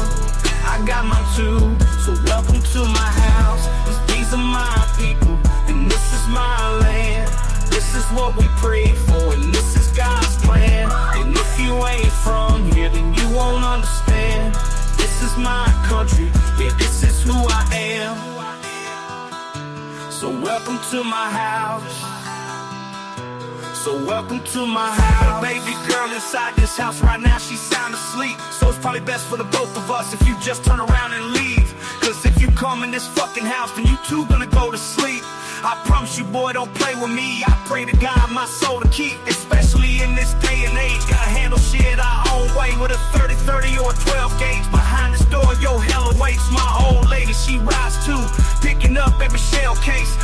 clean up these bloodstains, but she ain't seen a damn thing. Most of my people are convicts, hard-headed, no nonsense, so please approach with caution. You never know who's watching, you never know what's on the other side of that front door, and you knock it, might step out like motherfuckers get to dropping. All the neighbors heard was the dogs barking. The sun was down, it was getting dark, and I told the sheriff ain't no problems.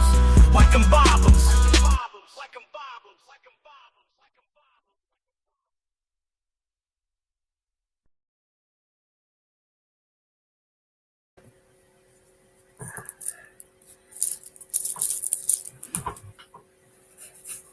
I like that song. That was Mountain Girls version. Yeah. Where did I put my glasses? I left my glasses over there. Thank you. Oh,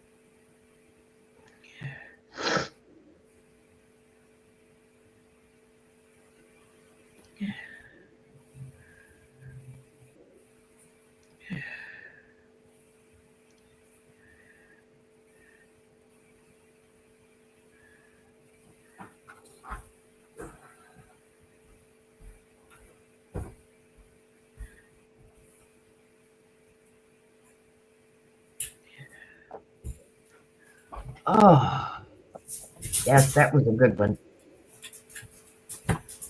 Welcome back, Apollo.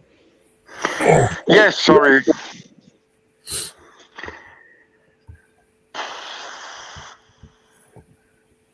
Where did we put the other version to that?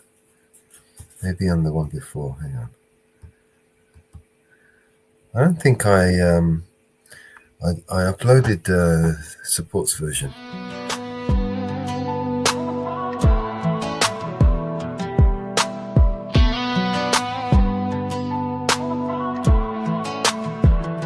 You strolled in bold, now you're backing out. It's hard to talk big when you're staring down doubt. I'm glad you brought your friends, let them watch the showdown. I got mine lined up, welcome to my hometown. Cause these are my people, this is our land. This is what we pray for, this is God's plan. If you ain't from here, you might not understand. This is my country, this is who I am. So welcome to my house. So welcome to my house.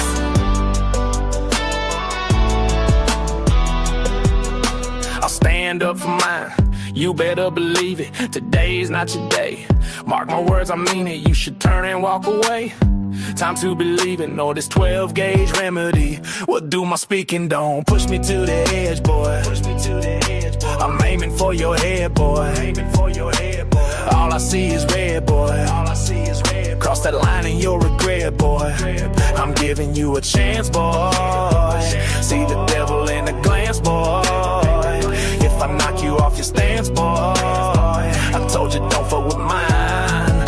Lord have mercy, Lord. Strolling bold, now you're backing out.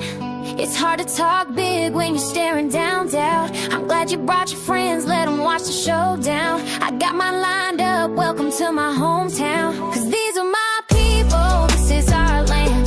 This is what we prayed for, this is God's plan. If you ain't from here, you might not understand.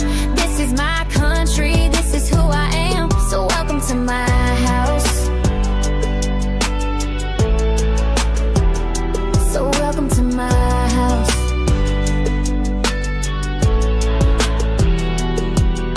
I've got a little girl fast asleep, so let's keep this peace. It's best for both our sakes. If you just take your leave, if you step into this place, you might find eternal sleep. I promise you don't tread lightly, I pray my soul to keep. In this day and age, we handle things our own way. With a 30-30 or a 12 gauge behind this door, hell awaits. My old lady rides with me, picking up the shell cases, cleaning up this mess, but she's seen way worse these days. Most my people are fierce souls, hard-headed, no nonsense. So he would care, my friend, you never know who's watching, what's waiting on the other side, who's lurking in the dark. Might step out and you'll find a storm about to spark. All the neighbors heard was the dogs bark. As the sun went down, shadows started to mark. I told the sheriff it's all cool here, trust me. Just taking out the trash, nothing to see. If you wouldn't mind, please excuse the scene. Just with my family, living the dream. I'm sure you've got better things to pursue, so I'll let you go. Get back to what you strode in bold, now you're backing out.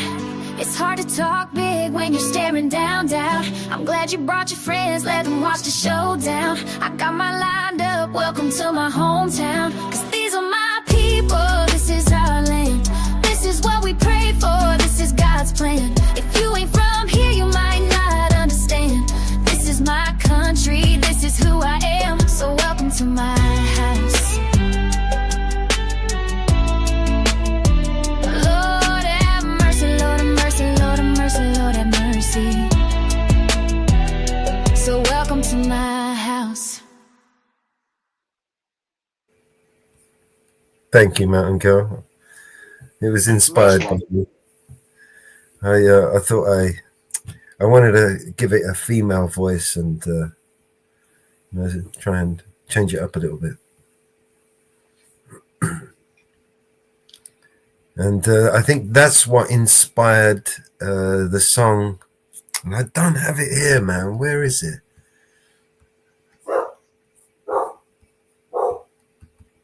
My dog's trying to sing it for you. Hang on.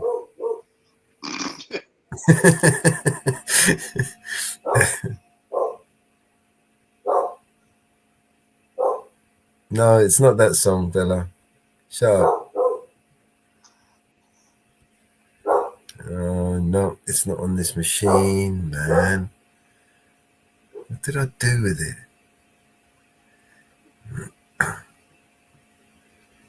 What did I do with that song, Support? Where is Support, man? I ain't seen him for a while. What song?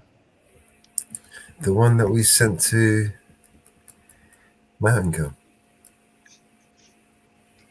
The one Support made.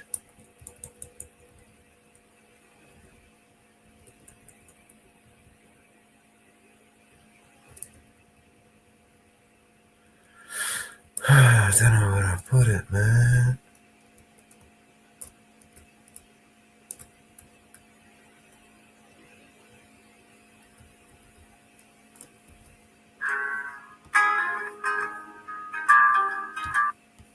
No.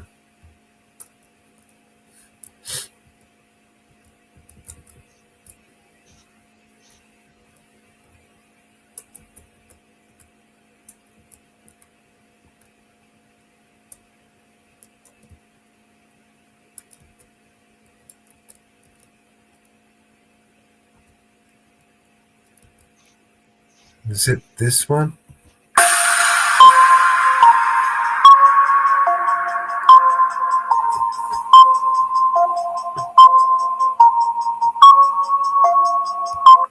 Might be.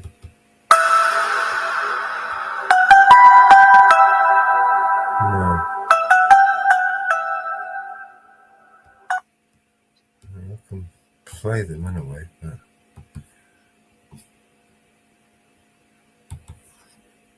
give me a second, guys.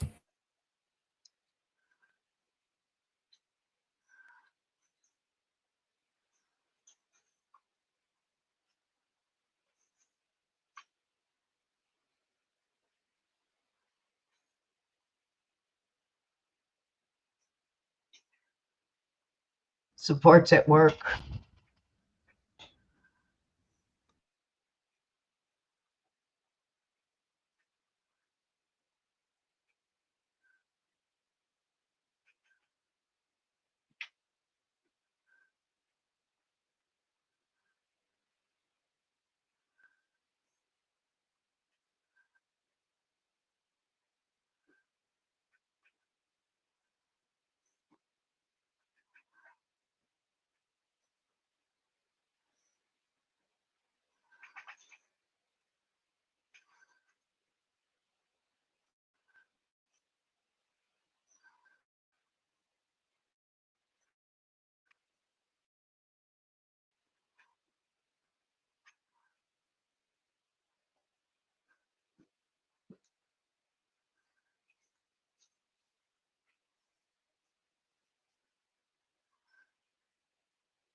No, Mama Bear, I can't find it.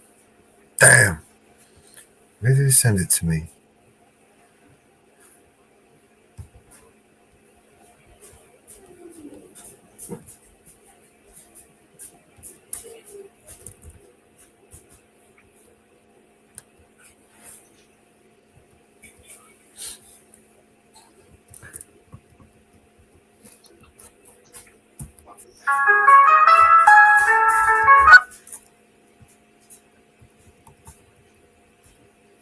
No, I don't know where it is. Too many songs. I can't fucking find anything.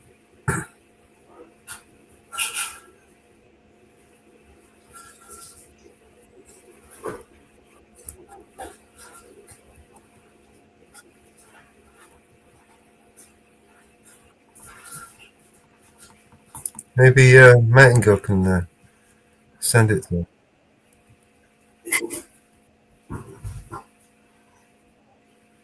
Fuck did I put it?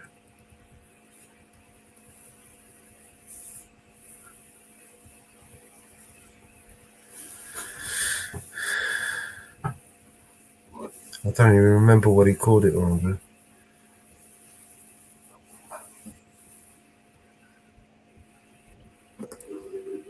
Novella Time, something like that, isn't it?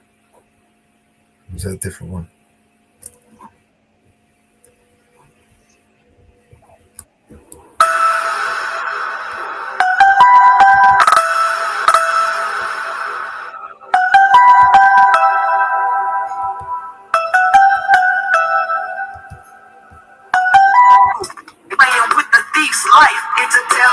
Cops deep in the city streets where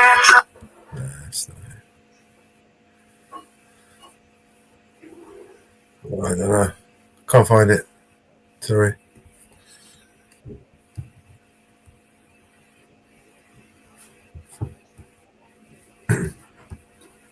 No idea where I put it.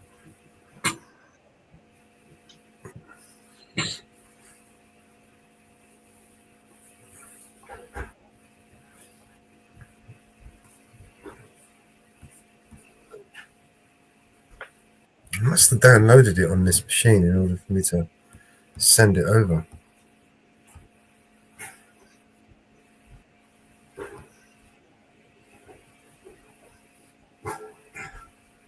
Let's do date modified.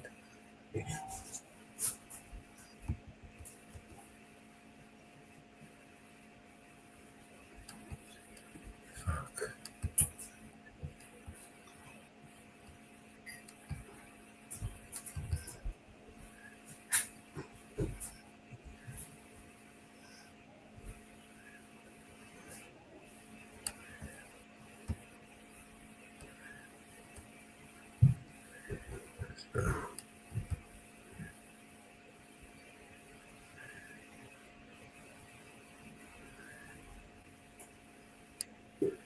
No, I don't know.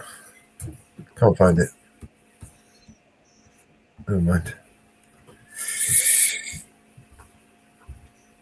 Thank you, mate. Oh, you mean this? Yeah. Thank you. How's your day been?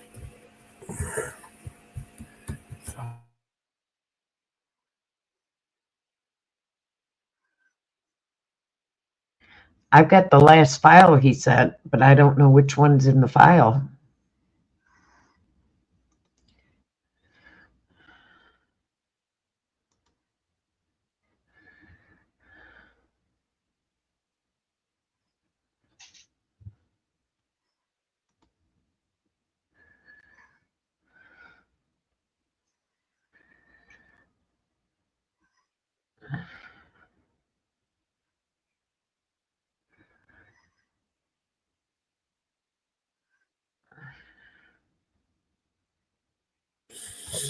All right.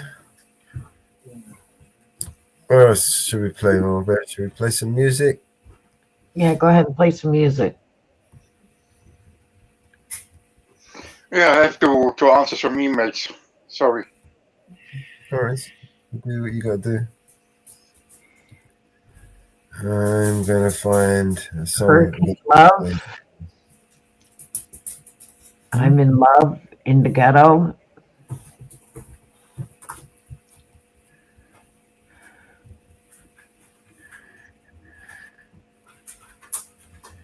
Last one you made were the rock and roll ones, like Welcome to the Jungle.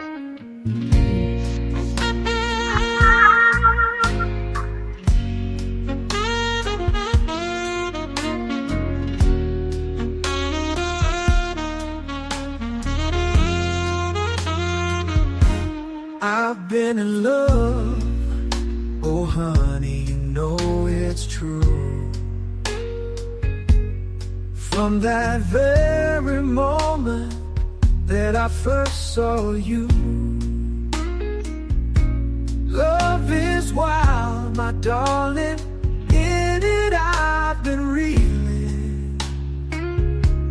It lifts you to the heavens, then leaves your heart needing.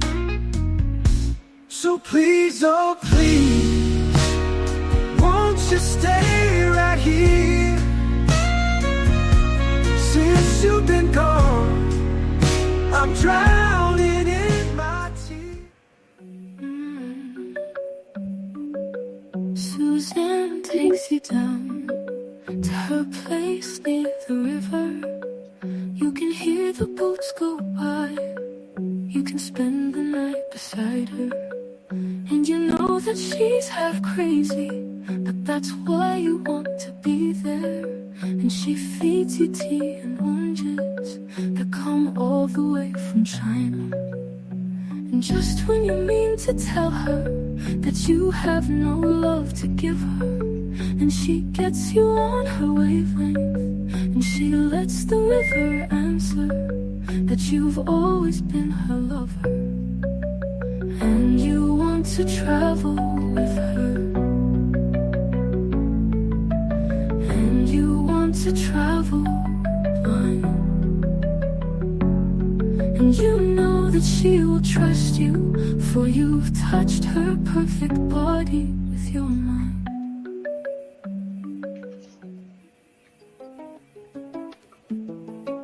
There is a war between the rich and poor, a war between the man and the woman. There is a war between the ones who say there is a war and the ones who say that there isn't. Why don't you come on back to the war? That's right, get in it. Why don't you come on back to the war? It's just beginning. Well, I live here with a woman and a child. The situation makes me kinda nervous. Yes, I rise up from her arms. She says, I guess you call this love, I call it service. Why don't you come on back to the war?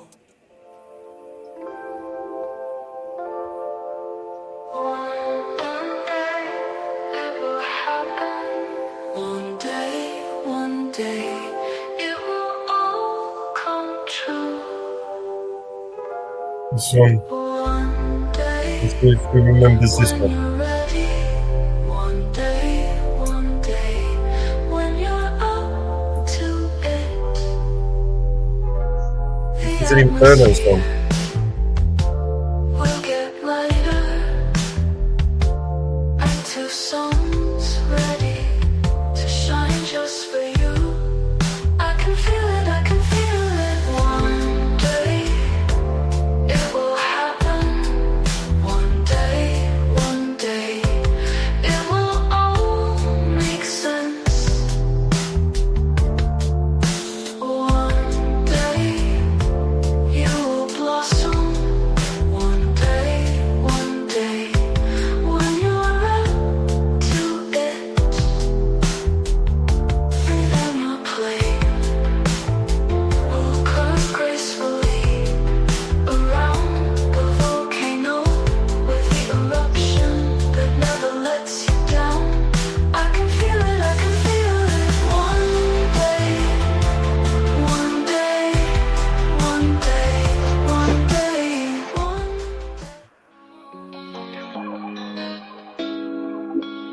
Yeah, it's morning time, but the vibe's kinda bleak. Rolled out of bed for that wake and bake technique. But when I check my stash, yo, it almost made me weep. Just a little bit left, ain't enough to get me deep. I hit up my phone to find some relief. Calling all around, feeling like a straight up thief. First Northwoods, the mountain girl in the zone. What fucking will? But everybody's busy, so I'm feeling all alone. Woke up high on B&C vibes, low on THC. Only got a little bit of weed, that's my plea. Making calls around, yeah, like a mad decree. My guy Mellow, yo, you gotta come and rescue me. But the line's dead, feels like a catastrophe. Please don't be a scam, he's questioning my identity. I'm like, no, it's me, I swear, no scam, steady. But the silence speaks, Mellow hung up already. I'm yelling, hello, hello, why you leave me on red? I'm just here stressing, need some green for my head. Who's out there? Can you hear my plea? Need a hero now, with a little bit of weed. Now it's chaos, feeling like the end of days. No callbacks, caught in this forsaken maze. Shout out to the void, hoping it ain't just a phase. Got a little weed, need more, my continuous craze. Northwood said that's right, but Mellow didn't see. Caught in this suspicion, thinking it's a trickery. Now I'm all out here, voice on higher degree. Shouting please, just someone come and help me. Man, it's just a wake and bake. Why's it got to be hard? Trying to catch a break, feeling like I'm scarred from the bottom of my heart. Echoing. Doors all closed, all this gassy smoke kept going on my nose. Mellow had some choices they was passing around. And when they got to me, I didn't turn it down. I was already contact high, felt like I wanted to fly. Everybody was going, I really didn't know much time had passed. But everybody got tired of blowing that gas. I told them at first that I didn't want to smoke, but I lied. Then Mellow reached in the side and pulled out 2 more joints. And I said, oh, don't do that, don't do that. I got stoned while I'm wasted, like fucked up, woo, fucking woo. When the party was over, everybody was stoned. We was so glued, I couldn't go home. I had my B&C truck, they was carrying me outside. But I was just too stoned to take that ride. Cause I was out of it, I couldn't split. It was total chaos, everything just got quieter and quieter. Peaceful and quieter, quieter and ooh, I'm on my way to my coma. Ooh,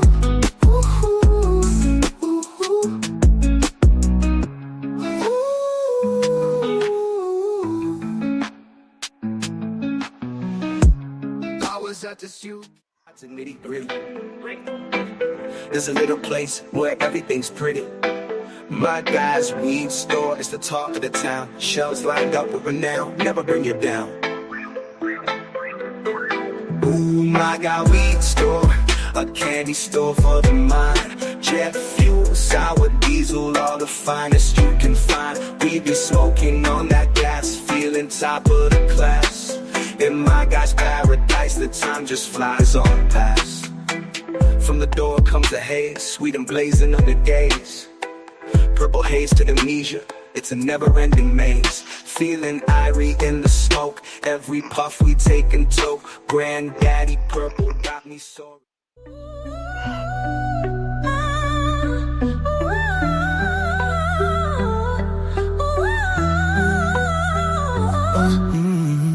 To, but I can't help it. I love the way it feels. It's got me stuck between my fantasy and what is real. I need it when I want it when I don't. Tell myself I'll stop every day knowing that I won't. I got a problem and I don't know what to do about it.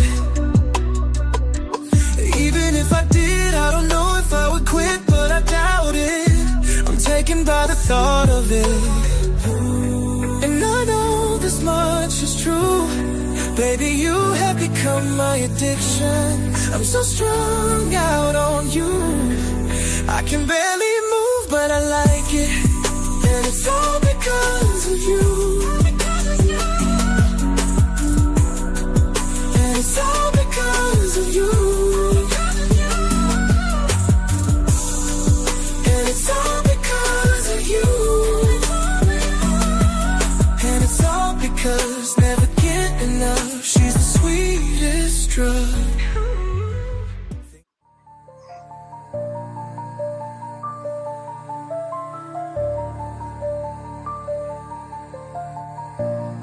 If this world were mine, I will have B&C on everything. On everything! What?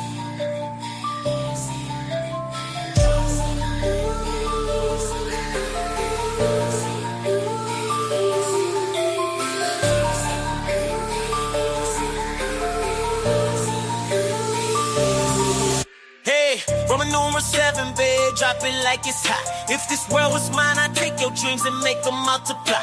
If this world was mine, I'd take your enemies in front of God. Introduce them to that light, hit them strictly with that fire. Hey, Roman numeral 7, babe, drop it like it's hot. If this world was mine, I'd take your dreams and make them multiply. If this world was mine, I'd take your enemies in front of God. Introduce them to that light, hit them strictly with that fire. It's a vibe, do your dance, let them watch. She a fan, he a flop, they just wanna kumbaya. Now in this world, concrete flowers grow. Hard and she only doing what she know. Weekends get it poppin' on the low. Better days coming for sure. If this world were, if it was up to me, I wouldn't give these nobodies no sympathy. I take away the pain, I give you everything. I just wanna see you win, wanna see if this world want me to see on everything. It go in when you out, ride it. Yeah. BBBC Records. Oh Lord, I'm on a permanent holiday. I'm going outside to play. I ain't going slave away. Not for no corporate Babylon. I'm never gonna be a pawn in their manipulation games. Yeah, I'm on a permanent holiday. I'm going outside to play. I ain't gonna slave away. Not for no corporate Babylon. I'm never gonna be a pawn in their manipulation games. Yeah, they'll never know.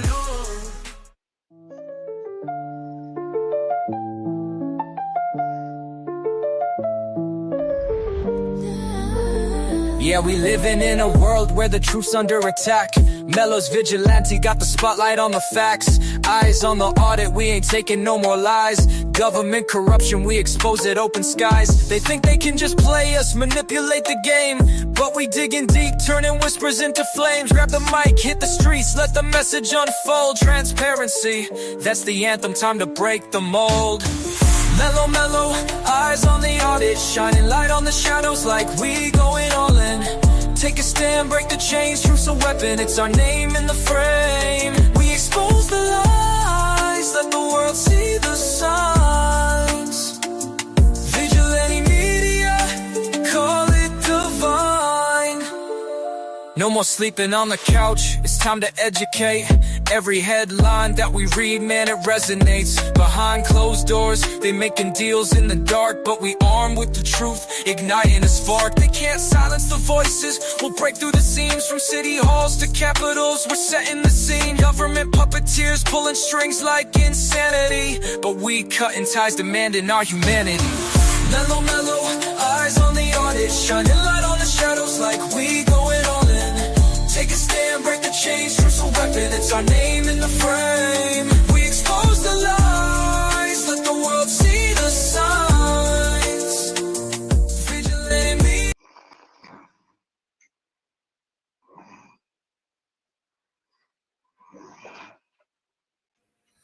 There we go. Definitely need some new songs to add in the collection there, don't we? Yeah, we got lots of them. We got to start adding them. Yeah. We ought to start adding them. All I hear is new chain, big house, fast car, it's so boring. And all of that is lies, man, it's so corny. Death threats coming every other day for me, but I don't believe a word, that shit is ghost stories. Hi, my name is Mellows, welcome to the show. If you are easily offended, then you probably should go. My resolution to lose is who my new music is triggered. And just 1 million views on YouTube is 2 big middle fingers. I don't apologize or compromise, I quantify the figures, cause I'm optimized for making a killing and getting bigger. Had to fire all along, I needed fuel and a flicker to light the fuse to the mixture of the rumors and liquor. They got nothing else to do but try to cut me with scissors. But what's a blade to a building made out of iron and pillars? Go ahead and cry me a river, cause I've been dying to go swimming, and I'm decided to find a funny when they whine cause I'm winning. I just tell the truth, it's up to you to love or dismiss it. I'm just pointing out what I feel that the game has been missing. And every time I open my mouth up, you get offended. You say that talk is cheap, but then you act like it's expensive. You can't afford to speak your mind, afraid you'll get rejected by some strangers on the internet whose lives are all pathetic. I was surrounded by people who just pretend to be down, and then I blew up off a record. No one's friends with me now.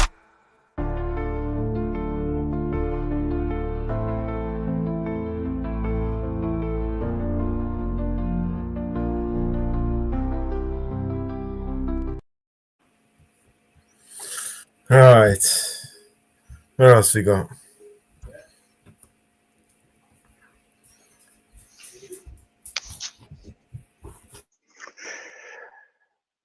I'm gonna step down, Mama Bear. Melos, I have to make some calls. All right. Okay, mate. Thanks for the stream. See you next time. Thanks for joining us, man.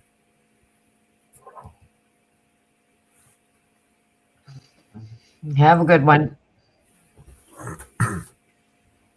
Don't forget to leave this panel. There you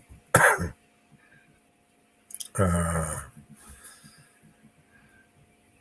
Oh. Getting on a bit now, 8.5 hours. Anyone else want to jump up and say hello? Let's see, what else is there?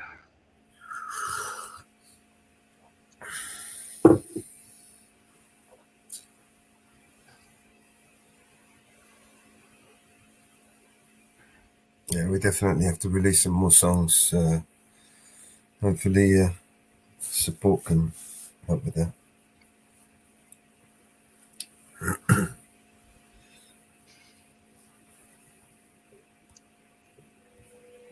We haven't released anything for a while. And I don't know if you noticed, the BNC's gone over 100 subs.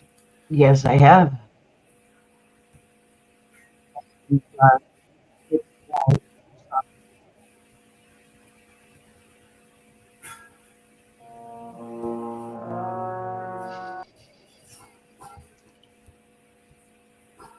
Ooh, Usher breaks down in court and reveals what Diddy did to him. So Usher, I guess, is testified.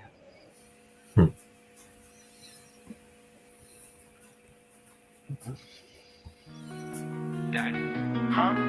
Food here. Yeah, Brian, what's your guts?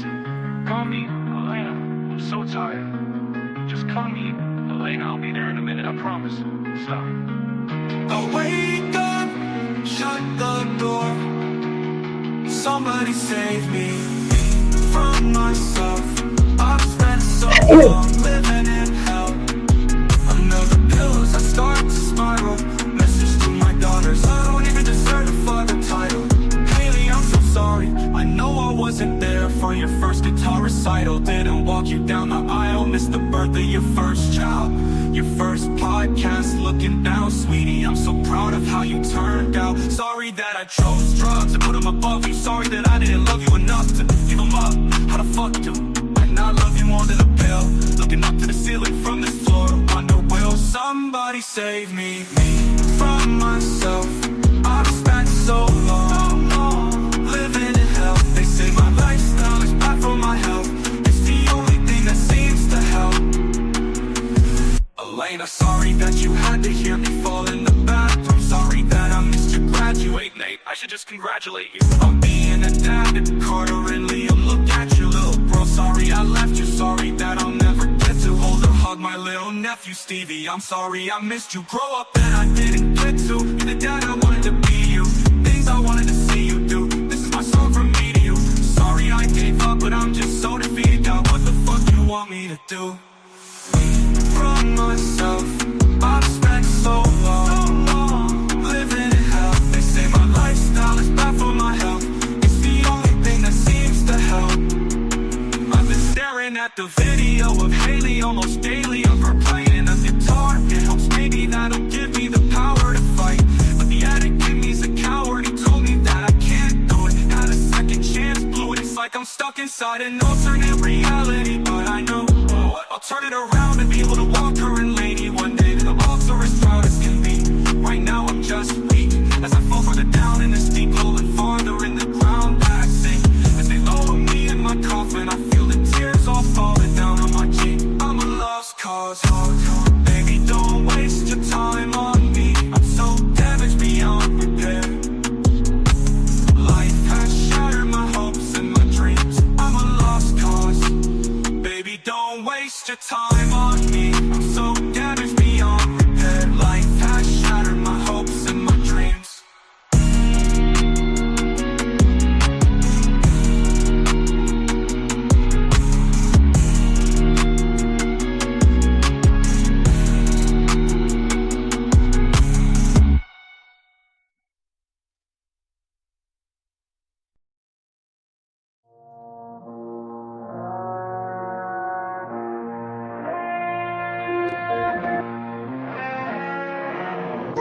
You get at the top about America and democracy. There's no America, there is no democracy. We no longer live in a world of nations and ideologies.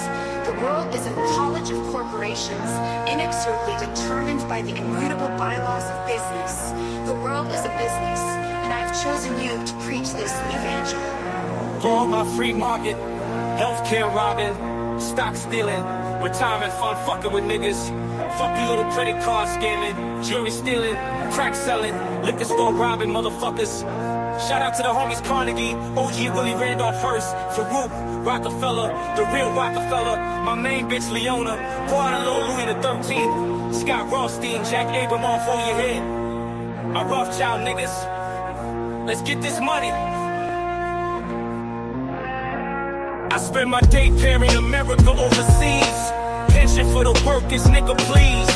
Embezzlement, etiquette, private settlement. I'm better with Confederate rhetoric from my mansion in Connecticut. Foreclosing big holes out of tenement. I twist words like a speech impediment. I hope you got good credit, bitch. If not, better get a new job with benefits. While I play golf with niggas I get cheddar with. New money buys brand new carrots. My own money bought your great grandparents. You got grills in your mouth, I ain't mad at you. I own every gold mine in South Africa. Thanks, baby, you made me $1 billion. Plus I own a building for each one of my children's children. That's the shit. Smoke coke in the whip. Miss USA sucking my dick. Yeah, what? Fuck the law, cause real jails for suckers. I go to country club prison, you dumb motherfuckers.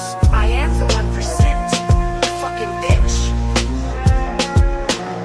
You know my CEO, corporate steez, please. Overthrow governments overseas in a breeze. Politicians in my pockets for a few hundred G's. So if I'm ever in court, my assets are never free. I got a job and a house and a bank account. When I'm out, I doubt there's something you can say. And if not, then I'll fake death like Kenneth Lake. Make money every day, the world burns on its axis. While y'all struggling to pay taxes, I'm getting my money the fastest. Memos and faxes, shredded up documents, slush funds through the corrupt continents.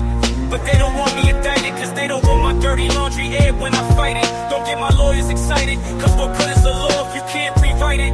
I got CIA traitors, dictators, so fuck y'all whistleblowers and haters. Shit, I'll invest money from Al-Qaeda in the big 9/11 widows go to later. Capitalism's who I pray to fuck the state of the world. Money talks, so what the fuck I need to say to your girl?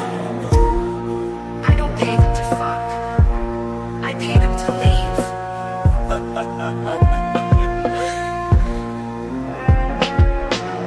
You know my CEO, corporate steez, please. Overthrow governments overseas in a breeze. Politicians in my pockets for a few hundred G's. So if I'm ever in court, my assets will never freeze.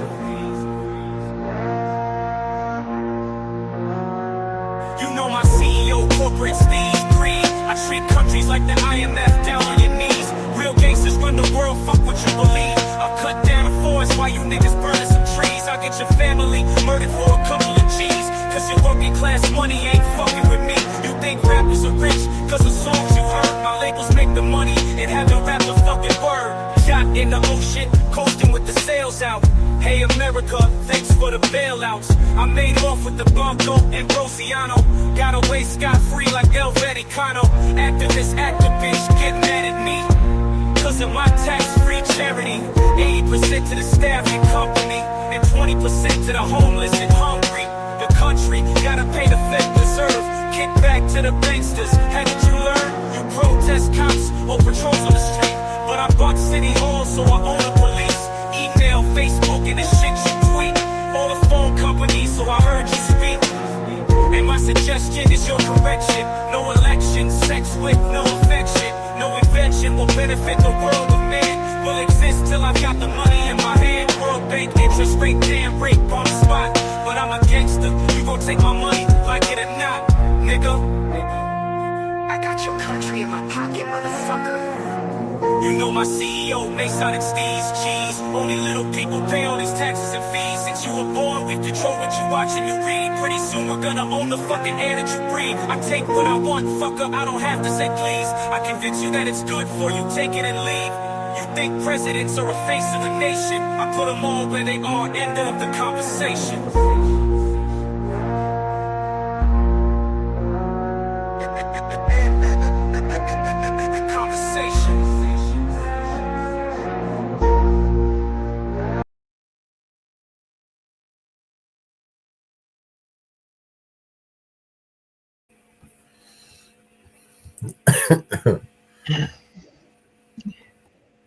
Trump's running his mouth again.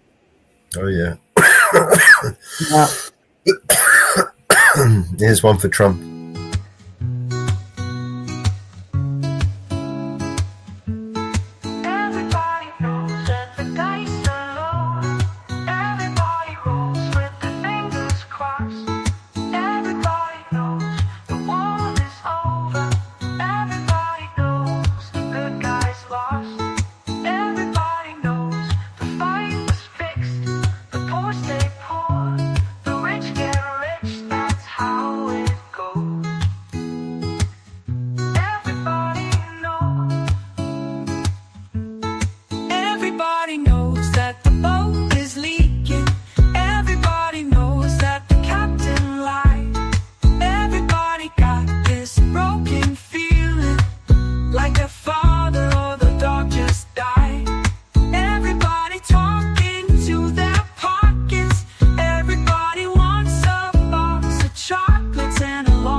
Yeah.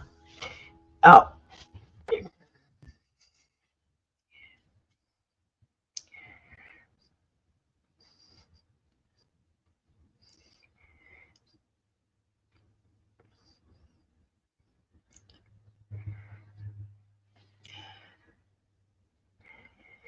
Yeah, I've got to get something to eat here in a little bit. I haven't eaten all day. Sure. I'll get something to eat, Mulder. I'll put this idiot on and see what he's got to say. Actually, more than that, if you think That's not the newest one. They're doing Make America Healthy Again. The Maha. It's gone from Maga to Maha. Yep. I mean, when's the Muha? We got a Muha. I don't know. We need one for Britain. It doesn't sound as good as it. It'd be Baha. No, it won't. Let me pull it up. Yeah, let me pull it up. You couldn't even. You can't even pronounce it. I mean, how would you pronounce it? Make Britain great again. Boom,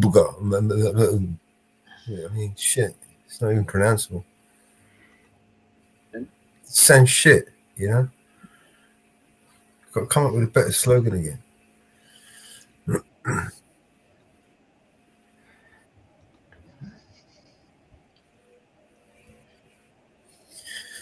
Aye. Here we go. Our country is hot as it can be. It's amazing. If you go back 6 months, it was cold as could be. It was an embarrassment what was happening, and now I think we have the hottest country. Is that on full volume, Mama Ben? I think it's close. I was told that also in the Middle East. Yep. Rulers, three very good men that were very nice to us. They said this is amazing, the transformation of the United States of America. They've never seen anything go so quickly. And it's literally over a period of 4 or 5 We dropped months. back. But really since November 5th. Pull it back up.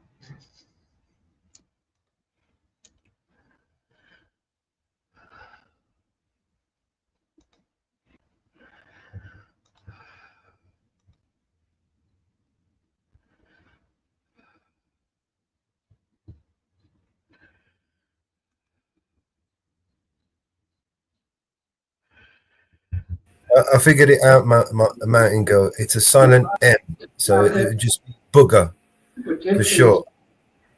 Instead of, MAGA, it would be booger. Be corporate, be healthy, and it's a silent M. And booger. I got a booger up my nose. But no, Ma has become hot. Over the past few years, we've built an unstoppable coalition of moms and dads, doctors and young people and citizens of all backgrounds who have come together to protect our children, very importantly, keep the dangerous chemicals out of our food supplies, get toxic substances out of our environment, and deliver the American people the facts as to really where we're going. And we want to have what we deserve, and we want to be healthy, and we want to have a lot of good things happen, and I think we're going to have that. I think this is just the beginning. We have some of the most brilliant people sitting on this panel, and likewise in the audience, I recognize so many. Many of them are in the administration.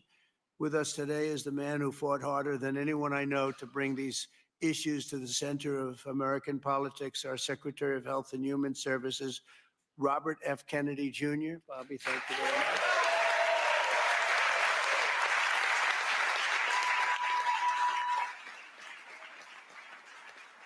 And we're also joined by Secretaries Brooke Rollins, Scott Turner, Linda McMahon, Doug Collins, Doug Burgum, Lori Chavez DeRemer. You're doing a very good job, Lori. She's considering she's a Democrat, The unions say she's really good. I did it. I took a lot of heat for doing it. And then they were all saying what a great job we did. Now everybody's happy with you. Great job. Thank you very much. As well as EPA Administrator Lee Zeldin, Budget Director Russ Vaught, SBA Administrator Kelly Loeffler. Kelly's been amazing. She runs small business, which is actually the biggest business there is, right? She had no idea how big. She's doing great. FDA Commissioner Dr. Marty McCary. Thank you, Marty. NIH Director, Dr. Jay Bhattacharya. Thank you very much, Jay. Thank you. And let's see, who do we have here? CMS Administrator, Dr. Mehmet Oz, a tremendous guy, actually. Thank you very much. A friend of mine, a really great senator, Roger Marshall. Roger, thank you. Governors Mike Braun, Jim Pilon, Patrick Morrissey, Representatives Vern Buchanan, former Speaker of the House, Newt Gingrich. Newt, a very quiet man. Very silent man. Nice to see you, Newt. 4 months ago, I created the Presidential Commission to Make America Healthy Again, and today the commission officially delivers its first report on childhood health. Here are just some of the alarming findings, and they really are alarming. It's unbelievable, terrible. More than 40% of American children now have at least one chronic health condition. Since the 1970s, rates of childhood cancer have soared in many cases by nearly 50%, 50%. Wow. In the 1960s, less than 5% of the children were obese. Now over 20% are obese. A few decades ago, 1 in 1, think of this one. This is, to me, the one that gets me every time, and it seems to be getting worse.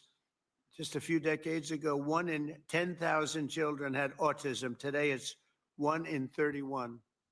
Last time I heard the number is 1 in 34, right? Now it's 1 in 31. There's something wrong, and we will not stop until we defeat the chronic disease epidemic in America. We're going to get it done. For the first time ever, this report examines some of the root causes that many believe are making our children sicker and our population sicker, I guess. It just doesn't stop with the children. It's our population also, such as the ultra-processed foods, over-medicalization and over-prescription and widespread exposure to potentially toxic chemicals. Unlike other administrations, we will not be silenced or intimidated by the corporate lobbyists or special interests. And I want this group to do what they have to do. We have to spell it out. Okay, Mountain Girl, we'll see you later. Nice, or it won't be pretty, but we have to do it. When you hear 10,000, it was 1 in 10,000, and now it's 1 in 31 for autism. I think that's just a terrible thing. It has to be something on the outside. It has to be artificially induced, has to be. And will not allow our public health system to be captured by the very industries it's supposed to oversee. So we're demanding the answers. The public is demanding the answers, and that's why we're here. Already we're phasing out 8 of the most common artificial food dyes.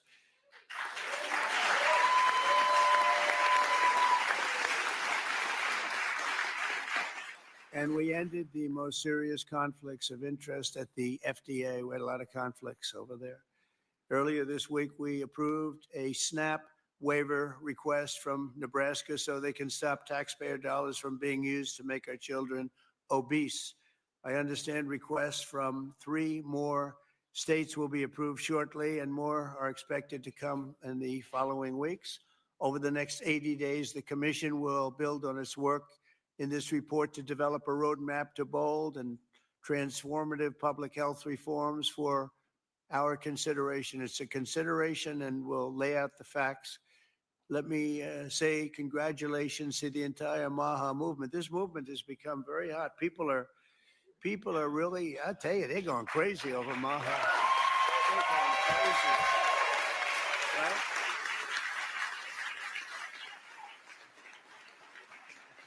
And I look forward to continuing the historic progress. And I will say this whole group, this whole table, they're very, I use a word that's because it's a beautiful word, actually. The Democrats took it and they used it instead of the word liberal. They used the word progressive.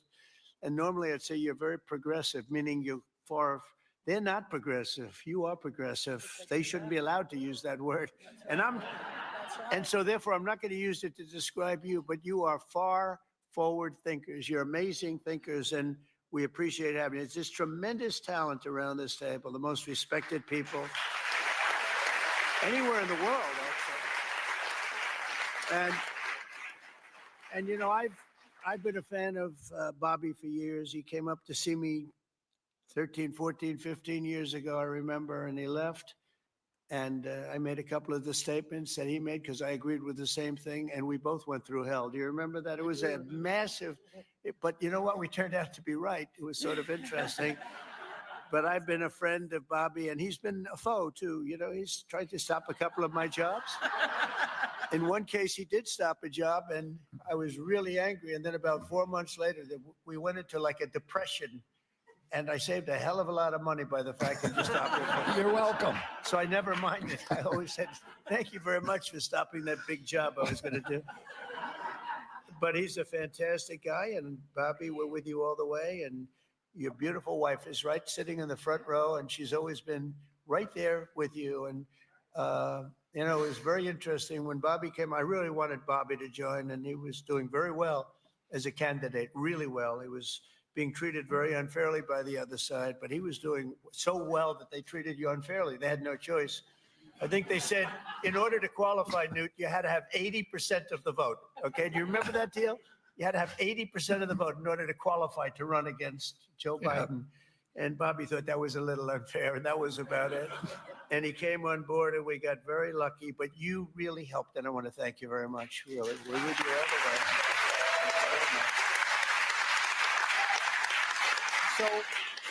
So Bobby, if you'd say, give him your thoughts, please. Well, thank you very much, Mr. President. I do want to say something because I get a lot of credit for steering this administration toward the MAHA movement. But I joined the campaign in August. I joined President Trump in August and became, went from independent to his campaign. But it was in June that he made a speech specifically on this issue. It was a MAHA speech before MAHA existed. And that I took note of that speech at the time and thought there's a potential here for a common ground. I want to thank you for your vision, for your courage, for standing up. President Trump is a populist president.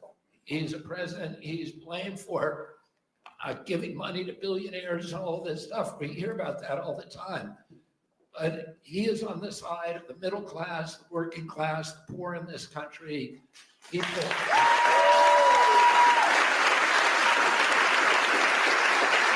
you see that shot? That was a deliberate shot in order for them to. I've met every president since my uncle. Wow. Yes, I did. See that? That's a deliberate camera view. That guy holding that camera there, at that precise spot, is not by accident. And to hold his stand on those issues. I've never seen anything like it, and I'm very, very grateful. Just in case he says something they want to edit later. In a room with him. It'd be so much easier to edit. Deliver news that they didn't want to hear. Oh, I'm grateful to this. This is a milestone.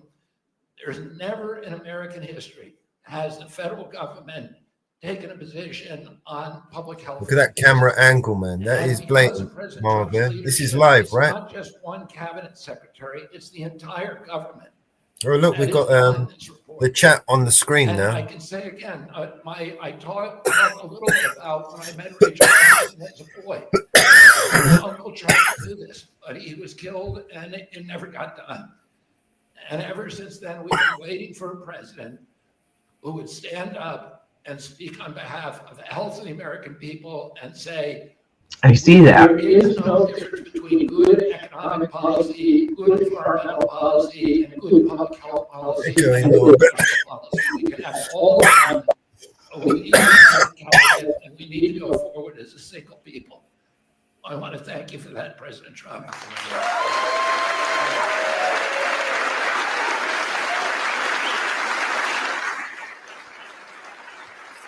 Do you see now that he's finished speaking?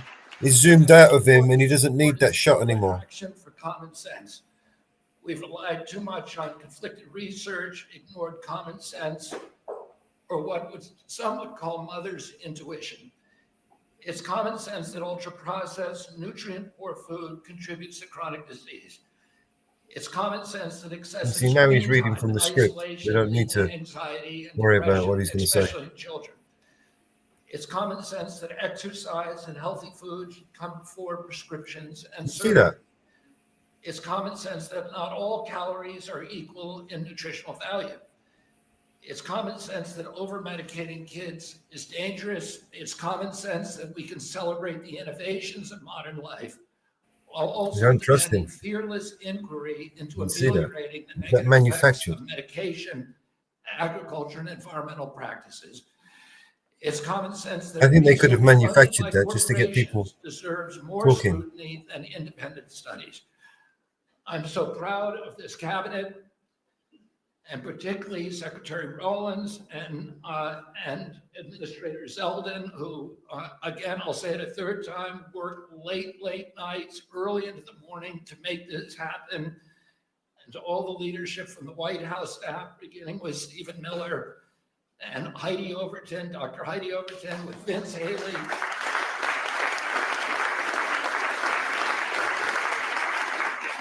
Their leadership and their steady hand in getting us to the goal line we could not have done it without them. They helped us grapple with weighty issues and committed this administration to solving large, complex challenges like children's health. We're joined here by senators, advocates, governors who I have worked with, and CEOs who I know who are all ready to begin carrying out this mission. This is the beginning of a conversation, a national conversation that we are going to have with maturity, with nuance for the first time in history, thanks to your leadership, President Trump. There is a reason that the Maha Mom sided with you, President Trump. It's because this administration has the bravery to tell the truth and solve problems through innovation and not nanny state regulation. President Trump, I'm honored to present to you the Maha report and work with this incredible cabinet that you have brought together to make our children healthy again.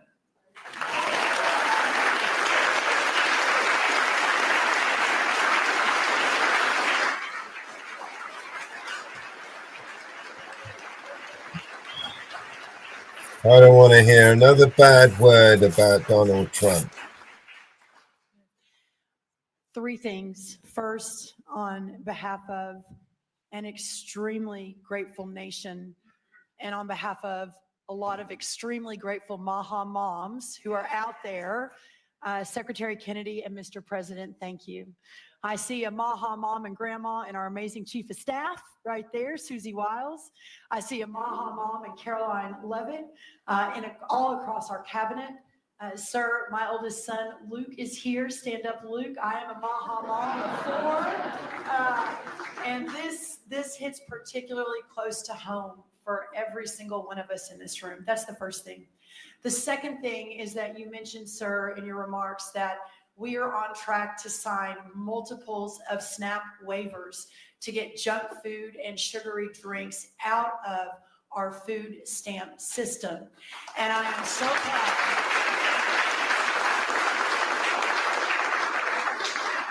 I am so proud to announce that on Monday, I was in Nebraska with Governor Pillen, where we signed the first one. An hour ago, I signed the second one for Governor Braun in Indiana. He may not even know that. I've got it right here, sir. I also signed the third one, Governor Kim Reynolds of Iowa, about an hour ago.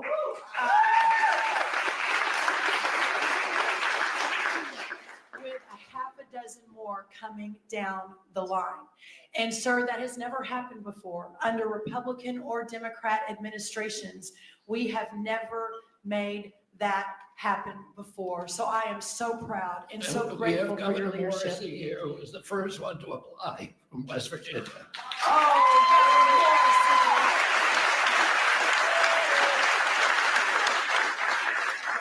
We will make sure you're at the top of the pile, sir. I apologize. Governor Sanders has been a leader. Governor Polis from Colorado. It has been remarkable how these governors have stood up. That's the second thing. The third and final thing, sir, is we all know that at the center of making America healthy again is making American agriculture great again. Without American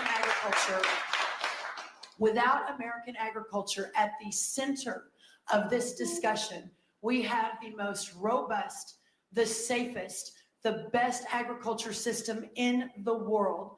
And in partnership with the amazing Secretary Kennedy and all of these incredible patriots sitting around this table under the leadership of the extraordinary President Donald J. Trump, we will make America healthy again. And what an honor it is to be a part of that. So thank you so much.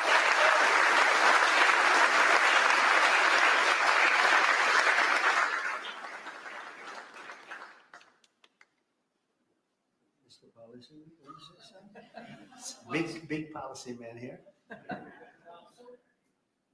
So much has already been said, but in your remarks, Mr. President, you made clear. This is Vince Haley, by the way. In your remarks and in the report, it's very clear that there are no sacred cows when it comes to our children's health. We are showing the courage to turn over every stone to figure out, to investigate what is behind the chronic childhood disease crisis, and that's what this report represents, sir. Thank you, Vince.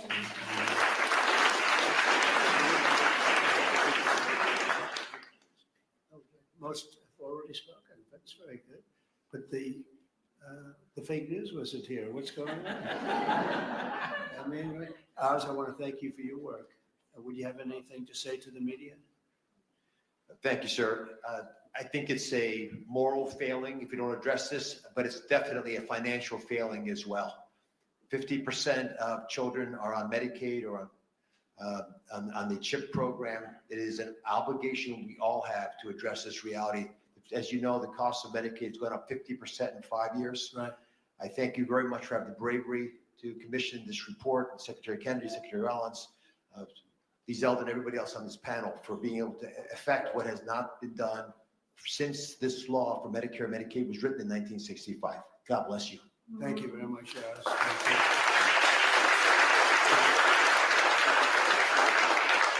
A man who's just so highly respected, Dr. Marty Makary. Would you say a couple of words, please? Thank you, Mr. President. The United States is the best in the world when it comes to proton beam therapy, CAR T, sophisticated operations. But when it comes to the health of the population, it's been a 50-year failure. And we have got to change course. And it's not until you have had the courage to let us take on these giant issues, as Vince Haley said, without any sacred cows, that we've been able to change. And I think this will transform our healthcare system from a reactionary system where doctors are playing whack-a-mole to a proactive system. So thank you, Mr. President. Thank you very much. Thank you very much. Highly respected man, please say a few words. Thank you. Thank you, Mr. President. I said earlier already that it's shocking to me that what this report says, which is that our kids will live less long, less healthy, more unhappy lives than we will as parents. We can't have that. I'm so proud to be part of this moment because that doesn't have to be the future. We can change things by doing excellent gold standard science, understanding the root causes of all these problems, reversing it. And Mr. President, this is an enormously important moment because it's from this moment forward, we will reverse course. So our kids will live longer than us, will live more healthy than us, and will be happier than we have been. Thank you. Thank you very much. Thank you. I have to say we have the greatest farmers in the world, and we love our farmers, and we want to pay respect to our farmers, and we always will. And we won the farmers by a lot in the election, and every election, all three elections, and we won by a lot. And I will never forget that. And they are foremost in our thought and representing. I think the farmers better than just about anybody can do is Senator Roger Marshall. Could you say a couple of words, Roger, please?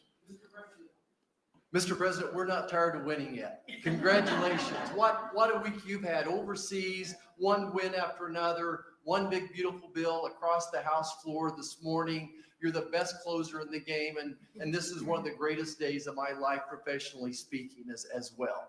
And I just want to acknowledge my MAHA mom out here as well, that my wife, Lena, was a MAHA nurse and a MAHA mom and a MAHA grandma. Now, Lena, will you please stand up as well, my wife?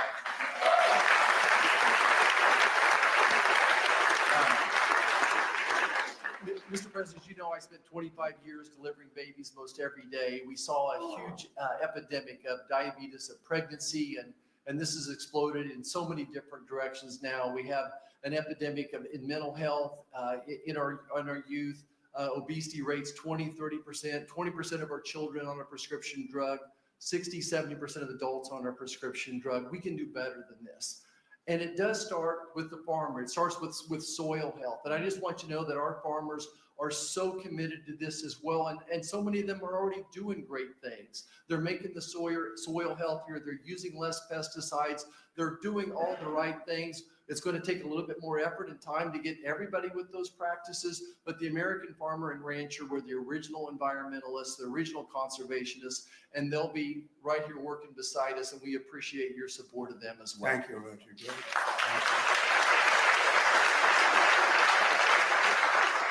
So I think I'll close by just saying that something happened a week ago that was very, very important, profound, but very important in so many ways. For years, I noticed that other countries paid much less for drugs and pharmaceuticals than we did. But I don't mean 2% less or 10%, which would be good, but I don't mean 20 or 25 or 30%.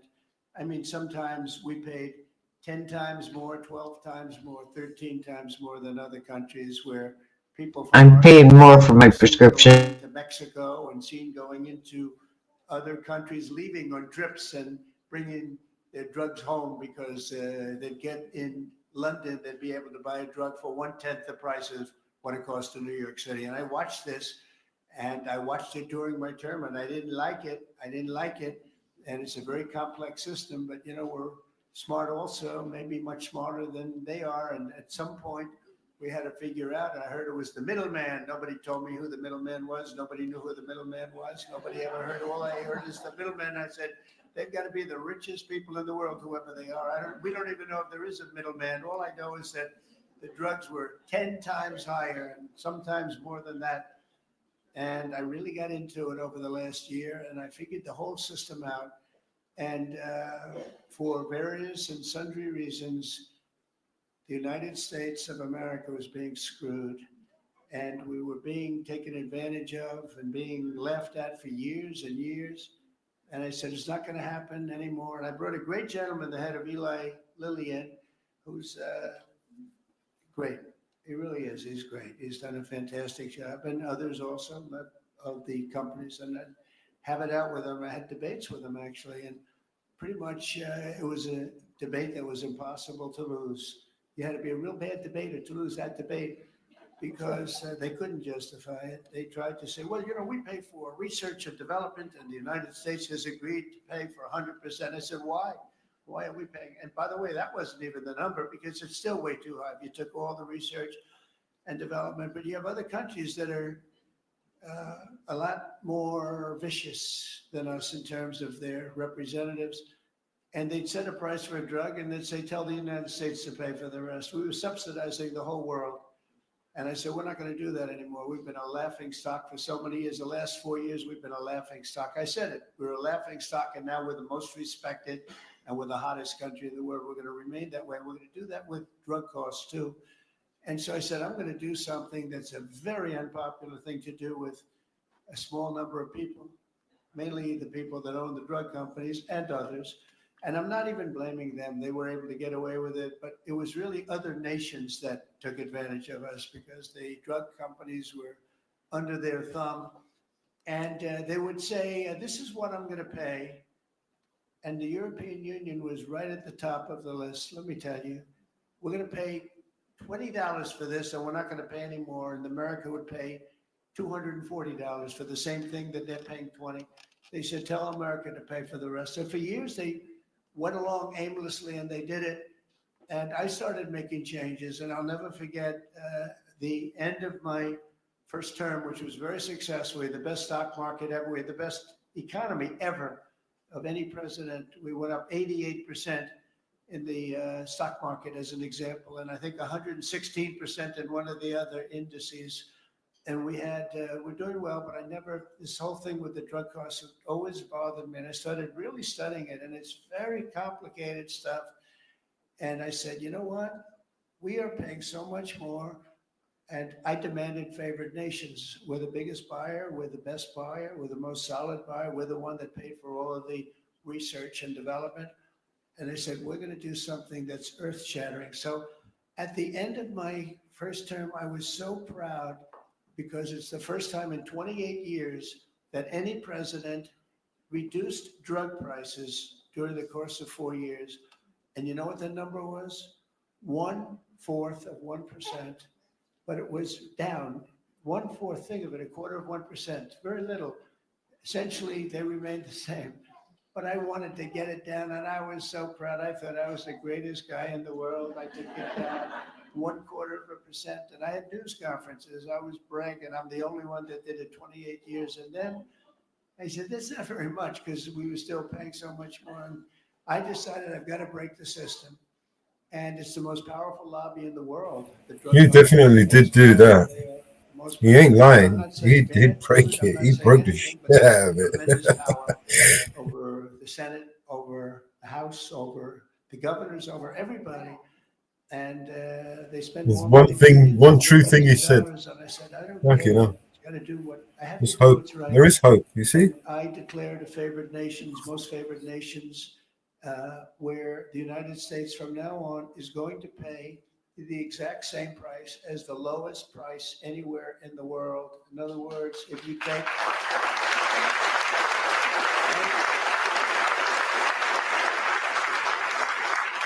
in other words, if you take the You see how the deal worked.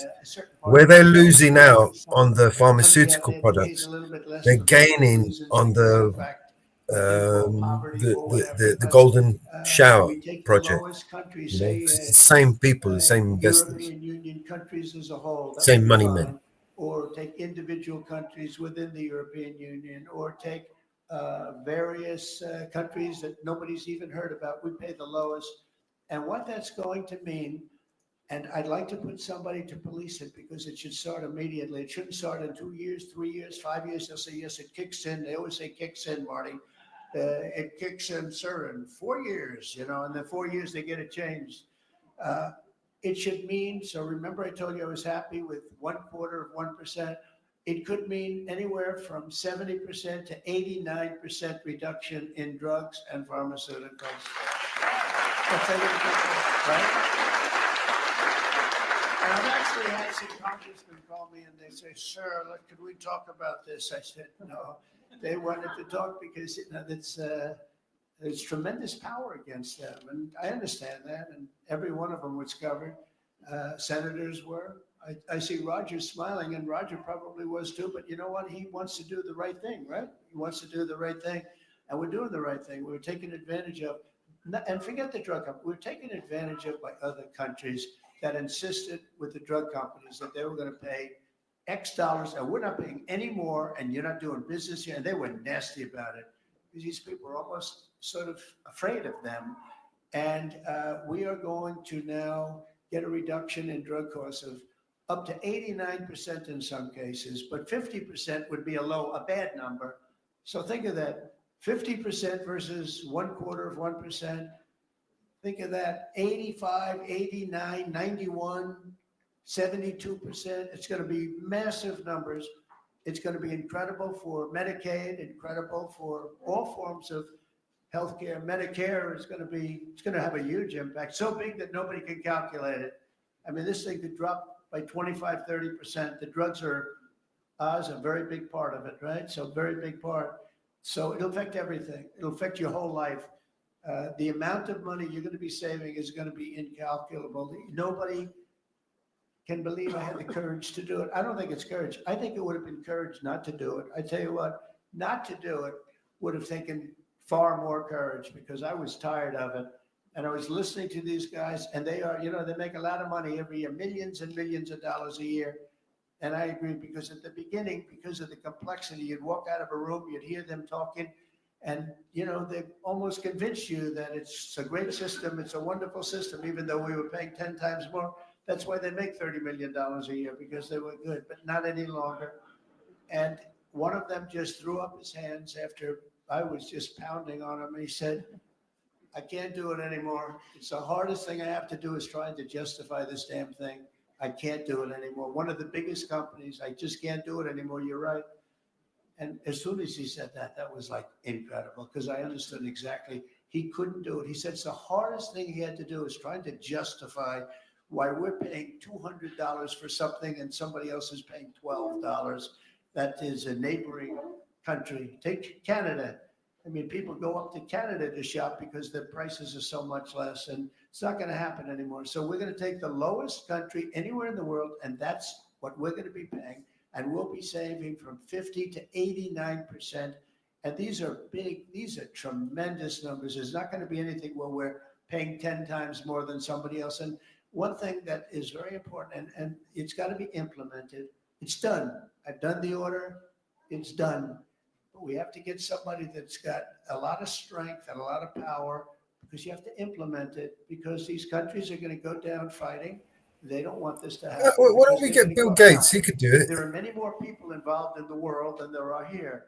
So they'll go up a little bit, maybe 15, 20%, and we're going to go down 60, 70, or 80%. But they will fight the drug companies. The drug companies are very worried that they're going to fight, and that's okay. If they fight, we'll just say, that's okay.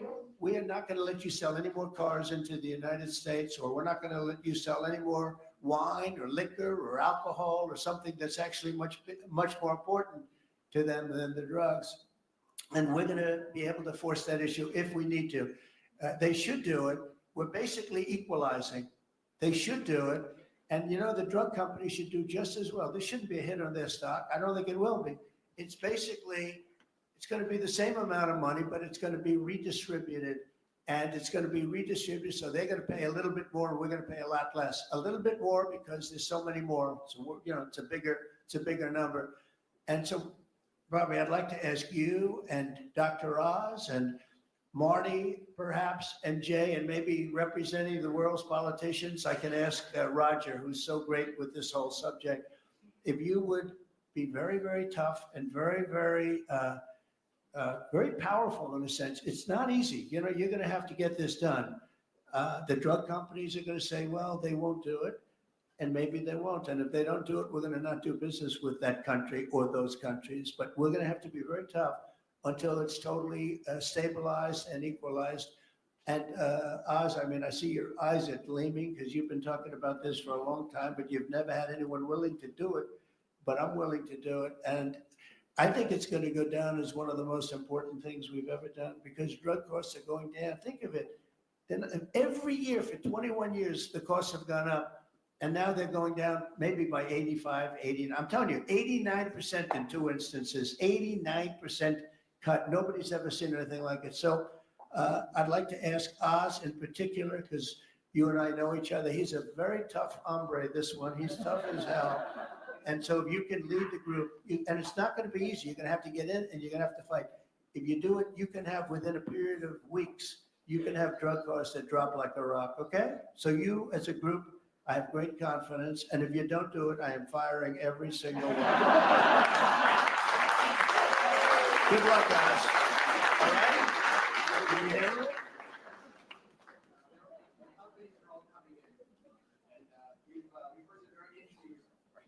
The companies are all coming in. We've had some very promising interactions. So give me a little time to be a tough hombre. You'll do a great job. I have no doubt about it. Thank you very much. Any help, I will be there to help you, okay? You mentioned something that has not been discussed in the past. People have talked about drug prices in a silo and isolation. But when you start going to the countries where they give discounts to because they're getting beaten up there and you support these companies, they see a huge upside potential and even greater than the numbers you mentioned. Right. They should be able to charge more than what they would historically have been tolerant of if they have the support of the U.S. government and you. And Secretary Kennedy is aware of all these discussions.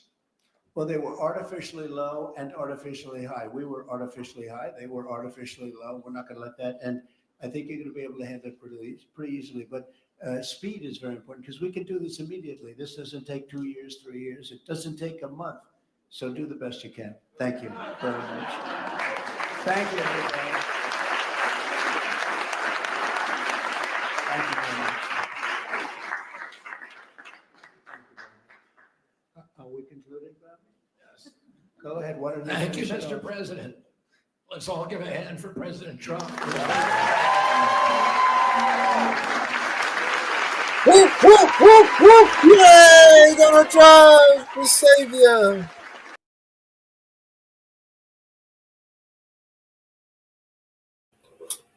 I don't want to hear another bad word about him, all right?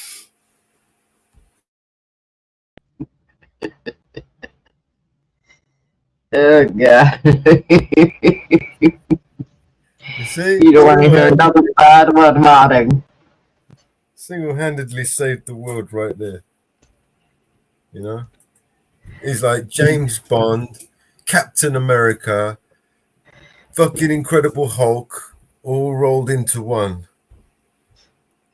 Only he doesn't turn green, he turns orange.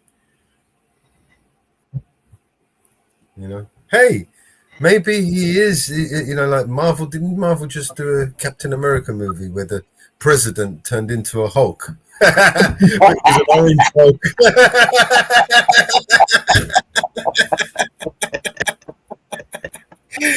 Okay, piss takers. Oh, my God. Oh, God. That's going to your head now. It's going to your head. Oh man, I need another joint. This is too good. It's going to your head. It's going to your head. You know, he is literally the second coming, isn't he? Yeah. I mean, it's the second time he's come. Oh, God. Oh, God. Oh, God. You know, and you know, it's gonna be it's gonna be a bumpy ride, I'll tell you that much.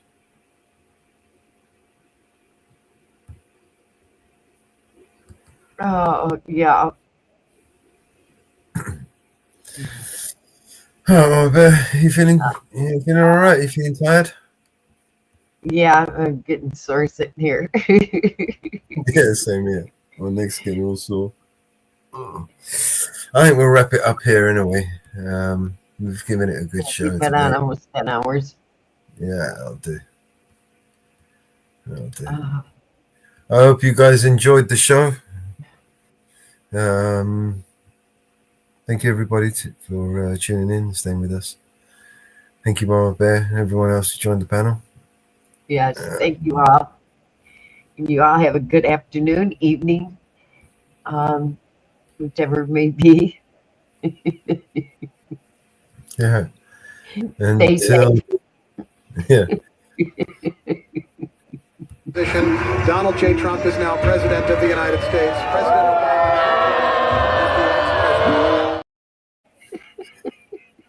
Right. Well, my freedom is being kind of disturbed here. Yeah. Catch me outside. How about that? You know?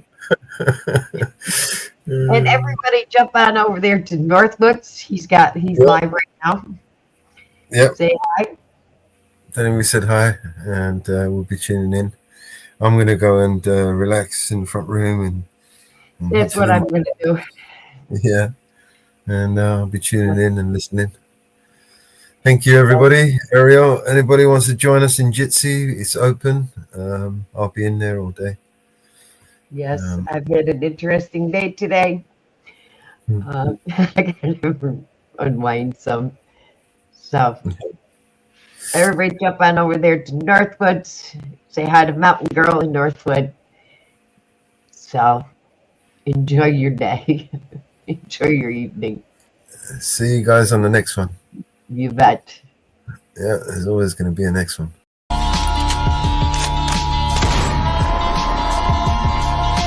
This is your emergency broadcast system. All civil unrest has gone global. All Capitol buildings and cities are under siege by the United States government to quell the domestic terrorist threat. All residents of urban neighborhoods and cities are being ordered to stay in their homes until the threats are eliminated. If you disobey orders, you could be shot on sight by rogue agents, federal forces, and domestic terrorist militias. This is your emergency broadcast system. This is a national alert. Imminent threat is nationwide. You must stay in sight of your homes or risk being shot on sight. The conspiracy is upon you. Your conspiracy friends were right all along. Now you must learn to survive. If you hear this, you are the resistance. This is your emergency broadcast system. End of broadcast.